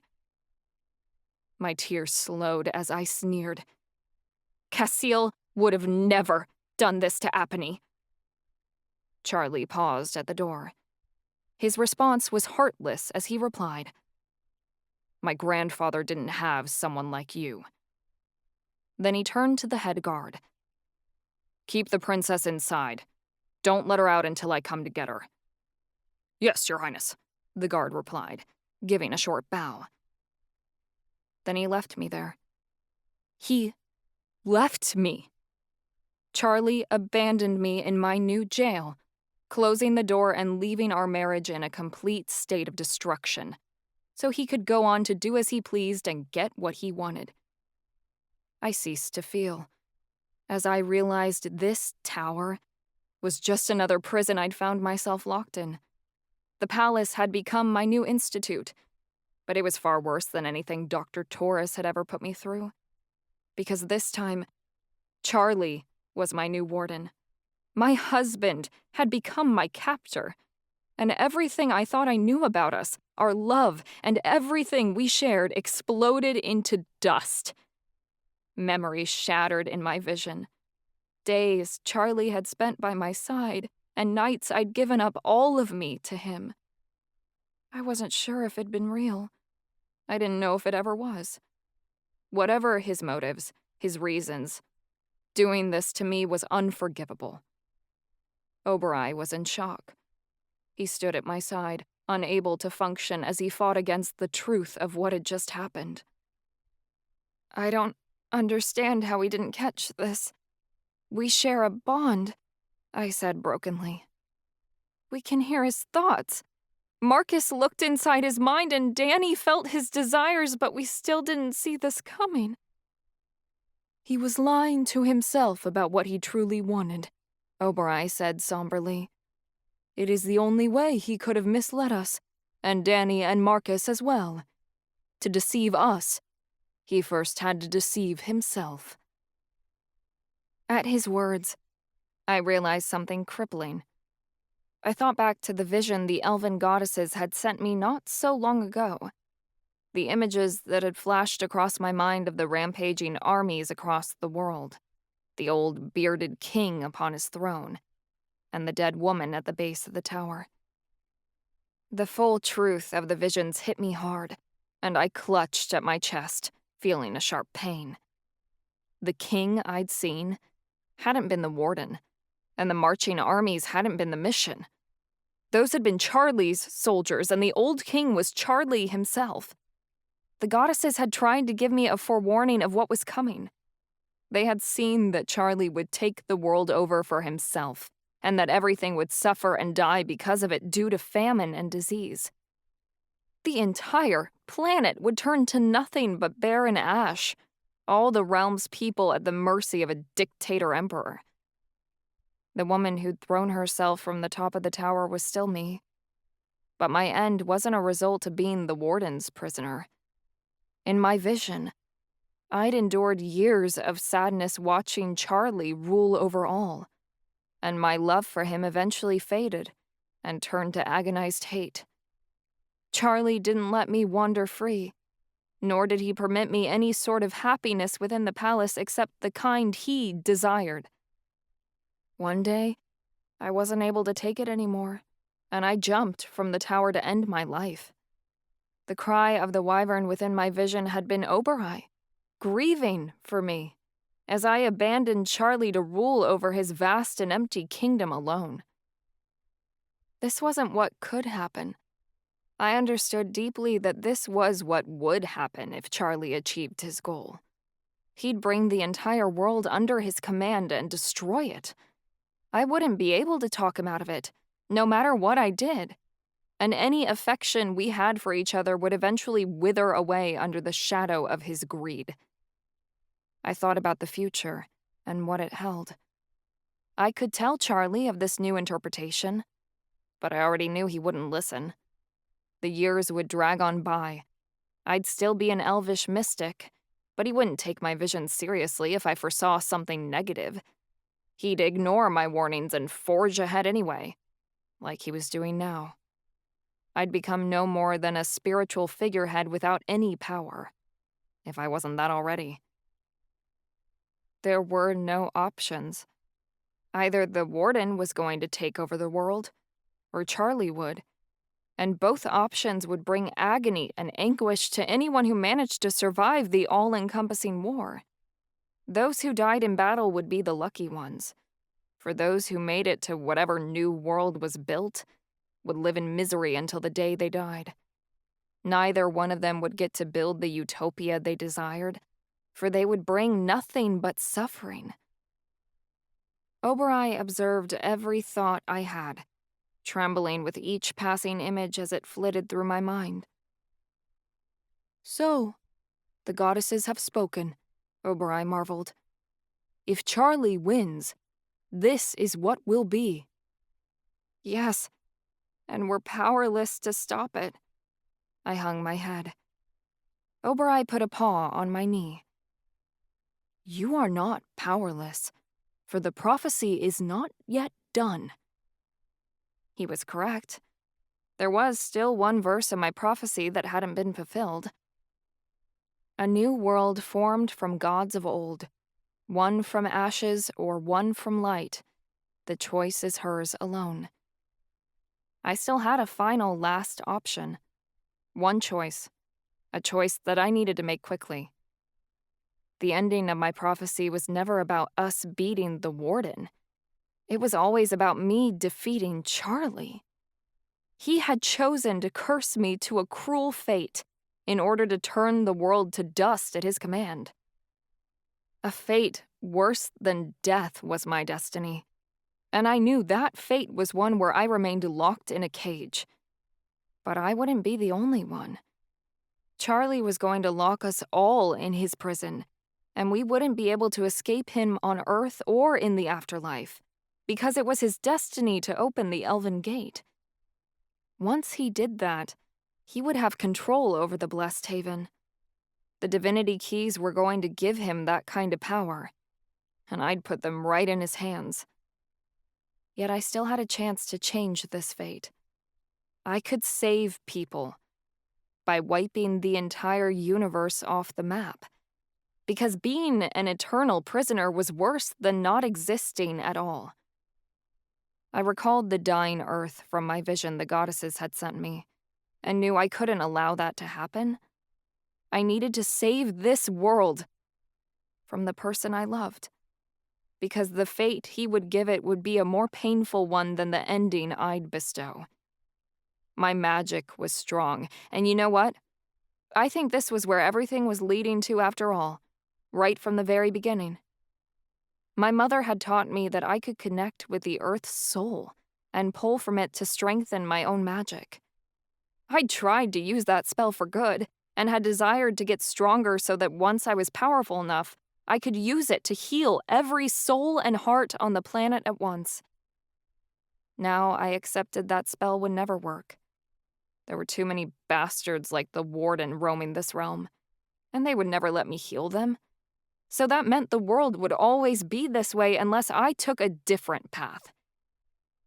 Instead of using my connection to Earth's soul to heal the world, I could reverse it and change the universe forever.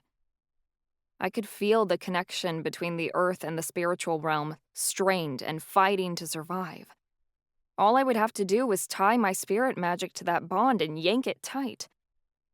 Once I did, both realms would collapse, and reality would cease to be. The Earth would be destroyed, along with all those who lived on it, and the spiritual realm would die, taking all its souls and the gods within one energetic blast. Everything in existence would end. I expected Oberai to freak out, but he didn't. He calmly resonated with my thoughts, taking the idea in. "What's the point of living, Oberai?" I asked desperately. I wasn't sure if he could help me, but I needed some sort of excuse, just one, to convince me to turn away from what I was considering. "I'm unsure," Oberai responded. "Perhaps before I might have pretended to know the answers, but all my millennia of living cannot grasp, fathom, nor accept that Charlie has become this, or that his actions are going to ruin the lives of millions.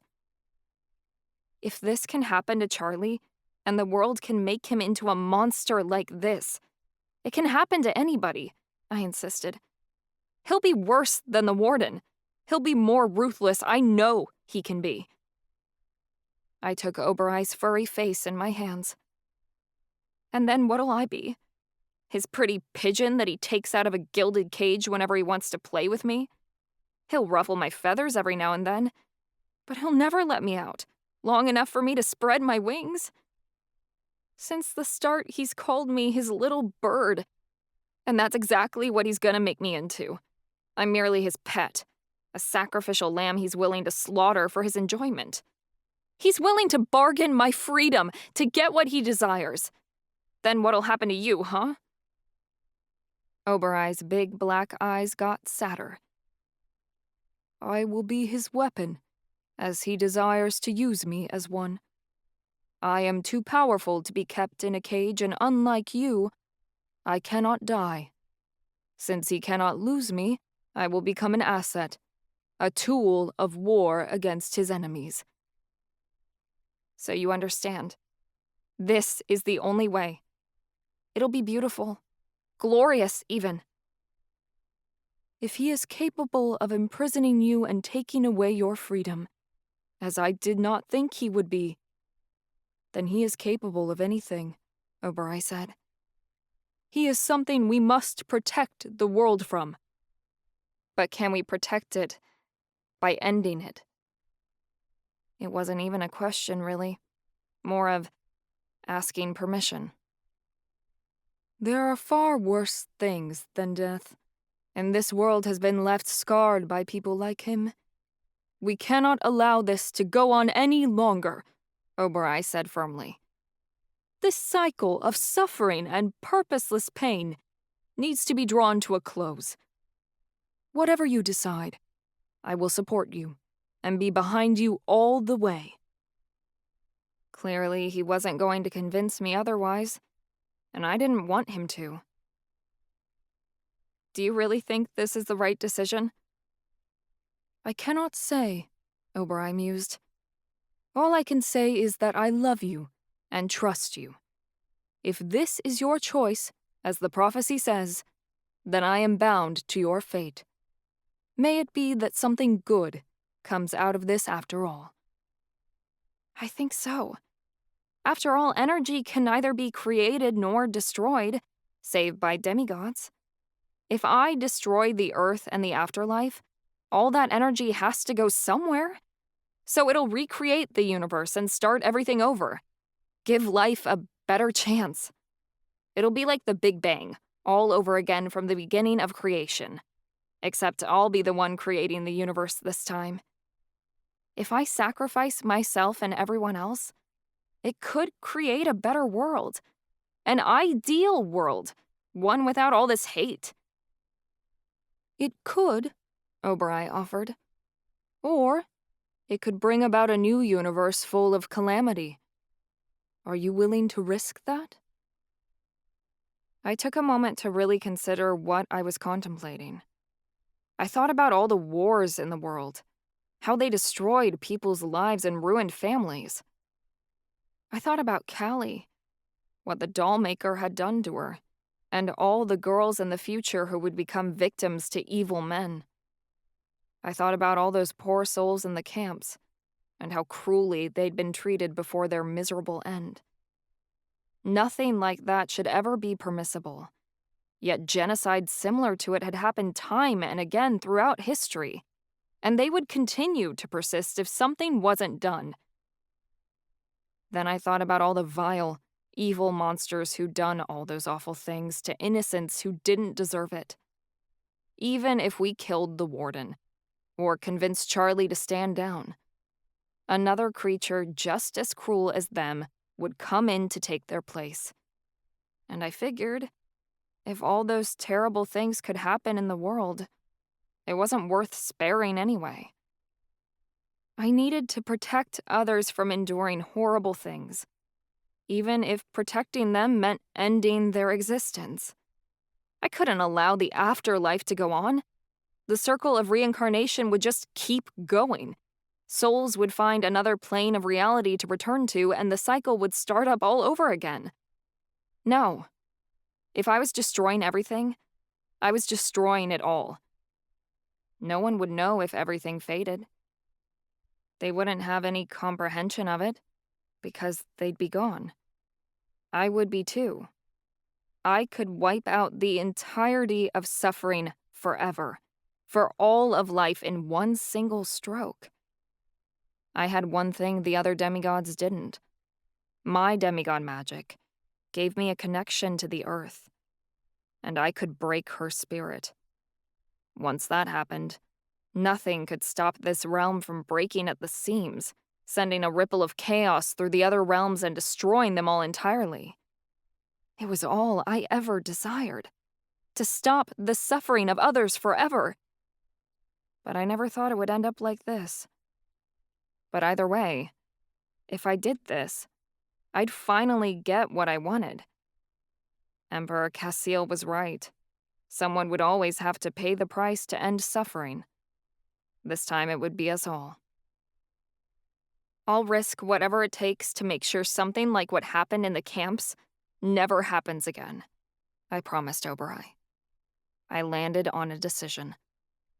There was still a small, bitter part of me that protested. A part that said this wasn't the only way and we'd find another solution, if I only gave it a chance. I detested that Ava. She was weak. She still wanted to play the hero. She was desperate to save the world and all the people in it. She wanted to act like she was good inside, just misunderstood, when that really wasn't the case at all. She did everything she could to belong, and gave away parts of who she was to try and fit the mold of the people around her, because achieving the status quo meant she'd finally be accepted for who she was. She was a girl that begged for scraps of love, because she didn't feel like she deserved it. A girl that thought in black and white and only saw the world in one way. Right was right and wrong was wrong to her. Things were simple and straightforward, and bad people deserved to be punished, just as good people deserved to be rewarded. That was a ridiculous concept. I wasn't a good person. I didn't know how long it was going to take for me to accept that.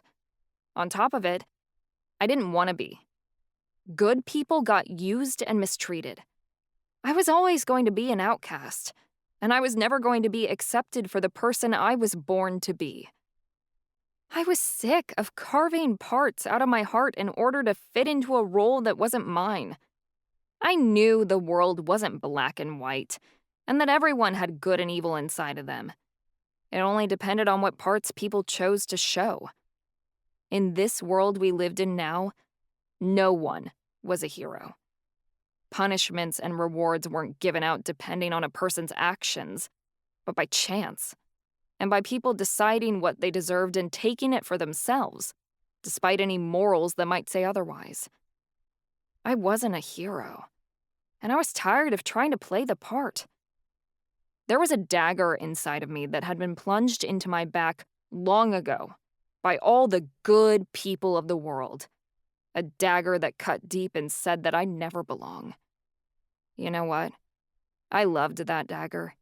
It made me who I was, and I was sick of trying to pull it out. If I didn't belong, I was more than happy with that. I'd bleed on all the fuckers who dared to get in my way. I didn't need anyone to love me but myself, and whatever decisions I made would be the right ones. There was no need to second-guess myself anymore. From deep inside myself, I summoned my spirit magic. I put my hand on Oberei's chest, then lifted my fingers upward to project my soul out. A piece of myself, a part of the spirit that I shared with Charlie, materialized out of Oberei's heart. She took form, hovering before me. She looked like me, had identical features, and a cold smile. But she appeared younger. And she stood, looming over me tall on 2 legs. This was the person I'd been before the infernal underground, and I'd still been holding on to her. I hadn't realized how tightly she'd been clinging to me. This was the person that had been formed from all my parents' stories. The hero that I dreamed someday I might be. If I was to do what needed to be done, she couldn't be a part of me anymore. I couldn't show any mercy. I needed to kill her. She was hurting me and holding me back from everything I had the potential to become. I was burying her today and turning her to ash. The good girl I'd tried to be stared back with merciless eyes. You can't kill me. You need me. I haven't needed you in years. My fingers glowed with blue fire, and I raised my arm. You aren't who I am. Wait, she pleaded. But her words turned to screams as my blue fire ignited her form. I wrapped tendrils of spirit magic around her form so she couldn't move, binding her as the flames licked up her body.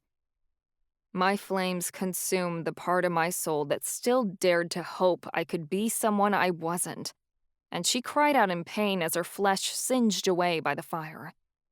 Smoke filtered from her body and through the open balcony, turning the sky black. It should have hurt, but it didn't. I felt nothing but relief and a sense of freedom that I was finally rid of her. Eventually, my blue flames burned only air, and I pulled back my power. I had no regrets. That bitch had to die, because she wasn't strong enough to keep moving forward. I felt lighter once she was gone, as if she had been holding me in shackles the same way the Warden and Charlie had. I would not become a prisoner to anyone, not even myself. I sat taller in my chair as I turned toward the door. Finally, the woman I needed to be. Finally, ready to meet my destiny. They wanted a villain for their queen, and by the gods, I was going to give them one. I was made for no man. I belong to myself. I wrenched open the door, fully expecting that I'd have to take down a full battalion of guards on my way out. But I didn't have to. Callie stood over them all with a bloody dagger in one hand, an illusion spell still burning in the other. Bodies of elves were scattered all around the living area. I wasn't sure if they were dead or just knocked out, but I supposed it didn't matter either way. Not with what I was about to do. Callie, I breathed, and I rushed to her. She hugged me tightly, and I said, I knew you'd never leave me. Best friends before anyone else. That was what I truly believed. I wasn't going to leave you in there, she swore. Never. Where's everyone else? I asked. Watching the battle?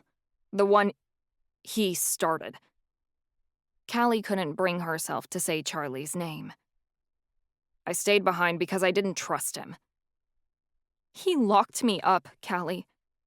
Tears beaded at my eyelids once again, but I wouldn't allow them to fall. Why bother to cry when my tears would soon cease to have meaning? I know. I was going to confront him, but I realized it would be a better idea to get you out. She sheathed her dagger. What's the plan? I wasn't sure if she was going to understand. But Callie knew me better than most people in this world. And we had a deeper connection in some ways than even Charlie and I did. There were things I could discuss with her that my husband just wouldn't get. Clearly. He's not going to quit, Callie. No matter what you guys do, he'll go forward with what he wants, I stated. The only thing that's gonna stop him is me. If you're going to fight him, I'll help, Callie stated. No. I reached out to grasp her hands and squeezed them in mine.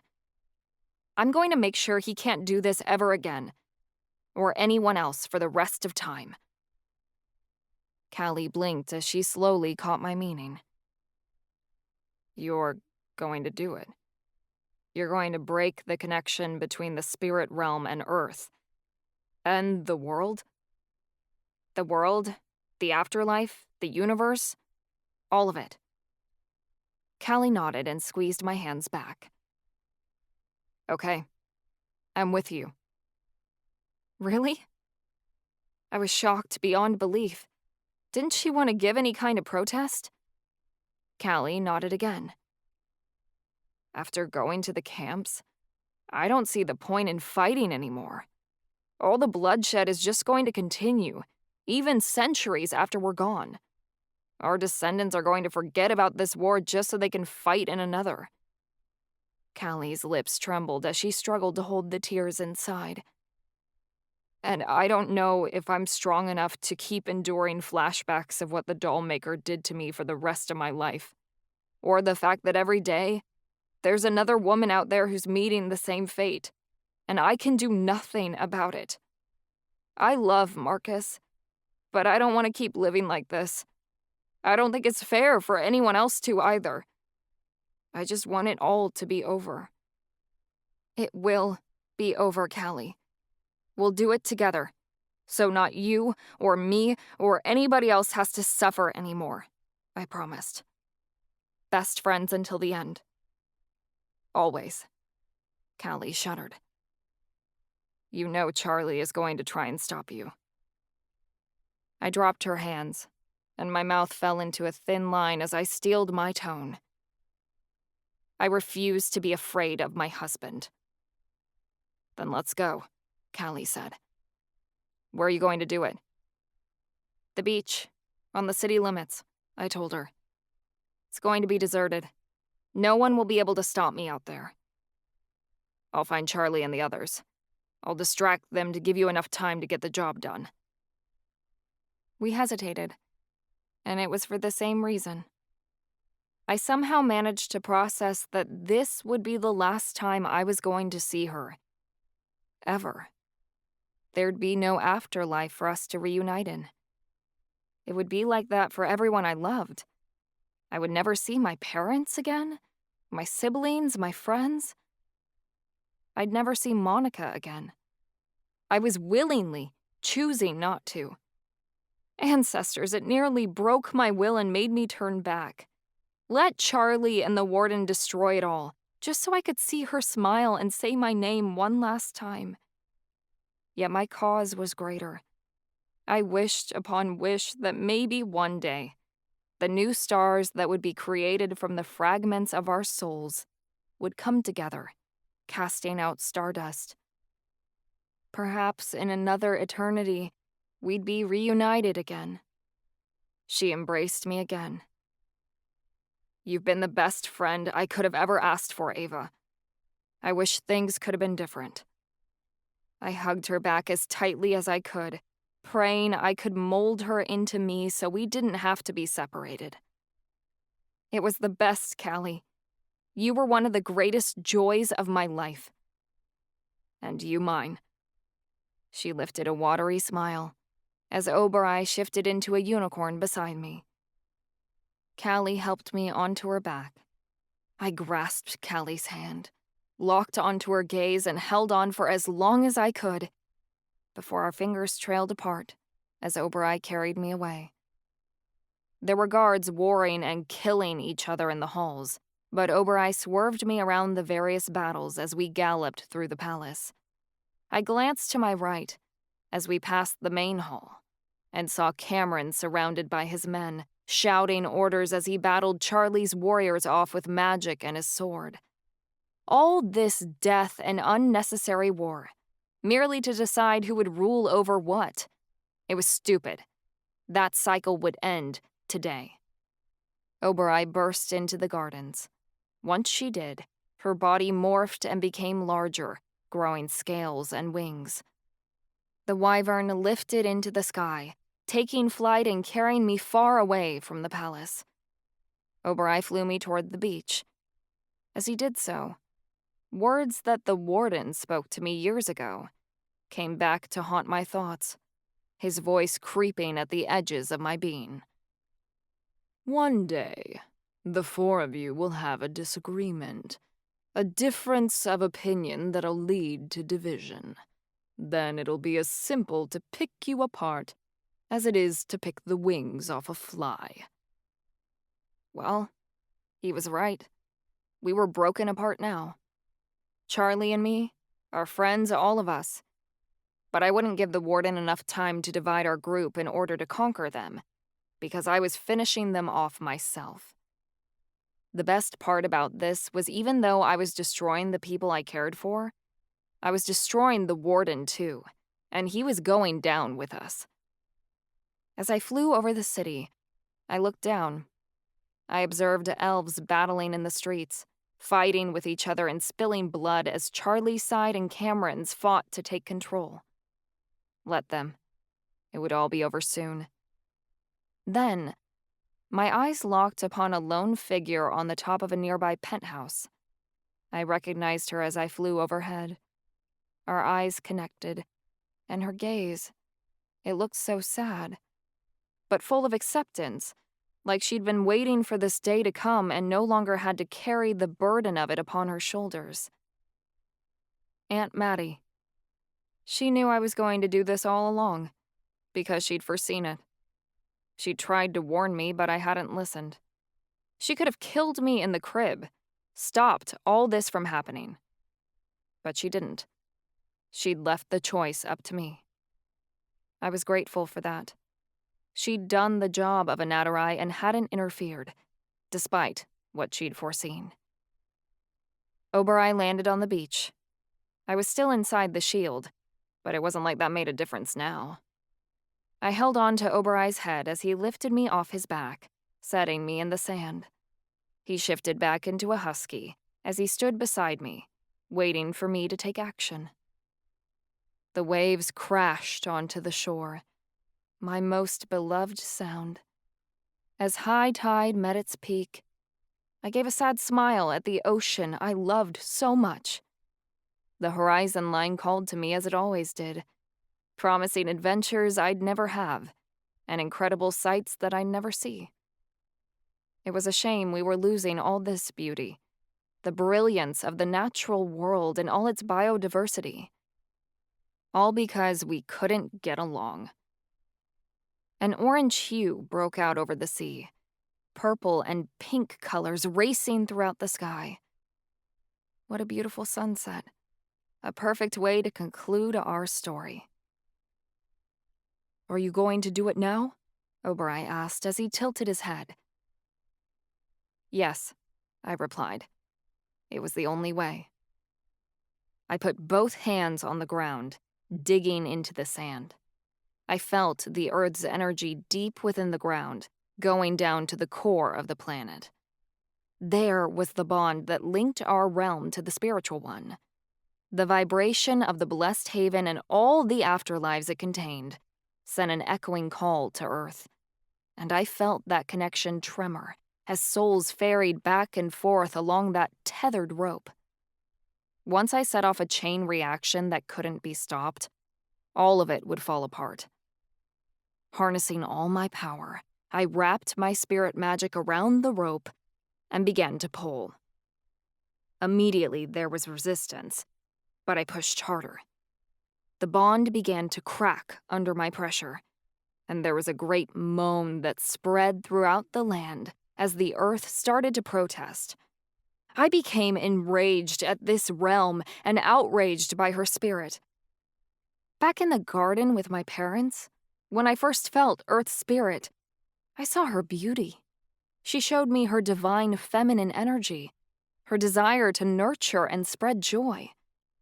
But she was in all of us, every human and supernatural on the planet.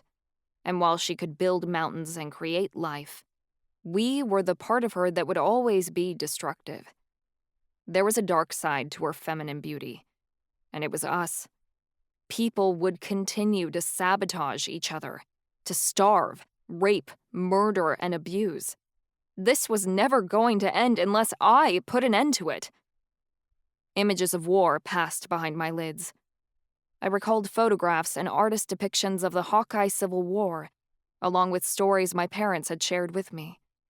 I thought of the wars all our parents had fought just to get us here. The Malovian Revolution that Callie's parents won, along with the Miriamic conflict that Marcus's parents fought so hard to resolve. It was all for nothing, because war had never really ended. The wounds caused by those wars only permeated through to the next generation, so that we would keep hurting each other over and over again. I saw myself, holding Monica's bleeding body in my arms, and I felt John force himself onto me. I heard the screams of elves as they were slaughtered while trying to flee forevermore. I could still smell the rotting corpses we'd found in the crypt beneath the Institute's graveyard.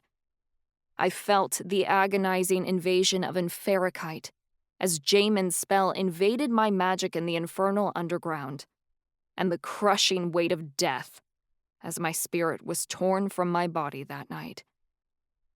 I still remembered the torturous screams of Cell Block 9 as the guards trapped us inside to torment us.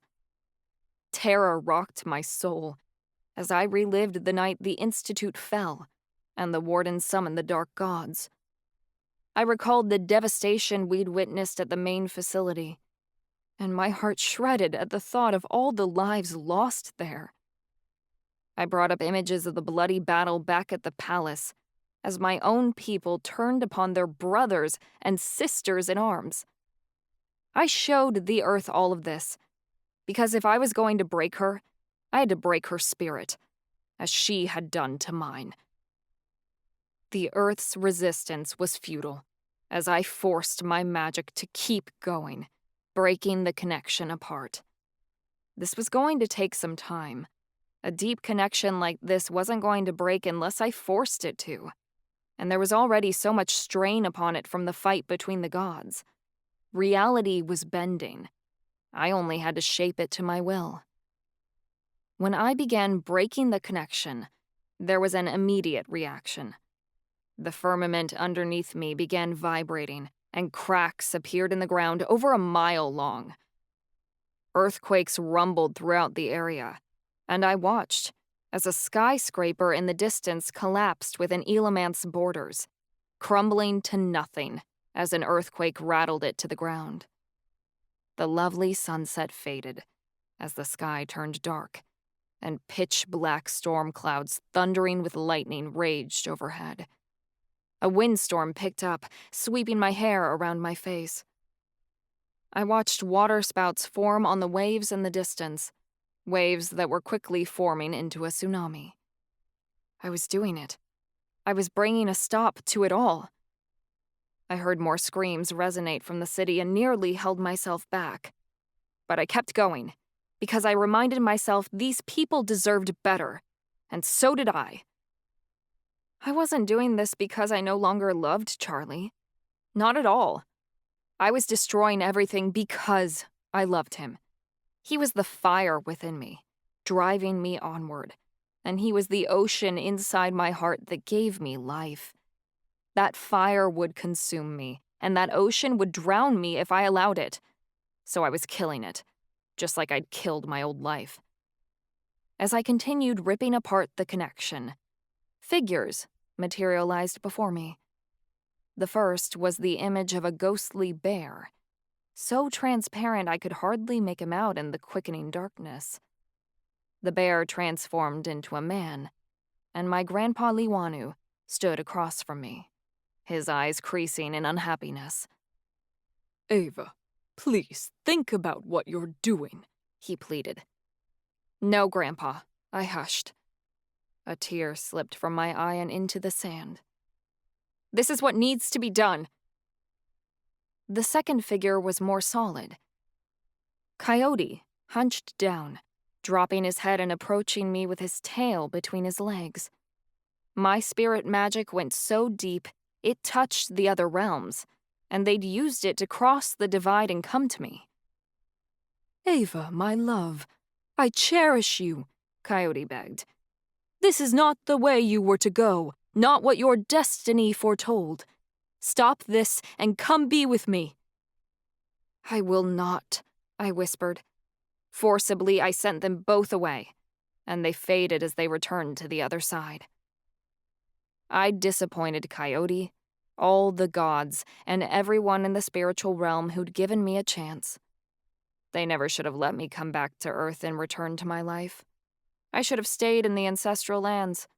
At least then things would have been able to go on. Or maybe I would have found a way to ruin it all, even in death. Who knew?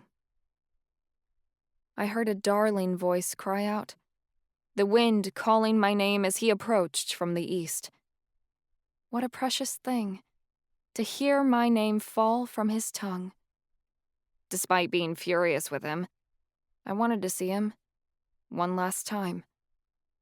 Oberoi lifted his lip, showing his fangs in a deep growl. I quickened my magic, urging it to go faster and get the job done, because I knew who was coming for me. Charlie couldn't stop me. To save the world or end it. I never thought I'd choose to end it. I'd always sworn I'd save the day somehow. But there was nothing left to be saved. We all knew that. Time to let it all go. As the prophet had foretold, this was my choice alone, and I wouldn't let Charlie take that choice away from me. Not without a fight. And until my last breath, I was going to give him one. Chapter 25. Charlie. No one did great things without making tremendous sacrifices. I planned to be the greatest there ever was. That meant letting things go. I was willing to sacrifice my friendships, my reputation, and whatever good I still had left in me to become the ruler this world needed. It wasn't about making a choice anymore. The only question that remained was if I was strong enough to see my plans through. I swore I wouldn't break under the pressure, despite what it took to remain standing. I had to lock Ava up. Not what I wanted, but what I needed. Ava didn't understand, but she would. With enough time, she'd accept that I couldn't lose her again, and that the palace was the safest place for her. This was the right thing to do. She'd forgive me, eventually. I stood on a balcony off the throne room, listening to my soldiers demonstrate my power. The Elder Guard was experienced and wise, but the young guard outnumbered them at least 2-1, and I knew there were some experienced soldiers who were wavering on supporting my father. My associates had been ferrying me information for weeks. Palace gossip that Cameron was a self-involved leader who cared more for parties than making decisions that would benefit his people. He wanted the luxuries of royal life, but not the responsibility of it, and the Elder Guard knew that. Soon, they'd buckle under the pressure and join me. Those that didn't, my soldiers would kill. The revolution wouldn't take long. By sunset, my soldiers would claim Elamanth, and they'd have my father in chains.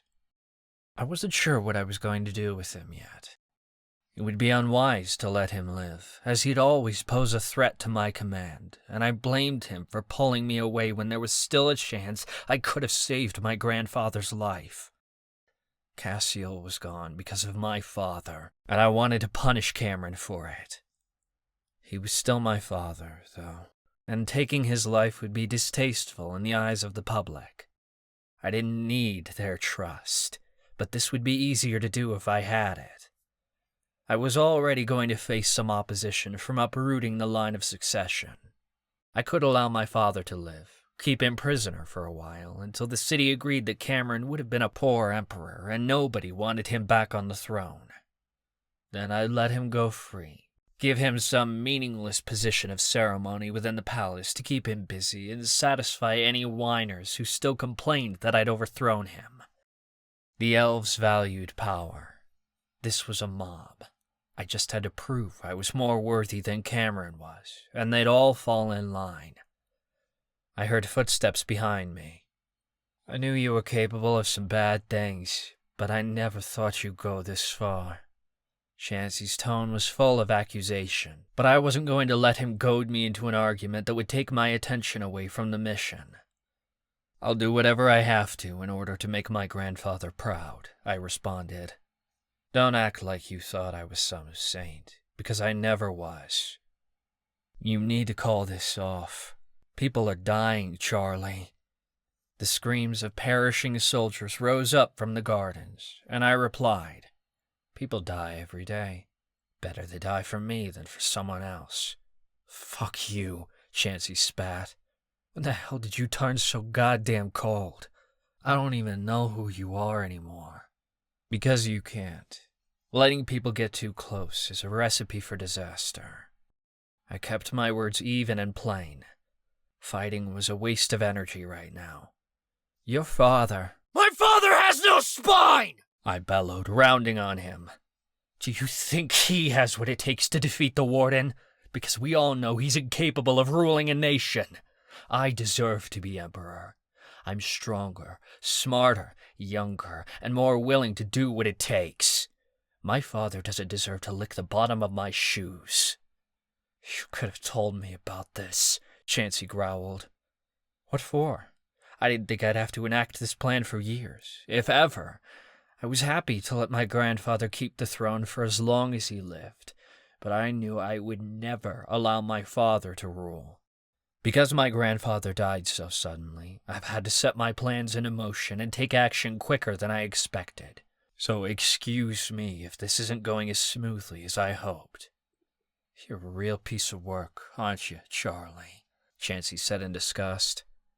Out of you two, I thought Ava was the crazy one, but you're proven to be nuttier than she ever had the capability of being. Say what you want about her being off her rocker, but she'd never pull something like this. Ava still wants to save the world. She doesn't realize we can't save the world unless we bring it under our control. Your control, you mean? Chansey flung out. Do you think any of this is easy? I came closer to him, feeling my arms start to tremble. I'm doing this to keep everyone alive and safe. We're lucky as all hell that my grandfather is the only one we've lost recently, and I'm going to make sure it stays that way. Nobody else has the balls to do what needs to be done around here. I'm not going to allow another one of the people I care about to die on my watch, not when I have the power to do something about it. So what if I'm willing to sacrifice a few soldiers and civilians, faceless, nameless people to me, people that I have no knowledge of? I don't care if they live or die. It's worth it to protect what means the most to me. I won't sacrifice that. You already have. I could have died during that heist. I gave up one of my wings for you, Chansey bellowed. I'm never gonna fly again. And you know what? I thought it was a worthy sacrifice, because it was for you, Charlie. I heard the tears in his voice, and I wished I could say it had an effect on me, but it didn't. And you are spitting in my face, he continued. You were gonna leave me pinned under that elevator, and I even begged you to, because I believed if I died, at least it'd be for something bigger than me. Chansey gave a low, sickening laugh that was devoid of humor, only devastation. I fell for that once before when I was a part of the Celestial Church, and I was stupid enough to fall for it again. We were brothers in the ring, and I thought we were brothers still. But you ain't nothing to me. You're just another psycho who has big guns, and by fuck, you're gonna use them, aren't you, Charlie? You're damn right I am. I left Chansey behind as I turned away, back to the balcony. I'm sorry you gave up a wing for me, but now it's my turn to take flight. So watch me fly. Chansey's voice was full of disbelief. You really don't care at all, do you? Whatever good was still left in me died with my grandfather. I'm glad it did. It was holding me back from everything I needed to become. Chansey fell silent, giving up. I didn't care if his heart was broken. I'd have to do a lot more damage before this was all over. At least he was still breathing. I couldn't say the same for so many others that we lost along the way. He needed to be grateful for what I was giving him, and happy that he was still alive. More footsteps entered, dozens of them. I was annoyed. Couldn't they leave me alone until this was over with? It really wouldn't take long. I sensed that one of them was my guard. Eddie, status report. Your plans are going well, Your Highness, Eddie rattled off in a disconnected, far-off tone. Ilameth will be conquered before evening falls. Good. Stay close. Cameron didn't have any authority as Emperor until his coronation, so he couldn't order any of my soldiers to stand down magically.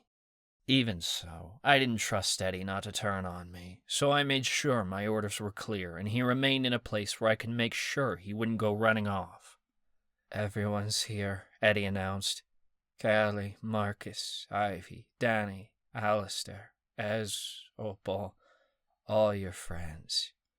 Quite a liberal use of the word, Danny grumbled under his breath. We've seen what you're trying to do, and this has gone too far. I knew you were up to something. I just couldn't put my finger on it. This plan has been brewing within you all along. You didn't even know what you were planning yourself, but we should have stopped you long ago. You couldn't stop me, not even if you tried. I was tired of these insolent little games. Did he really think he could stand up to me? That's why you had the Inferricite net, mate, wasn't it? Danny asked, spite dripping from his words. You didn't want to use it against the Warden's demigods. You kept it for us, just in case one of your friends got out of line and you had to get them under your control. I shrugged. I can trust my friends now, but that doesn't mean I can trust all of you forever. I needed a backup plan if one of you decided to rise up against me. Horrified gasps rose around me, but I didn't care. They weren't elvish royals. They didn't understand that contingency plans had to be put in place. I heard Callie give a hateful huff. Yeah, some friend you are. Your perspective isn't important right now, I told her. You tried to take your own crown and couldn't do it. I can't help it if you're jealous of me for succeeding where you failed. Multiple people in the room emitted shocked exclamations, but I ignored them all.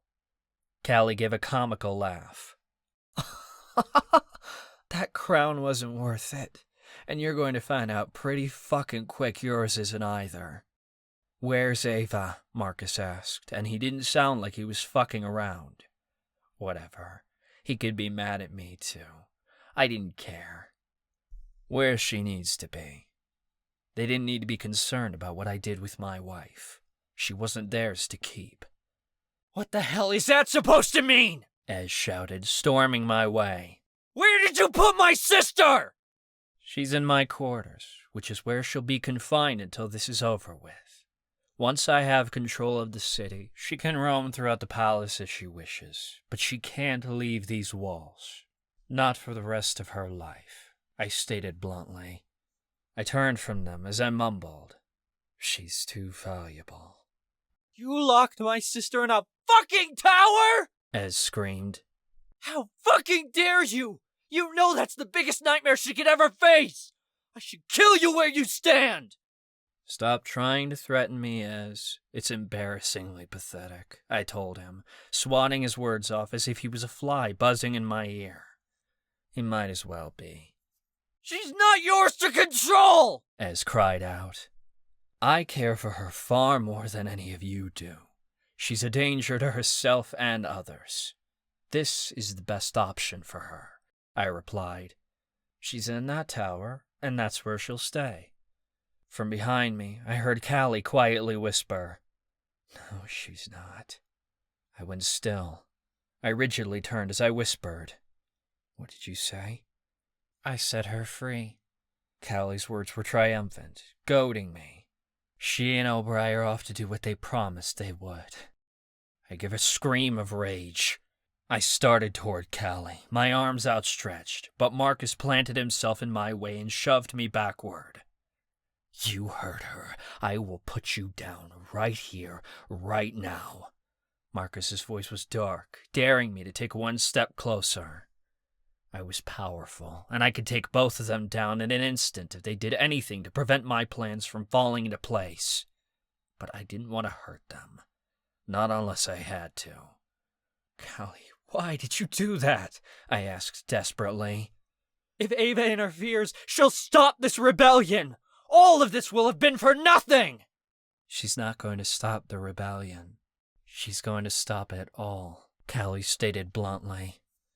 Her words felt like dunking me in a sea of ice-cold water. A shiver ran down my spine and over my body, gluing me to the floor. I couldn't move, think, or feel.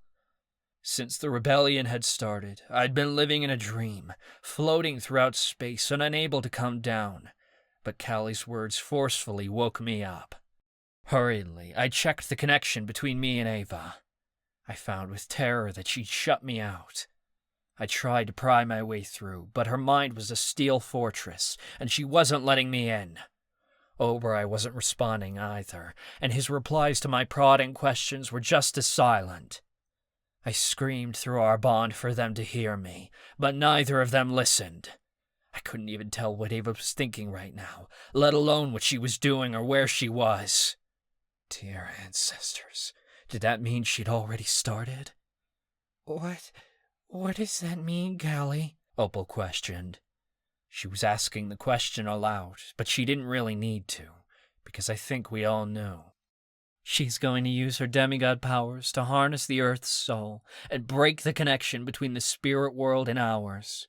When that happens, the entire universe will collapse, and everything will cease to exist.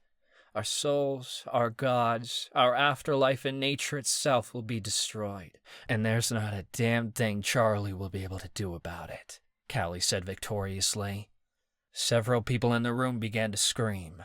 Shouts of panic and despair went up all around, overpowering the sounds of battle outside. "Why would Ava do that?" Ivy asked, sounding horrified. "Ava's smart enough to know all of this is meaningless. Our pain is for nothing," Callie insisted. "Why allow life to continue if it's just going to lead to agony?" "Callie, why would you support this? Why not stop her?" Marcus asked. He didn't sound judgmental, angry, or upset, merely shocked. "Because the world is fucked up, Marcus.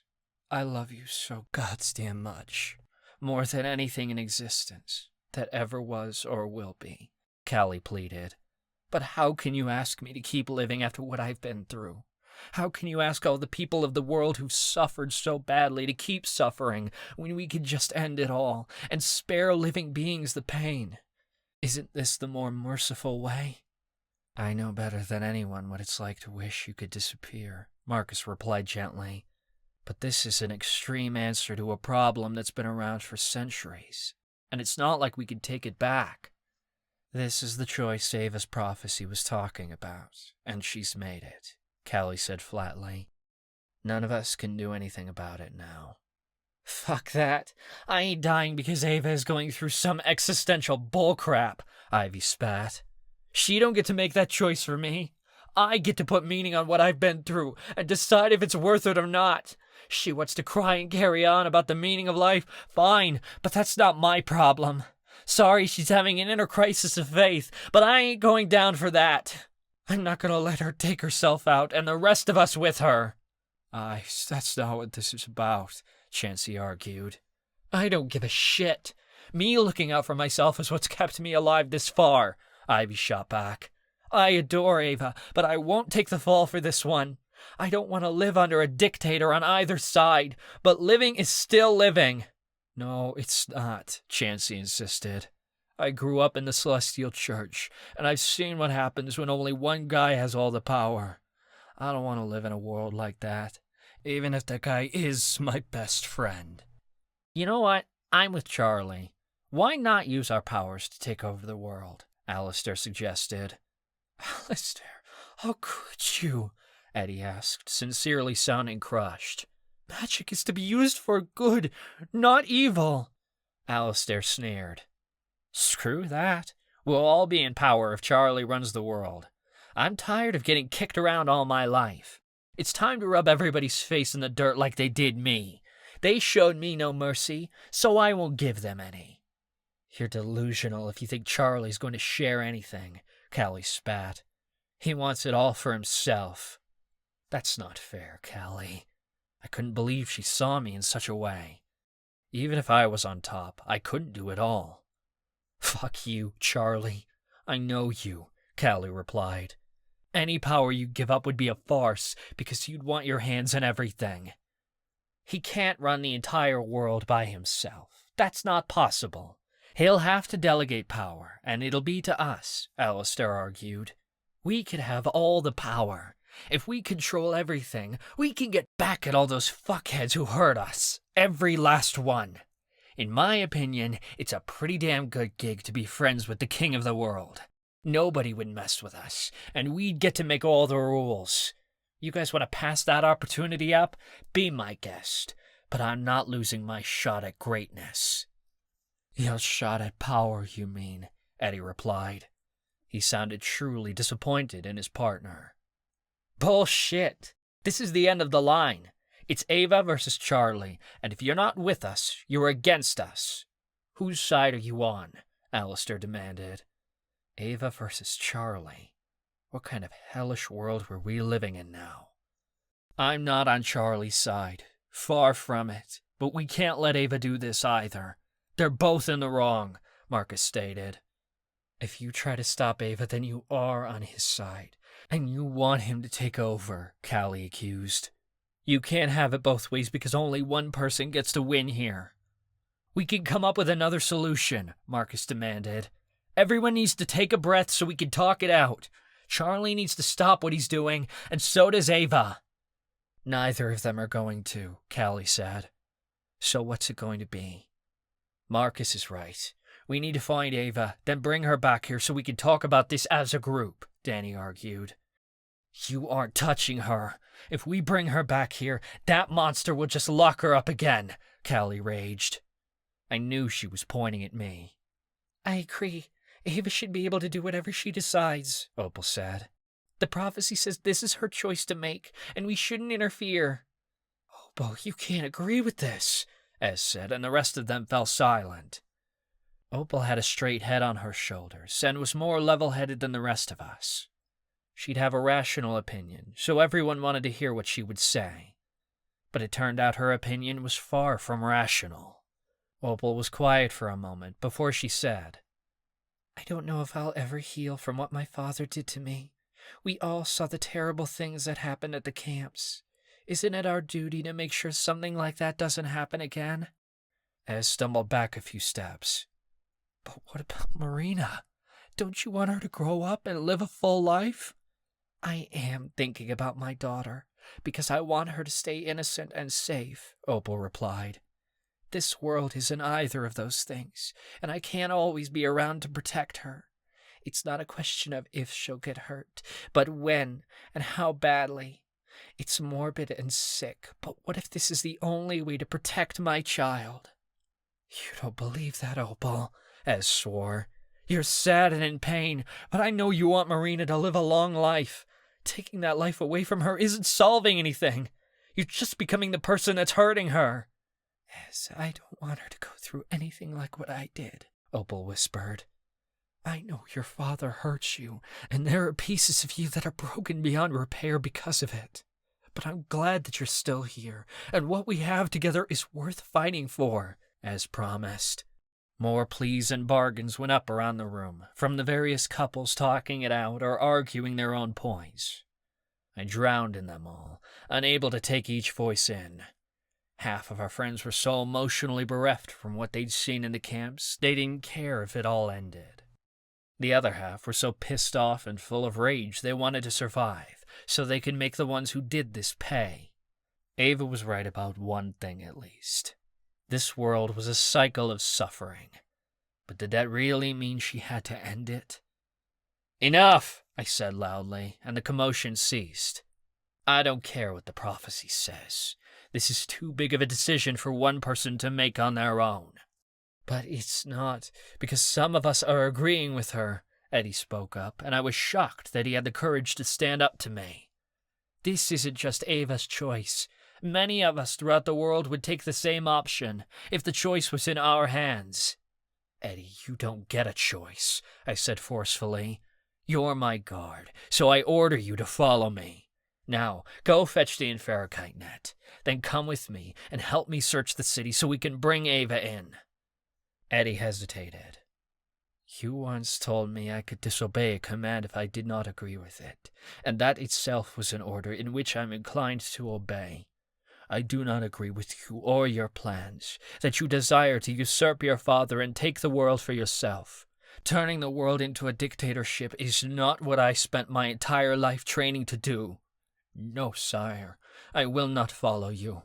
My allegiance is to the princess, and if this is what she desires, then I will serve her only. I order you to follow me, I raged.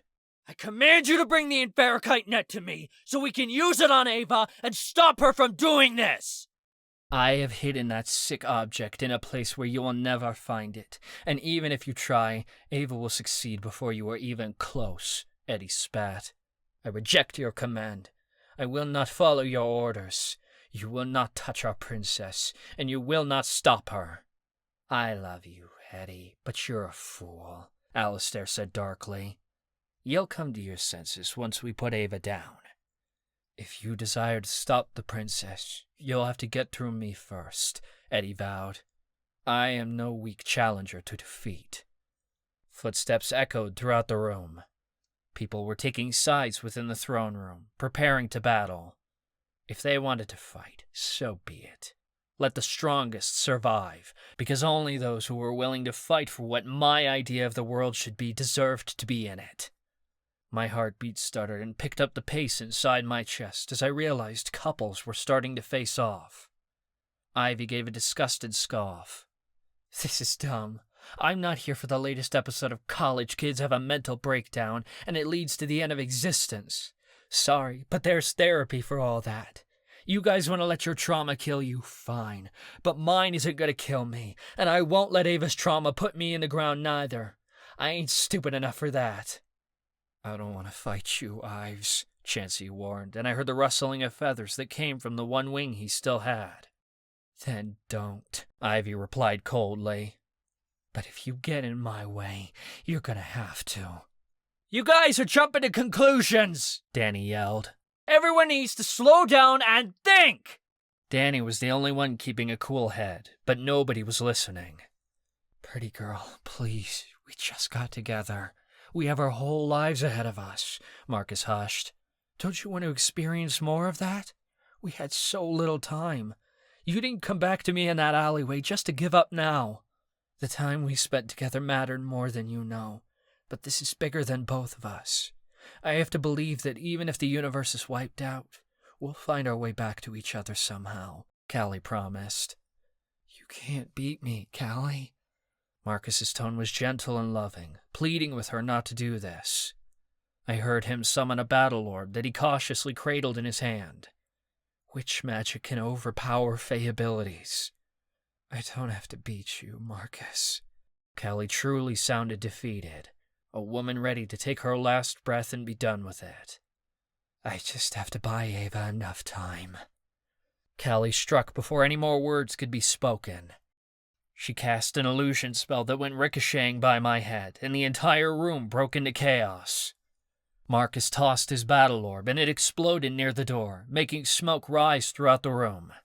Eddie and Alistair called out gasps of pain as they heard each other, but neither were backing down.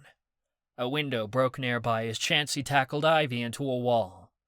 Ivy hissed, and Chansey screamed as I smelled the unmistakable tang of blood spread throughout the room from their fangs. Opal, come on! Ez yelled, and her body slammed into mine as Ez yanked her to the exit. Cut it out! Danny cried over the noise. This isn't helping anyone! I stood in the middle of it all, observing the destruction around me. Marcus, Ivy, and Alistair had chosen to fight for me, while Callie, Chansey, and Eddie had taken Ava's side. Danny was trying to break it all up. Opal and Ez had decided to stay out of it and flee. This is what villains did. We fought for power and betrayed the people we loved. This couldn't have ended up any other way. That's when the entire castle quaked. A few stones slipped out of the walls and shattered on the floor. I failed to keep my balance and toppled over as the floor beneath me rocked, and the ground gave a shudder that was unmistakable. My earth magic caught onto it right away. It had been an earthquake, a massive one, and it wasn't by chance.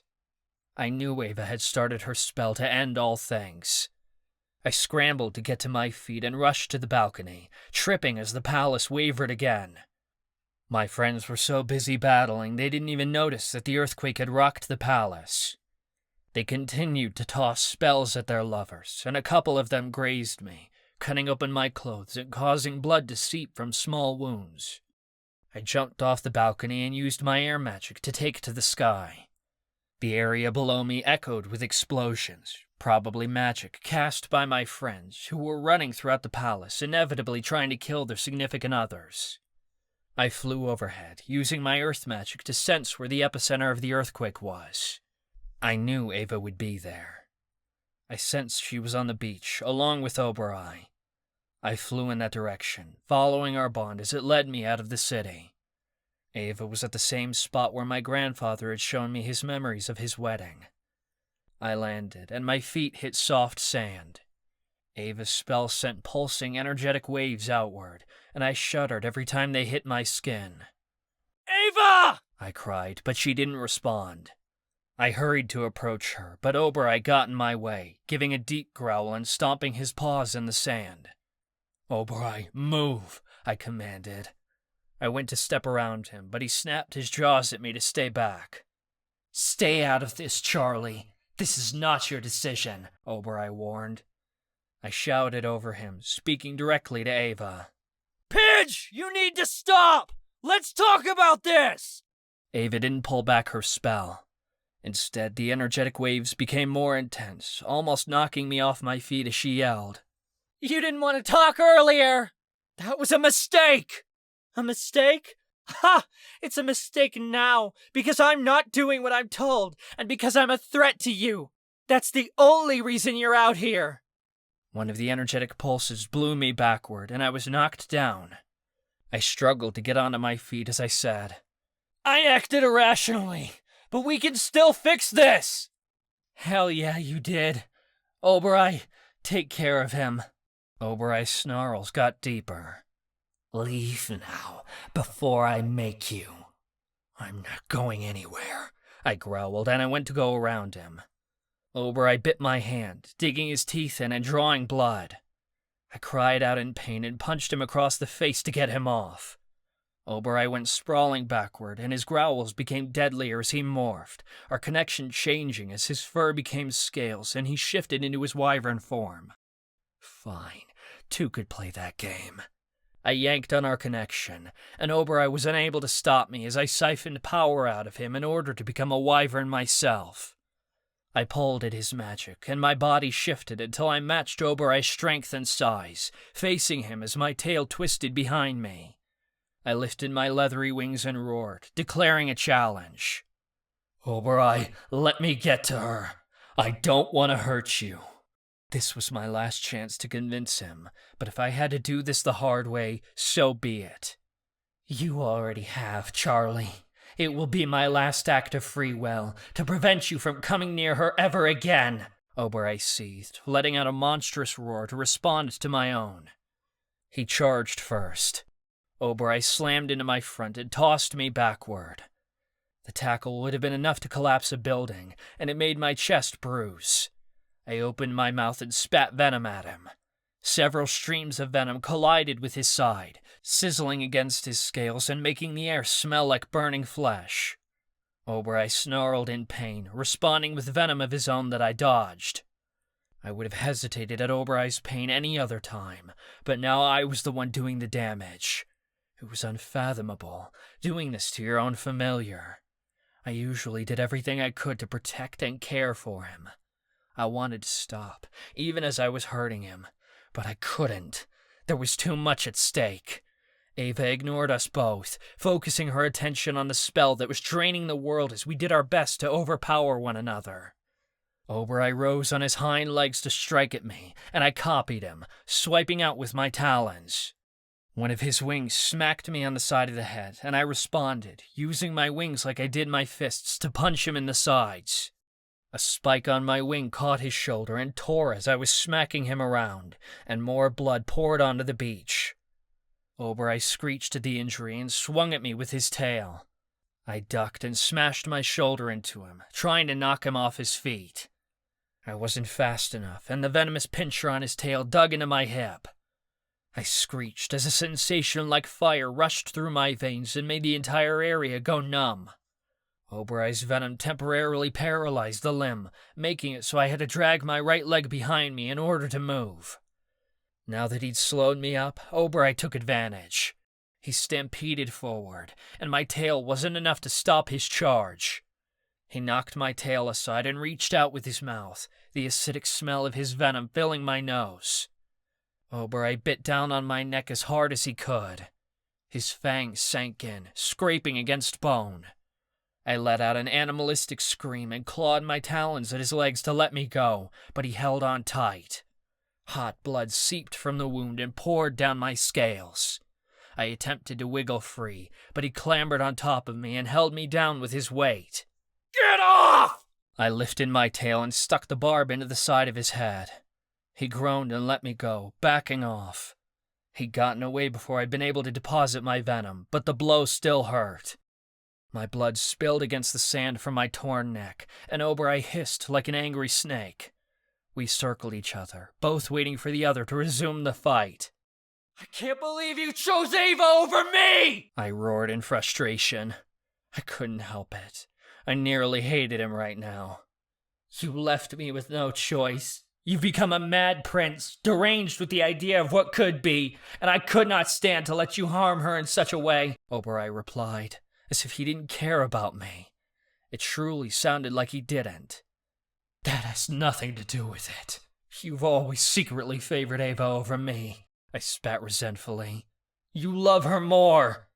"Perhaps she is my favorite," Oberai finally admitted. "I cherish you, Charlie. I really do. But look around at our circumstances.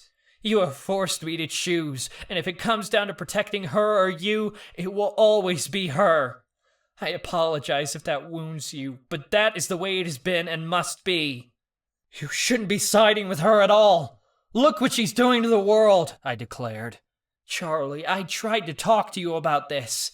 When we left Anatarai's home months ago, I told you we needed to come up with a plan, just in case Ava got out of hand and we needed to subdue her. I begged you to see reason and play it safe, but you insisted that you had it handled and Ava would never consider doing such a thing. Yet here we are!" Oberai spread his wings wide, and a gust from them buffeted me back. "I never wanted things to end this way," I pleaded. "But they did. I am tired of you ignoring my warnings. I will not be your weapon, to be used to conquer the world as you please. I belong to Ava now, more so than I ever belonged to you. And it is she who will be this universe's judgment and reckoning. Oberoi attacked again, but I was waiting for him. As he attempted to strike, I dodged out of the way and latched my jaws onto one of his wings. I shredded it to bits with my teeth, breaking the bone. Oberoi gave an immense cry of pain that broke my heart to hear, but I forced myself to keep going as I dug my claws into his back and tossed him into the ocean. He went sailing away at my strength, probably half a mile or more, before he crashed into the sea. I couldn't hold on to my wyvern form, and I staggered back into my own body. Feeling was starting to come back into my leg now, and I could use it again. I limped forward, toward the sound of my wife's voice. "Oberoi, come to me," she ordered. The waves rushed within the sea, and I knew Ava was using her water abilities to bring Oberoi back to shore. My bond flared as she healed him of the injuries I'd dealt, and I felt Oberoi shift, her form becoming smaller as she changed into a unicorn. I clapped my hand over my bleeding neck where Oberoi had bitten me and stumbled toward my wife. Ava's spell temporarily paused, and the ground ceased to thunder as Ava pulled herself onto Oberoi's back. "Ava, why are you doing this?" I called as I approached. "You're taking things too far." "I'm doing what was prophesied at the time of my birth," Ava proclaimed. "This is my destiny, and I have to follow it." "Your destiny?" I demanded. "It's not your destiny to cast billions of souls to their doom!" Ava emitted a disturbed laugh. "You don't get it. I want to end suffering so badly that I'm willing to end the universe and start everything over to do it, because no one should ever suffer while they exist on this planet. Life matters in spite of and because of suffering, Pidge. It doesn't take away its meaning," I insisted. "I don't believe that," Ava said through clenched teeth. "You and Cassiel might have shared that belief, but it's not one I follow. You want to become the one who causes all this pain. Don't you see how much suffering you will create, despite your good intentions to save the world? I've seen it, Charlie, and at the end of it all, you'll be the one to suffer the greatest. Let me save you from that. Let me save us all. I don't believe there's any meaning to suffering, so why not let me do as I will? The whole universal energy exchange system is messed up. We can't avoid suffering no matter what. For some to live, others have to die. It's a flawed system, one that I have to correct. That's not your responsibility. That's too much weight for anyone to have on their shoulders. We can't save everyone. All we can do is live as ethically as possible," I stated, trying to make her understand. "You claim your way is ethical? You think you're doing the right thing, but I've foreseen what you will become.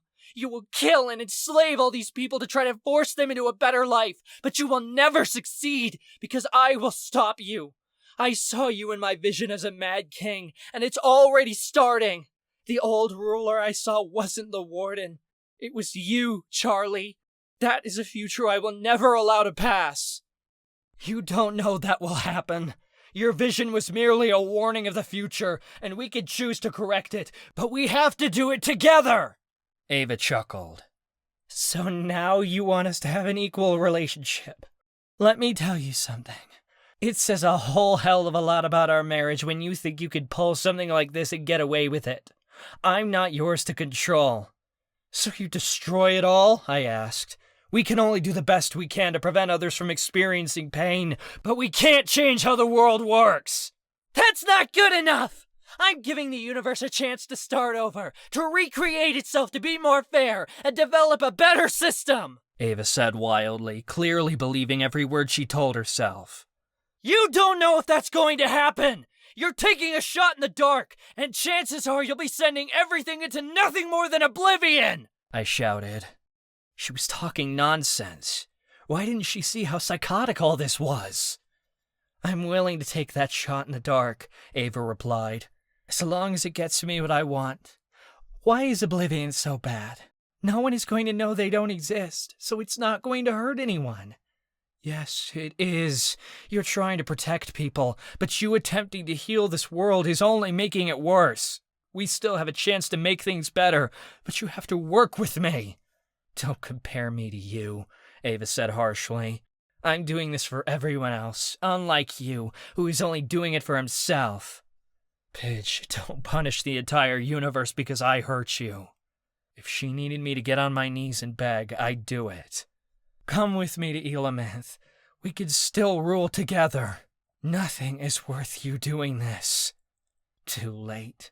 I know you're capable of making this choice now, so there's no going back, Ava swore. I never thought you were capable of locking me away, but you did. That proves to me that anyone can be corrupted by hatred and fear, no matter how good of intentions they have, and I'll damn this world to hell before I let you or the Warden take control of it. Please forgive me. We can come up with another way. We'll be great. You'll see. We just need to come up with a way where we both can win. Ava shuddered as she said, My prophecy says it's my choice alone to save the world or destroy it, and I've decided. So don't try to stop me, because I won't allow another man to make a choice that should have been mine, not even if it's you. Oberoi gave a horse-like cry that sounded like a scream. She reared on her hind legs to throw sand in my face. She galloped in a circle around me, and I felt Ava's power growing, ready to use it against me. Enemies to lovers, back to enemies. Why did I think our tragic love story would turn out any different? I wasn't going to take her life, but if I had to hurt her in order to stop this, I would. I steadied myself, preparing to fight again. The whoosh of roaring flames incinerated the area, though instead of being hot, it was cool. My air magic noticed a swirling vortex coming straight toward me, one that extended toward the sky and met up with the clouds. Ava had created a tornado made of blue fire and sent it spinning my way. I immediately took to the skies to dodge it.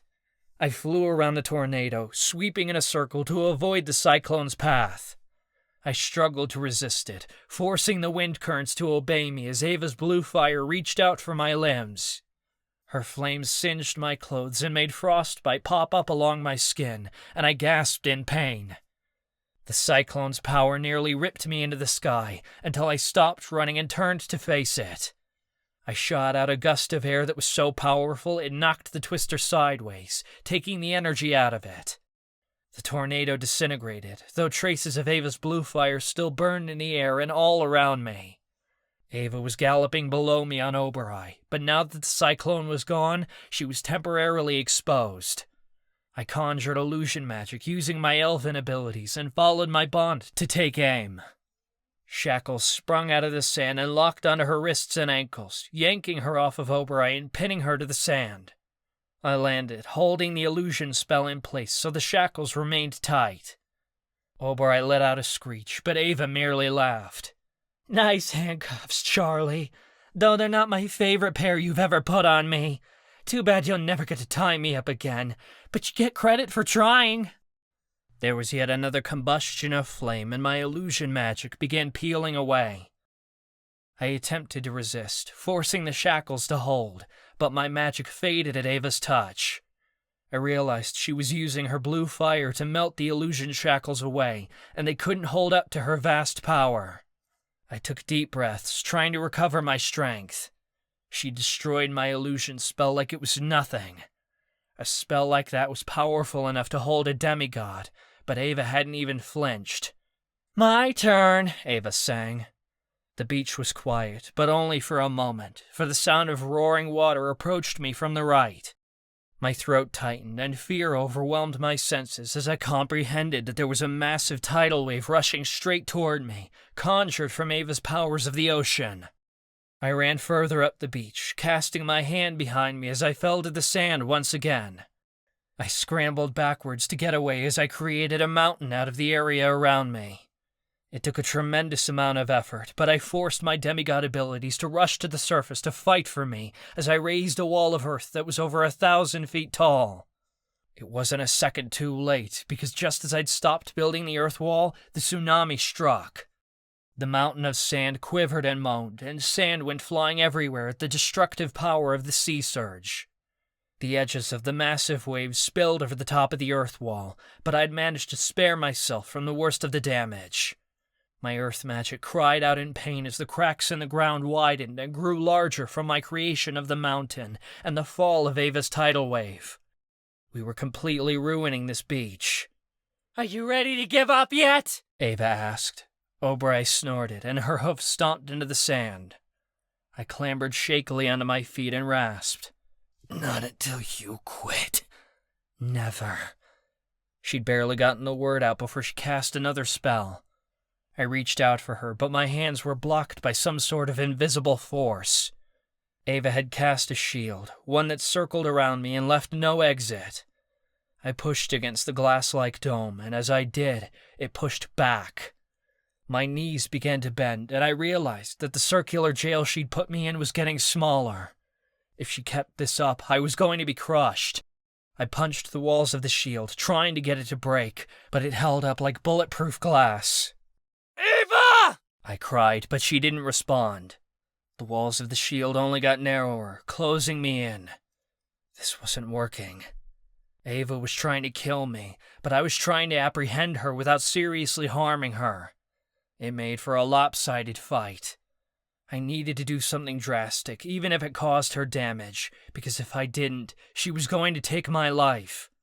I called on my elf abilities again and focused them on Ava. I wasted no time siphoning her magic out of her before she could force the spirit shield to crush me. It worked, and she lost control of the spell. When her shield broke, shards of it fragmented off, cutting my lip and eyebrow. My blood splattered everywhere. I had some of Ava's spirit magic now, though it wasn't enough to heal everything. I fixed up the worst of my injuries, including my bleeding neck, before I rose to face her again.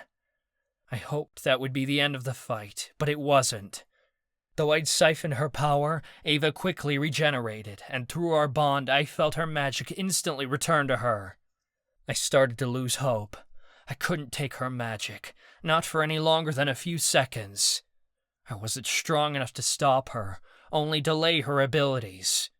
Any power I stole, she'd take right back. "Do you want to know something, Charlie?"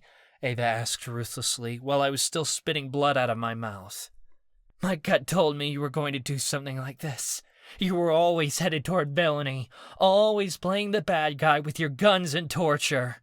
It was like a game to you, because you wanted to make Granddaddy proud and fit in with his mob, even though you didn't. You wanted to play the part, and you're still acting now. I hated those damn pistols. I'm so pissed that I let you pressure me into using guns. I think that's one thing I can't forgive myself for." "What?" I asked viciously, wiping the stinging blood out of my eyes. "You said you were comfortable with it!" "I wasn't," Ava spat. "I'd do anything you asked me to, and you knew that." My anger exploded. "I was asking you to tell me the truth, and you didn't! Don't put this on me! I trusted you to know where you were at! You shouldn't have done that, because I didn't even know! I've never been able to do that because of my bipolar. You've always been the one who makes sense of the world for me. You should have known better, and you ignored the signs in order to suit your own agenda! I can't be your moral compass all the time, because there's things I don't know!" I raged.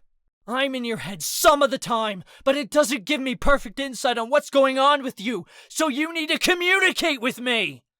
"I can't communicate with you because you're a pathological liar!" Ava screamed at the top of her lungs. Fury boiled inside me, giving strength back into my aching limbs. "Now you're just throwing insults at me because you don't know any other way to win."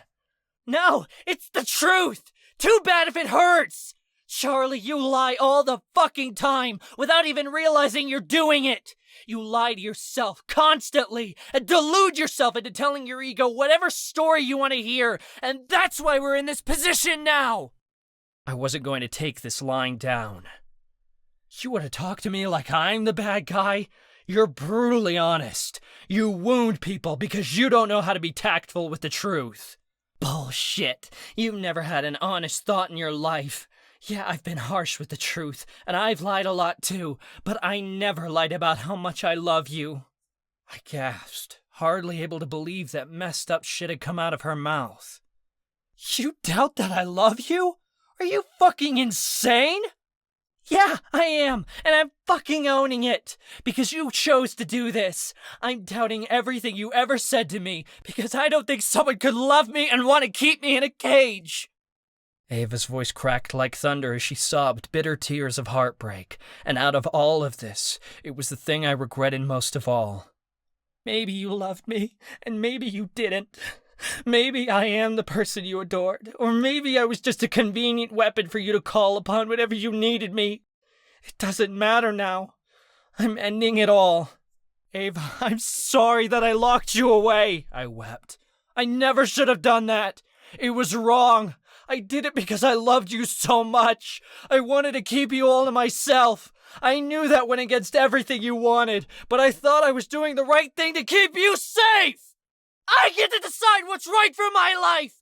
Me! Ava screamed. I gave you too much power, and I never should have let that happen.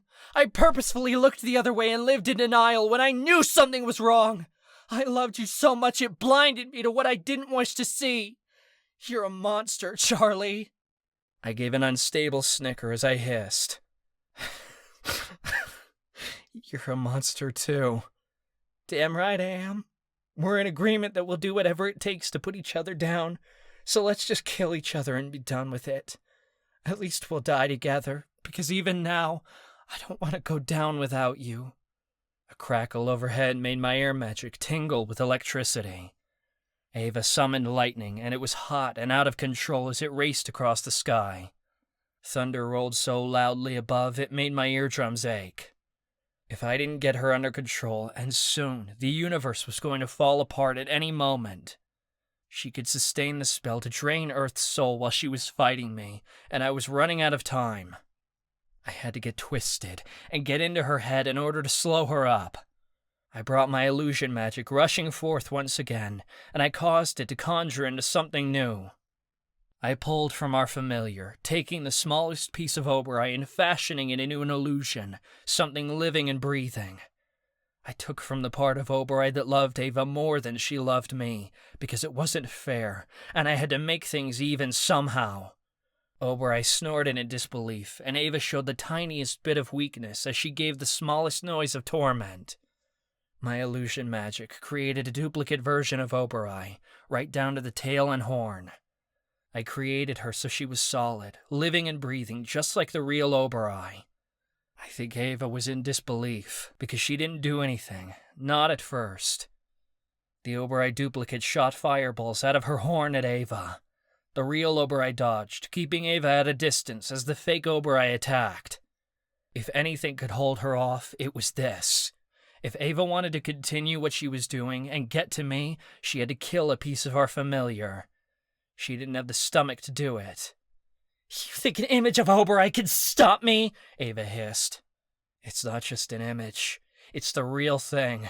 This Oberoi is just as real as the one you're riding on, I snapped.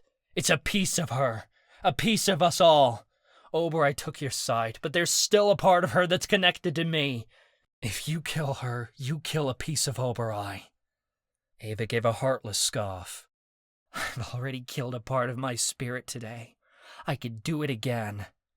Ava let out a high-pitched scream, and a firebomb erupted in the middle of the beach where the fake Oberoi had been standing. Ava's wails echoed throughout the beach as the dying cries of the duplicate Oberoi closed in around us. I felt the heat of the explosion coming the moment the firebomb went off, and I sheltered myself inside of an earth shield that I enclosed around me as the flames rippled overhead. When the detonation was over, I let my earth shield drop and knelt to the ground with a shaking hand. My magic surveyed the scene. Ava had left a crater in the middle of the beach over 20 feet wide and just as deep. I was stunned. I couldn't believe she'd killed off a piece of our familiar, a piece of our joined soul without hesitating. She wouldn't have done that hours ago. My fingers shook as I withdrew them from the sand. Ava truly was stronger than me. Any control or power she'd given to me in our relationship had certainly been a gift, and I'd squandered it. She was kicking my ass all over this beach without any problem. I couldn't even get a hit in on her, and here she was, making me her bitch without breaking a sweat.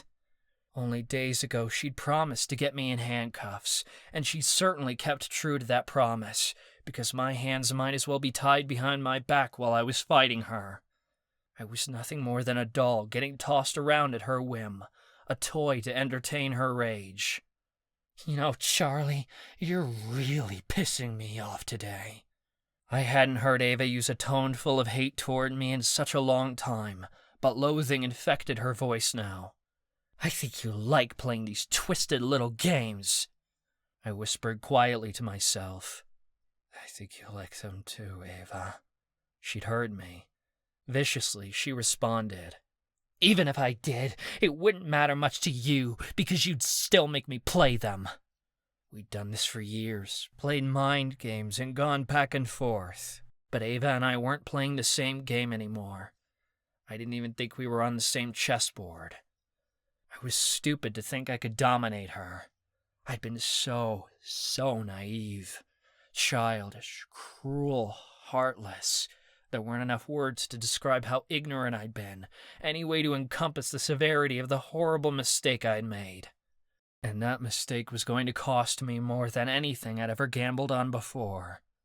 I started gasping as something inside my chest contracted.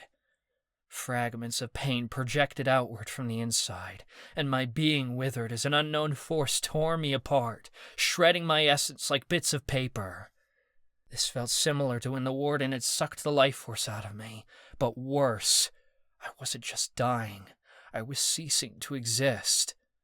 I realized the awful truth and felt that I might as well be perishing inside. Ava was using her spirit magic to crush my soul.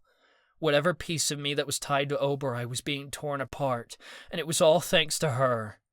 How does it feel, Charlie? Ava asked. How does it make you feel, knowing this is what you did to me? I never intended to make her feel this way, and if I had, I regretted any choice I had made that had led to it. Damn my plans, my kingdom, the world. I never wanted to do anything unless it was for her.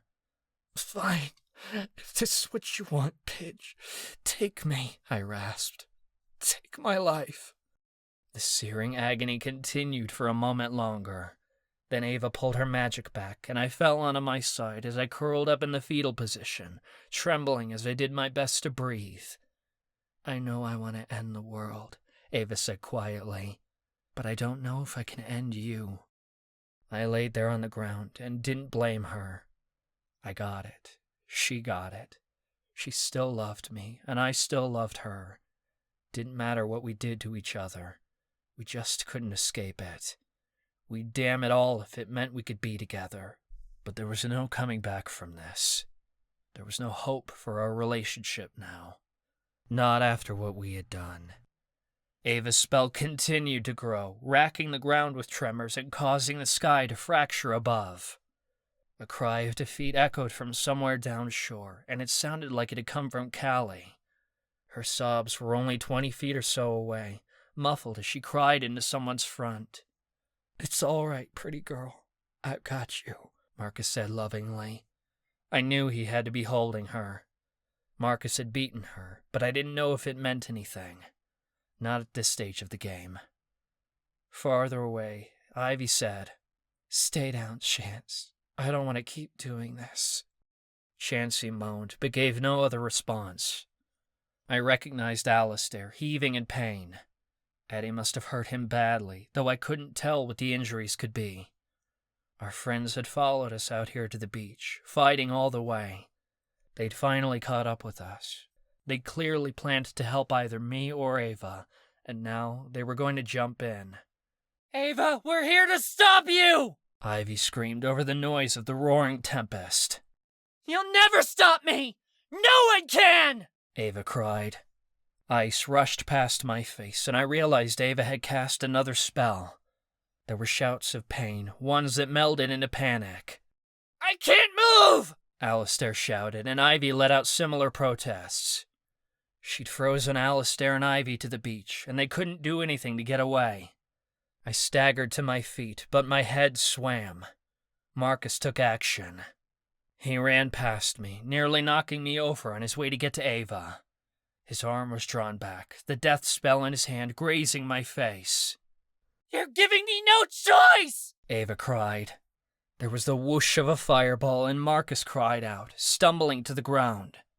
I smelled burnt flesh, and Marcus wailed in pain as Ava's flames rushed up and down his torso.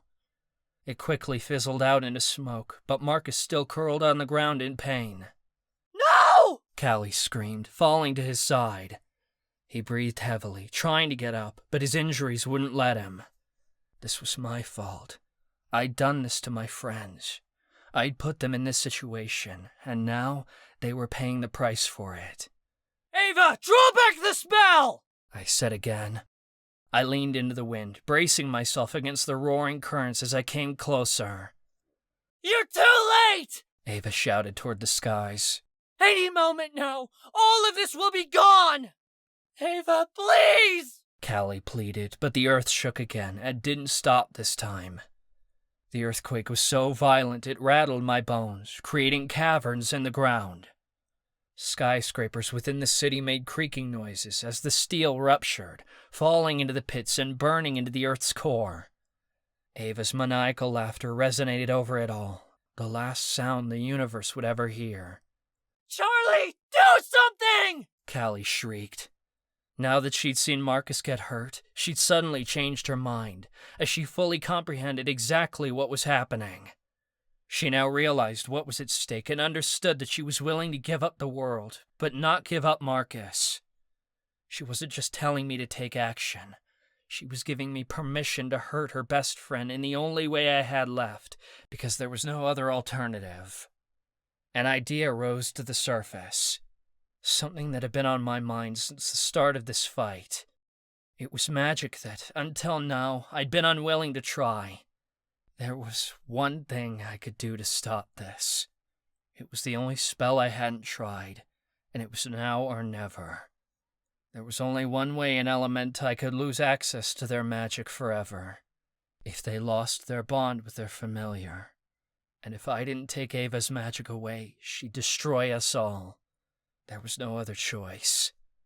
A golden spiritual cord, gleaming like what I supposed was sunlight, hovered out of my chest and into the open air. It was 2 feet across and wound together with many strands, thousands of past lives woven into the threads. It was the strongest bond I'd ever come across. Probably the strongest bond there ever would be, in all of time. The cord linked me to 2 beings, Oberei and Ava. Tears beaded at the corners of my eyes as I observed the spiritual strand tying us together. I needed to do this, but I didn't even know if I could. But she was forcing my hand. "Ava, don't make me do this," I warned. I took hold of the bond, praying with all my might she'd stop what she was doing, so I didn't have to go through with this. Ava didn't listen, just continued what she was doing. I swore that I heard the very earth itself begin to crack in half as her power accelerated, breaking apart the spirit of the world. "You're not going to do anything." Her voice was certain, confident. "You never hurt me that way." "Ava," I begged one more time, but she didn't listen. Ava increased the intensity of her magic, and my friends screamed in terror as they cried out that the sky above had gone pitch black, plunging the entire planet into a world without light. There were only seconds left before the universe disappeared forever. So, I did what I had to do. A heart-wrenching crack rang over the ocean, and the physical effect was like having my body sawed in half, straight down the middle. It felt as if my flesh was being ripped from my bones by the jaws of a resentful beast that had crawled into my chest and started tearing outward. The worst pain imaginable permeated down to my bones. The feeling of ice covered my body as I felt the warmth of Ava's fire leave me forever. I couldn't sense where Ava had gone, and I started to panic. She ceased to exist entirely to me, as if she'd been stolen away from all realms. I reached out with my magic to find her, but my power found nothing. A pit deeper than hell opened inside of me, leaving nothing but an empty void. My spirit fractured and bled out, spraying love and emotions everywhere, and suffocating me with the need to breathe. I became nothing but a hollow shell, the wound of my soul covering me in loneliness. I realized I'd never been truly alone before. Even before we met, Ava had always been there, her presence tangled intricately with mine. I felt her beautiful existence from the moment I could breathe, and now she was just gone. There was a part of me that was missing, and I didn't understand how to fill the hole, because nothing and no one in this universe could mend a chasm this deep. The moment I broke our bond, my purpose in this life and everything we dreamed of together faded. Ava toppled off of Oberon's back from the blow, crying out as she hit the sand. Oberon yelped as he was forced out of his unicorn form and into the body of a husky. Oberon barked loudly in protest. I could feel him attempting to shift into a unicorn or a phoenix, but both attempts failed. The earthquake came to an abrupt halt, and peace returned to the beach. The sun returned, for I could feel it shining on my face as the storm ebbed and the clouds parted. I waited for something to happen, but magically, I didn't feel any different. My soul, though, it was ripped to fucking shreds. Then I felt it. The intimate waver of a bond, still so recognizable to me. Charlie, Oberon broke. no. I could still hear him, which meant... Ava groaned. I felt tears slip from my eyes as she came to. I checked again. Maybe I hadn't done anything irreversible. Maybe I just weakened it a bit. What I wished for was whisked away by the wind as my spirit saw the golden cord once more, but this time it was only connected to Oberon and me, leaving Ava out. What's going on? Ava asked, clearly delirious. She was so used to our bond being there, she didn't recognize the obvious. She'd never needed to check before. Nobody said anything. Everyone on the beach had witnessed what had happened, and like me, they were all in shock. Oberon? Ava whispered. What happened, girl? Ava, darling. Oberon breathed, but I knew I was the only one who heard. A few moments passed until Ava stuttered. I can't hear her. What's she saying? Why can't she talk to me? I opened my mouth to answer, but I wasn't able to respond. I was still a coward, because I couldn't admit to her that I'd been her undoing. More long seconds dragged on. Ava's breathing quickened, and she began to panic as she cried, Where's my magic? What did you do to me? I took your magic away. I managed to speak this time, but my voice cracked. I broke our bond. Ava took in a shuddering breath of agony that pained me to hear, worse than anything else I'd gone through in my entire life. I'd been taking a risk when I broke it. Oberon had said when we discussed this before that if the bond broke, who he would remain tied to would be a 50-50 chance. I knew if I broke the bond, there was a shot that I'd lose my abilities and my connection to Oberon, and Ava would keep all her power. That wasn't what happened. Oberon had remained bonded to me, and I kept my magic. But I'd taken hers. Ava had lost her powers, her connection to her familiar, and her bond to me, all in one stroke. To stop her from doing the worst, I'd taken the source of her magic. I'd taken her soul, and I knew, without a doubt, it was the worst thing anyone had or could ever do to her. A choice will be made by the twin of her soul, to save her and damn the realm, or curse her and save us all. A fate worse than death is the chosen one's destiny. Maddie's warning and the final words of Ava's prophecy came back to me in the most sickening way. This had been my choice, and this was Ava's fate. Bring it back, Charlie! Ava demanded, and she began to weep. Bring it back! My grandfather had made clear that once a bond was broken, it could never be repaired. What was separated was destined to remain apart. I tried anyway. I attempted to reforge the connection between us, taking the golden cord that was hovering between Oberoi and me and putting it back into her. It wouldn't take. The cord sprang back, refusing to join with her again. It didn't even recognize her. I can't fix it once it's broken, I grieved. It's gone. Ava wailed, and unimaginable pain ached throughout my core and spread over my spirit, turning it to stone. This was true suffering unlike any other. To be separated from the one you loved, and to lose the connection that brought you so close, was torture unlike any other. My bond with my wife was permanently severed. She had lost her familiar and lost her magic. We lost each other. As Ava wept, I wasn't sure if any of this had been worth it. At our wedding dinner, she insisted we were taking the lives of blameless creatures for our own pleasure, and I'd done just that to her now. I'd taken away her innocent belief in our marriage and exchanged it for my own greed. I devoured her as my sacrificial lamb and enjoyed every moment. I regretted my decision to stop her, but it was too late now to go back and change it. I thought I had known suffering before, that living on the streets, growing up without a family, and losing the people I loved was the worst that could happen. But I was wrong. No suffering could compare to the feeling of losing oneself, because without Ava, I didn't understand who I was anymore. She was right to try and end this, to end it all, but she couldn't anymore, because I had taken her magic with our bond, and I'd ruined her in the process. I wished we'd never met in the first place, because I never wanted this to happen to her. Ava was always stronger than me, and that was clear now. Ava had tried to kill me, and she couldn't do it. She couldn't choose the world over me, but I chose the world over her, and it was a cruel thing to do.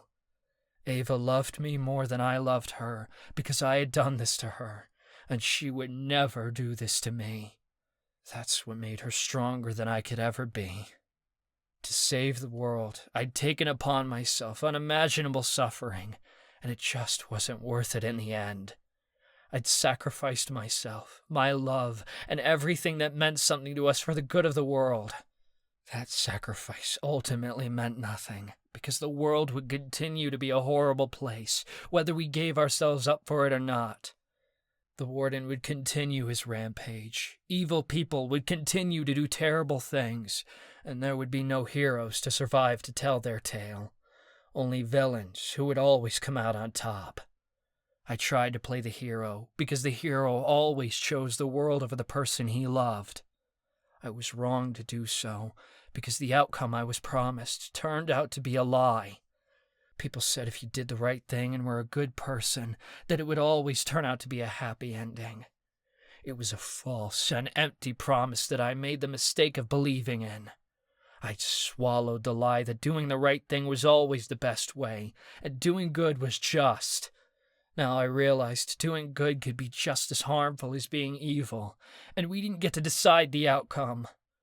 People who tried to make a difference were beat down by all the effort they put in to make the world a better place, only to find that nothing ever changed.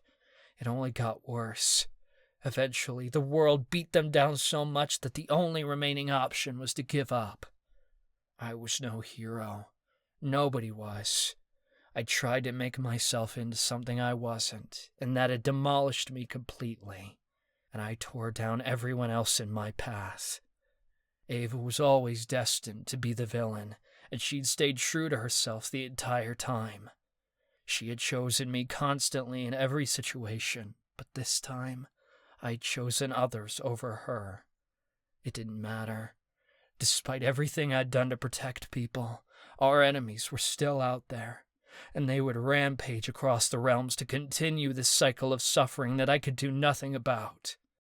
After this, we didn't have the heart to fight them anymore. Now that we were apart, there was nothing left in it for me, for us. Just silence. Author's note. This story will continue in The Elven Gate, Prison for Supernatural Offenders, Book 6. The authors acknowledge that the United States of America is a country formed on stolen land. We respect and honor the indigenous peoples who have lived here for centuries, and we recognize there is still much work to do to make reparations and heal the damage caused to the many indigenous nations who were first here, both in the past and today. May we remember the atrocities once committed, create a better world in the present, and look forward together for our future. The Prison for Supernatural Offenders series is part of the Hidden Legends universe, a paranormal fantasy world created by authors Megan Linski and Alicia Rades. Included in this universe are the following series: the Academy of Magical Creatures series, the College of Witchcraft series, and the University of Sorcery series, with more to come. Each Hidden Legends novel features magical romances with disabled characters fighting for a better world. You can find out more about the Hidden Legends universe by going to www.hiddenlegendsbooks.com. This has been The Devil's City, Hidden Legends, Prison for Supernatural Offenders Book 5. Written by Megan Linski and Alicia Rades. Narrated by Taylor Harvey and A.J. Carter. Music by Sean Collins. Copyright 2024 by Megan Linski and Alicia Rades. Production copyright 2024 by Megan Linski and Alicia Rades.